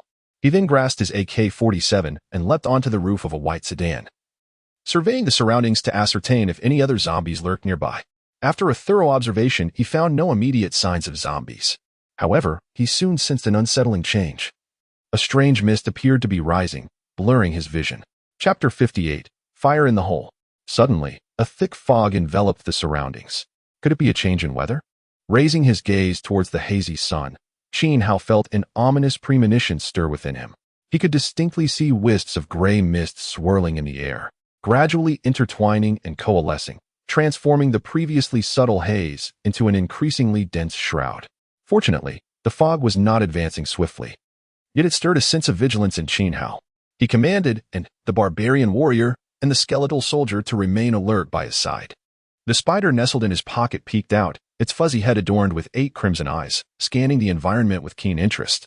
The sudden emergence of the gray mist, though unsettling and foreboding, could not intimidate Qin Hao nor disrupt his rhythm. He silently hoped that no dire circumstances would follow. With a determined thought, he produced a card from his inventory, Jicho Offensive Grenade 3. After exchanging for 3 Jicho offensive grenades, he surveyed his surroundings and swiftly pulled the safety pin from one grenade. Raising his arm, he hurled it southward with force. Fire in the hole. The olive-green grenade soared in a parabolic arc, landing beside several trash bins approximately 20 meters away. A thunderous explosion ensued, shattering the bins into fragments, debris scattering into the air. Nice. The thrill of throwing grenades is exhilarating. A grin spread across Qin Hao's face as he beheld the wreckage of the bins. He promptly removed the safety pin from another grenade, swung his arm, and launched it towards the west. The moment it struck beside a white car, another violent explosion obliterated the vehicle. Splendid. Such commotion is bound to attract nearby zombies, provided they aren't deaf, he mused. Then pulled the safety pin from the last grenade and hurled it towards the east. It flew 20 meters before crashing into an advertising lightbox, instantly reducing it to a shower of shards. Now, all that remained was to await the arrival of the zombies. Standing atop the white car, he began inspecting his AK-47 semi-automatic rifle. He was confident that the detonations would lure the nearby zombies. It was merely a matter of how many would come, unless the area was devoid of them. Within mere minutes, the strands of gray mist converged, nearly forming a solid mass, while the sky turned a murky gray. The once fiery sun had transformed into a pale orb, no longer blinding or uncomfortable to behold. Currently, the slight gray mist had minimal impact on visibility, allowing for a still substantial range of around 100 meters. As a few more minutes passed, figures began to emerge from the mist, shambling, decaying zombies. They waved their rotting arms and emitted low, guttural growls as they made their way towards the sites of the explosions. Observing this, Qin Hao raised his AK-47 and fired a precise shot into the air. Bang!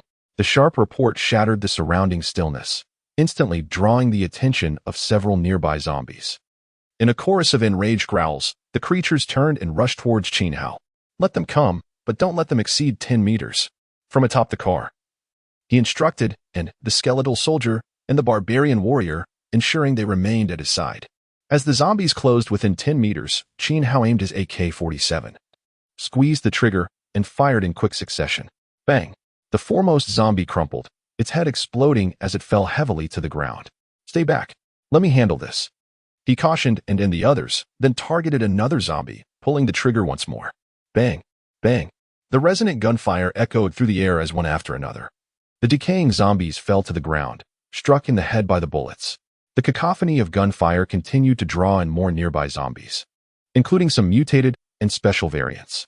After dispatching the fifth zombie, the remaining 7 converged around the car. In an instant, without needing further commands, and the skeletal soldier and the barbarian warrior launched a lethal assault on the 7 zombies. The trio effortlessly dispatched the ordinary zombies. Not bad. This wave netted me 12 unopened cards, bringing me closer to the coveted 100. As Qin Hao observed the semi-transparent cards floating towards him, a radiant smile graced his face. He then scanned the area once more.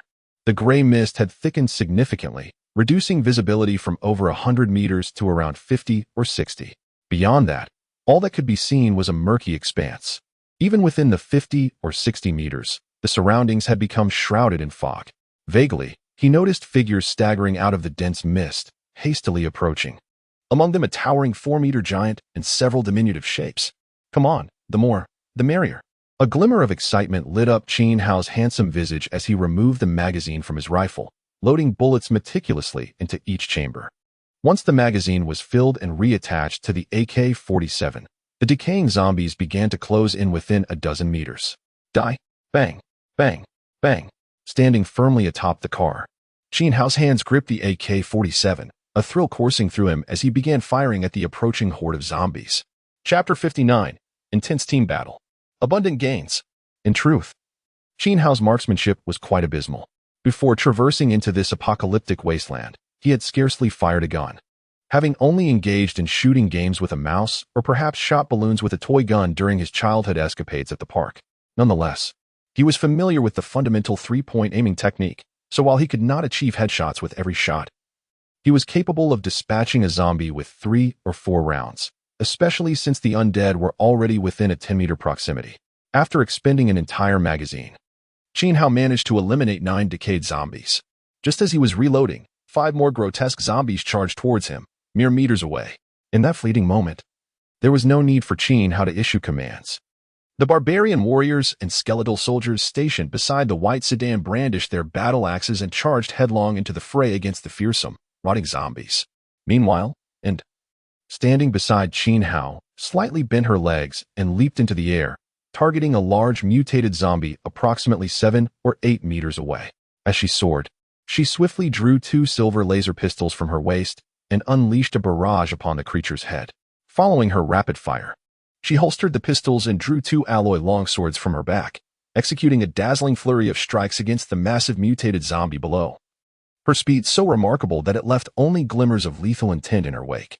On the other side, having just reloaded, Qin Hao turned to face 3 more rotting zombies and began a series of controlled bursts with his AK-47. Just then, a sudden noise erupted. The spiderling, which had been quietly nestled in his pocket, sprang into action, leaping towards Qin Hao's rear. At that moment, a terrifying hunter zombie emerged behind him, brandishing a spine knife aimed at his back. In the nick of time, the airborne spiderling burst forth in a flash of crimson light, transforming into a 2-meter-tall blood-red spider. It collided with the fearsome hunter zombie, sending it sprawling, while simultaneously driving its sharp forelimbs deep into the creature's skull.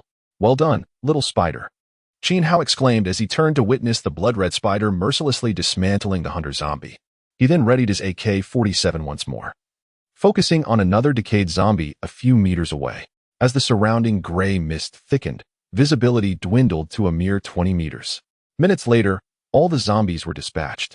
The barbarian and skeletal warriors, having slain the 5 ordinary zombies, vanished as their duration expired, and had brutally cleaved the upper body of the towering mutated zombie into numerous pieces, its grotesque head exploding like a watermelon. The fate of the blood-armored hunter zombie was even more gruesome. It was dismembered by the blood-red spider, leaving a gruesome tableau of severed limbs scattered across the ground, while the stained spine knives lay shattered amidst the carnage. In that moment, the spiderling exhibited its savage, bloodthirsty nature, for it was no ordinary spider, but a creature from the depths of the abyss, a spider queen, the weaver of fate. After the brutal slaughter of the hunter zombie, the spiderling reverted to its cute, black form and leapt onto Qin Hao's shoulder, affectionately nuzzling his neck before scurrying into his pocket, not far away, and returned to Qin Hao's side, adopting a vigilant stance. This wave of combat had netted Qin Hao a remarkable 39 unopened cards, 10 from the large mutated zombie, 10 from the hunter zombie, and 19 from the ordinary decayed zombies. The exhilaration of such a bounty was indescribable. It was clear that this approach was far more efficient than seeking out zombies one by one, which was not only time-consuming but also cumbersome. Resolute, Qin Hao decided to attract zombies with firearms and then methodically slay them in waves alongside his summoned companions. After replacing the magazine in his AK-47, he surveyed the increasingly dense gray mist surrounding him. The thickening fog did not bode well. With a slight frown, he resolved to seek refuge in a nearby mall, aiming to find a safe spot to unveil all his cards at once. And, return for now. I will summon you when needed. He called to her before dismissing her from her summoned state. A brilliant golden light enveloped her as she transformed into an exquisite golden card, which then flew into Qin Hao's hand. After stowing the card in his personal collection, Qin Hao leapt down from the vehicle's roof and dashed towards the mall's entrance. However, just as he reached the threshold, two petite, weightless female zombies suddenly descended from the mist above, their pale arms flailing as they lunged at him, revealing blood-soaked fangs from their gaping, torn mouths. Furthermore, two hefty zombies in blue security uniforms, brandishing rubber batons, staggered forth from the fog. These four mutated abominations had been drawn by the earlier explosions and gunfire, but bided their time until now to launch their assault. The shocking turn of events did not end there. Within the gray mist, a brilliant flash of flame erupted, accompanied by the thunderous roar of gunfire. Bullets rained down upon Qin Hao like a metallic tempest. Then, a towering figure emerged from the fog, a terrifying sight wielding a minigun, advancing step by step. Chapter 60. Little Spider, Tear It to Shreds. The events unfolded with astonishing rapidity. Two petite, weightless female zombies, two corpulent zombies clad in blue security uniforms, and a tyrant zombie wielding a Vulcan Gatling gun launched their assault simultaneously upon Qin Hao, who had just stepped through the entrance of the shopping mall. In an instant, hundreds of bullets pierced through the two hefty zombies, reducing them to a shower of mangled limbs. The barrage continued, directed towards Qin Hao's body. In midair, the two diminutive, weightless female zombies flailed their ghostly arms, preparing to pounce upon Qin Hao. At that critical moment, the spider, nestled in Qin Hao's pocket, sprang forth, transforming into a 2-meter-tall crimson spider amidst a dazzling flash of blood. It positioned itself between Qin Hao and the tyrant zombie, intercepting the relentless hail of bullets. Simultaneously, it shielded Qin Hao from the debris resulting from the explosion of the two corpulent zombies. The spider's blood-red form proved remarkably resilient. Hundreds of swiftly approaching bullets struck its impenetrable shell, producing a scintillating display of sparks and the clanging of metal. However, despite the spider's swift reflexes, it was a fraction too slow, allowing several bullets to breach the corpulent zombies and embed themselves in Qin Hao's body, causing blood to spray forth. Damn it!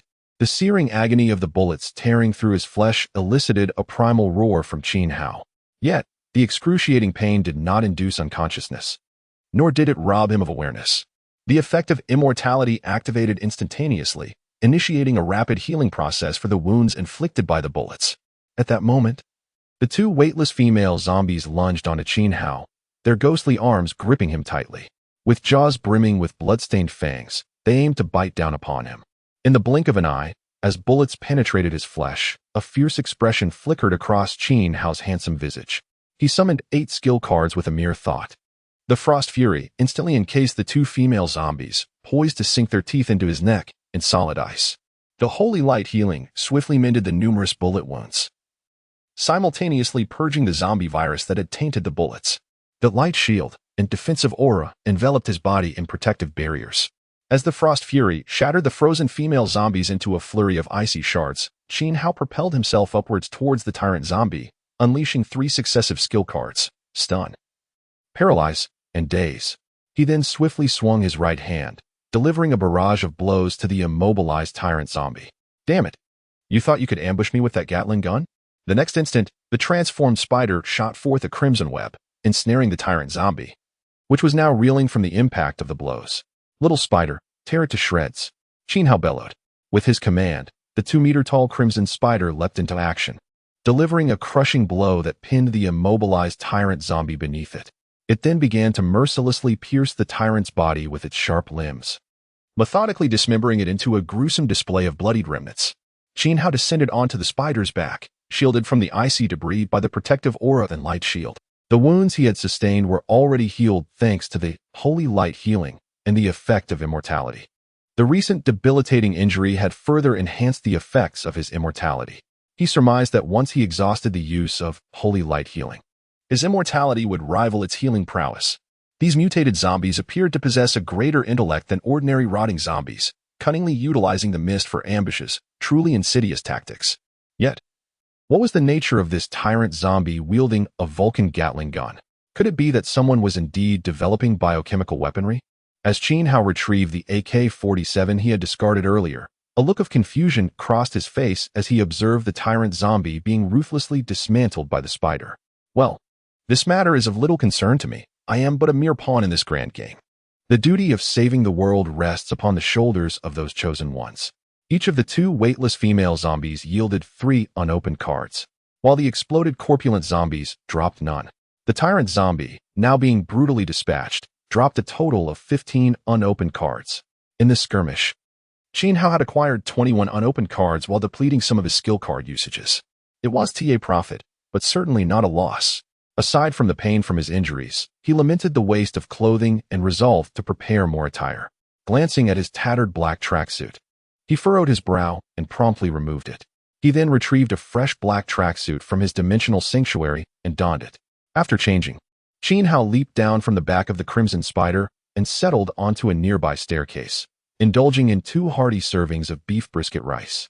Once he finished the meals and drained a large bottle of mineral water, the crimson spider had completed its gruesome task, leaving the tyrant zombie in a pool of bloody dismemberment. Even the Vulcan Gatling gun, along with its ammunition box, lay scattered amidst the carnage. Once everything was done, the crimson spider emitted a subtle mental wave, inquiring, "Master, is this satisfactory?" "Yes, this has quelled my anger quite well." Qin Hao surveyed the ground littered with bloodied remnants and scattered bullets, nodding in satisfaction. This is the fate that befalls those who dare ambush me. He resolved that anyone who dared to launch a surprise attack in the future would meet the same fate. With a hint of delight, the crimson spider radiated a joyful mental wave, transforming back into a fist-sized spider amidst a cloud of blood mist. It then leapt onto Qin Hao's shoulder, affectionately nuzzling his neck with its fluffy body before scuttling into his pocket. Casting a glance at the increasingly dense mist surrounding him, Qin Hao decided to venture into the mall to find a safe spot to rest and simultaneously unveil all the cards he had collected, hoping for some delightful surprises. As for why he chose not to enter the dimensional sanctuary, he simply wished to keep his secrets from Yu Jinjin for the time being and preferred not to examine his cards in her presence. Soon, Qin Hao stepped into the first floor of the mall. However, due to the power outage and the encroaching gray mist, the interior was shrouded in dimness. After a thorough search, in the secluded confines of a janitorial storage room adjacent to the elevator, Qin Hao secured the door and settled onto the single bed, summoning the card system with a sense of anticipation. At that moment, he possessed a total of 144 unopened cards. Praise be to the goddess of fortune. May she bestow upon me boundless luck and grant me several golden legends. He silently prayed. With a focused thought, the interface of the system instantaneously revealed all 144 cards. In an instant, the screen erupted in a dazzling display of radiant lights. Among the brilliant flashes of white, green, blue, and silver, there shimmered a striking golden and purple hue. Splendid. Indeed, 100 consecutive openings yield a guaranteed golden legend. Chapter 61. Young Man. Shall we embark on a leap of faith? Gazing at the overlapping 144 cards displayed on the system interface, a flicker of uncontainable excitement danced across Qin Hao's handsome visage. Eagerly, he extracted all 144 cards from his personal card pool, swiftly flipping through them one by one, methodically stacking different types together. Among them, resource cards dominated the collection. totaling 95 in number, 34 F-grade white cards and 56 E-grade green cards, which consisted of singular quantities of drinking water and assorted food items, alongside consumables. Qin Hao found little inclination to scrutinize each card's contents in detail, choosing instead to group the white and green resource cards together, intending to synthesize them into new cards later. The collection included 4 D-grade blue resource cards, chilled watermelon 5, golden pillow durian 5, 1 liter of mineral water 5, and stir-fried pork with green peppers rice 6. A single C-grade silver resource card was also present, beef canned food 50. Additionally, there were 39 item cards, comprising 12 F-grade white item cards and 18 E-grade green item cards, all of which were commonplace daily necessities that Qin Hao also planned to use for synthesis.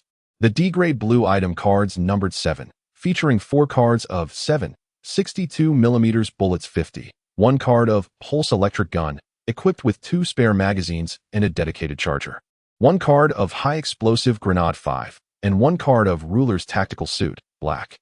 There was also 1 C-grade silver item card, MP7 submachine gun, equipped with 2 spare magazines and 500 standard bullets.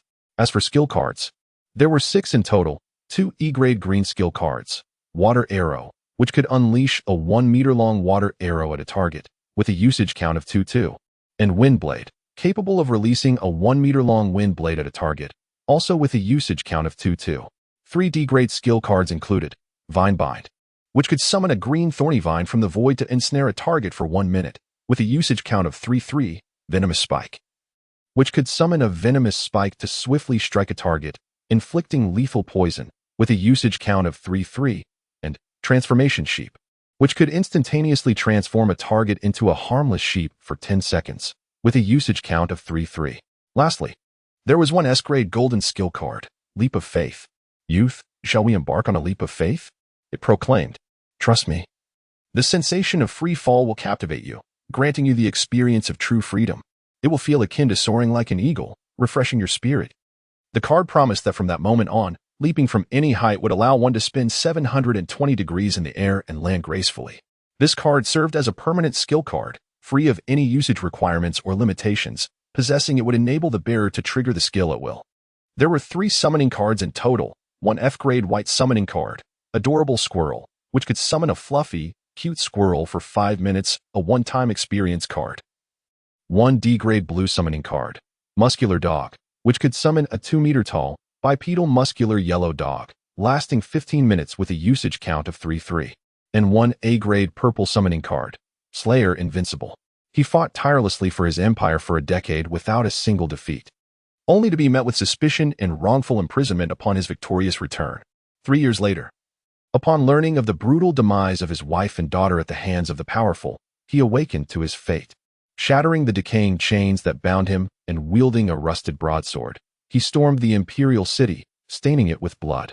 This card allowed one to summon a war god from the XX Empire, armed with a rusted broadsword, to assist in battle, lasting 2 hours with a summoning count of 80-80. There was also a mysterious card, a D-grade blue mysterious card, Stamina Recovery Potion, medium bottle.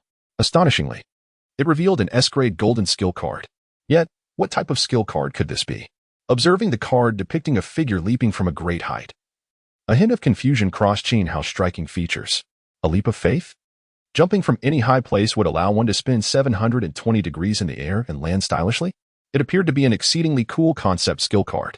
Could it be that if he leaped from a height of 10,000 meters, he too would spin in the air and land gracefully? Would he never fear falling again?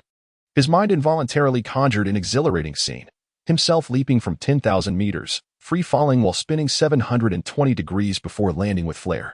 It was simply too thrilling. With this thought, excitement bubbled forth on Qin Hao's face as he resolved to seek an opportunity for a 10,000-meter free fall in the future. Next, he scrutinized the A-grade purple summoning card, Slayer Invincible. This was undoubtedly the tale of a returning war god.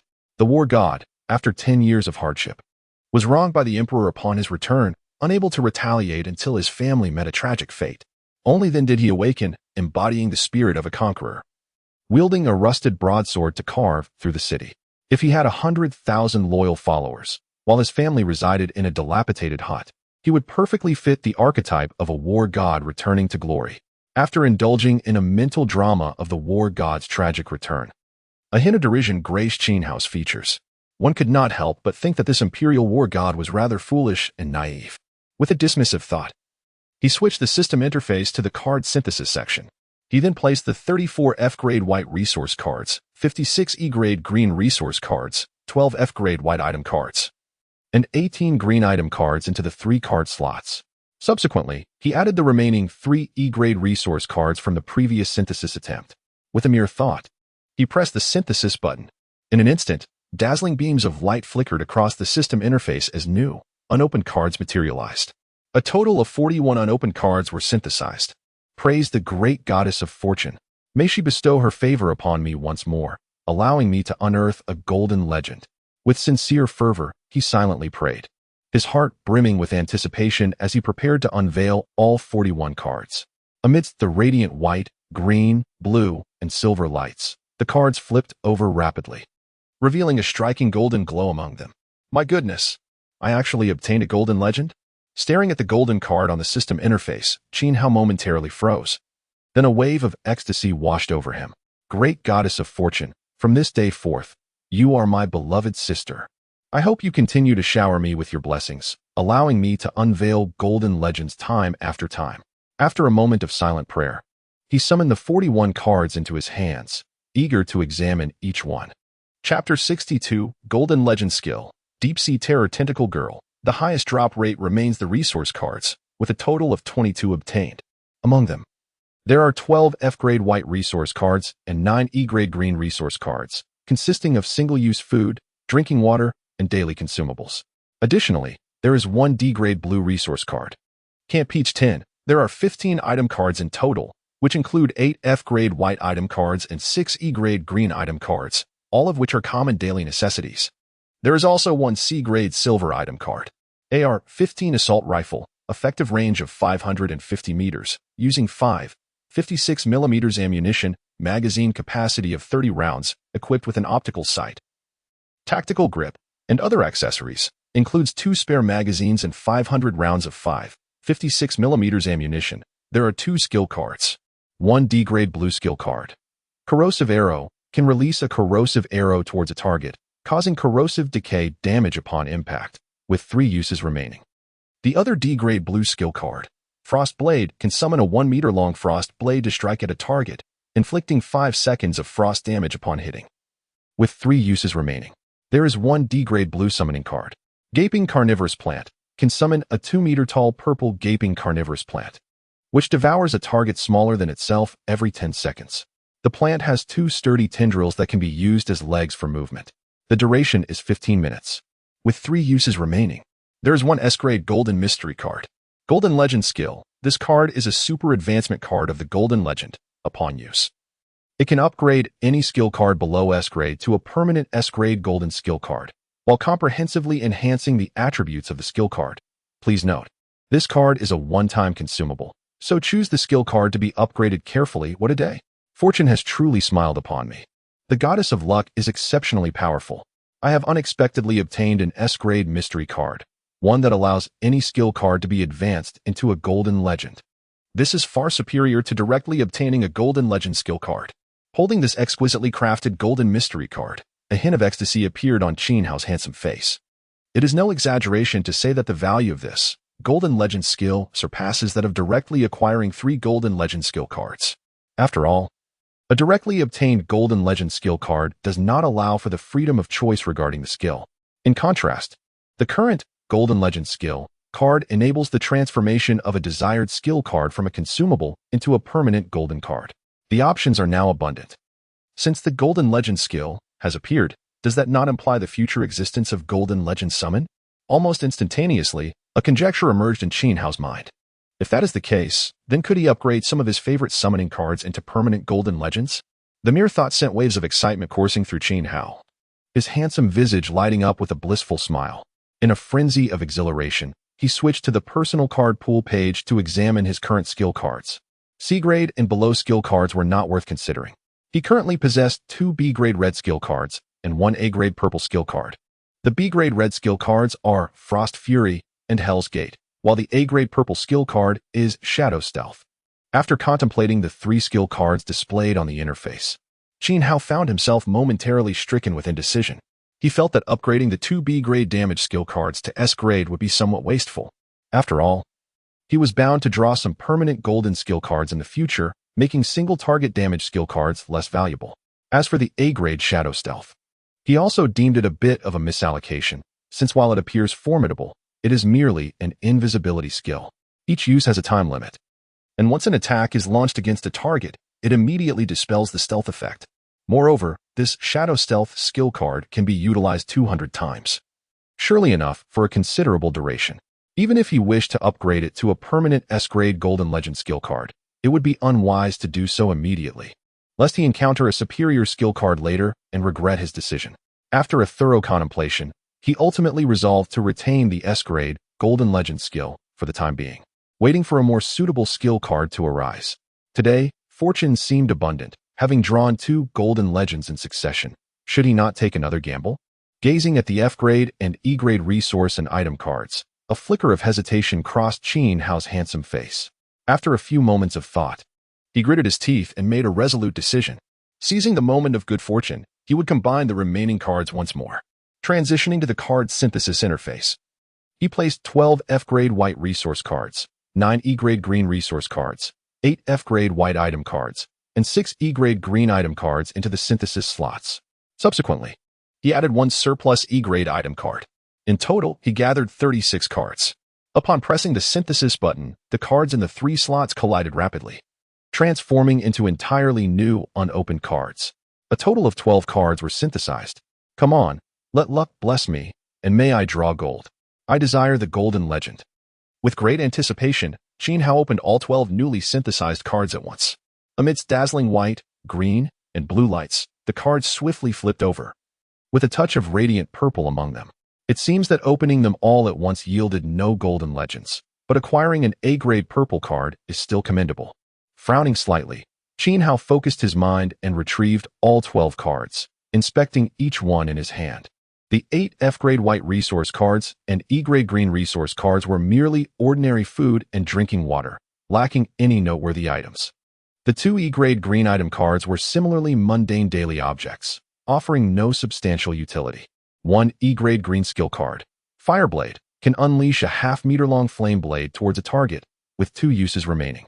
1 A-grade purple summoning card, Deep Sea Terror Tentacle Girl, can summon a red tentacle girl from the depths of the sea. A rare anthropomorphized tentacle creature with a cute appearance and terrifying combat strength. The red tentacle girl can freely control her size, ranging from as small as a palm to a towering height of 5 meters, and possesses formidable psychic attack skills. Duration of 2 hours, 100 uses remaining, quite impressive. He managed to draw an A-grade purple summoning card. A red tentacle girl? An exceptionally rare anthropomorphized tentacle creature? This entity bears an uncanny resemblance to a deep-sea squid that has become sentient. Observing the image of the red tentacle girl displayed on the purple card, Qin Hao furrowed his brow slightly. The depiction reveals a lower half enveloped in a tangle of red tentacles, while the upper half presents the visage of an adorably endearing little girl. There seems to be a hint of Lovecraftian essence. I must admit, when observing only the upper half, it appears rather endearing and charming. However, once one considers the lower half, it becomes rather difficult to articulate. After silently musing this thought, Qin Hao abruptly turned his gaze towards the entrance. From beyond the door, an uproar of chaotic footsteps surged forth, accompanied by a man's heart-wrenching roar. Die all of you! You wretched zombies, perish! I shall fight you to the bitter end. Chapter 63. Brother, do you have a light? Is it possible that other survivors and zombies are concealed within this mall? As this thought crossed his mind, Qin Hao returned all his cards to his personal card pool, rose to his feet, and grasped the AK-47 that lay beside him, making his way toward the door. Upon opening it, he was greeted by the sight of a middle-aged man clad in a black t-shirt, which was thoroughly soaked in a disturbing amount of blood. The crimson liquid trickled relentlessly from the hem of his shirt, dripping to the ground below. His right arm bore several gory bite marks, from which blood oozed profusely, staining half of his forearm a deep scarlet. The man's blood-spattered face displayed a hint of fatigue, accompanied by an overwhelming sense of despair. At that moment, he was wildly swinging a crimson-handled fire axe, relentlessly hacking at a decaying zombie before him. Each swing seemed to momentarily relieve the grimace etched upon his face. Nearby, 3 zombies lay with their skulls smashed, evidently also victims of the man's ferocious strikes. 7 or 8 meters away, 2 filthy, decaying zombies were hunched over, gnawing at the body of a woman sprawled on the ground. They clawed at her limbs with their putrid hands, tearing flesh and shoving it into their gaping mouths, chewing voraciously. In an instant, as Qin Hao opened the door, he raised his AK-47 semi-automatic rifle and squeezed the trigger at the zombie being assaulted by the middle-aged man. Bang! The gunshot echoed as the nearly decimated zombie's head exploded. Qin Hao swiftly pivoted, aiming at the 2 zombies feasting on the woman's corpse, and fired 2 rapid shots. Bang! Bang! Both shots obliterated the heads of the grotesque creatures. The middle-aged man, caught in a frenzy, was startled by the gunfire. The fire axe clattered to the ground, and his body trembled involuntarily at the sound. His eyes, which had held a trace of madness, suddenly regained clarity. He glanced down at the fallen zombie before him, then at the blood staining his own body and the bite marks on his arm, turning his gaze to the lifeless woman nearby. A flicker of relief washed over his bloodied visage. "My dear, I shall soon join you. Fear not, I will accompany you on the road to the afterlife," he murmured softly before turning to Qin Hao, standing nearby. Thank you for killing those 2 zombies, preventing them from further harming my wife." As he spoke, his right hand trembled slightly as he retrieved a pack of cigarettes from his pocket. He opened it and, with his left hand, pulled out a cigarette and placed it between his lips. However, after rummaging through his pockets, he realized he could not find a lighter. Embarrassed, he looked at Qin Hao and asked, "Brother, do you have a light?" Before Qin Hao could respond, he added with a wry smile, "I do not wish to become a zombie and harm others.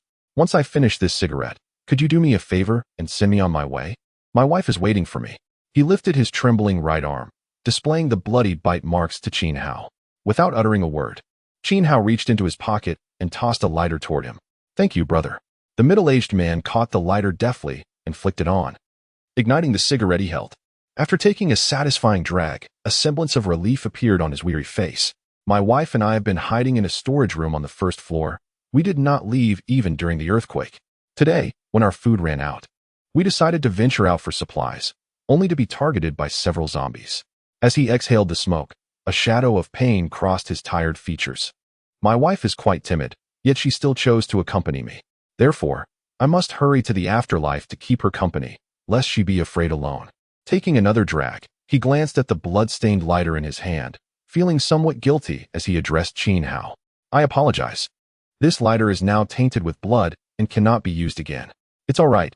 I don't smoke," Qin Hao replied, his handsome face breaking into a sunny smile as he pulled out a gummy bear from his pocket and popped it into his mouth. The lighter had been found elsewhere and had remained in his pocket since. A minute later, the middle-aged man finished his cigarette and tossed the butt to the ground, extinguishing it with his foot. He turned to Qin Hao and offered a calm smile. "Come, do me a favor and grant me a swift end. There's no rush. We still have some time. Smoke another one, so you won't miss the chance in the afterlife," Qin Hao suggested, maintaining his smile as he observed the man, whose face was beginning to show signs of the transformation. "Very well, I am indeed craving another," the middle-aged man replied, unhesitatingly reaching for another cigarette. He placed it in his mouth and lit it, savoring another drag. In the next moment, the man's expression contorted as veins bulged on his face, and he abruptly transformed into a zombie, the cigarette falling from his lips. Roar! With a low, guttural growl, the newly transformed zombie lunged at Qin Hao, flailing its arms wildly. Bang! Anticipating this transformation, Qin Hao pulled the trigger, and a bullet tore through the zombie's skull. He then turned, aiming at the woman who had just risen from the ground, her abdomen torn open. Bang! "No need for thanks. I wish you both eternal companionship on the road to the afterlife," Qin Hao murmured as he shot the woman, who had only just transformed into a zombie. Immediately, he became vigilant, scanning his surroundings, as he had caught a faint sound of footsteps nearby.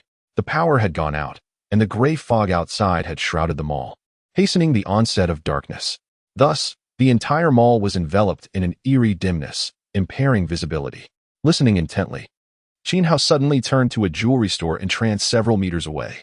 There stood a woman, petite and disheveled, clad in a dress. She bowed her head, her legs slightly bent, her body swaying as her slender arms moved in rhythm with her swaying form. Just as Qin Hao lifted his AK-47 to aim, the woman raised her head, revealing a ghastly, pallid face. Simultaneously, she emitted a piercing scream that resonated throughout the first floor of the mall. In an instant, the entire floor echoed with chaotic footsteps and low, menacing growls. Chapter 64. The Terrifying Abomination of the Sewn-Together Zombie. At the entrance of the jewelry store stood a petite, shrieking female zombie. As she tilted her head back and emitted a piercing scream, her legs bent slightly before she leaped forward, flailing her slender, pale arms toward Qin Hao. Her slightly parted mouth revealed blood-stained fangs, glistening with remnants of flesh. She seemed to possess the same leaping ability as the weightless female zombies, soaring effortlessly 5 or 6 meters through the air. Good grief. Another one of those wailing female zombies. How bothersome, Qin Hao thought to himself. However, it was somewhat advantageous. Her shriek attracted the surrounding zombies, saving him the trouble of seeking them out one by one. After silently grumbling, Qin Hao swiftly replaced his AK-47 with an M72 anti-tank rocket launcher. Farewell. Off to the afterlife with you. With excitement etched on his face, Qin Hao hoisted the rocket launcher and aimed it at the leaping female zombie, pulling the trigger with determination. Whoosh! A 66mm armor-piercing round struck the airborne zombie, sending her hurtling backward. After reaching a safe distance from the muzzle, the round detonated, obliterating the petite figure into a flurry of dismembered limbs. In that instant, Qin Hao discarded the rocket launcher and concentrated, vanishing into the dimensional sanctuary. Hao, what brings you back? Yu Zhenjin, seated cross-legged on the sofa, was loading bullets into an AK-47 magazine when she noticed Qin Hao's sudden appearance, her lovely face lighting up with joy. Nothing much, just taking a moment to hide. I'll be on my way shortly.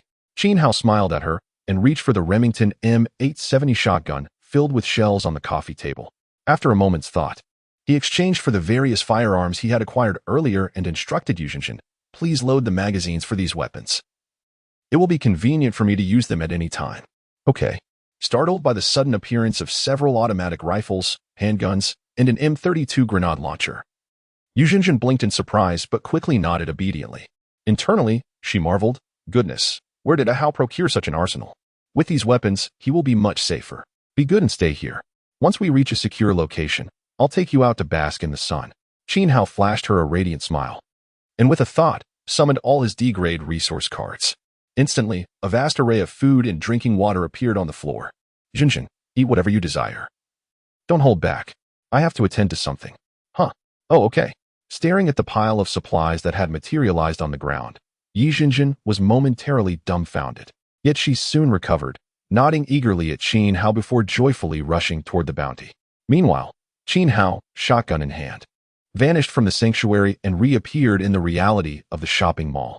The transition from the dimensional refuge to reality had felt lengthy, but it had only taken 4 or 5 seconds. As he emerged, 10 unopened cards raced toward his mind. The shrieking female zombie and the jewelry store had been reduced to ruins. At that moment, a dozen ordinary zombies, drawn by the piercing scream, staggered toward Qin Hao, their decaying arms swinging as they let out low, guttural growls. In the shadows behind them, several mutated zombies lingered, seemingly possessing a semblance of self-awareness as they paused to observe instead of charging recklessly. Annie, come out and assist. With a swift motion, Qin Hao tossed the golden summoning card, Mechanical Battle Maiden, into the air. He swiftly turned, shotgun raised, and aimed at a regular zombie that had approached within 2 or 3 meters, pulling the trigger. Bang! The shot exploded the zombie's head, causing it to topple backward onto another zombie. Come on, come on. The more, the merrier, Qin Hao shouted with exhilaration, quickly racking the shotgun and aiming at the second zombie that had come close. Bang! Just then, Annie materialized in a flash of golden light, her back to Qin Hao as she drew 2 silver laser pistols from her waist, firing at the ordinary zombies rushing from another direction. Green beams of light erupted from her guns, obliterating the heads of the zombies one by one. Thus, Qin Hao and Annie stood back to back, utilizing their firearms to annihilate the advancing horde of zombies. More ordinary zombies surged forth from the depths of the mall, accompanied by several bloody zombie dogs. 3 lickers also appeared in the shadows nearby, yet they, too, did not immediately attack, instead remaining with the mutated zombies, watching and waiting. These mutated zombies seemed aware of their vulnerability to firearms, employing the ordinary zombies to deplete Qin Hao's ammunition. Among the 7 or 8 special mutated zombies, he discerned several unfamiliar forms. Most striking was a grotesque spider zombie, composed of 4 or 5 corpses grotesquely sewn together. The result was an unwieldy, indescribable mass with 8 irregular legs, 8 arms, and 5 heads, clutching bloodied vertebrae and undigested thigh and arm bones. The horrifying sight sent chills down one's spine, enough to terrify the faint-hearted into fainting at the sight of such a monstrous abomination. Besides the nightmarish spider zombie, there was a stout zombie with a dark green hue, and another, robust figure with blood-red bone blades replacing its arms, reminiscent of a mantis. Why is it that there are again these grotesque, sewn-together abominations? Are they a result of human intervention or a consequence of the zombie virus prompting self-evolution? Observing the lurking aberrations in the shadows, Qin Hao felt a flicker of doubt. Undoubtedly, these zombies were undergoing continuous evolution. They had begun to exhibit self-awareness, learning to think rather than mindlessly charge forward. Yet, whether the emergence of these abominable sewn-together zombies was due to self-evolution or some biochemical experimentation remained a mystery. Chapter 65. Did they truly think I was battling alone? Nevertheless, whether these peculiar mutated zombies or stitch zombies are products of natural evolution or the result of human biochemical experimentation makes little difference to Qin Hao. In his eyes, these unique mutated zombies, stitched zombies, and ordinary zombies are merely walking cards, differing only in their value.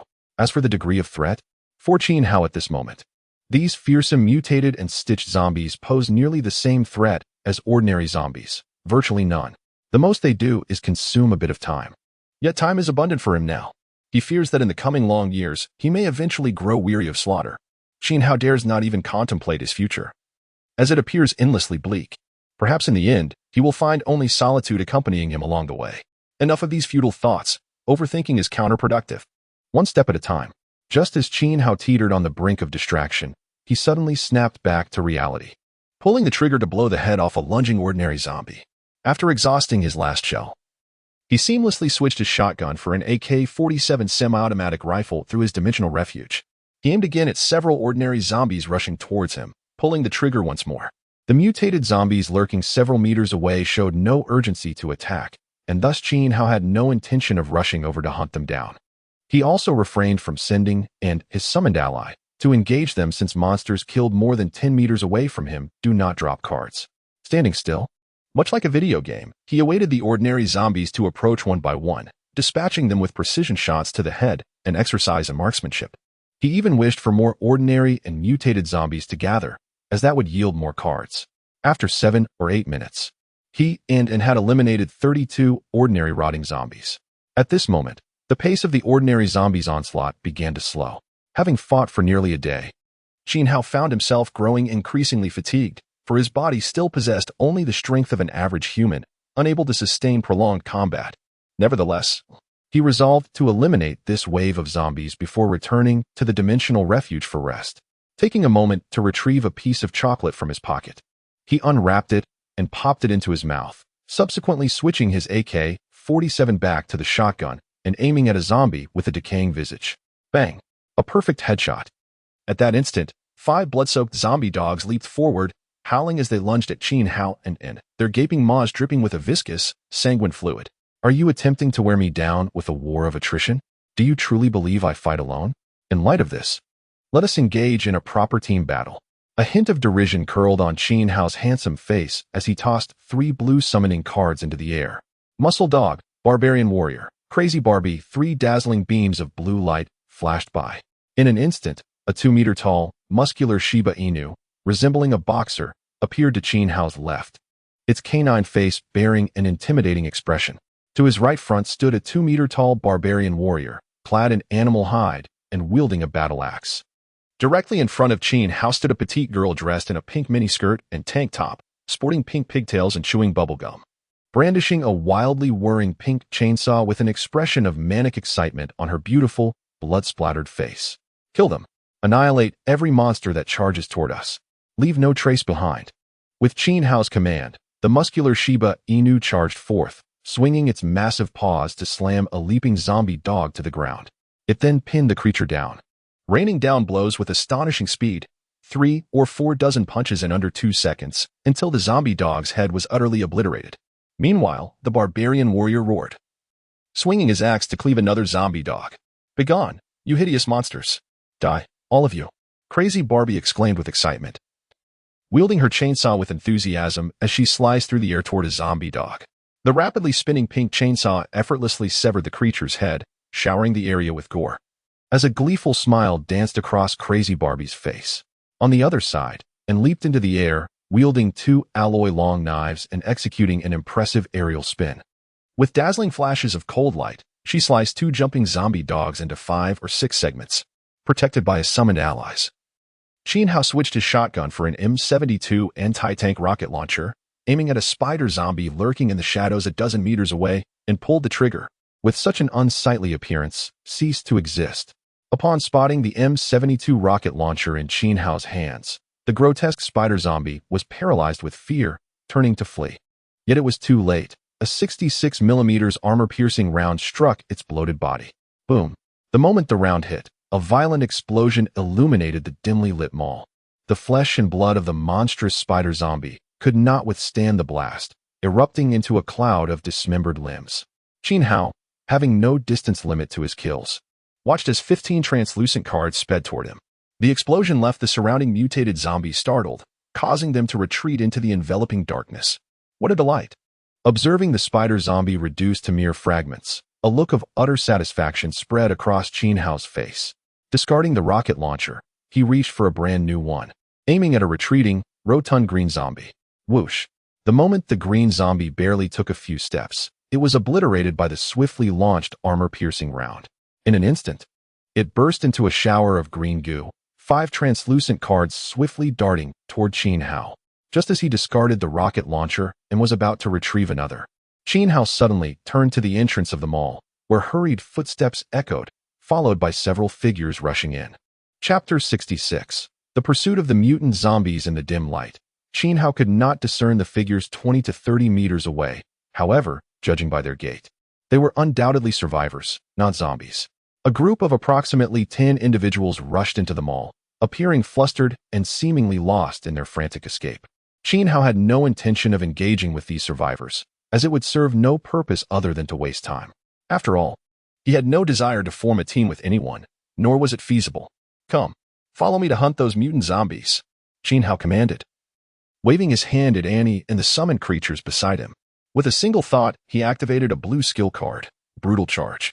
In an instant, he propelled himself 10 meters into the depths of the mall, chasing after a blood-colored licker that had turned to flee. Simultaneously, he retrieved his shotgun from the otherworldly sanctuary, aimed, and pulled the trigger at the licker, which was approximately 8 to 9 meters away. Bang! The shot struck the licker squarely in the back, causing it to sway violently, nearly toppling over. However, apart from splattering blood across its back, the shot inflicted no fatal damage. Following the gunfire, Qin Hao raised his right hand and delivered a series of phantom slaps at the licker, which was now only 7 or 8 meters away. In an instant, the licker skidded to a halt, appearing momentarily frozen, its grotesque face swaying rapidly from side to side, accompanied by the sound of Qin Hao's phantom slaps. A series of sharp slapping sounds echoed in the air. "I dare you to run again," Qin Hao exclaimed, his left hand gripping the shotgun while his right continued to unleash phantom slaps upon the licker as he hastily pursued it. At this moment, Annie and the other summoned creatures swiftly closed the distance. Leading the charge was a muscular yellow Shiba Inu, which darted past Qin Hao like a whirlwind. With a ferocious leap, it struck the immobilized licker down to the ground with its massive paws. It then unleashed a flurry of blows upon the exposed, bloody brain of the licker. In an instant, the licker's brain was reduced to a pulpy mess, blood and gray matter splattering everywhere, eliciting a horrific scream that reverberated throughout the first floor of the mall. This blood-curdling cry startled the survivors who had just entered the mall. However, they had no time to ponder, as a dozen zombies began to pour in from the gray mist outside. Among them a mutated zero-gravity female zombie and a hulking mutant zombie. "Quickly retreat. Everyone, get inside the mall." From the sound of that gunfire, there's at least a team of 3 to 5 fighters within. A middle-aged man with a scruffy beard, clad in camouflage, shouted to his companions before turning and rushing towards the entrance. He wielded an 18mm shotgun, firing at the incoming zombies to provide cover for the others. A tall young man in a black uniform, exuding righteousness with a crew cut, followed suit, raising his service pistol to take precise shots at the approaching zombies while retreating alongside the group. The remaining 8 survivors, a mix of men and women, young and old, were ordinary people armed with makeshift weapons like steel pipes, machetes, and riot shields. Under the protection of the bearded man and the young soldier, they hurried into the mall. Meanwhile, deep within the mall, Qin Hao and his summoned companions relentlessly pursued 3 blood-colored liquors, acquiring 9 unopened cards in total. Now, he trailed a blade zombie, its arms transformed into blood-colored bone knives. As he ascended to the 2nd floor via an escalator that had ceased to function, the blade zombie was thoroughly intimidated. Its remaining flicker of self-awareness recognizing that it stood no chance against the relentless pursuers. They were far more savage than it, a mere stitched-together creation. Especially the towering, muscular Shiba Inu, with its bulging muscles. It was no ordinary dog, but a heavyweight champion among Shiba Inus. Even the most elite world champion would find itself weeping under the onslaught of those massive paws, questioning its very existence.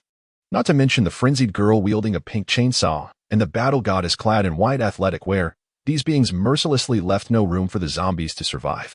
Mom, I want to go home. I never want to be a blade zombie again. This is no fun at all. The blade zombie screamed within, terrified and desperate to escape the relentless pursuit. Ultimately, it could not evade its fate. The muscular Shiba Inu pounced with ferocity, pinning it to the ground. The manic girl followed closely behind, plunging her pink chainsaw into the blade zombie's skull. As chunks of flesh and blood flew, a hint of frenzied excitement flickered across her blood-stained face. Annie and the barbarian warrior flanked Qin Hao, guarding him against any hidden hunter zombies. The adorable spiderling remained nestled in Qin Hao's pocket, peering out with its fuzzy head and 8 crimson eyes, surveying the surroundings. The demise of the blade zombie was tragic. The manic girl, wielding her pink chainsaw, methodically dismembered its head into 8 pieces while severing its bone knives and legs. 5 translucent cards floated from the bloodied remains of the blade zombie, swiftly making their way into Qin Hao's mind. With one hand clutching the shotgun and the other wielding a powerful flashlight, Qin Hao scanned the dim surroundings before suddenly raising his hand and beckoning towards 2 skinless muscular zombies several meters away. Let us go. It's time for them. Chapter 67. Baiting with a commanding shout from Qin Hao, the muscular yellow Shiba Inu sprang forward, lunging at the 2 bloodied flesh-eating zombies. A hint of ferocity flickered across its somewhat fearsome canine visage. "Ah, you hideous creatures, perish at once," cried the petite and frenzied Barbie, as she blew a pink bubble and brandished a bloodied pink chainsaw, chasing after the zombies. Qin Hao, maintaining an unhurried demeanor, advanced step by step, shielded by Annie and the barbarian warrior, clutching a shotgun in his hands. As he passed a jewelry store display, he paused, nimbly leaping into the interior of the showcase. He opened the glass case and swept his hand over the glimmering gold ornaments. In an instant, the gold earrings, rings, necklaces, and bracelets vanished without a trace. Inside the dimensional sanctuary, Yi Jinjin sat cross-legged on a sofa, meticulously loading bullets into a magazine. Upon noticing a pile of exquisite gold jewelry that had suddenly appeared on the coffee table, her beautiful eyes sparkled with joy, and a smile of delight and surprise graced her fair complexion. Wow, such beautiful gold ornaments. After tossing aside the half-filled magazine, she eagerly picked up a stunning gold necklace, holding it up to her neck for comparison. No woman is ever indifferent to gold jewelry. A minute later, another collection of exquisite jade bracelets and emerald accessories appeared on the table. Yu Jinjin's large, expressive eyes narrowed into crescent shapes, her lovely face radiating an exhilarating smile. Her lips curled upwards, and her fair, supple cheeks flushed a delicate shade of pink as she instinctively covered her slightly parted lips with her hand in excitement. It was not merely the value or beauty of the gold and silver treasures that thrilled her. It was the knowledge that Qin Hao, amidst the horrors of this apocalyptic world, still thought of her. Moments later, as Yu Jinjin excitedly compared 2 stunning jade bracelets under the light, a dozen sets of high-end cosmetics, along with several luxury lipsticks, materialized on the coffee table. I've never seen this brand of cosmetics before. Her excitement surged as she set the jade bracelets aside and picked up a set of cosmetics to examine closely. At this moment, outside the dimensional sanctuary, Qin Hao sat atop a glass display case, one hand holding the shotgun and the other indulging in a piece of chocolate. Annie and the barbarian warrior stood vigilant, dutifully guarding him. A few meters away, the fierce yellow Shiba Inu and the pink-clad Barbie were engaged in a fierce battle against a weightless female zombie. By the time Qin Hao finished his chocolate, the muscular Shiba Inu and the frenzied Barbie had dispatched the unfortunate weightless female zombie. Subsequently, the Shiba Inu, Barbie, and barbarian warrior's time in this realm reached 15 minutes, and they gradually vanished from sight. Only the expressionless Annie remained by Qin Hao's side, accompanied by a cute little spider peeking out of his pocket. In this recent skirmish, Qin Hao had merely observed while his summoned creatures dealt with the mutated zombies, successfully vanquishing 2 bloodied muscular zombies, 1 stitched abomination, and 1 weightless female zombie. Each mutated zombie had dropped 3 cards, totaling 12 unopened cards. There were no ordinary rotting zombies to be found on the 2nd floor of the mall. They were likely lured downstairs by the earlier explosion or had hidden away in some corner. Feeling somewhat fatigued, Qin Hao chose not to search for any more zombies, instead allowing Annie to hold the flashlight for him while he savored a beef and mushroom rice bowl. The little spider in his pocket, drawn by the aroma, crawled out and made its way up his arm to his wrist. Want a taste? Here, have a piece of beef. A smile graced Qin Hao's handsome face as he used chopsticks to offer the spider a generous chunk of beef. Thank you, master. You're so kind. The spider emitted a wave of joyful energy, nuzzling against Qin Hao's wrist with its furry body before scuttling back into his pocket. After swallowing the beef, Qin Hao suddenly turned to Annie, who stood nearby. Would you like some? It's delicious, truly superb. Annie hesitated for a moment, visibly tempted by his offer. Qin Hao, seizing the opportunity, presented her with a steaming bowl of beef and mushroom rice, placing it in her free hand. Don't be shy, dig in. As he spoke, he snatched the flashlight from her grasp and set it aside on the display case, lowering his head to resume his hearty meal. Thank you, Annie smiled politely, savoring the rice bowl with small, measured bites. Seemingly pleased with the flavor, a satisfied smile graced her exquisite face. But her vigilance remained intact as her beautiful eyes scanned the encompassing darkness. All right, stop staring into the shadows and focus on your meal, Qin Hao remarked, glancing at Annie. He was not afraid of a sudden zombie ambush from the darkness. Rather, he feared they might be too intimidated to attack him. The reason he was leisurely enjoying his meal in this pitch-black mall, amidst the sight of a bloodied zombie on the floor, was to lure out those lurking in the shadows. A few minutes later, as Annie finished her beef and mushroom rice, Qin Hao willed her to return to her card form, placing her golden card back into his personal card pool. He then glanced at his wristwatch. Almost 7 o'clock. One more round, then it's time to sleep. After switching off the flashlight and tucking it away, Qin Hao grasped his shotgun, settling into the darkness as bait, enticing the hidden zombies lurking in the shadows. At that moment, the once bustling 2nd floor of the dimly lit mall fell eerily silent, save for the sound of Qin Hao's quiet breaths, which rang out starkly in the stillness. Yet, from the 1st floor, the sporadic sound of gunfire and chaotic commotion contrasted sharply with the tranquility of the 2nd. As time ticked by, approximately 5 to 6 minutes later, one of the concealed hunter zombies could no longer contain itself. Suddenly, a figure emerged from behind Qin Hao, wielding 2 bone knives that were thrust fiercely towards the center of his back. Chapter 68. Zombies have no human rights. In an instant, as the grotesque and terrifying hunter zombie revealed itself, brandishing 2 spine knives aimed at Qin Hao's back, the creature known as Spider Child, perched upon Qin Hao's shoulder, launched forth like a cannonball. In a dazzling flash of crimson light, it transformed into a 2-meter-tall blood-red spider, colliding forcefully with the hunter zombie, sending it crashing into a nearby glass display case, shattering it into countless shards. Immediately, the Spider Child, now a formidable crimson arachnid, wielded its sharp forelimbs with brutal efficiency, mercilessly dismembering the hunter zombie, which lay sprawled on the ground in agony, groaning and struggling. A cold smirk danced across Qin Hao's handsome visage as he pushed off the glass display with his hand and leaped atop it. He brandished a flashlight in one hand and a shotgun in the other, advancing towards the writhing hunter zombie with a sense of exhilaration. Since you dared to ambush me, you shall suffer this fate, he proclaimed, a glimmer of excitement illuminating his features. You are not the first, nor will you be the last, rest assured. Your demise will mirror that of your predecessors.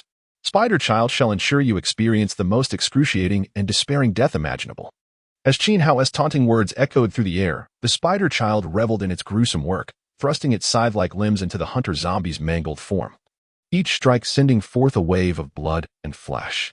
The crimson armor encasing the hunter zombie proved to be as fragile as paper before the relentless assault. The 2 bloodied spine knives were shattered into several pieces, each fragment embedded deep within the hunter zombie's body. Under the Spider Child's deliberate torment, the hunter zombie did not perish immediately but continued to writhe in agony, emitting shrill, harrowing screams that reverberated throughout the 2nd floor of the mall, sending shivers down the spines of all who heard. Yet, Qin Hao, standing nearby, found the cacophony of suffering to be rather melodious. This is the price of treachery, He mused. When one dares to strike from the shadows, they must be prepared to face the consequences of their cruel demise. After several minutes of brutal dismemberment, the grotesque head of the hunter zombie was finally obliterated by the spider child. "Well done, little spider. Magnificent work," Qin Hao observed, nodding in satisfaction at the carnage strewn across the floor, giving a thumbs up to the spider child. After all, zombies possess no human rights, and thus their brutal extermination is entirely justified. "Indeed, master. Those who dare to ambush you deserve nothing less than a torturous end," the spider child exclaimed, its form erupting into a mist of blood before reverting back to a small, adorably innocent-looking spider. Little did anyone suspect that this diminutive creature, no larger than a fist, was a bloodthirsty, malevolent being fond of slaughter. As the hunter zombie met its gruesome fate, 10 translucent cards swiftly flew into Qin Hao's mind. He did not hasten to retreat to his personal dimensional sanctuary for rest, but instead approached the nearby escalator, shotgun in hand. The survivors from the first floor had ascended to the second, pursued by several ordinary zombies, 2 weightless female zombies, and a 3-meter-tall 4-armed stitched-together zombie. At that moment, the once 10-member survivor team had dwindled to 8, with an elderly man and a youth having been savagely bitten to death by the 4-armed stitched-together zombie. A middle-aged man with a scruffy beard repeatedly pulled the trigger of his shotgun, targeting the monstrous 4-armed zombie, while a righteous young man brandished his pistol at the 2 weightless female zombies. Their aim was commendable, having already felled several ordinary zombies and 1 grotesque muscle-bound zombie on the first floor. However, the number of zombies pouring in from the gray mist outside was far from trivial. They could only defend themselves while retreating to the second floor in search of a combat team for refuge. "Clear the way," Qin Hao shouted at the survivors as he charged towards the escalator, swiftly switching his shotgun for an M72 anti-tank rocket launcher. He aimed at the towering 4-armed stitched-together zombie and pulled the trigger. Whoosh! A 66mm armor-piercing round shot forth from the barrel with incredible speed. The survivors, nearly instinctively, darted to the sides, clearing a path as the rocket impacted the 4-armed zombie's chest, sending it flying several meters away. Upon reaching its apex, the round detonated mid-air, obliterating the towering creature into a shower of dismembered limbs and gore. The sight of the explosion, which reduced a 3-meter-tall zombie to mere fragments, left the onlooking survivors in stunned silence, their jaws agape in disbelief. In the moment of the blast, they turned to gaze at Qin Hao, who stood not far away, astonished by his display of power. Goodness, this guy is simply ferocious. He just blasted a zombie with a rocket launcher. Such a formidable mutated zombie taken down in one shot? He is undeniably impressive, akin to a savior. How could he possess such a devastating weapon as an anti-tank rocket launcher? Is he perhaps a soldier from a nearby military base? The middle-aged man, with a scruffy beard, regarded the discarded rocket launcher at Qin Hao's feet with a trace of confusion. Yet there was no time for further contemplation as he raised his shotgun to fire at an advancing weightless female zombie. This man hardly resembled an official. Who exactly was he, and how did he come by such heavy weaponry? The righteous young man pondered, glancing towards Qin Hao with a hint of suspicion. However, his thoughts were cut short as an ordinary zombie lunged at him. The remaining survivors, upon seeing Qin Hao, rushed towards him as though he were a beacon of hope. Unperturbed by the throng of survivors passing by, Qin Hao cast a glance at the 5 translucent cards soaring towards him, discarding the rocket launcher and retrieving his shotgun from the darkness. Under the beam of his flashlight, he hoisted the shotgun and advanced, firing at the zombies pouring up the escalator. Chapter 69. What? Missile cleanup? Bang, bang, bang. With the addition of Qin Hao, the remaining 2 weightless female zombies and 6 ordinary rotting zombies were all dispatched by Qin Hao, the bearded middle-aged man, and the young man. Among them, Qin Hao had only managed to eliminate 3 of the ordinary rotting zombies. The other 2 weightless female zombies and 3 ordinary zombies had already been slain by the 2 men by the time Qin Hao charged in. "Friend, are you a soldier from the nearby military base? What's the situation over there?" asked the bearded middle-aged man, reloading his shotgun while casting a glance at Qin Hao, who was also busy loading his weapon. "I am not," Qin Hao replied, turning to regard the bearded man. "However, I have heard that the military base outside the city has completely fallen." "What? You say the military base outside the city has completely fallen?" The bearded man's weathered face revealed a hint of shock upon hearing Qin Hao's words. That military base was a small missile facility, housing at least a reinforced battalion of 3,000 troops, equipped with various heavy weaponry. How could it have fallen so easily?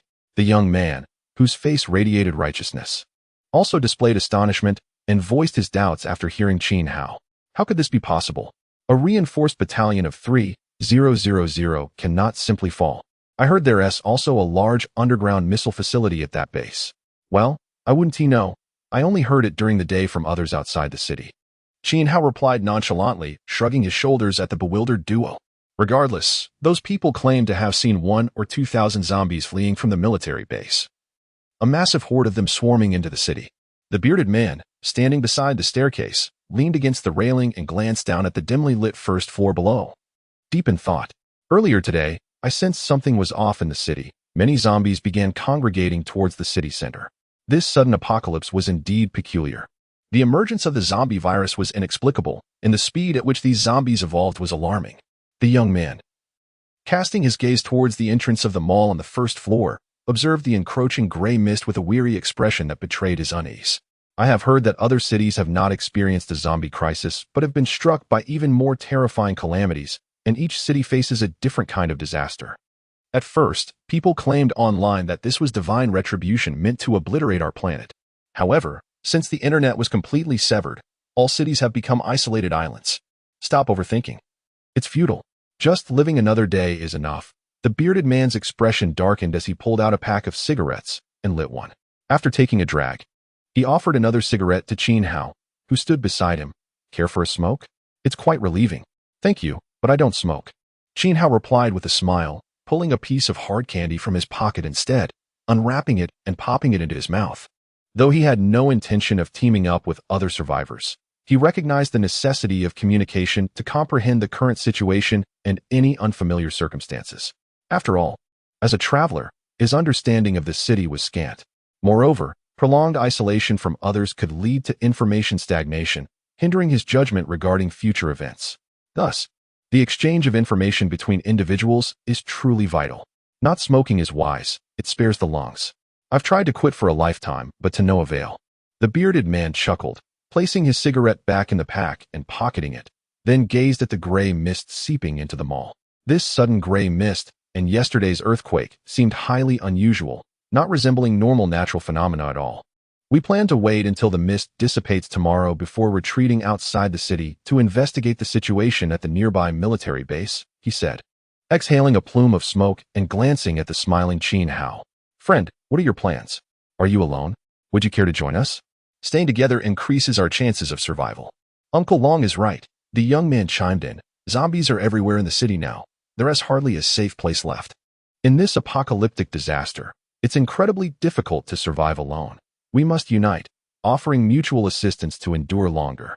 After a moment of hesitation, the young man added, I am a police officer, and I can assure you that the official organizations in this city have completely ceased operations.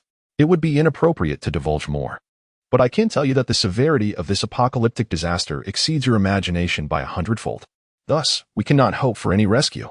As he spoke, a trace of despair crossed the young man's face. The bearded man took a deep drag from his cigarette, his expression grim. Xiaolu is correct. Judging by the current circumstances, the entire world's order is likely disintegrating. In truth, that was not the most terrifying aspect. A bitter smile suddenly graced the bearded man's weathered face. Do you know what is truly frightful? When people descend into despair, they may resort to wildly irrational acts.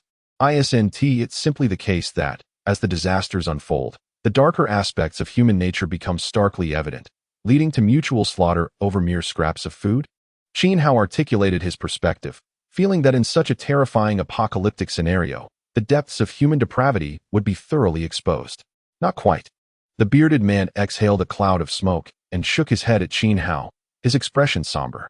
If the nearby missile base has truly fallen, the highest-ranking commander, upon losing all hope, may very well resort to desperate measures to eradicate this zombie crisis. It is entirely possible they would initiate a missile strike, unleashing a carpet bombing on the city, ensuring that all survivors perish alongside the zombies. As he spoke, he pointed ominously at the sky.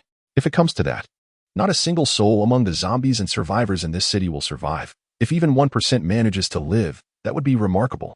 Chapter 70. The Imminent Saturation Bombardment. What did you say? Upon hearing the words of the bearded man, Qin Hao's mind momentarily went blank. He almost thought he had misheard.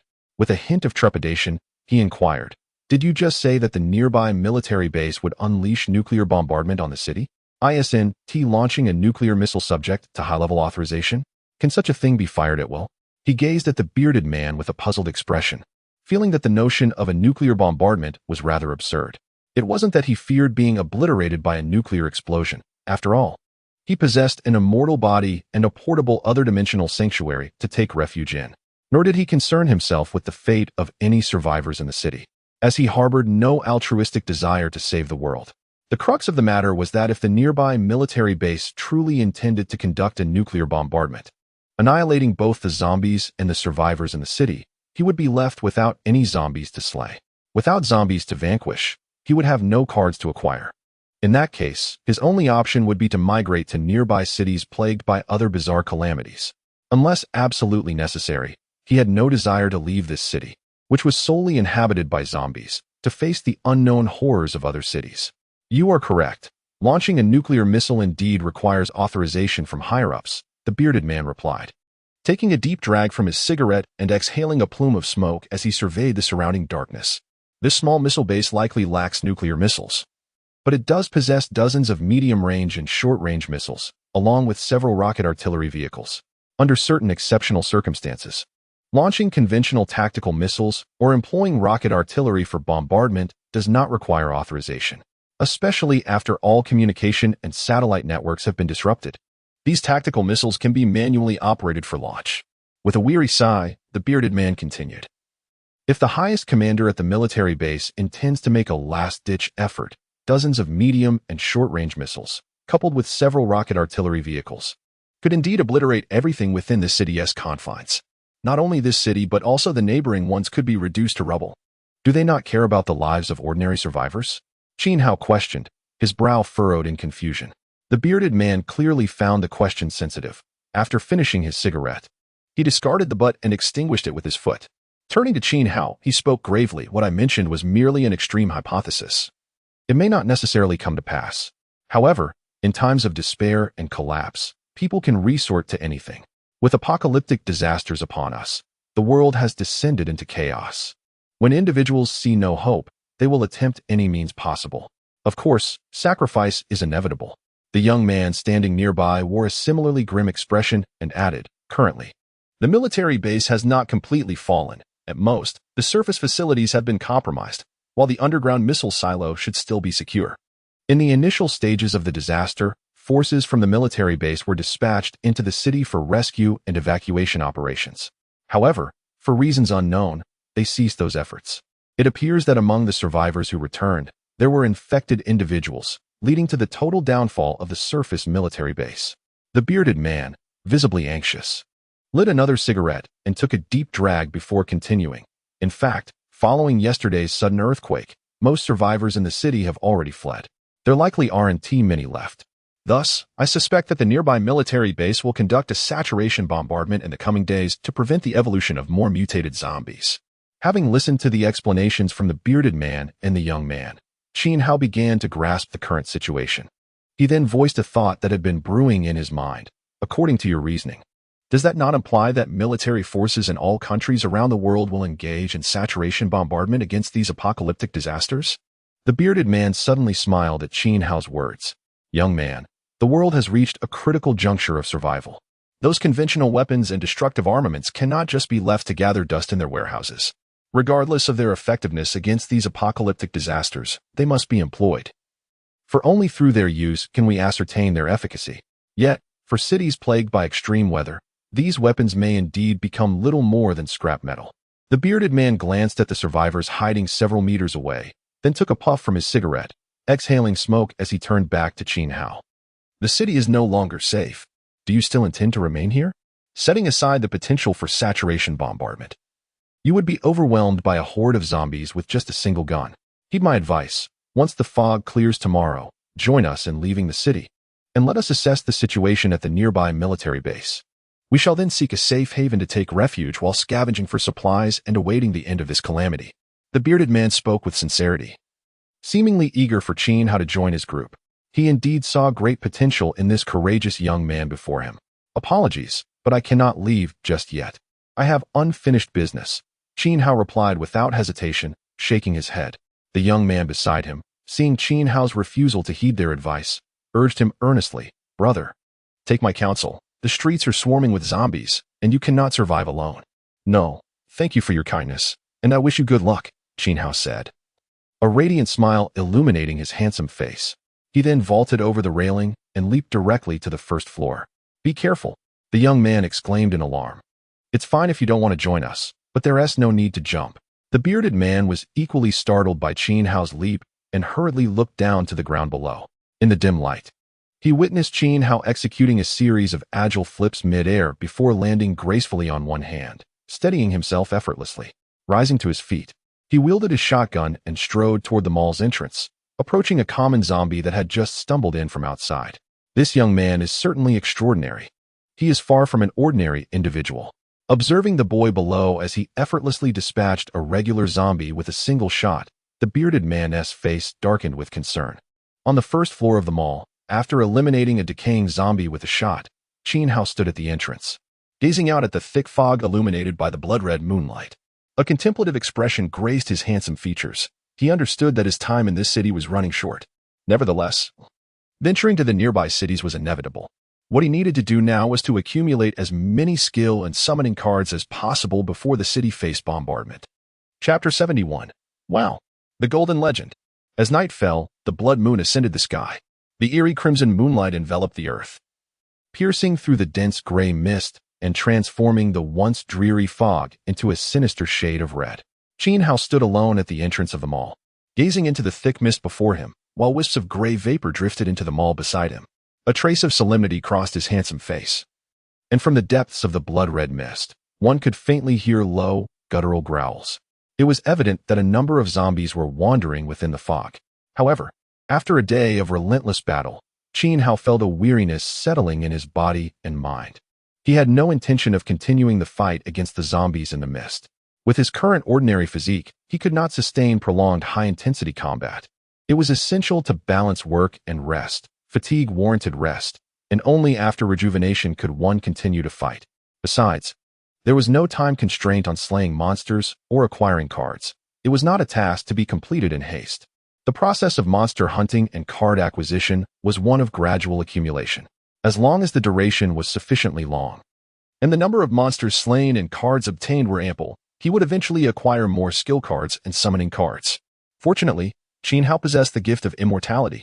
This meant he was endowed with an inexhaustible lifespan, and as time progressed, he would inevitably stand at the pinnacle of the world, perhaps even the universe itself, invincible at the apex of the cosmos. Henceforth, monster hunting and card acquisition would become Qin Hao's daily endeavor. The desolate wasteland, shrouded in various bizarre calamities, posed a catastrophe and a dire threat to ordinary survivors. Yet for Qin Hao, no such threat existed, regardless of the strange disasters that might arise. After all, he would not perish. If he could fight, he would. If he could not, he would flee. In dire circumstances, a mere thought could transport him into his dimensional sanctuary. Of course, even with such advantages, caution was paramount. He must remain discreet and avoid drawing undue attention to himself, lest he encounter beings with extraordinary abilities capable of manipulating time, space, or sealing techniques. The danger of being captured as a resource for endless regeneration or experimental material was a fate worse than death. This caution was dictated by Qin Hao's current strength and circumstances. Should he eventually attain a level of immortality that allowed for rebirth through a mere drop of blood or even a single cell, the situation would be entirely different. As the saying goes, one's arrogance is always proportional to one's strength. Without sufficient power, it was wise to maintain a low profile to avoid incurring hidden losses. Once he possessed formidable strength, he could easily subdue bizarre calamities without concern. If one lacked the requisite strength yet sought to flaunt themselves, that would be nothing short of foolishness. Enough of such thoughts. The future would take care of itself. For now, it was time to rest. After yawning, Qin Hao took a couple of steps into the blood-red mist, canceling the summoning of his spider familiar, and then swiftly entered his dimensional sanctuary. How, are you done? Are you hungry? I'll prepare dinner right away. Upon seeing Qin Hao suddenly appear, Yu Zhenjin, seated on the sofa, revealed a glimmer of joy on her lovely face. She set aside her cosmetics and hurried into the kitchen, donning her slippers to prepare the evening meal. Qin Hao casually tossed his shotgun onto the coffee table and reclined lazily on the sofa. allowing the tension that had gripped him to dissipate entirely. Moments later, after a long day of labor, the exhausted Qin Hao closed his eyes and drifted into slumber. 7 or 8 minutes passed, and Yi Jinjin had prepared a sumptuous feast, all sourced from the materials Qin Hao had previously exchanged using resource cards. She had meticulously organized everything in the large refrigerator, merely needing to heat it up when it was time to eat. After preparing dinner, Yi Jinjin returned to the bedroom, changed into a seductive pink nightgown, and approached the sofa. Just as she was about to speak, she noticed that Qin Hao was already asleep. "Ah Hao, you've worked hard," she murmured softly, her heart aching as she gazed at his weary yet peaceful face. Not wishing to disturb his slumber, she quietly settled beside him, lowering her head to observe him closely. The more she looked, the more her heart swelled with affection, and a faint blush crept across her exquisite features.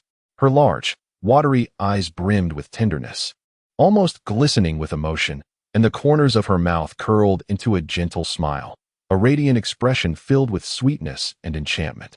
Thus, Yi Jinjin sat beside Qin Hao in blissful silence for over 2 hours, eventually laying her head beside him and drifting into a deep sleep. Qin Hao slept soundly, without a single dream, awakening around 3 in the morning, fully refreshed.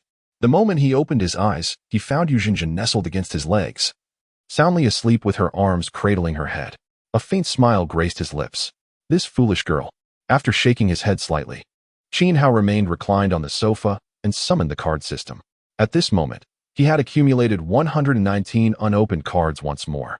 "May the greatest goddess of fortune smile upon me, granting me a coveted golden skill card or a golden summoning card.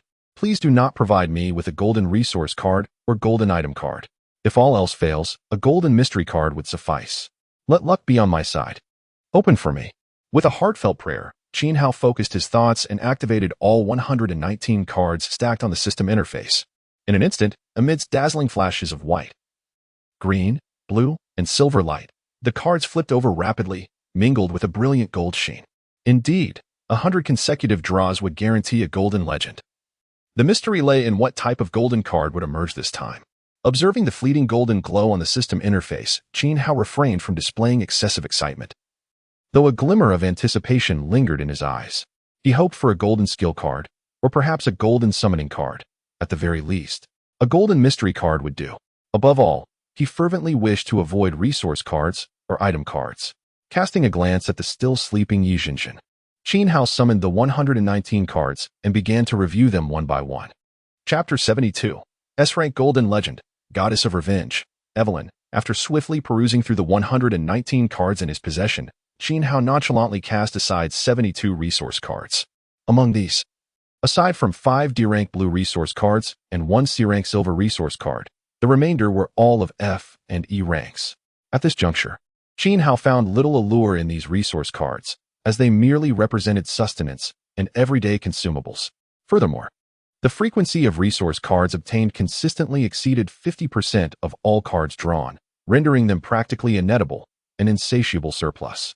Hence, apart from those of D rank and above, all F and E rank resource cards were destined for synthesis into new cards. Naturally, some unique and utilitarian resource cards could still be retained, such as those akin to this small umbrella. The number of item cards, while lesser than resource cards, still amounted to 32. However, both resource and item cards constituted the most rudimentary categories of cards, making their abundance unsurprising. Akin to the overwhelming prevalence of subpar cards in card-drawing events of certain online games, the probability of acquiring truly valuable cards remained exceedingly low, relying heavily on the sheer volume of lower-tier cards to ensure a minimum yield. Among the 32 item cards, a staggering 27 were classified as F or E rank, comprising largely inconsequential everyday items. There were 3 D-Rank Blue item cards, 2 7, 62mm bullets 50, and 1 50 AE bullets 50. The single C-Rank Silver item card was the Saiga 12 semi-automatic shotgun, a weapon utilizing 12-gauge shells, equipped with a 15-round magazine, an adjustable optical sight, and accompanied by 200 rounds of 12-gauge ammunition. Additionally, there was 1 B-Rank Red item card, the RT-20 large-caliber sniper rifle, a 20mm anti-material sniper rifle, single-loaded without a magazine, featuring a 6x42 optical scope with an effective range of 1,800 meters, a total length of 1,330 millimeters, and a weight of 19 2 kilograms, along with an ammunition box containing 500 rounds of 20 by 110 millimeters high explosive shells. Notably, Qin Hao had procured additional weaponry and ammunition, including a large-caliber anti-material sniper rifle. After casting a satisfied glance at the depiction of the sniper rifle on the B-rank red item card, he proceeded to inspect the skill cards. There were 9 skill cards in total, 3 F-rank white skill cards, all humorous or lifestyle-related, and 4 E-rank green skill cards, each with merely 2 uses: water balloon technique, rapid sprint, double jump, and fire spell. There was 1 D-rank blue skill card, explosive arrow, capable of releasing an explosive arrow at a target, with 3 uses remaining. The B-rank red skill card, corruption of evil energy, could envelop a target in a sphere of corrosive malevolence, inflicting both mental and physical erosion for a duration of 10 seconds, with 30 uses remaining. There were also 4 summoning cards, 1 F-rank white summoning card, soft and cute bunny, lasting 5 minutes and serving as a one-time card, 1 E-rank green summoning card, cowardly goblin, lasting 10 minutes with 2 uses, 1 D-rank blue summoning card, skeleton warrior dagger, lasting 15 minutes with 3 uses, and 1 S-rank golden summoning card, goddess of revenge, Evelyn. She was trained from a young age by a nefarious organization to become a top-tier assassin, later forcibly injected with a biochemical gene serum, ultimately evolving into a perfect genetic warrior. However, a seed of vengeance had been sown within her, leading her to spend 3 years dismantling the entire evil organization. Evelyn's overall combat capability far surpassed that of ordinary special forces, endowed with exceptional combat skills, formidable self-healing abilities, and several unique, unknown powers. Please note, this card is a permanent summoning card, allowing for unlimited summons cancellations, with each resummon restoring the summoned entity to its optimal state. Marvelous.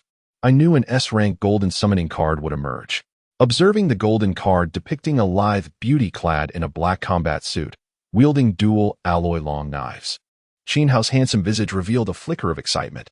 The goddess of revenge, a top assassin, transformed into a perfect genetic warrior through biochemical enhancement, her combat prowess far eclipsing that of special forces.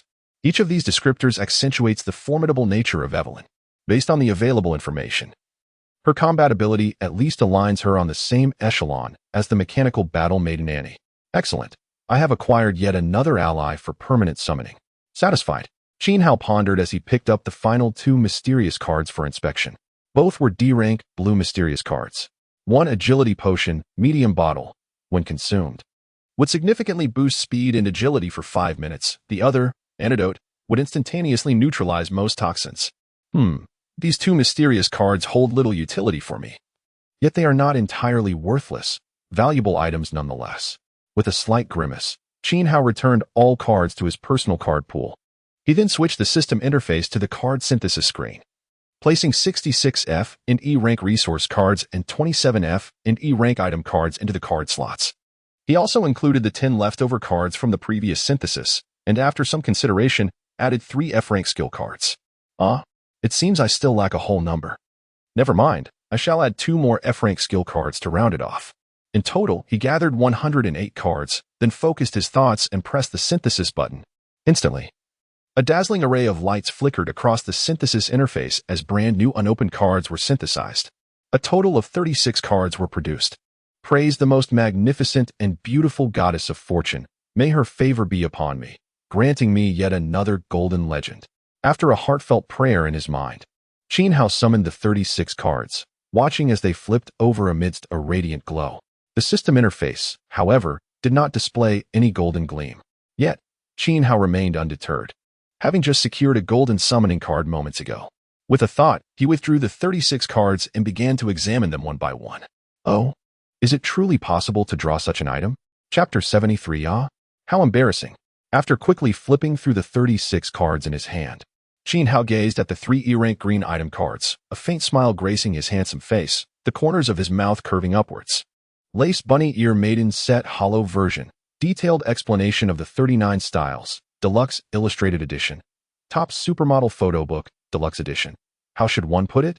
These 3 items are fundamentally irresistible to any normal man. It can be said that any healthy man would find them appealing, unless he were not a physically sound individual. Even a eunuch, upon seeing them, might feel an overwhelming urge to hastily reincarnate, transforming back into a robust, virile man. The image of that alluring, entirely lace bunny ear maiden outfit prominently accentuates the advantages of the wearer. TSK Jinjin would look absolutely stunning in it. I must let her try it on later. Glancing at the slumbering Yi Jinjin beside him, Qin Hao then surveyed the other two green item cards. In essence, they were two unabashedly provocative books. The detailed explanation of the 39 styles is, without a doubt, a textbook adorned with colorful illustrations. The top supermodel photo book is equally tantalizing, featuring various top models that could captivate any man's fantasies. These are truly exceptional treasures, indeed. Not to mention, for a newly 18-year-old like Qin Hao, that textbook represents a coveted prize. However, he was not so impatient as to drag the still sleeping Yi Jinjin back to the room to explore new knowledge. Instead, he patiently continued to examine the other cards. Among the 36 cards, there were 16 resource cards, all F-rank and E-rank food and drinking water. There were also 12 item cards, similarly F-rank and E-rank daily necessities, among which were the 3 green item cards that piqued Qin Hao's interest. There were 4 skill cards in total. The F-rank, dancing, allows one to perform a dazzling dance, a one-time experience card. The F-rank, household mastery, significantly boosts efficiency in household chores for 1 hour, also a one-time experience card. The E-rank, basic healing, releases a basic healing spell. With 2 uses remaining, and the D-rank, transformation hamster, instantaneously turns the target into a hamster for 10 seconds, with 3 uses remaining. There were 2 summoning cards. The D-rank blue summoning card, beginner werewolf warrior, summons a beginner werewolf warrior to assist in combat, lasting 15 minutes, with 3 uses remaining. The C-rank silver summoning card, fallen nun undead, summons a fallen, malevolent undead nun to aid in battle, lasting half an hour, with 10 uses remaining. There were also 2 mysterious cards, a D-rank blue mysterious card, stamina recovery potion, medium bottle, and a C-rank silver mysterious card, bloodstained diamond mirror, a palm-sized diamond mirror. Its copper surface marred by a few drops of crimson blood, origin mysterious, effect unknown. A bloodstained diamond mirror? This item seems rather sinister. Could it be something malevolent? Observing the beautifully depicted copper diamond mirror on the card, Qin Hao furrowed his brow slightly, sensing that this mirror possessed an ominous quality. It certainly could not be an ordinary mirror. Otherwise, it would not belong to the category of mysterious cards, let alone be classified as a C-rank silver mysterious card. Thus, this bloodstained mirror must surely be something sinister. Ah, let it be. If it is indeed nefarious, I need only refrain from redeeming it. After collecting all the cards into his personal card pool, Qin Hao smiled and eagerly picked up the 3 green item cards, redeeming them one by one. In an instant, a remarkably seductive black lace bunny ear maiden outfit and 2 deluxe books appeared in his hands. Unable to contain his excitement, Qin Hao eagerly opened one of the textbooks, appreciating the instructional content with a learner's mindset. What? Is it really possible to do it this way? Can this truly be done? Oh, this is simply too embarrassing to speak of. My goodness, this is truly impressive. This could lead to unprecedented heights, no doubt. I wonder if Jinjin would accept the learning content from this textbook. In just a minute, Qin Hao's face flushed crimson from excitement, his mind inevitably conjuring vivid scenes from the book. Impatiently, he straightened up and gently tapped the slumbering Yi Jinjin. Jinjin, wake up, don't sleep anymore. Huh? Suddenly awakened. Yi Jinjin looked dazed, her sleepy eyes lifting to meet Qin Hao's gaze. Ah Hao, you're awake. Yes, I have a beautiful outfit for you. You will look stunning in it. Now hurry and change. Qin Hao smiled as he handed the black lace bunny ear maiden outfit to the still-dazed Yi Jinjin. Oh Ah Hao, you are so kind to me. With a sleepy smile, Yi Jinjin rubbed her eyes and instinctively accepted the clothing from Qin Hao. However, upon glancing down, her lovely face instantly turned a bright shade of crimson, as red as an apple. Ah, this is truly so embarrassing. Humph. You only know how to tease me. With a charming pout directed at Qin Hao, Yi Jinjin stood from the sofa, clutching the outfit, and made her way toward the bedroom. As she reached the door, just as she opened it, she turned back with a playful glare at Qin Hao on the sofa, raising a finger to indicate the direction of the bathroom. What are you still waiting for? Hurry up. Qin Hao, brimming with excitement, stood and swiftly entered the bathroom. 5 or 6 minutes later, Qin Hao returned to the bedroom clad in loose pajamas, his gaze resting on Yi Jinjin, who sat on the bed in the black lace bunny ear maiden outfit, her cheeks flushed. Upon hearing the door open, Yi Jinjin lifted her alluring face and gazed at Qin Hao with sultry eyes. "Ah Hao Jinjin, I found an excellent study material. Let us delve into it now." "What material? What is this?" Ah Hao, you were so wicked." Hiki. In the atmosphere thick with ambiguity, the pair of lovers gradually succumbed to their passions. However, this time, there would be no little spider lurking on the ceiling to watch secretly. Chapter 74. The Enchanting and Dashing Evelyn. After a period of earnest study, Qin Hao and Yi Jinjin finally experienced a delightful revelation, filled with unprecedented joy akin to that of celestial beings. The sensation was utterly intoxicating, leaving them irresistibly enamored. After much contemplation, the two, utterly exhausted, embraced and succumbed to slumber. They slept soundly until midday, awakening only after the sun had reached its zenith. After tidying themselves, they indulged in a sumptuous meal. Following their feast, they exchanged knowing smiles, both revealing a hint of flirtatious understanding. Unconsciously, they took each other's hands and strolled into the adjacent bedroom, intending to review the knowledge they had acquired the previous night. Their review lasted over an hour. Yi Jinjin, with a rosy complexion, drifted into a contented slumber, while Qin Hao retrieved a bottle of stamina-restoring elixir and consumed it in one go. Despite feeling slightly fatigued, he found it incredibly relieving. Casting a glance at Yi Jinjin's flushed visage, a faint smile played upon Qin Hao's handsome features. Subsequently, he donned a tactical outfit designed for protection against piercing attacks. After changing into a striking black tactical suit, Qin Hao leaned down and affectionately kissed Yi Jinjin's rosy cheek, then rose to leave the bedroom for the living room. Settling onto the sofa, he examined the neatly arranged firearms and ammunition that Yi Jinjin had organized nearby. He exchanged for a Saiga 12 shotgun and an RT-20 sniper rifle, placing them alongside the other weapons. Observing the array of firearms and ammunition strewn about, Qin Hao felt a surge of pride and accomplishment. Firearms, after all, are a man's eternal passion, without exception. After admiring his collection for a time, Qin Hao stood and habitually strapped the tactical knife and machete he had placed on the coffee table to his waist, a gesture that provided him with immense psychological comfort. He then picked up the Saiga 12 semi-automatic shotgun, unloaded the magazine, and began to load it with shells. Once finished, he approached a cabinet stocked with various supplies and stuffed several gummy bears, fruit candies, and 5 chocolate bars into his pockets. He then grabbed a can of beef and a bottle of energy drink, consuming them heartily.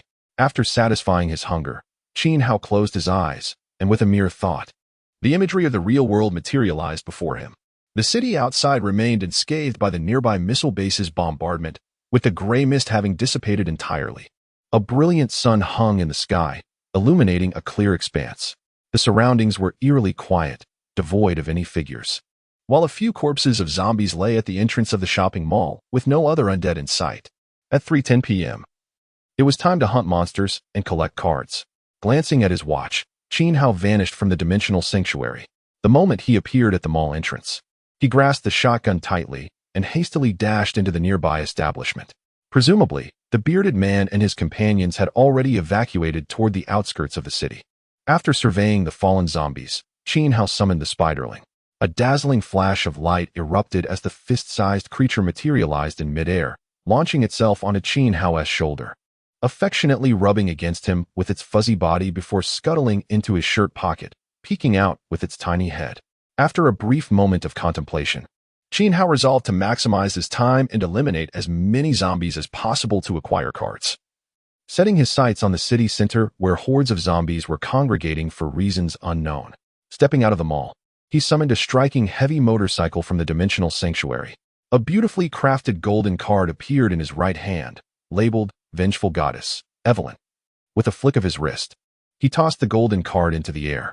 Instantly, a brilliant golden light flashed before revealing a stunning Asian woman, approximately 1.7 meters tall, adorned in a black combat suit with a chic bob hairstyle, equipped with dual black alloy long knives on her back, a tactical belt holding 2 Desert Eagles and a tactical dagger, along with at least 8 magazines. She also carried 2 fully equipped MP5 submachine guns.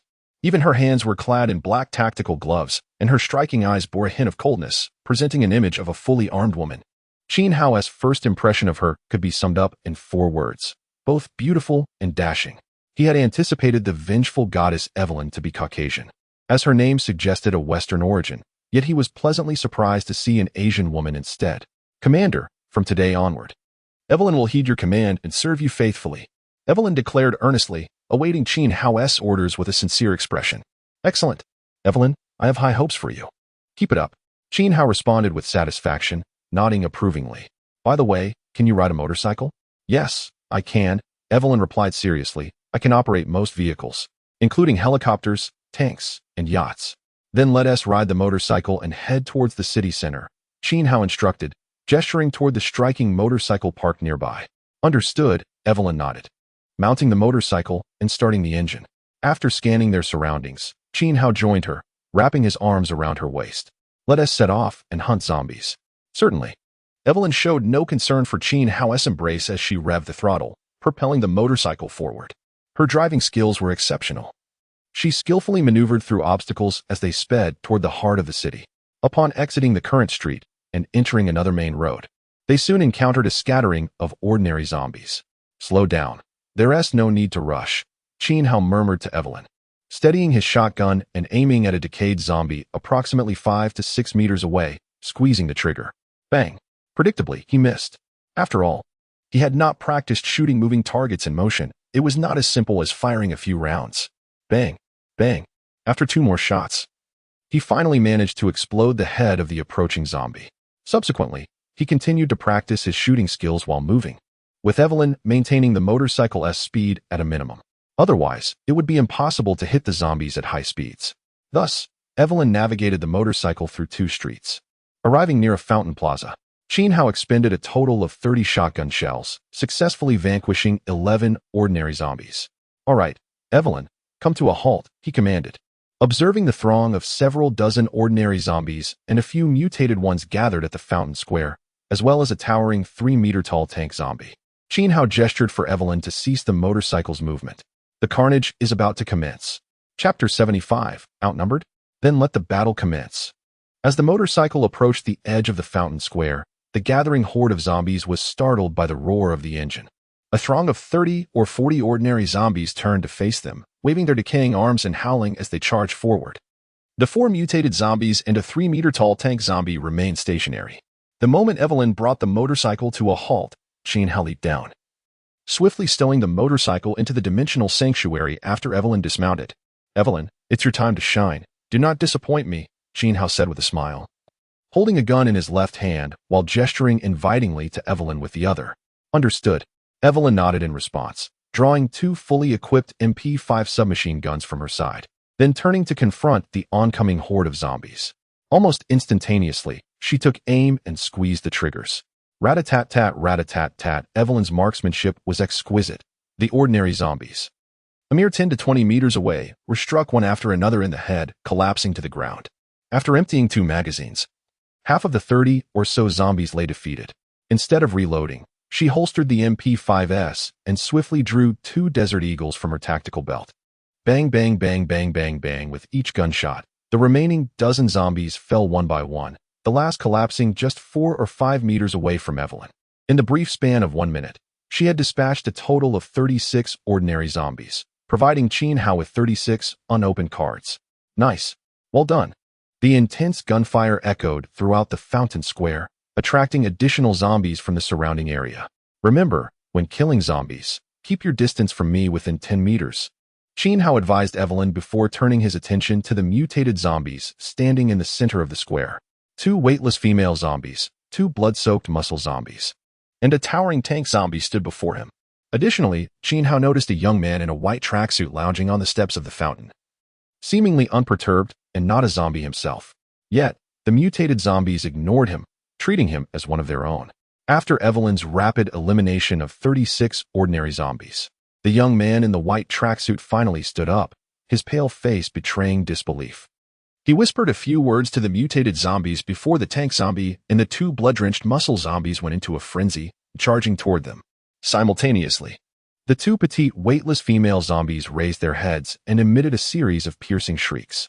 In an instant, the square was filled with their deafening cries, rapidly spreading outward. The ordinary zombies, already attracted by the gunfire, became even more frenzied upon hearing the screams, rushing toward Qin Hao and Evelyn with wild abandon. The nearby ordinary and mutated zombies were also roused by the cacophony, converging rapidly. Some weightless female zombies joined in with their own shrill shrieks. In a flash, the streets around them erupted with a chorus of horrid wails, triggering a chain reaction among the zombies in the vicinity. Thousands of ordinary zombies and dozens of mutated ones quickly gathered, surging toward the fountain square from all directions. Come, come, the more the merrier, Qin Hao mused, a glimmer of delight illuminating his handsome features as he observed the encroaching horde. Evelyn stood beside him, raising her MP5 to fire at the two blood-soaked muscle zombies and the tank zombie charging at them. Annie, come forth to assist, Qin Hao declared, tossing a finely crafted golden card into the air. A brilliant beam of golden light erupted, revealing Annie, a tall figure with flowing golden hair, at Qin Hao's side. Upon her arrival, she merely surveyed the situation before drawing two silver laser pistols from her waist, targeting the oncoming tank zombie. As more and more zombies converged upon the fountain square, the pale young man in the white tracksuit suddenly stood atop the fountain steps. Raising both hands in a display of arrogance, and mockingly gestured two middle fingers at Qin Hao, who was 30 meters away. You three are no match for this horde with your measly guns. Do you have enough bullets to take down 100 zombies? Or perhaps 200? He pointed at the throng of zombies surrounding the square, boasting, even if there are not 1,000, there must be 700 or 800. You will be buried under their bodies. With that, the young man erupted into a fit of laughter. From now on, I shall be the king of the zombie world. I will conquer this realm. Is this fellow the zombie king? He seems to retain human consciousness. Could it be that he has acquired a zombie-related system? Pondering this, Qin Hao resolved to capture this arrogant self-proclaimed zombie king for questioning to uncover the truth. He glanced at the rotting zombies now within 20 to 30 meters of him. Oh, you wish to overwhelm me with numbers? I assure you, I am not alone in this fight. Let us engage in a team battle. With a wry, mocking smile, Qin Hao decided to deliver a minor shock to the boastful man by tossing 19 summoning cards into the air. In an instant, the sky was filled with a dazzling array of 19 summoning cards, each illuminating the surroundings as they summoned forth various figures. Skeleton warriors wielding battle axes, purple carnivorous plants, and muscular yellow dogs charged eastward toward the zombies. Dwarven scouts with short swords and arrows, 6-meter-long green pythons, and manic Barbies with pink chainsaws advanced westward. Frosty green gnomes, armored imperial soldiers with spears, and minotaurs wielding dual axes charged southward. Madman Ace, strapped with explosives, alongside 2-meter-tall werewolf warriors, hastened toward the encroaching zombies. No one is to venture beyond 10 meters of me. Let the zombies come and face their doom. Qin Hao shouted as he switched his shotgun for an M32 grenade launcher, preparing for the impending onslaught. In an instant, 7 summoned beings of C rank and above materialized around Qin Hao, yet they did not immediately assault the ordinary zombies. Instead, they awaited Qin Hao's command. At that moment, a young man, appearing rather arrogant, stood on the steps of the fountain. His expression transformed into one of sheer disbelief as he beheld the sudden emergence of nearly 20 summoned entities. A pallid visage betrayed his incredulity. How could this be possible? Could this person truly be a summoner? How else could he call forth such a multitude of allies in an instant?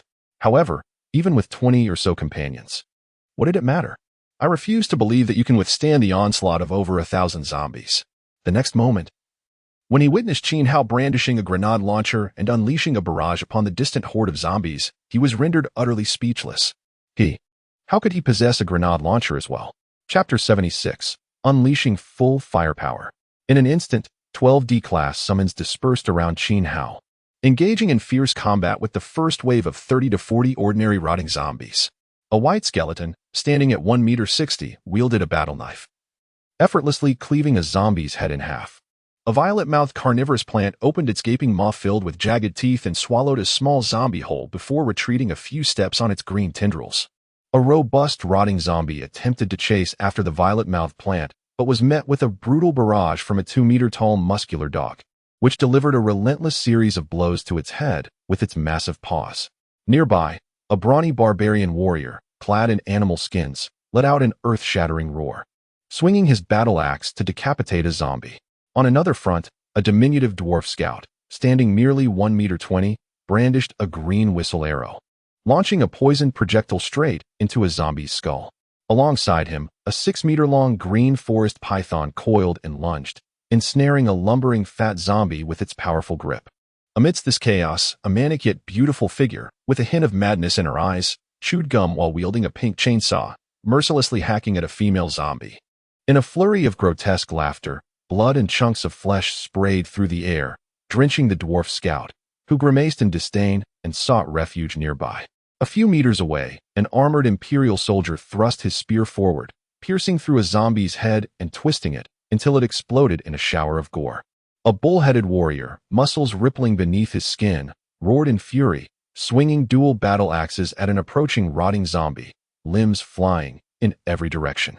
The diminutive green frost dwarf, standing at 1.20 meters, hid behind the bull-headed warrior, his beady eyes darting around as he cast frost orbs the size of fists, detonating upon contact with the zombies' heads, delivering explosive magical damage with freezing effects.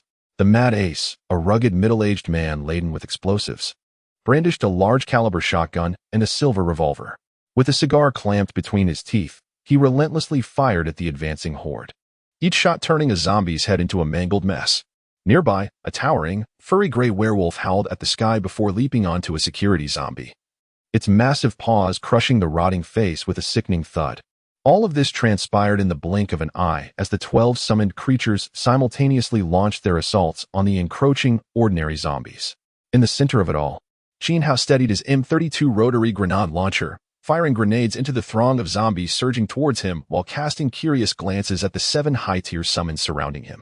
Among them, aside from the dashing shadow hunter clad in black leather armor and wielding a crossbow, the remaining summons were all newly summoned. Thus, Qin Hao felt a surge of curiosity about his latest conjured allies. There were 4 C-class summons: the Headless Knight, the Witch Laura, and the Fallen Nun. The Headless Knight truly lacked a head. Clad in rusted, blood-stained armor, he held his dripping head in one hand and a bloodied longsword in the other.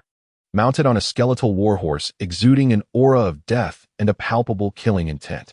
Beside him stood a striking girl of 1.60 meters. Dressed in a black mage robe, her golden hair spilling from beneath a black wizard's hat as she wielded a magical staff. This was the newly minted witch, Laura, who surveyed her surroundings with curiosity, her delicate features betraying a hint of disgust upon spotting the repugnant zombies. The Shadow Hunter, clad in tight black leather and armed with a crossbow, stood closely alongside Laura. Meanwhile, the Fallen Nun stood by Qin Hao's side, her figure approximately 1.70 meters. Adorned in a black and white habit, some parts of which were soaked in blood, droplets trickling down her attire. Her face, pale and eerily unsettling, glowed with an unnatural crimson light in her eyes, lending her an air of chilling horror. Strands of golden hair, stained with blood, dripped down from beneath her black veil. Her hands, encased in bloodied black gloves, clutched a silver crucifix that was also smeared with blood, with droplets cascading to the ground. The stark contrast between the sinister Fallen Nun and the vibrant witch Laura was striking. Yet, there was a presence even more terrifying and bizarre than that of the Fallen Nun, the deadly puppet mistress, Lilith. At first glance, Lilith appeared to be a beautiful girl in a white ballet costume, though this beauty was marred by the presence of numerous blood-red threads, as thin as hair, and her skin, rigid and porcelain-like. Her face, contorted into an eerily unnatural smile, evoked the uncanny valley effect, and her eyes spun continuously in their sockets, with blood seeping from various joints of her body, staining her attire in crimson. Each of her movements seemed to be manipulated by the blood-red threads, which mysteriously emerged from above her head. Upon noticing Qin Hao's gaze, Lilith turned her head stiffly, a chilling smile creeping across her lips, revealing a truly unsettling sight. In response to the uncanny valley effect, Qin Hao shivered involuntarily and shifted his attention to the 2 A-class summons. The Slaughterer, a towering man of 2 meters, with wild hair and a disheveled appearance, bore the remnants of a once handsome visage now obscured by filth. His massive frame was encased in tattered, blood-stained armor, entwined with broken chains and smeared with dark red stains. His piercing eagle-like eyes radiated a fierce killing intent, and in his right hand, he gripped a rusted broadsword, the blade coated in layers of dried blood, a testament to the countless souls that had met their end beneath its edge. This was a true man, a true hero, indeed. The most coveted of all was the adorable Crimson Tentacle Maiden, perched upon Qin Hao's shoulder, no larger than a fist. Although her card depicted her as a delightful young girl with the upper body of a charmingly innocent figure and a lower half comprised of indescribable red tentacles, a closer inspection revealed that this petite creature actually possessed legs, albeit concealed by 6 vibrant tentacles sprouting from her waist. When the Tentacle Maiden settled down, these 6 appendages would obscure her fair legs from view. This diminutive Tentacle Maiden, radiating cuteness, showcased an endearing visage with large, sparkling red eyes, complemented by waist-length crimson hair and clad in a pristine white sailor outfit. At that moment, she sat securely on Qin Hao's shoulder, clutching his collar with her tiny hands. Her curious gaze fixed upon him. The sheer adorableness of the tentacle maiden melted Qin Hao's heart. Evolution.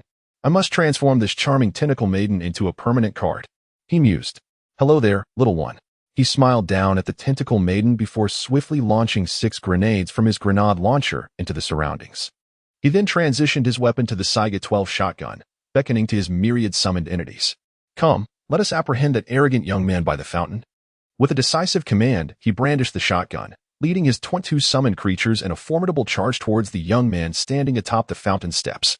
The pallid young man, upon witnessing this unfolding scene, was rendered utterly dumbfounded, caught in a state of confusion.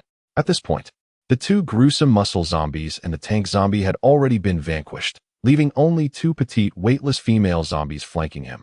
A sight that hardly suggested a fair fight against such overwhelming odds. The situation appeared increasingly dire, diverging sharply from his expectations. What was he to do? Should he turn and flee?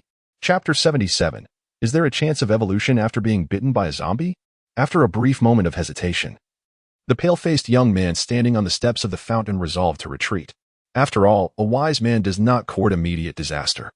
Although ordinary rotting zombies had begun to converge around him, launching an assault on the 20 or so summoned creatures, their efforts seemed futile. The creatures summoned by the young boy were far too formidable, dispatching ordinary zombies with ease, as if they were mere children. How could one continue to play in such circumstances? It was clear that fleeing was the only option. With a sudden determination, the young man reached out and pulled 2 weightless female zombies in front of him as shields, then turned and sprinted away. However, it was already too late. The distance between the 2 parties was merely a dozen meters. The headless horseman, mounted on a skeletal steed, charged forth, wielding a long sword that cleaved through the air toward one of the weightless female zombies that had just leaped into the air. In an instant, with a single stroke, the head of the airborne zombie was severed, its petite body crashing heavily to the ground, the skeletal horse trampling down upon its protruding chest. The slayer, without hesitation, followed suit, his speed on foot rivaling that of the mounted headless horseman. He swung his blood-stained sword in a crescent arc, releasing a wave of lethal energy that cleaved another weightless female zombie in half, from head to toe. In a heartbeat, the 2 zombies that the young man had intended to use as shields were annihilated. Of course, the young man, who had only managed to flee a mere 5 or 6 meters, was halted in his tracks. At that moment, Laura, a beautiful girl clad in a black mage robe, walked alongside Qin Hao. She gently raised her magical staff and murmured softly. A purple light shot forth from the gem atop her staff, forming a radiant ring in the air.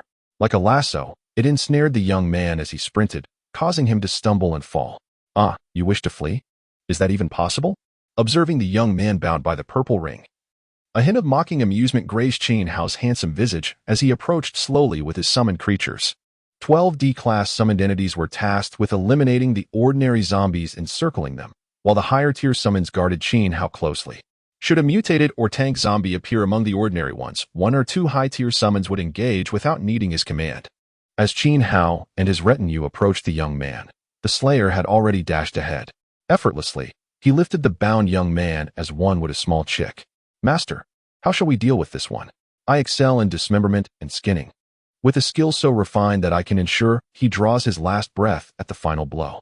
Hearing this, the young man, now in the slayer's grasp, was terrified, struggling and pleading for mercy. Brother, my dear brother, this is all a misunderstanding. Spare me, and I shall reveal a monumental secret. I assure you, I am not as cruel as you might think.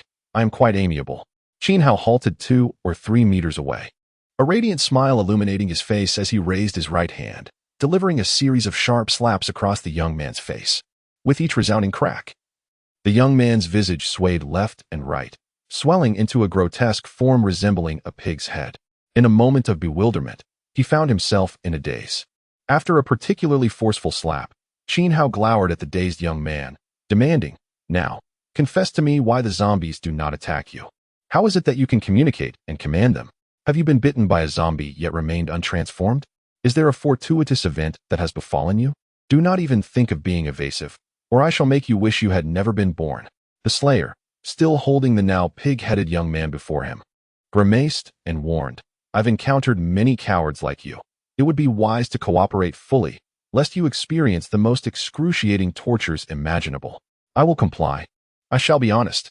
The young man, stripped of his earlier bravado, now bore a face swollen and painful, tears and snot streaming down as he wallowed in regret.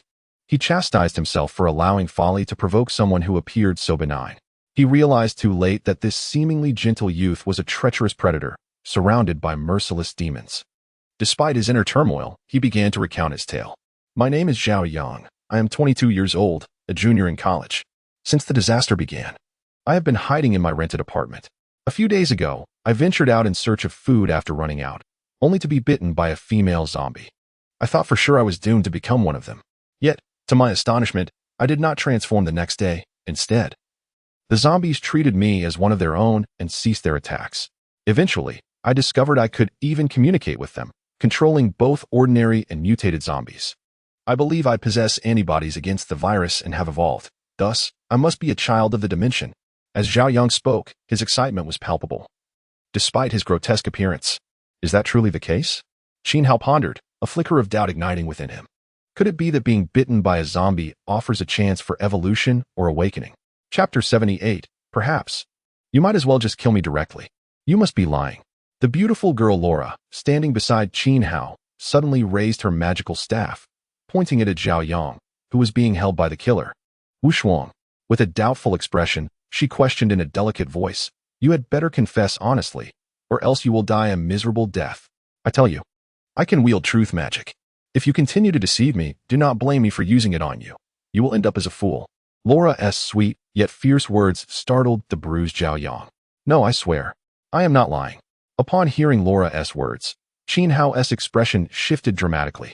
He raised his hand and unleashed a flurry of shadowy strikes upon Zhao Yang's face. "Damn it, I have been speaking kindly to you. Yet you dare to lie to me? Do you wish to be skinned alive or suffer 1,000 cuts? I shall give you one more chance. Confess honestly." After several strikes, Zhao Yang's face had swollen grotesquely, rendering him dazed and devoid of coherent thought. "Forget it, Laura. Just use truth magic on him directly. I don't want him to deceive me any further." Qin Hao suddenly turned to the lovely girl Laura by his side. "Huh."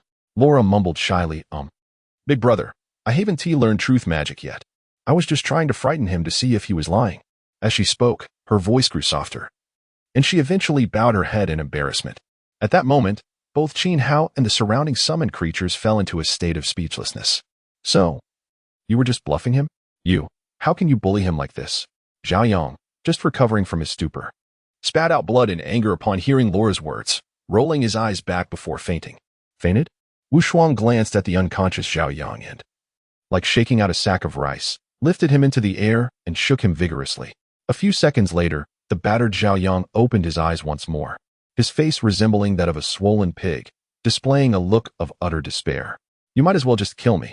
Just then, perched on Qin Hao's shoulder, the tiny, adorable tentacle girl raised her little right hand and sweetly said, "Master, I have a way to make him speak the truth.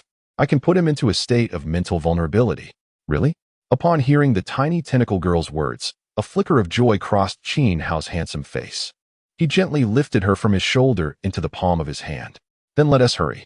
The tiny tentacle girl nodded adorably while standing in his palm. She then turned around, placing her small hands on her temples, while her 6 little red tentacles began to sway. In an instant, an invisible mental wave shot from the center of her forehead and swiftly penetrated Zhao Yang's brow.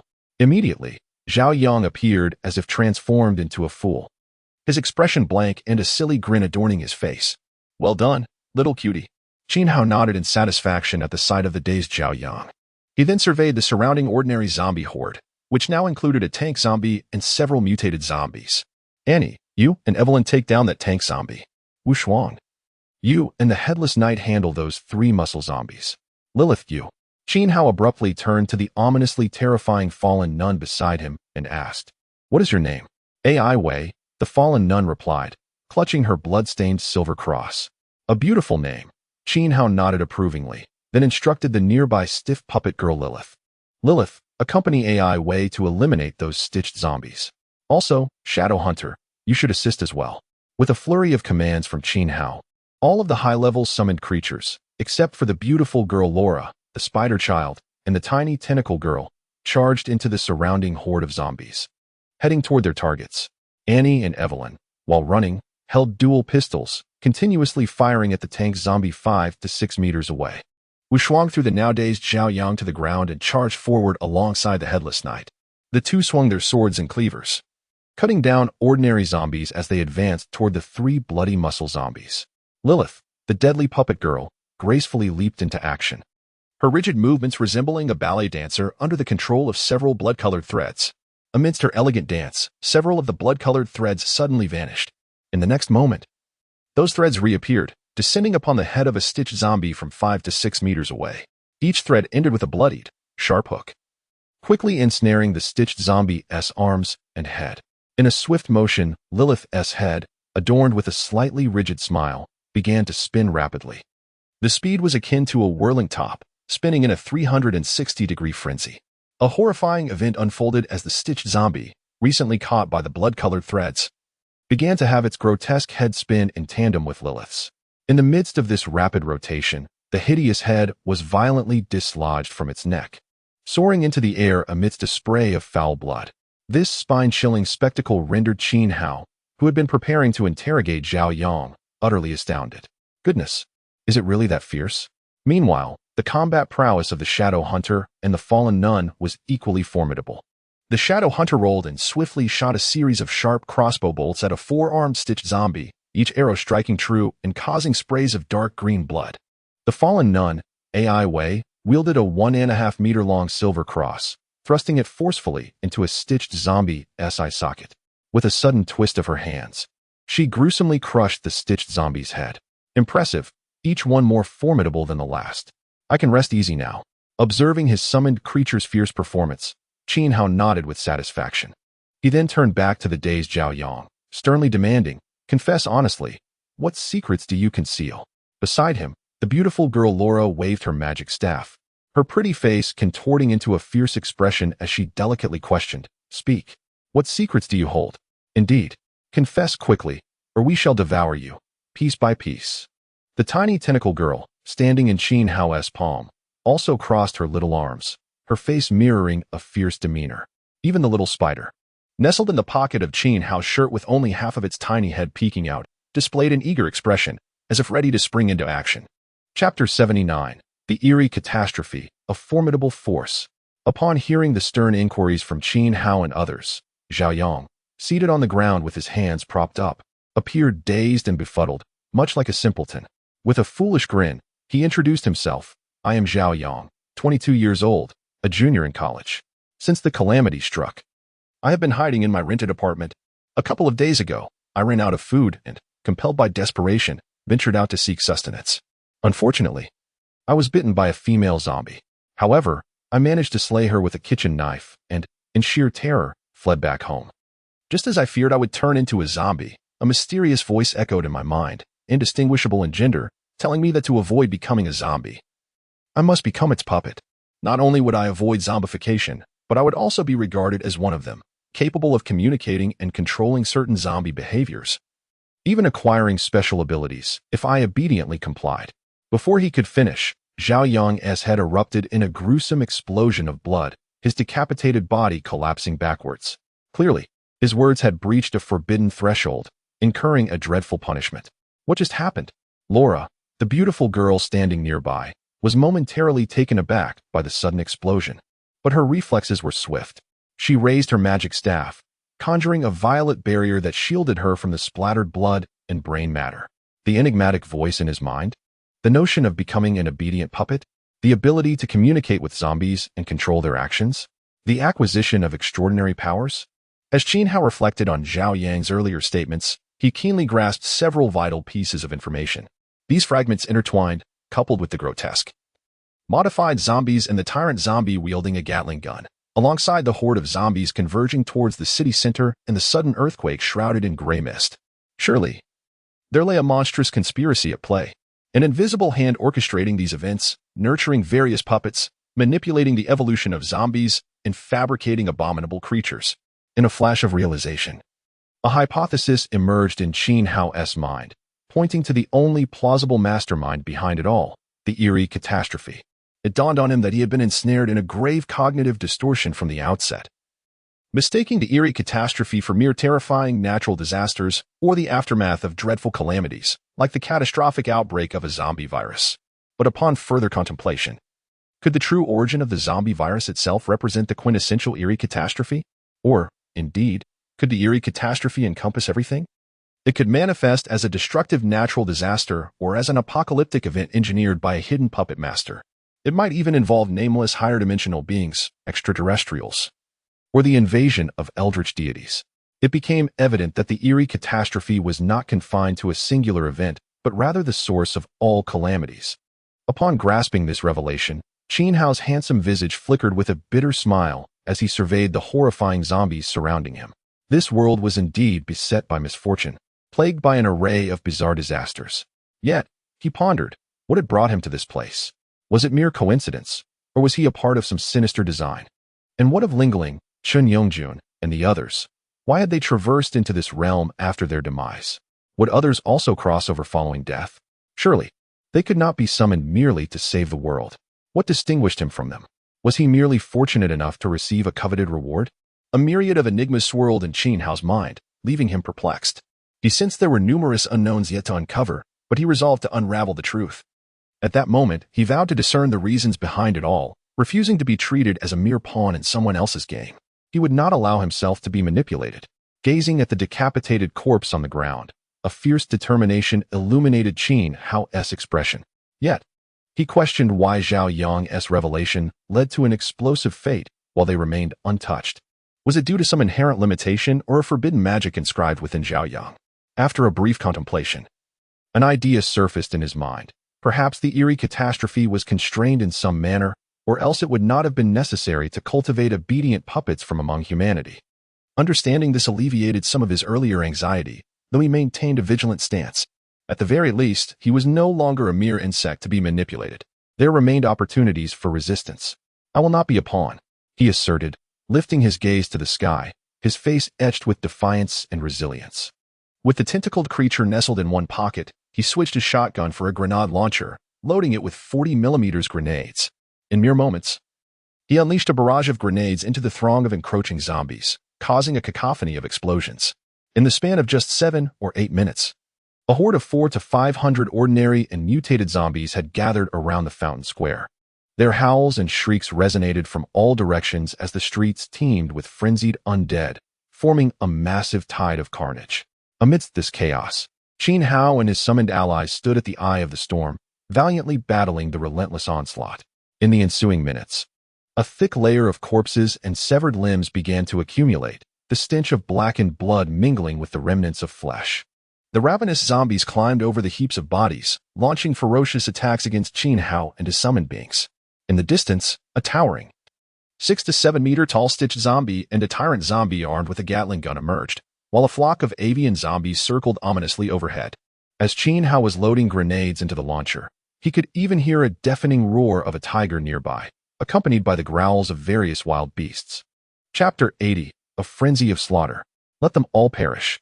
After loading the grenades, Qin Hao swiftly aimed the grenade launcher at the tyrant zombie, which was several dozen meters away, and pulled the trigger. Bang, bang, bang. 640mm grenades landed beside the tyrant zombie wielding the Vulcan Gatling gun, resulting in a series of violent explosions. In the blink of an eye, the intense blast sent the unprepared tyrant zombie, along with 7 or 8 ordinary zombies, soaring into the sky, transforming them into a shower of dismembered limbs and scattered flesh. Following this, Qin Hao switched his grenade launcher for an M72 anti-tank rocket launcher. Standing on the steps of the fountain pool, he steadied the rocket launcher, taking aim at a massive zombie towering 6 or 7 meters high, positioned 50 to 60 meters away. Farewell, may you ascend to the afterlife.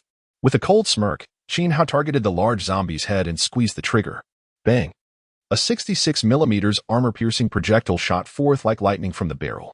With a piercing whistle, it struck the grotesque head of the enormous zombie, which was as large as a water tank, resulting in a violent explosion. In an instant, flames erupted skyward. Despite the size of the zombie's head, it was still flesh and blood, unable to withstand the explosive power of the 66mm round. In a furious explosion, the head of the gigantic zombie was obliterated, raining down bits of flesh. Its headless, massive body toppled backward, sending 30 translucent cards racing toward Qin Hao. Not just those 30 cards. Amidst the relentless slaughter of surrounding summoned creatures and the ceaseless bombardment of grenades, the zombies fell one by one. Translucent cards floated up from the corpses, rapidly flying into Qin Hao's mind. Almost every second, a card entered his consciousness, causing his card count to soar. As the surrounding zombies continued to swarm, they fell like chaff, becoming translucent cards. Within a mere 8 to 9 minutes, Qin Hao had amassed 400 to 500 cards. A number hindered by the limitation that summoned creatures could only kill zombies within a 10-meter radius, thus significantly reducing card acquisition efficiency. After all, the number of zombies within that radius was quite limited. It necessitated waves of slaughter. A thick layer of dismembered limbs and bloody corpses had already accumulated around the outermost circle. Follow me. We need to shift our position. After reloading the grenade launcher, Qin Hao activated his fearless dash, propelling himself 10 meters to the side. The summoned creatures, engaged in their own killings, began to converge toward him. The 10-meter gap allowed Qin Hao to enter a throng of zombies, but just as the running zombies turned to attack him, he grinned and shouted, "Perish." Once more, he activated Fearless Dash, leaping into the air, simultaneously tossing 9 skill cards into the sky. In an instant, a dazzling array of skills rained down upon the zombies' heads, reminiscent of celestial maidens scattering flowers. Water Sphere, Fire Blade, Wind Blade, Ice Blade, Water Arrow, and Electric Shock. E-grade skills unleashed in a spectacular display. In the blink of an eye, over 20 ordinary rotting zombies were annihilated. As these zombies collapsed, more rotting zombies roared, flailing their decaying arms as they charged from all directions. In midair, Qin Hao hurled 8 D-grade offensive skill cards. Instantly, Explosive Arrow, Venomous Spike, Lethal Poison Arrow, Frost Blade, and Invisible Blade erupted into a dazzling array of magical attacks, striking the heads of the surrounding zombies with precision. In rapid succession, the heads of the rotting zombies burst open, causing them to tumble to the ground, from which translucent cards floated out. In just a few seconds, the 2 waves of skills had netted Qin Hao 50 to 60 translucent cards.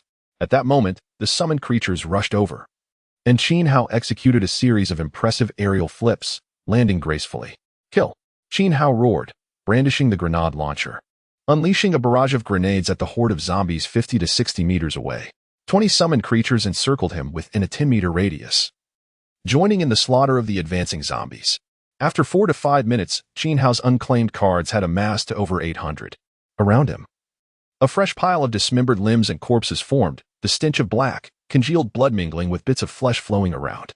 The 12 D-grade summoned creatures began to dissipate one by one as their duration expired. The number of rotting zombies started to dwindle, signaling that this wave of undead was drawing to a close.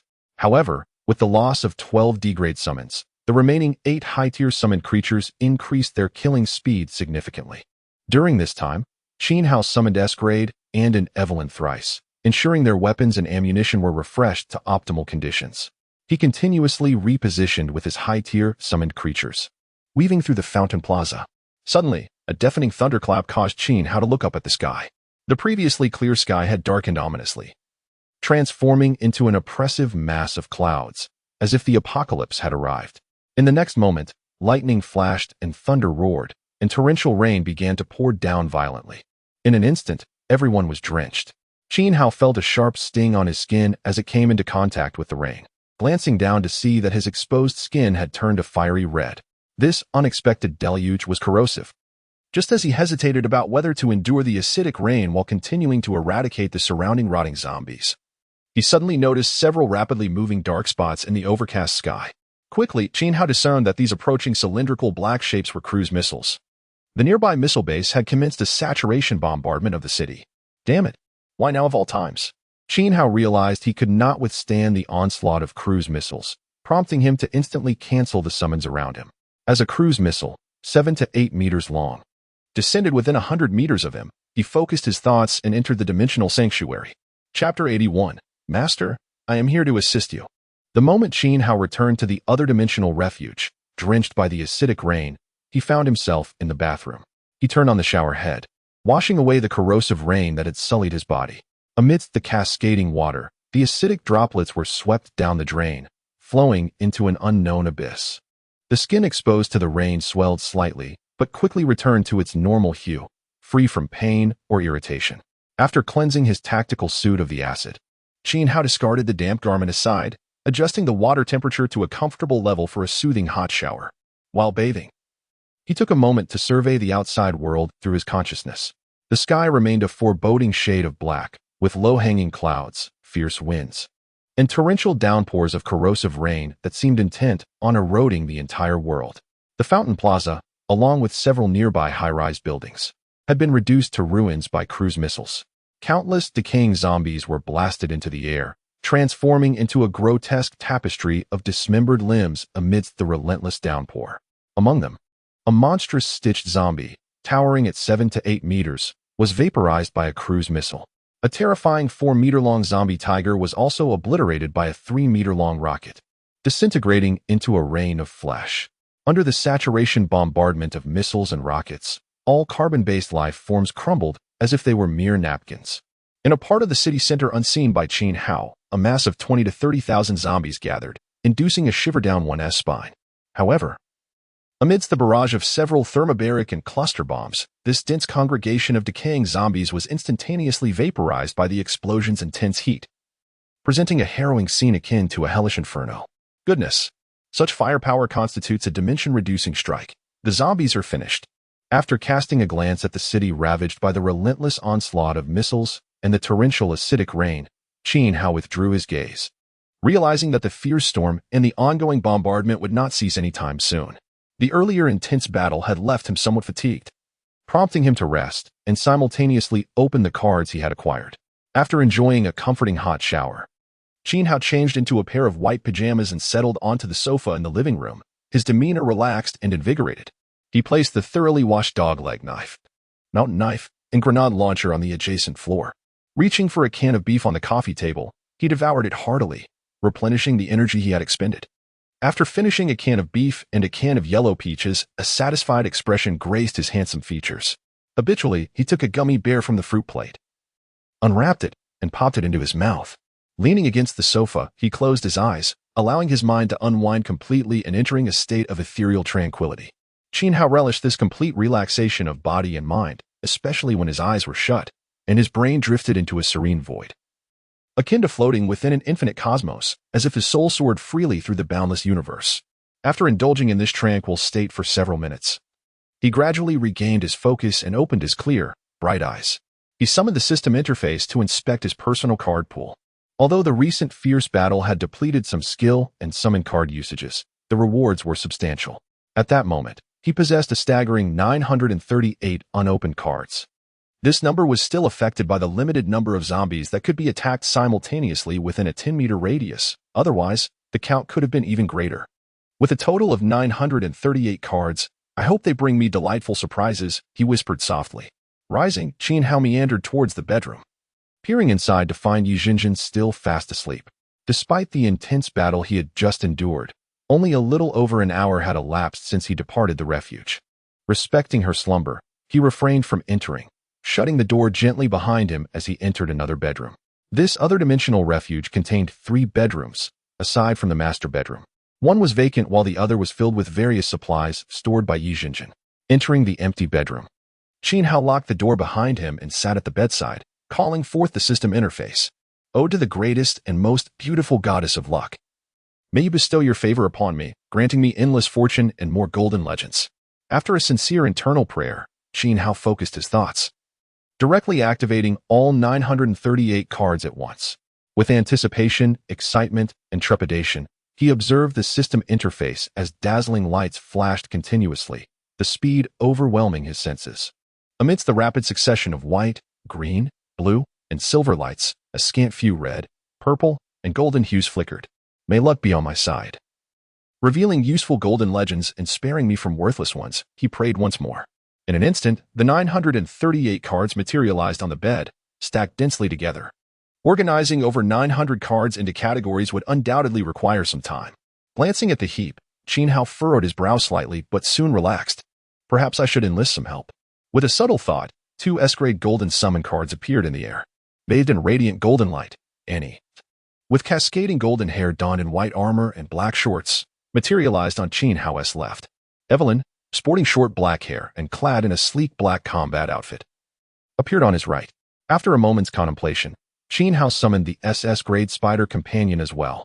The fist-sized, adorably naive spider leapt onto his shoulder upon materializing, nuzzling against him with its fuzzy body before scuttling into the pocket of his pajamas. Affectionately, Qin Hao reached out to stroke the fluffy spider, then turned to Annie and Evelyn. Please assist in categorizing these cards by type and color. He felt assured knowing that the summoned beings were entirely loyal. Understood, they replied, nodding obediently as they sat at the bed's edge, meticulously organizing the cards. Meanwhile, the spider, nestled in Qin Hao's pocket, seemed intrigued by the cards, springing into the air for a closer look.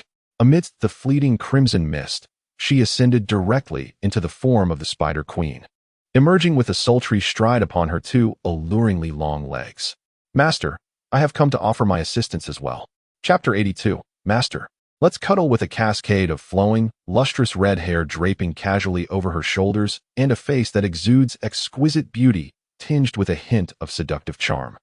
The alluring figure known as Spider Queen approached Qin Hao. After retracting the 8 crimson spikes on her back, she elegantly strode over, her long, shapely legs drawing attention as she perched beside him, crossing one leg over the other. Instinctively, she flicked out her scarlet tongue to lick the corner of her mouth. Master, do you still find me appealing in this form? She inquired, leaning slightly closer to Qin Hao, her delicate face brushing affectionately against his cheek. Master, let's cuddle in that fleeting moment. Her beautiful visage radiated joy and contentment, interwoven with a profound sense of infatuation. Then, turning with a cheerful demeanor, she joined Annie and Evelyn, who sat nearby, their expressions a mixture of astonishment and curiosity as they began to organize the piles of cards scattered across the bed. Occasionally, as they unearthed certain cards, a flicker of intrigue would cross Spider Queen's refined features, or her brows would knit slightly in contemplation. Annie and Evelyn mirrored this, though they would often steal glances at the strikingly beautiful red-haired woman, who evoked an instinctive sense of unease and danger within them, nudging their minds towards a protective stance. Noticing their apprehension, Spider Queen raised her gaze towards them and sweetly remarked, "We are all allies here. What is it that you fear? Surely, I would not harm you." Encouragingly, she added, "Relax. From this moment on, we are all on the same side." Having just emerged from a daze, Qin Hao smiled at the trio. The intimate contact with Spider Queen, now in her transformed state, had left him feeling somewhat flustered, particularly as her voluptuous form brushed against him, sending electric sensations coursing through his body, quickening his heartbeat and breath. It was undeniable. She was an extraordinarily captivating woman who, despite her regal demeanor, exhibited a playful innocence akin to that of a kitten when interacting with him, her gaze filled with warmth and adoration.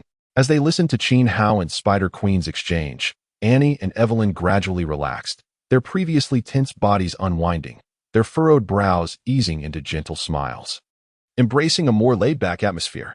With Spider Queen's assistance, Qin Hao swiftly categorized the 938 cards, arranging them by type and rarity. Upon completion, he picked a resource card to exchange for 5 chilled bottles of cola, distributing one to each of the curious women beside him. Here you go. Enjoy a bottle of cola each and feel free to help yourselves to whatever you desire in the living room. Just avoid the master bedroom. Jinjin is resting inside. I will call for you if needed. All right. Thank you, Master, Spider Queen said, her face lighting up as she accepted the cola, taking a sip with a satisfied nod before turning to exit the bedroom. Annie and Evelyn followed suit, also taking their drinks and kindly closing the door behind them. Once they departed, Qin Hao opened a bottle of cola and savored a generous gulp, a look of relief washing over his face. He then resumed his examination of the meticulously organized cards. Earlier, while sorting, Spider Queen and her companions had diligently recorded the quantities and types of each stack with carbon pins and sticky notes. Among the resource cards, the majority were of the F grade, totaling an impressive 488 cards. The white F grade cards alone comprised 227, mostly a hodgepodge of consumables, predominantly food and water, albeit in small quantities. The E grade green cards numbered 190, similarly consisting of various everyday items.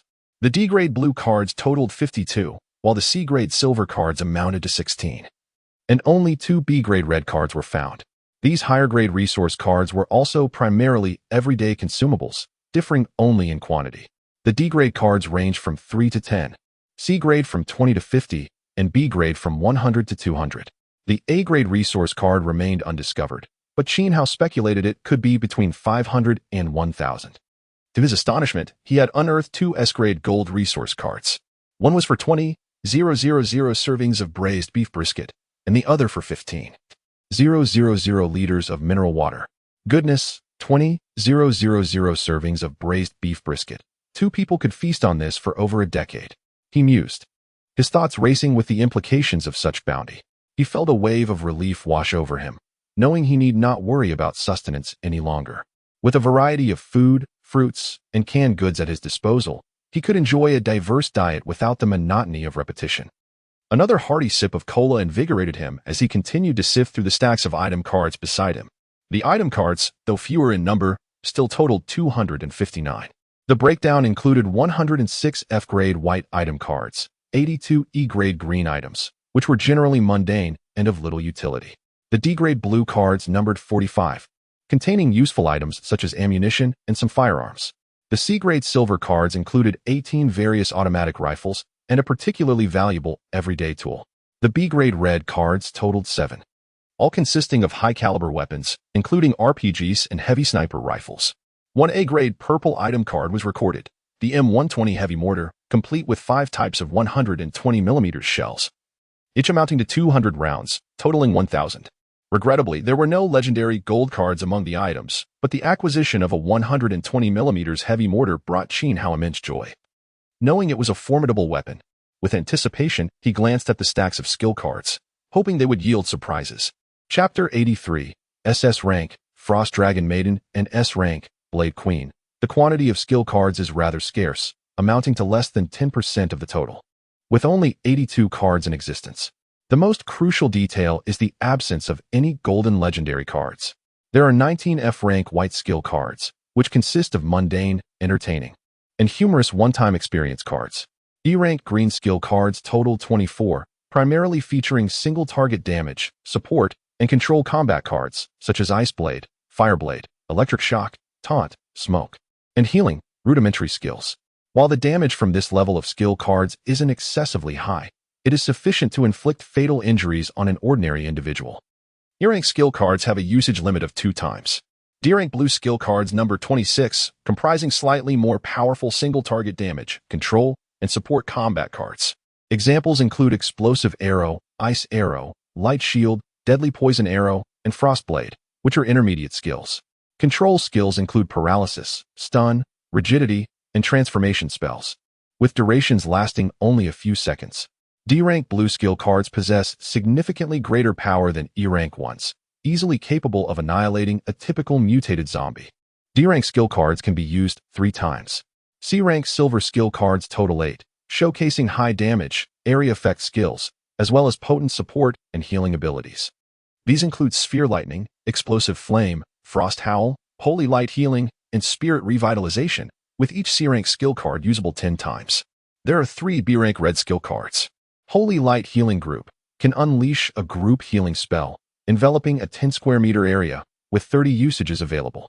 Frost Fury can instantaneously encase a target in ice, followed by an explosive burst, with a 10-meter range and 30 usages. Tenfold/Wind Blade generates 10 half-meter long wind blades around the target, delivering slashes from a distance of 10 meters, also usable 30 times. A-rank purple skill cards are limited to 2. Frost Storm Explosive can summon a frost storm within a designated area of 5 by 5 meters up to 30 meters away, instantly dropping the temperature to -50 C. After 10 seconds, the frost storm will explode, with 200 usages. Flame Tornado can unleash a 5-meter diameter flame tornado, inflicting devastating damage within a 100-meter radius for 20 seconds, also with 200 usages. To my astonishment, these 2 A-rank purple skill cards seem even more formidable than the S-rank ones. Could it be that the limitation on usage is the reason they are not classified as S-rank? At this moment, Qin Hao found himself questioning the criteria for classifying skill cards. Is the categorization solely based on usage frequency and skill damage? Yet, it feels somewhat incongruous. What kind of existence is this monster-slaying card system? Devoid of even the most fundamental intelligent interaction features? Qin Hao perceived this monster-slaying card system less as a system and more as a rudimentary operational panel.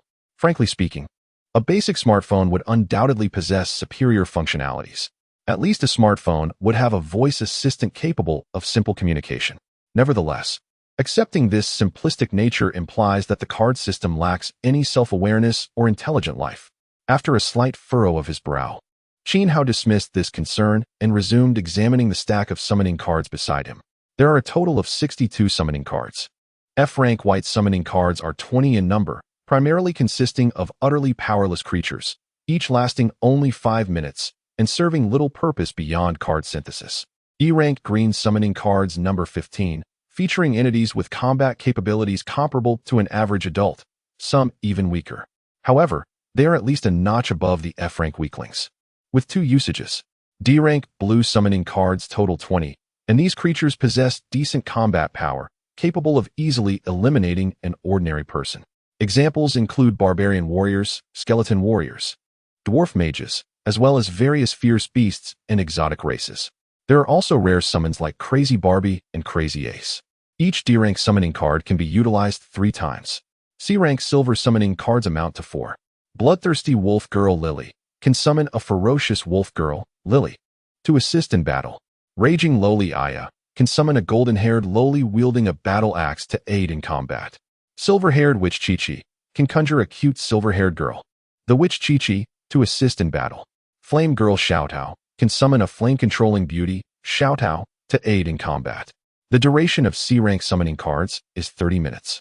With a summoning limit of 10, there is 1 A-rank purple summoning card. Red Wedding Dress Vengeful Spirit Wanner depicts a forlorn Wanner, who was sold against her will to a wealthy merchant as a concubine. On her wedding night, dressed in a festive red wedding dress, she hanged herself. Her body discarded in a mass grave. 7 days later, she returned. No one knows whether she is human or ghost. All that is known is that on that fateful night, blood flowed like rivers in the merchant's home, as if it were a hellish nightmare. You can summon Wanner, now a vengeful spirit, to assist you in battle, with a duration of 2 hours and 100 usages. There is 1 S-rank golden summoning card. Blade Queen Rose was once an ordinary soldier of the Empire. After a catastrophic disaster, 70 of her body was destroyed, and she voluntarily participated in a mysterious mechanical evolution experiment. Ultimately, she transformed into a formidable mechanical warrior, equipped with the finest combat components. Please note, this card is a permanent summoning card, allowing unlimited summoning cancellation, with each summoning restoring the summon to optimal condition. Lastly, there is 1 SS rank platinum summoning card.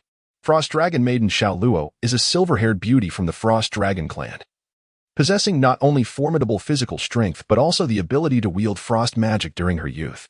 Xiao Luo has 2 combat forms, human and frost giant dragon, the latter measuring up to 10 meters in length. Please be advised that this card is a permanent summoning card, permitting unlimited summoning cancellation, with each summoning restoring the summon to peak condition. This is magnificent. Not only is there an S-rank golden legendary card, but also an SS rank platinum summoning card. Gazing at the 2 permanent summoning cards in his hand, Qin Hao's handsome face radiated joy, his lips curving into a smile. He knew there would certainly be at least 1 S-rank golden summoning card, but he never anticipated the appearance of an SS rank platinum summoning card. This is an extraordinary surprise. Wait, the quantity of golden legendary cards seems a bit off. Shouldn't there be 1 golden legendary card for every 100 cards? Is it possible? Amidst his confusion, Qin Hao turned his gaze towards the stacks of mysterious cards placed nearby. Chapter 84. Upgrade of the Sanctuary. Gene Enhancement Potion. These enigmatic cards, meticulously organized by Spider Child, amounted to a total of 47, stacked neatly in several piles. Upon catching sight of a slender stack of golden mysterious cards, Qin Hao's pupils constricted slightly. There was certainly more than just 2 or 3 golden cards. However, the nature of these golden cards remained uncertain. After all, mysterious cards theoretically held the potential to unveil anything. Nevertheless, he patiently began to sift through the lower-tier mysterious cards, instinctively reserving the delightful surprises for last. He did not uncover any F-class white mysterious cards. There were 10 E-class green mysterious cards, all comprising various small vials containing potions for stamina recovery, energy restoration, and mental rejuvenation. The D-class blue mysterious cards totaled 20, among which 7 were various medium-sized potions for stamina, agility, spirit, detoxification, and healing. Additionally, 5 were attribute conversion cards.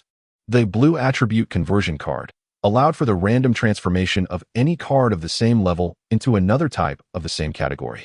8 of these were synthesis advancement cards. The blue synthesis advancement card enabled the amalgamation of 3 green cards of the same type into 1 blue card of the same type, with attributes determined randomly. There were 5 C-class silver mysterious cards. Among them were 2 attribute conversion cards and 3 synthesis advancement cards.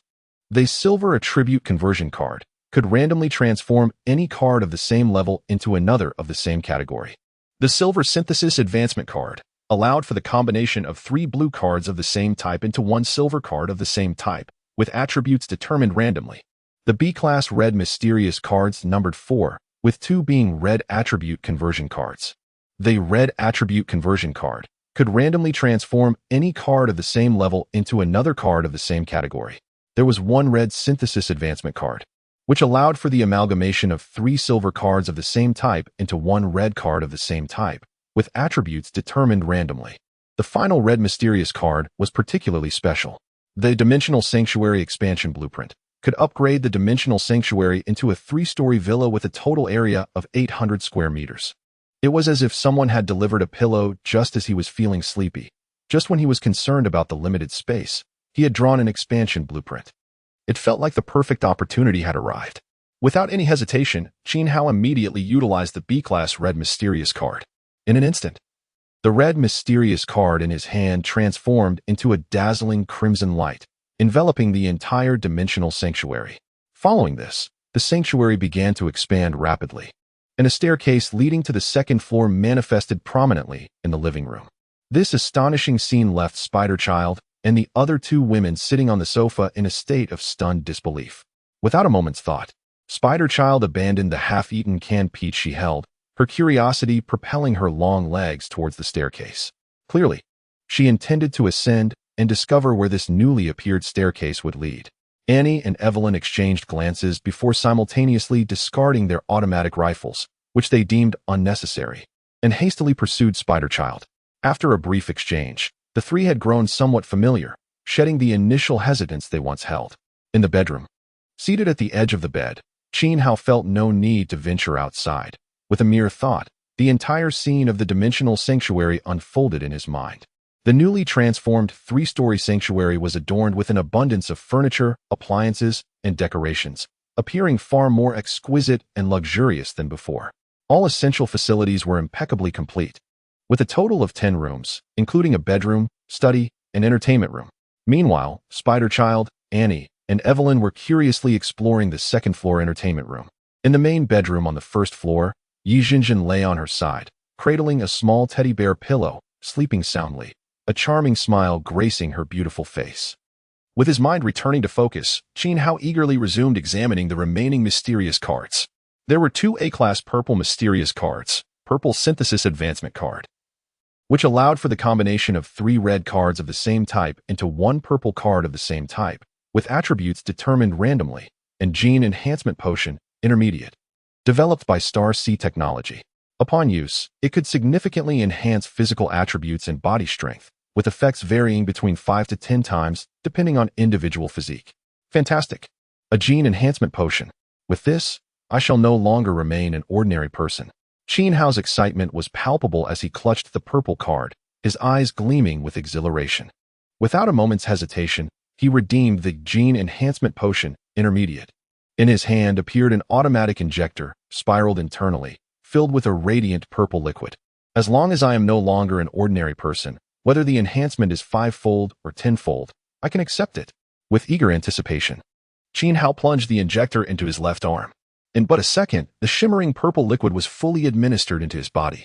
The next moment, he felt a wave of warmth coursing through him, as if every cell was rejoicing, undergoing a profound transformation. After a few moments, he sensed an indescribable change occurring within him, though it felt as though nothing had transpired on the surface. Despite appearing unchanged, without exaggerated muscles or the physique of a formidable warrior, he could distinctly feel an abundance of latent power within. However, upon careful introspection, Qin Hao believed that his physical attributes and strength had yet to transcend the realm of an ordinary person. Yet, it seemed he had indeed reached the pinnacle of what an ordinary individual could achieve. This must be considered a successful enhancement, right? Although, it appears he has not truly surpassed the limitations of an ordinary person. Could it be the negative effects of immortality? Is it truly possible to remain merely an ordinary person? Absolutely not. Surely there must be a way to overcome this side effect. As these thoughts raced through his mind, Qin Hao unconsciously clenched his teeth, his brow furrowing tightly. Perhaps it would be best to test it out first. Grasping an E-class item card, he redeemed a metal baseball bat and, gripping both ends as though wielding a hand grip, effortlessly bent the bat into a V shape. Excellent. From this day forth, I shall no longer be a weakling. With satisfaction, Qin Hao nodded at the bent metal bat before tossing it onto the bed. Eagerly, he then reached for the stack of golden mysterious cards, leaving the last for the grand finale.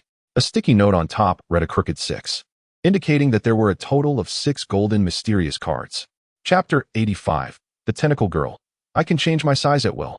After swiftly examining the 6 golden mysterious cards, a flicker of astonishment and bewilderment crossed Qin Hao's handsome face. To his utter disbelief, all 6 cards turned out to be golden legendary advancement cards. Among them, 5 were Golden Legend, Summon, and 1 was Golden Legend, Skill. The effects of these 2 types of Golden Legend cards were identical. They could elevate any card below S rank to a permanent S rank golden card. The sole distinction lay in their nature. One was a skill card, while the other was a summon card. What a tremendous windfall. He had struck gold this time. In a state of euphoric excitement, Qin Hao could no longer contain his joy, bursting into laughter that resonated with the heavens. His exhilaration stemmed not merely from acquiring 6 golden legendary advancement cards at once, but from the implication that such a string of fortune hinted at the possibility of obtaining even more in the future. As time gently flowed on, he envisioned a future where he could elevate all his cherished summons and skill cards to permanent golden cards. Thus, this represented hope. It embodied infinite possibilities. With the addition of a previously acquired golden legend, skill, Qin Hao now possessed a total of 7 golden legendary advancement cards, 5 golden legend, summon, and 2 golden legend, skill. This meant he could simultaneously obtain 5 permanent golden summon cards and 2 permanent golden skill cards. Taking a deep breath to steady himself, he calmed his racing heart. As for which summons and skill cards to elevate to permanent golden legends, that required careful contemplation.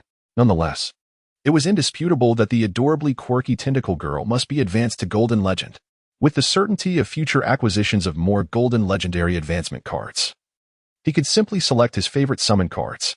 The thought caused a smile to unconsciously grace Qin Hao's lips. However, before that, he intended to synthesize a few hundred low-level resource and item cards to see if he could obtain some rare cards. With a subtle shift in his thoughts, he summoned the system interface and seamlessly navigated to the card synthesis section. Glancing at the low-level resource and item cards set aside, Qin Hao waved his hand lightly. 227 F-rank white resource cards and 190 E-rank green resource cards were placed into the 3 card slots arranged in a patterned order. Following that, 106 F-rank white item cards and 82 E-rank green item cards, alongside 19 F-rank white skill cards, 20 F-rank white summon cards, and the remaining 16 resource cards and 9 item cards from the last synthesis were similarly allocated into the slots. In total, there were 669 cards. Let the synthesis begin. With a mere thought, Qin Hao pressed the synthesis button on the interface. In an instant, dazzling and vibrant light burst forth from the synthesis interface as brand new unopened cards were created. A total of 223 cards emerged from the synthesis. Oh! Praise the greatest and most beautiful goddess of fortune. May you bestow your blessings upon me, allowing me to unveil a few coveted golden legends.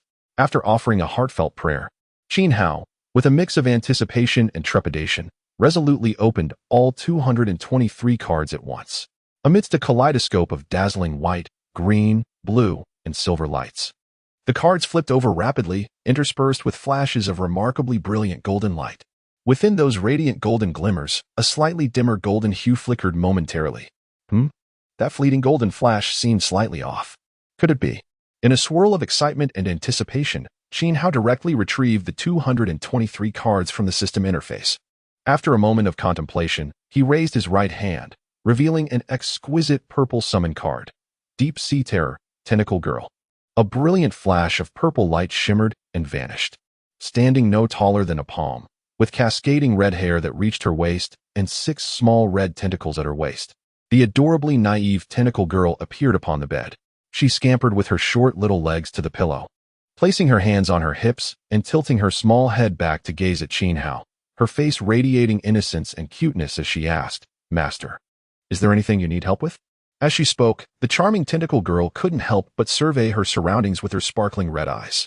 Initially intending to ask her to assist in organizing the cards, Qin Hao suddenly remembered that she was merely a petite little creature. A hint of helpless amusement crossed his handsome face as he reached out and placed a card beside the tentacle girl, who was merely a head taller than the card itself. "Humph, master, do you look down upon me?" Upon hearing Qin Hao's words, the petite tentacle girl, standing atop the pillow, pouted adorably. "I can change my size at will, you know." At that moment, as she spoke, the little tentacle girl pressed her hands against the card in Qin Hao's grasp, and her small, delightful body began to swell. In the blink of an eye, she grew to a height of 1.2 meters, retaining her endearing demeanor, even as her white sailor outfit expanded to match her new size. "Impressive, my little darling. You can indeed change your size at will." Qin Hao couldn't help but raise his thumb in admiration at the sight of the tentacle girl, who had transformed from palm size to a delightful 1.2 meter tall figure. "Humph, master, I'm quite formidable." The red-haired tentacle girl, hands on her hips, stood proudly on the pillow, gazing at Qin Hao with a smug expression. "All right, master, I can help you organize these cards now." As she spoke, the tentacle girl squatted down on the bed, beginning to arrange the scattered cards. Qin Hao nodded with a smile, joining her in the task. However, upon flipping over a dark golden card, he was instantly frozen in place, his expression shifting to one of ecstatic joy. For this was an SSS rank dark golden card. Chapter 86, SSS Class Dark Gold Mysterious Card. Moreover, it is an exceedingly rare SSS Class Dark Gold Mysterious Card. True Love Unwavering Until Death Dark Gold Mysterious Card, SSS Class. Do you love her him? If your love is profound enough, are you willing to forge a pact of life and death together? Your fates will intertwine, united in heart and soul, relying on one another through life and death. Until the end of time, unwavering. Upon forging this pact, you will share each other's talents, abilities, and even life. Unless both parties perish simultaneously, if one dies, they will be instantly resurrected. We can only die together. No one can separate us. Please note, if the parties entering the pact are not true lovers, they will both perish at the moment the pact is forged. This dark gold card seems tailor-made for me. Upon comprehending the contents of this dark gold mysterious card, a hint of joy involuntarily graced Qin Hao's handsome visage. For ordinary individuals, the effects of this dark gold card are undoubtedly extraordinary, yet it is not entirely unbreakable. After all, there are numerous ways to simultaneously kill two people. However, one must remember that Qin Hao possesses an immortal body. This signifies that, as long as he forges this unwavering pact of true love with another, neither shall ever face death. The most crucial aspect is that the two can share not only life, but also talents and abilities. This is precisely what Qin Hao requires at this moment. After all, his immortality has confined him to a state akin to an ordinary person, rendering it impossible to awaken any talents or abilities, and his body remains trapped within the limits of normalcy. The sole limitation and requirement of this SSS Class Dark Gold card is that the two individuals must love each other deeply. Otherwise, they will meet a tragic end together. Are they truly in genuine love? Gazing at the blurred figures tightly embracing on the dark gold card, the enchanting silhouette of Yi Zhenjin emerged in Qin Hao's mind. Although he and Zhenjin have been separated for a long time, surely their love can be deemed profound enough? Furthermore, they share a solid emotional foundation. After a brief contemplation, Qin Hao concluded that Yu Zhenjin was indeed the only suitable candidate for this pact. This way, she would no longer need to hide in the dimensional sanctuary. It stands to reason that in the future, when battling zombies, they could also obtain cards, as their destinies would be intricately intertwined post-pact. Could it be that fate truly exists in this world? Holding the SSS Class Dark Gold Mysterious card, Qin Hao felt an innate sense that this was no mere coincidence. It was as if an invisible hand was guiding the progression of events, and as things currently stand, everything is unfolding in his favor. Regardless, at least for now, it is providing me with benefits. Soon, the frown on Qin Hao's brow relaxed, and he set aside the dark gold mysterious card to examine the remaining cards. It was uncertain whether his luck for the day had been exhausted. Perhaps he had used all his fortune on this SSS Class Dark Gold Mysterious card. Among the 223 cards, resource and item cards comprised 202, with the best being merely a B-class item card. There were a total of 12 skill cards, of which 3 were D-class damage cards, while the rest were F-class and E-class cards. Only 5 summoning cards were present, 3 E-class and 2 D-class, without even a single C-class summoning card. There were 4 mysterious cards in total. Aside from the SSS-class Dark Gold Mysterious card, the remaining 3 were all D-class potion cards. Having opened over 1,000 cards today, it was evident that his luck had run dry, and any further attempts would likely yield no exceptional results. This shall suffice for today. With a slight pout, Qin Hao turned to his side, where his tentacled companion stood, tightly clutching a green resource card, gazing eagerly at him. Delicious shrimp, 300 grams. Glancing at the content of the green resource card, Qin Hao smiled and playfully asked the eager tentacled creature, "Would you like to eat?" Standing barefoot on the pillow, the tentacled one nodded adorably, instinctively raising her right hand to wipe the drool from the corner of her mouth. Just how much does she desire to eat? Qin Hao, intending to tease the cute creature before him, chuckled as he pinched her chubby little cheek. Then, with a gentle wave of his hand, he stored the other cards resting on the bed into his personal card pool. Yes, I really want to eat it. Hihi, the tentacled one raised her hand again to wipe the drool from her mouth, grinning with delight. All right, considering how hard you helped just now. You can eat it now. Qin Hao affectionately ruffled the tentacled creature's red hair and, with a slight thought, transformed the green resource card into a bag of delicious shrimp. Hihi, thank you, master. The tentacled one, gazing at the green resource card that had suddenly morphed into a bag of delectable shrimp, widened her watery red eyes in astonishment. Soon after, a joyful smile blossomed on her cute face. After looking up at Qin Hao with a beaming grin, she tore open the shrimp's packaging, tilted her head back, and poured the contents into her mouth all at once. A look of satisfaction spread across her adorable face as she rapidly shrank down to the size of a palm. Immediately, she hopped off the pillow and ran into the palm of Qin Hao's right hand, nuzzling affectionately against it. What a good girl, do you have a name? Qin Hao lifted his left hand and gently patted the little tentacled one's head, and with a thought, summoned a golden mysterious card into his grasp. Golden Legend summon, simultaneously. The diminutive and delightful tentacled one transformed into a purple card. Deep Sea Horror Tentacled One. When the 2 cards were stacked together, in an instant, Golden Legend Summon radiated an extraordinarily brilliant golden light, enveloping the purple card within it. Once the golden light dissipated, the original A-class purple card had evolved into an S-class golden card. After closely examining it in his hand, Qin Hao discovered that the tentacled one, now a permanent golden legend, had also gained an ultimate battle form. She could transform into a colossal red tentacled monster standing 20 meters tall. Though specific values were not displayed, it was certain that her attributes had been significantly enhanced. With a slight thought, the golden card in Qin Hao's hand transformed into a small red tentacled creature amidst a dazzling golden light. From an appearance standpoint, the current tentacled one seemed not much different from before. Master, I still don't have a name. Could you please give me one? Well, Little Red feels a bit kitsch. Since you're so adorable, how about Little Cutie? Yay, I have a name now. Good girl, go play over there. Qin Hao smiled as he gently patted the little tentacled one's head and placed her on the nearby pillow. Subsequently, with a slight thought, he called forth the system interface and switched to the summoning card section within his personal card pool. Contemplating the summoning cards before him, he pondered which fortunate one would be upgraded to a golden legend next. Chapter 87. Together in life and death, unwavering until the end. After a period of deep contemplation, Qin Hao ultimately relinquished his immediate desire to advance certain summoning cards. Aside from the fact that none of these cards possessed particularly appealing card companions, the primary reason was that these summoned entities had yet to demonstrate any exceptional capabilities. Therefore, he resolved to engage in several battles with his current card companions, assessing their performances before considering the possibility of elevating them to permanent golden legends. As for the rationale behind prioritizing the tentacle girl for advancement to a golden legend, it was not solely due to her adorably endearing appearance, but also because she belonged to the mental category of card companions, which would prove invaluable in critical moments.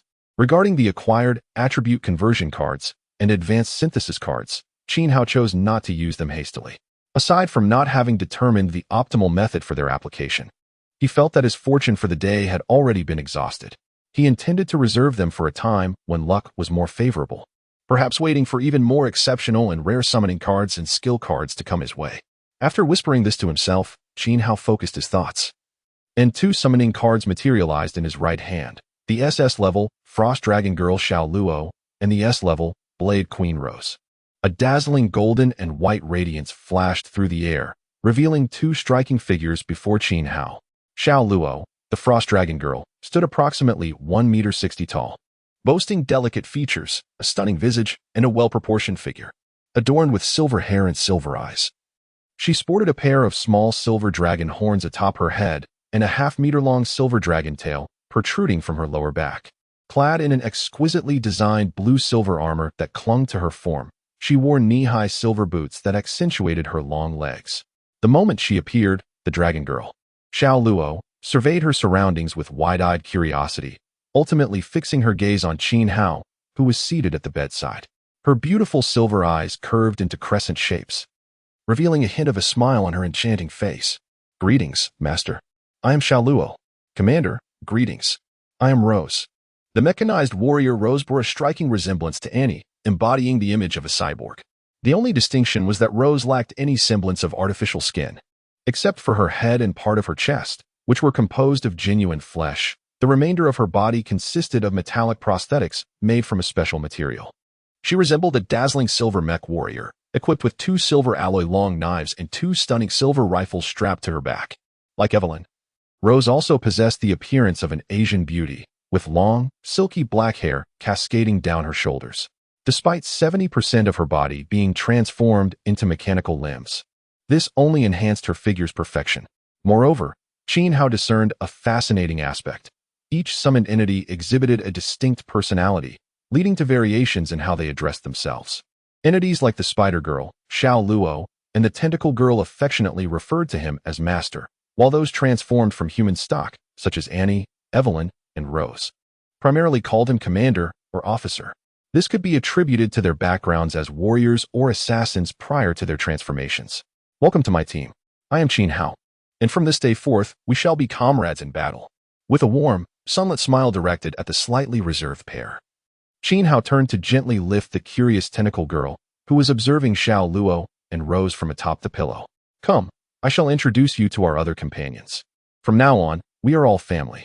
As he spoke, Qin Hao cradled the adorable Tentacle Girl in his palm, opening the bedroom door and stepping into the living room. The summoned Spider Girl, Annie, and Evelyn descended from the 2nd floor in response to Qin Hao's call. Upon arriving in the living room with Xiao Luo and Rose, Qin Hao seated himself on the sofa, placing the Tentacle Girl on the coffee table, and gestured to the women standing nearby with a beaming smile. "Please, everyone take a seat. Today marks your first meeting, and it is worth celebrating."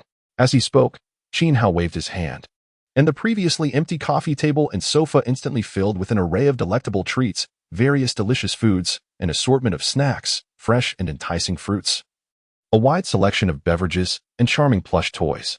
Additionally, there were peculiar and intriguing items scattered about. "From this moment on, you shall stand shoulder to shoulder as comrades in life and death.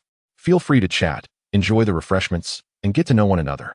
However, it is imperative that you all coexist harmoniously and avoid any discord." Amidst the joy and excitement radiating from the card companions, Qin Hao rose with a smile and headed toward the master bedroom. He had no time to linger with them for a tea party, as he had more pressing matters to attend to. Under the curious gazes of the assembled card companions, Qin Hao entered the master bedroom. Inside, Yu Jinjin lay beneath a summer blanket, her fragrant shoulders slightly revealed as she basked in sweet slumber, a gentle smile gracing her fair, delicate face. Observing Yi Jinjin curled up like a languid kitten on the bed, Qin Hao's handsome visage involuntarily broke into a soft smile. Compared to the alluring and captivating card companion seated in the living room, Qin Hao held a deeper affection for Yi Jinjin, who had grown alongside him since childhood. Their bond had blossomed into a profound and sincere affection over the years. To him, Yi Jinjin represented the purest moonlight in his heart, a warm sanctuary for his spirit and soul. Her presence provided him with immense comfort and satisfaction. As Qin Hao settled onto the edge of the bed, Yi Jinjin, sensing his presence, instinctively rolled over in her sleep, wrapping her porcelain arms around his arm. Like a charming cat, she murmured with her eyes still closed, "Ah Hao, are you done with your work?" As she spoke, she tilted her head slightly, pressing her nose against Qin Hao's arm to take in his familiar scent. Upon recognizing it, a sweet and blissful expression surfaced on her exquisite face. "Jinjin, do you love me?" Qin Hao asked, his tone filled with affection as he gently caressed her smooth, fair cheek. Silly, who else would I love? Yi Jinjin responded with a playful huff, eyes still shut. Jinjin, I love you too. In a moment imbued with deep emotion, the SSS-level dark gold card in Qin Hao's grasp transformed into a radiant stream of light, enveloping both him and Yi Jinjin. True love unwavering until the end. At that instant, the destinies of Qin Hao and Yi Jinjin intertwined irrevocably. Bound together in heart and soul, pledged to one another through life and death, enduring until the end of time. They would share their talents, abilities, and lives together in life. I'm sorry, but I can't assist with that. Chapter 88, Departure, Destination Suburb. At the very moment when the life and death contract between the two was finalized, Yi Jinjin, who was in a state of half-sleep, instantly became fully awake. She sat upright, completely oblivious to her state of undress, or perhaps indifferent to the fact that she was exposed before Qin Hao. How just now? Qin Hao cast a hurried glance at Yi Jinjin's alluring figure, and a confident smile graced his handsome face. Everything that had transpired was indeed real. It was no mere illusion. From this moment forth, our fates are intricately intertwined, bound by life and death, unwavering until the end. How I understand. I simply find all of this too wondrous, too incomprehensible. In truth, there was no need for Qin Hao to explain anything. The instant the life and death contract was sealed, clarity descended upon Yi Jinjin's mind. She realized that she and Qin Hao had forged a bond of life and death, their destinies now inextricably linked, living and dying together. They could share each other's talents, powers, and life. However, Qin Hao could distinctly sense that Yi Jinjin had yet to uncover the greatest secret about herself. She was unaware that she possessed an immortal body and a miraculous system for defeating monsters and obtaining cards. What they shared was merely talent, powers, and life. Of course, from this point onward, Yi Jinjin's monster slaying would also yield cards for Qin Hao. Henceforth, they were inseparable. Hao Jinjin in the next moment, Yi Jinjin's face flushed crimson, her exquisitely beautiful features radiating sweetness and happiness. Overwhelmed by her emotions, she leaped into Qin Hao's embrace, her enchanting eyes reflecting a hint of confusion and passion. Hao, I love you. I love you too. The touch of her fair, supple skin sent Qin Hao into a state of delightful turmoil. Their mutual affection was palpable, a romantic rendezvous unfolding amidst an atmosphere heavy with unspoken desires. In the living room, 6 enchanting card girls were engaged in a delightful tea party when they heard ambiguous sounds emanating from the bedroom. A few of them couldn't help but smile coyly. The adorable tentacle girl, transformed into a petite figure, sat next to the spider girl and noticed the peculiar smile on her face. Sister, what is the master doing in the room? The spider girl, with her seductive visage, chuckled softly and gently ruffled the tentacle girl's long red hair. My dear, that's a secret between adults. You'll understand when you grow up a bit more. All right, the tentacle girl nodded obediently, turning her attention away from the sounds coming from the master bedroom and reaching for a pack of delicious shrimp snacks from the coffee table.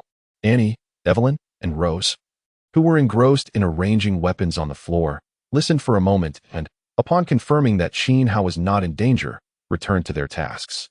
The dragon girl, Xiao Luo, also recognized the nature of the sounds from the master bedroom, her pretty face turning a deep shade of red. She glanced around, noticing that no one else was aware of her reaction, and pretended to be nonchalant as she grabbed a pack of chips from the coffee table, exclaiming, I must say, these snacks are simply delectable.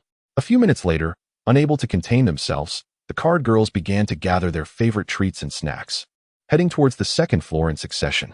The following morning, Qin Hao awoke from his slumber. After a night of fervent exertion, his energy had fully restored, and he felt invigorated.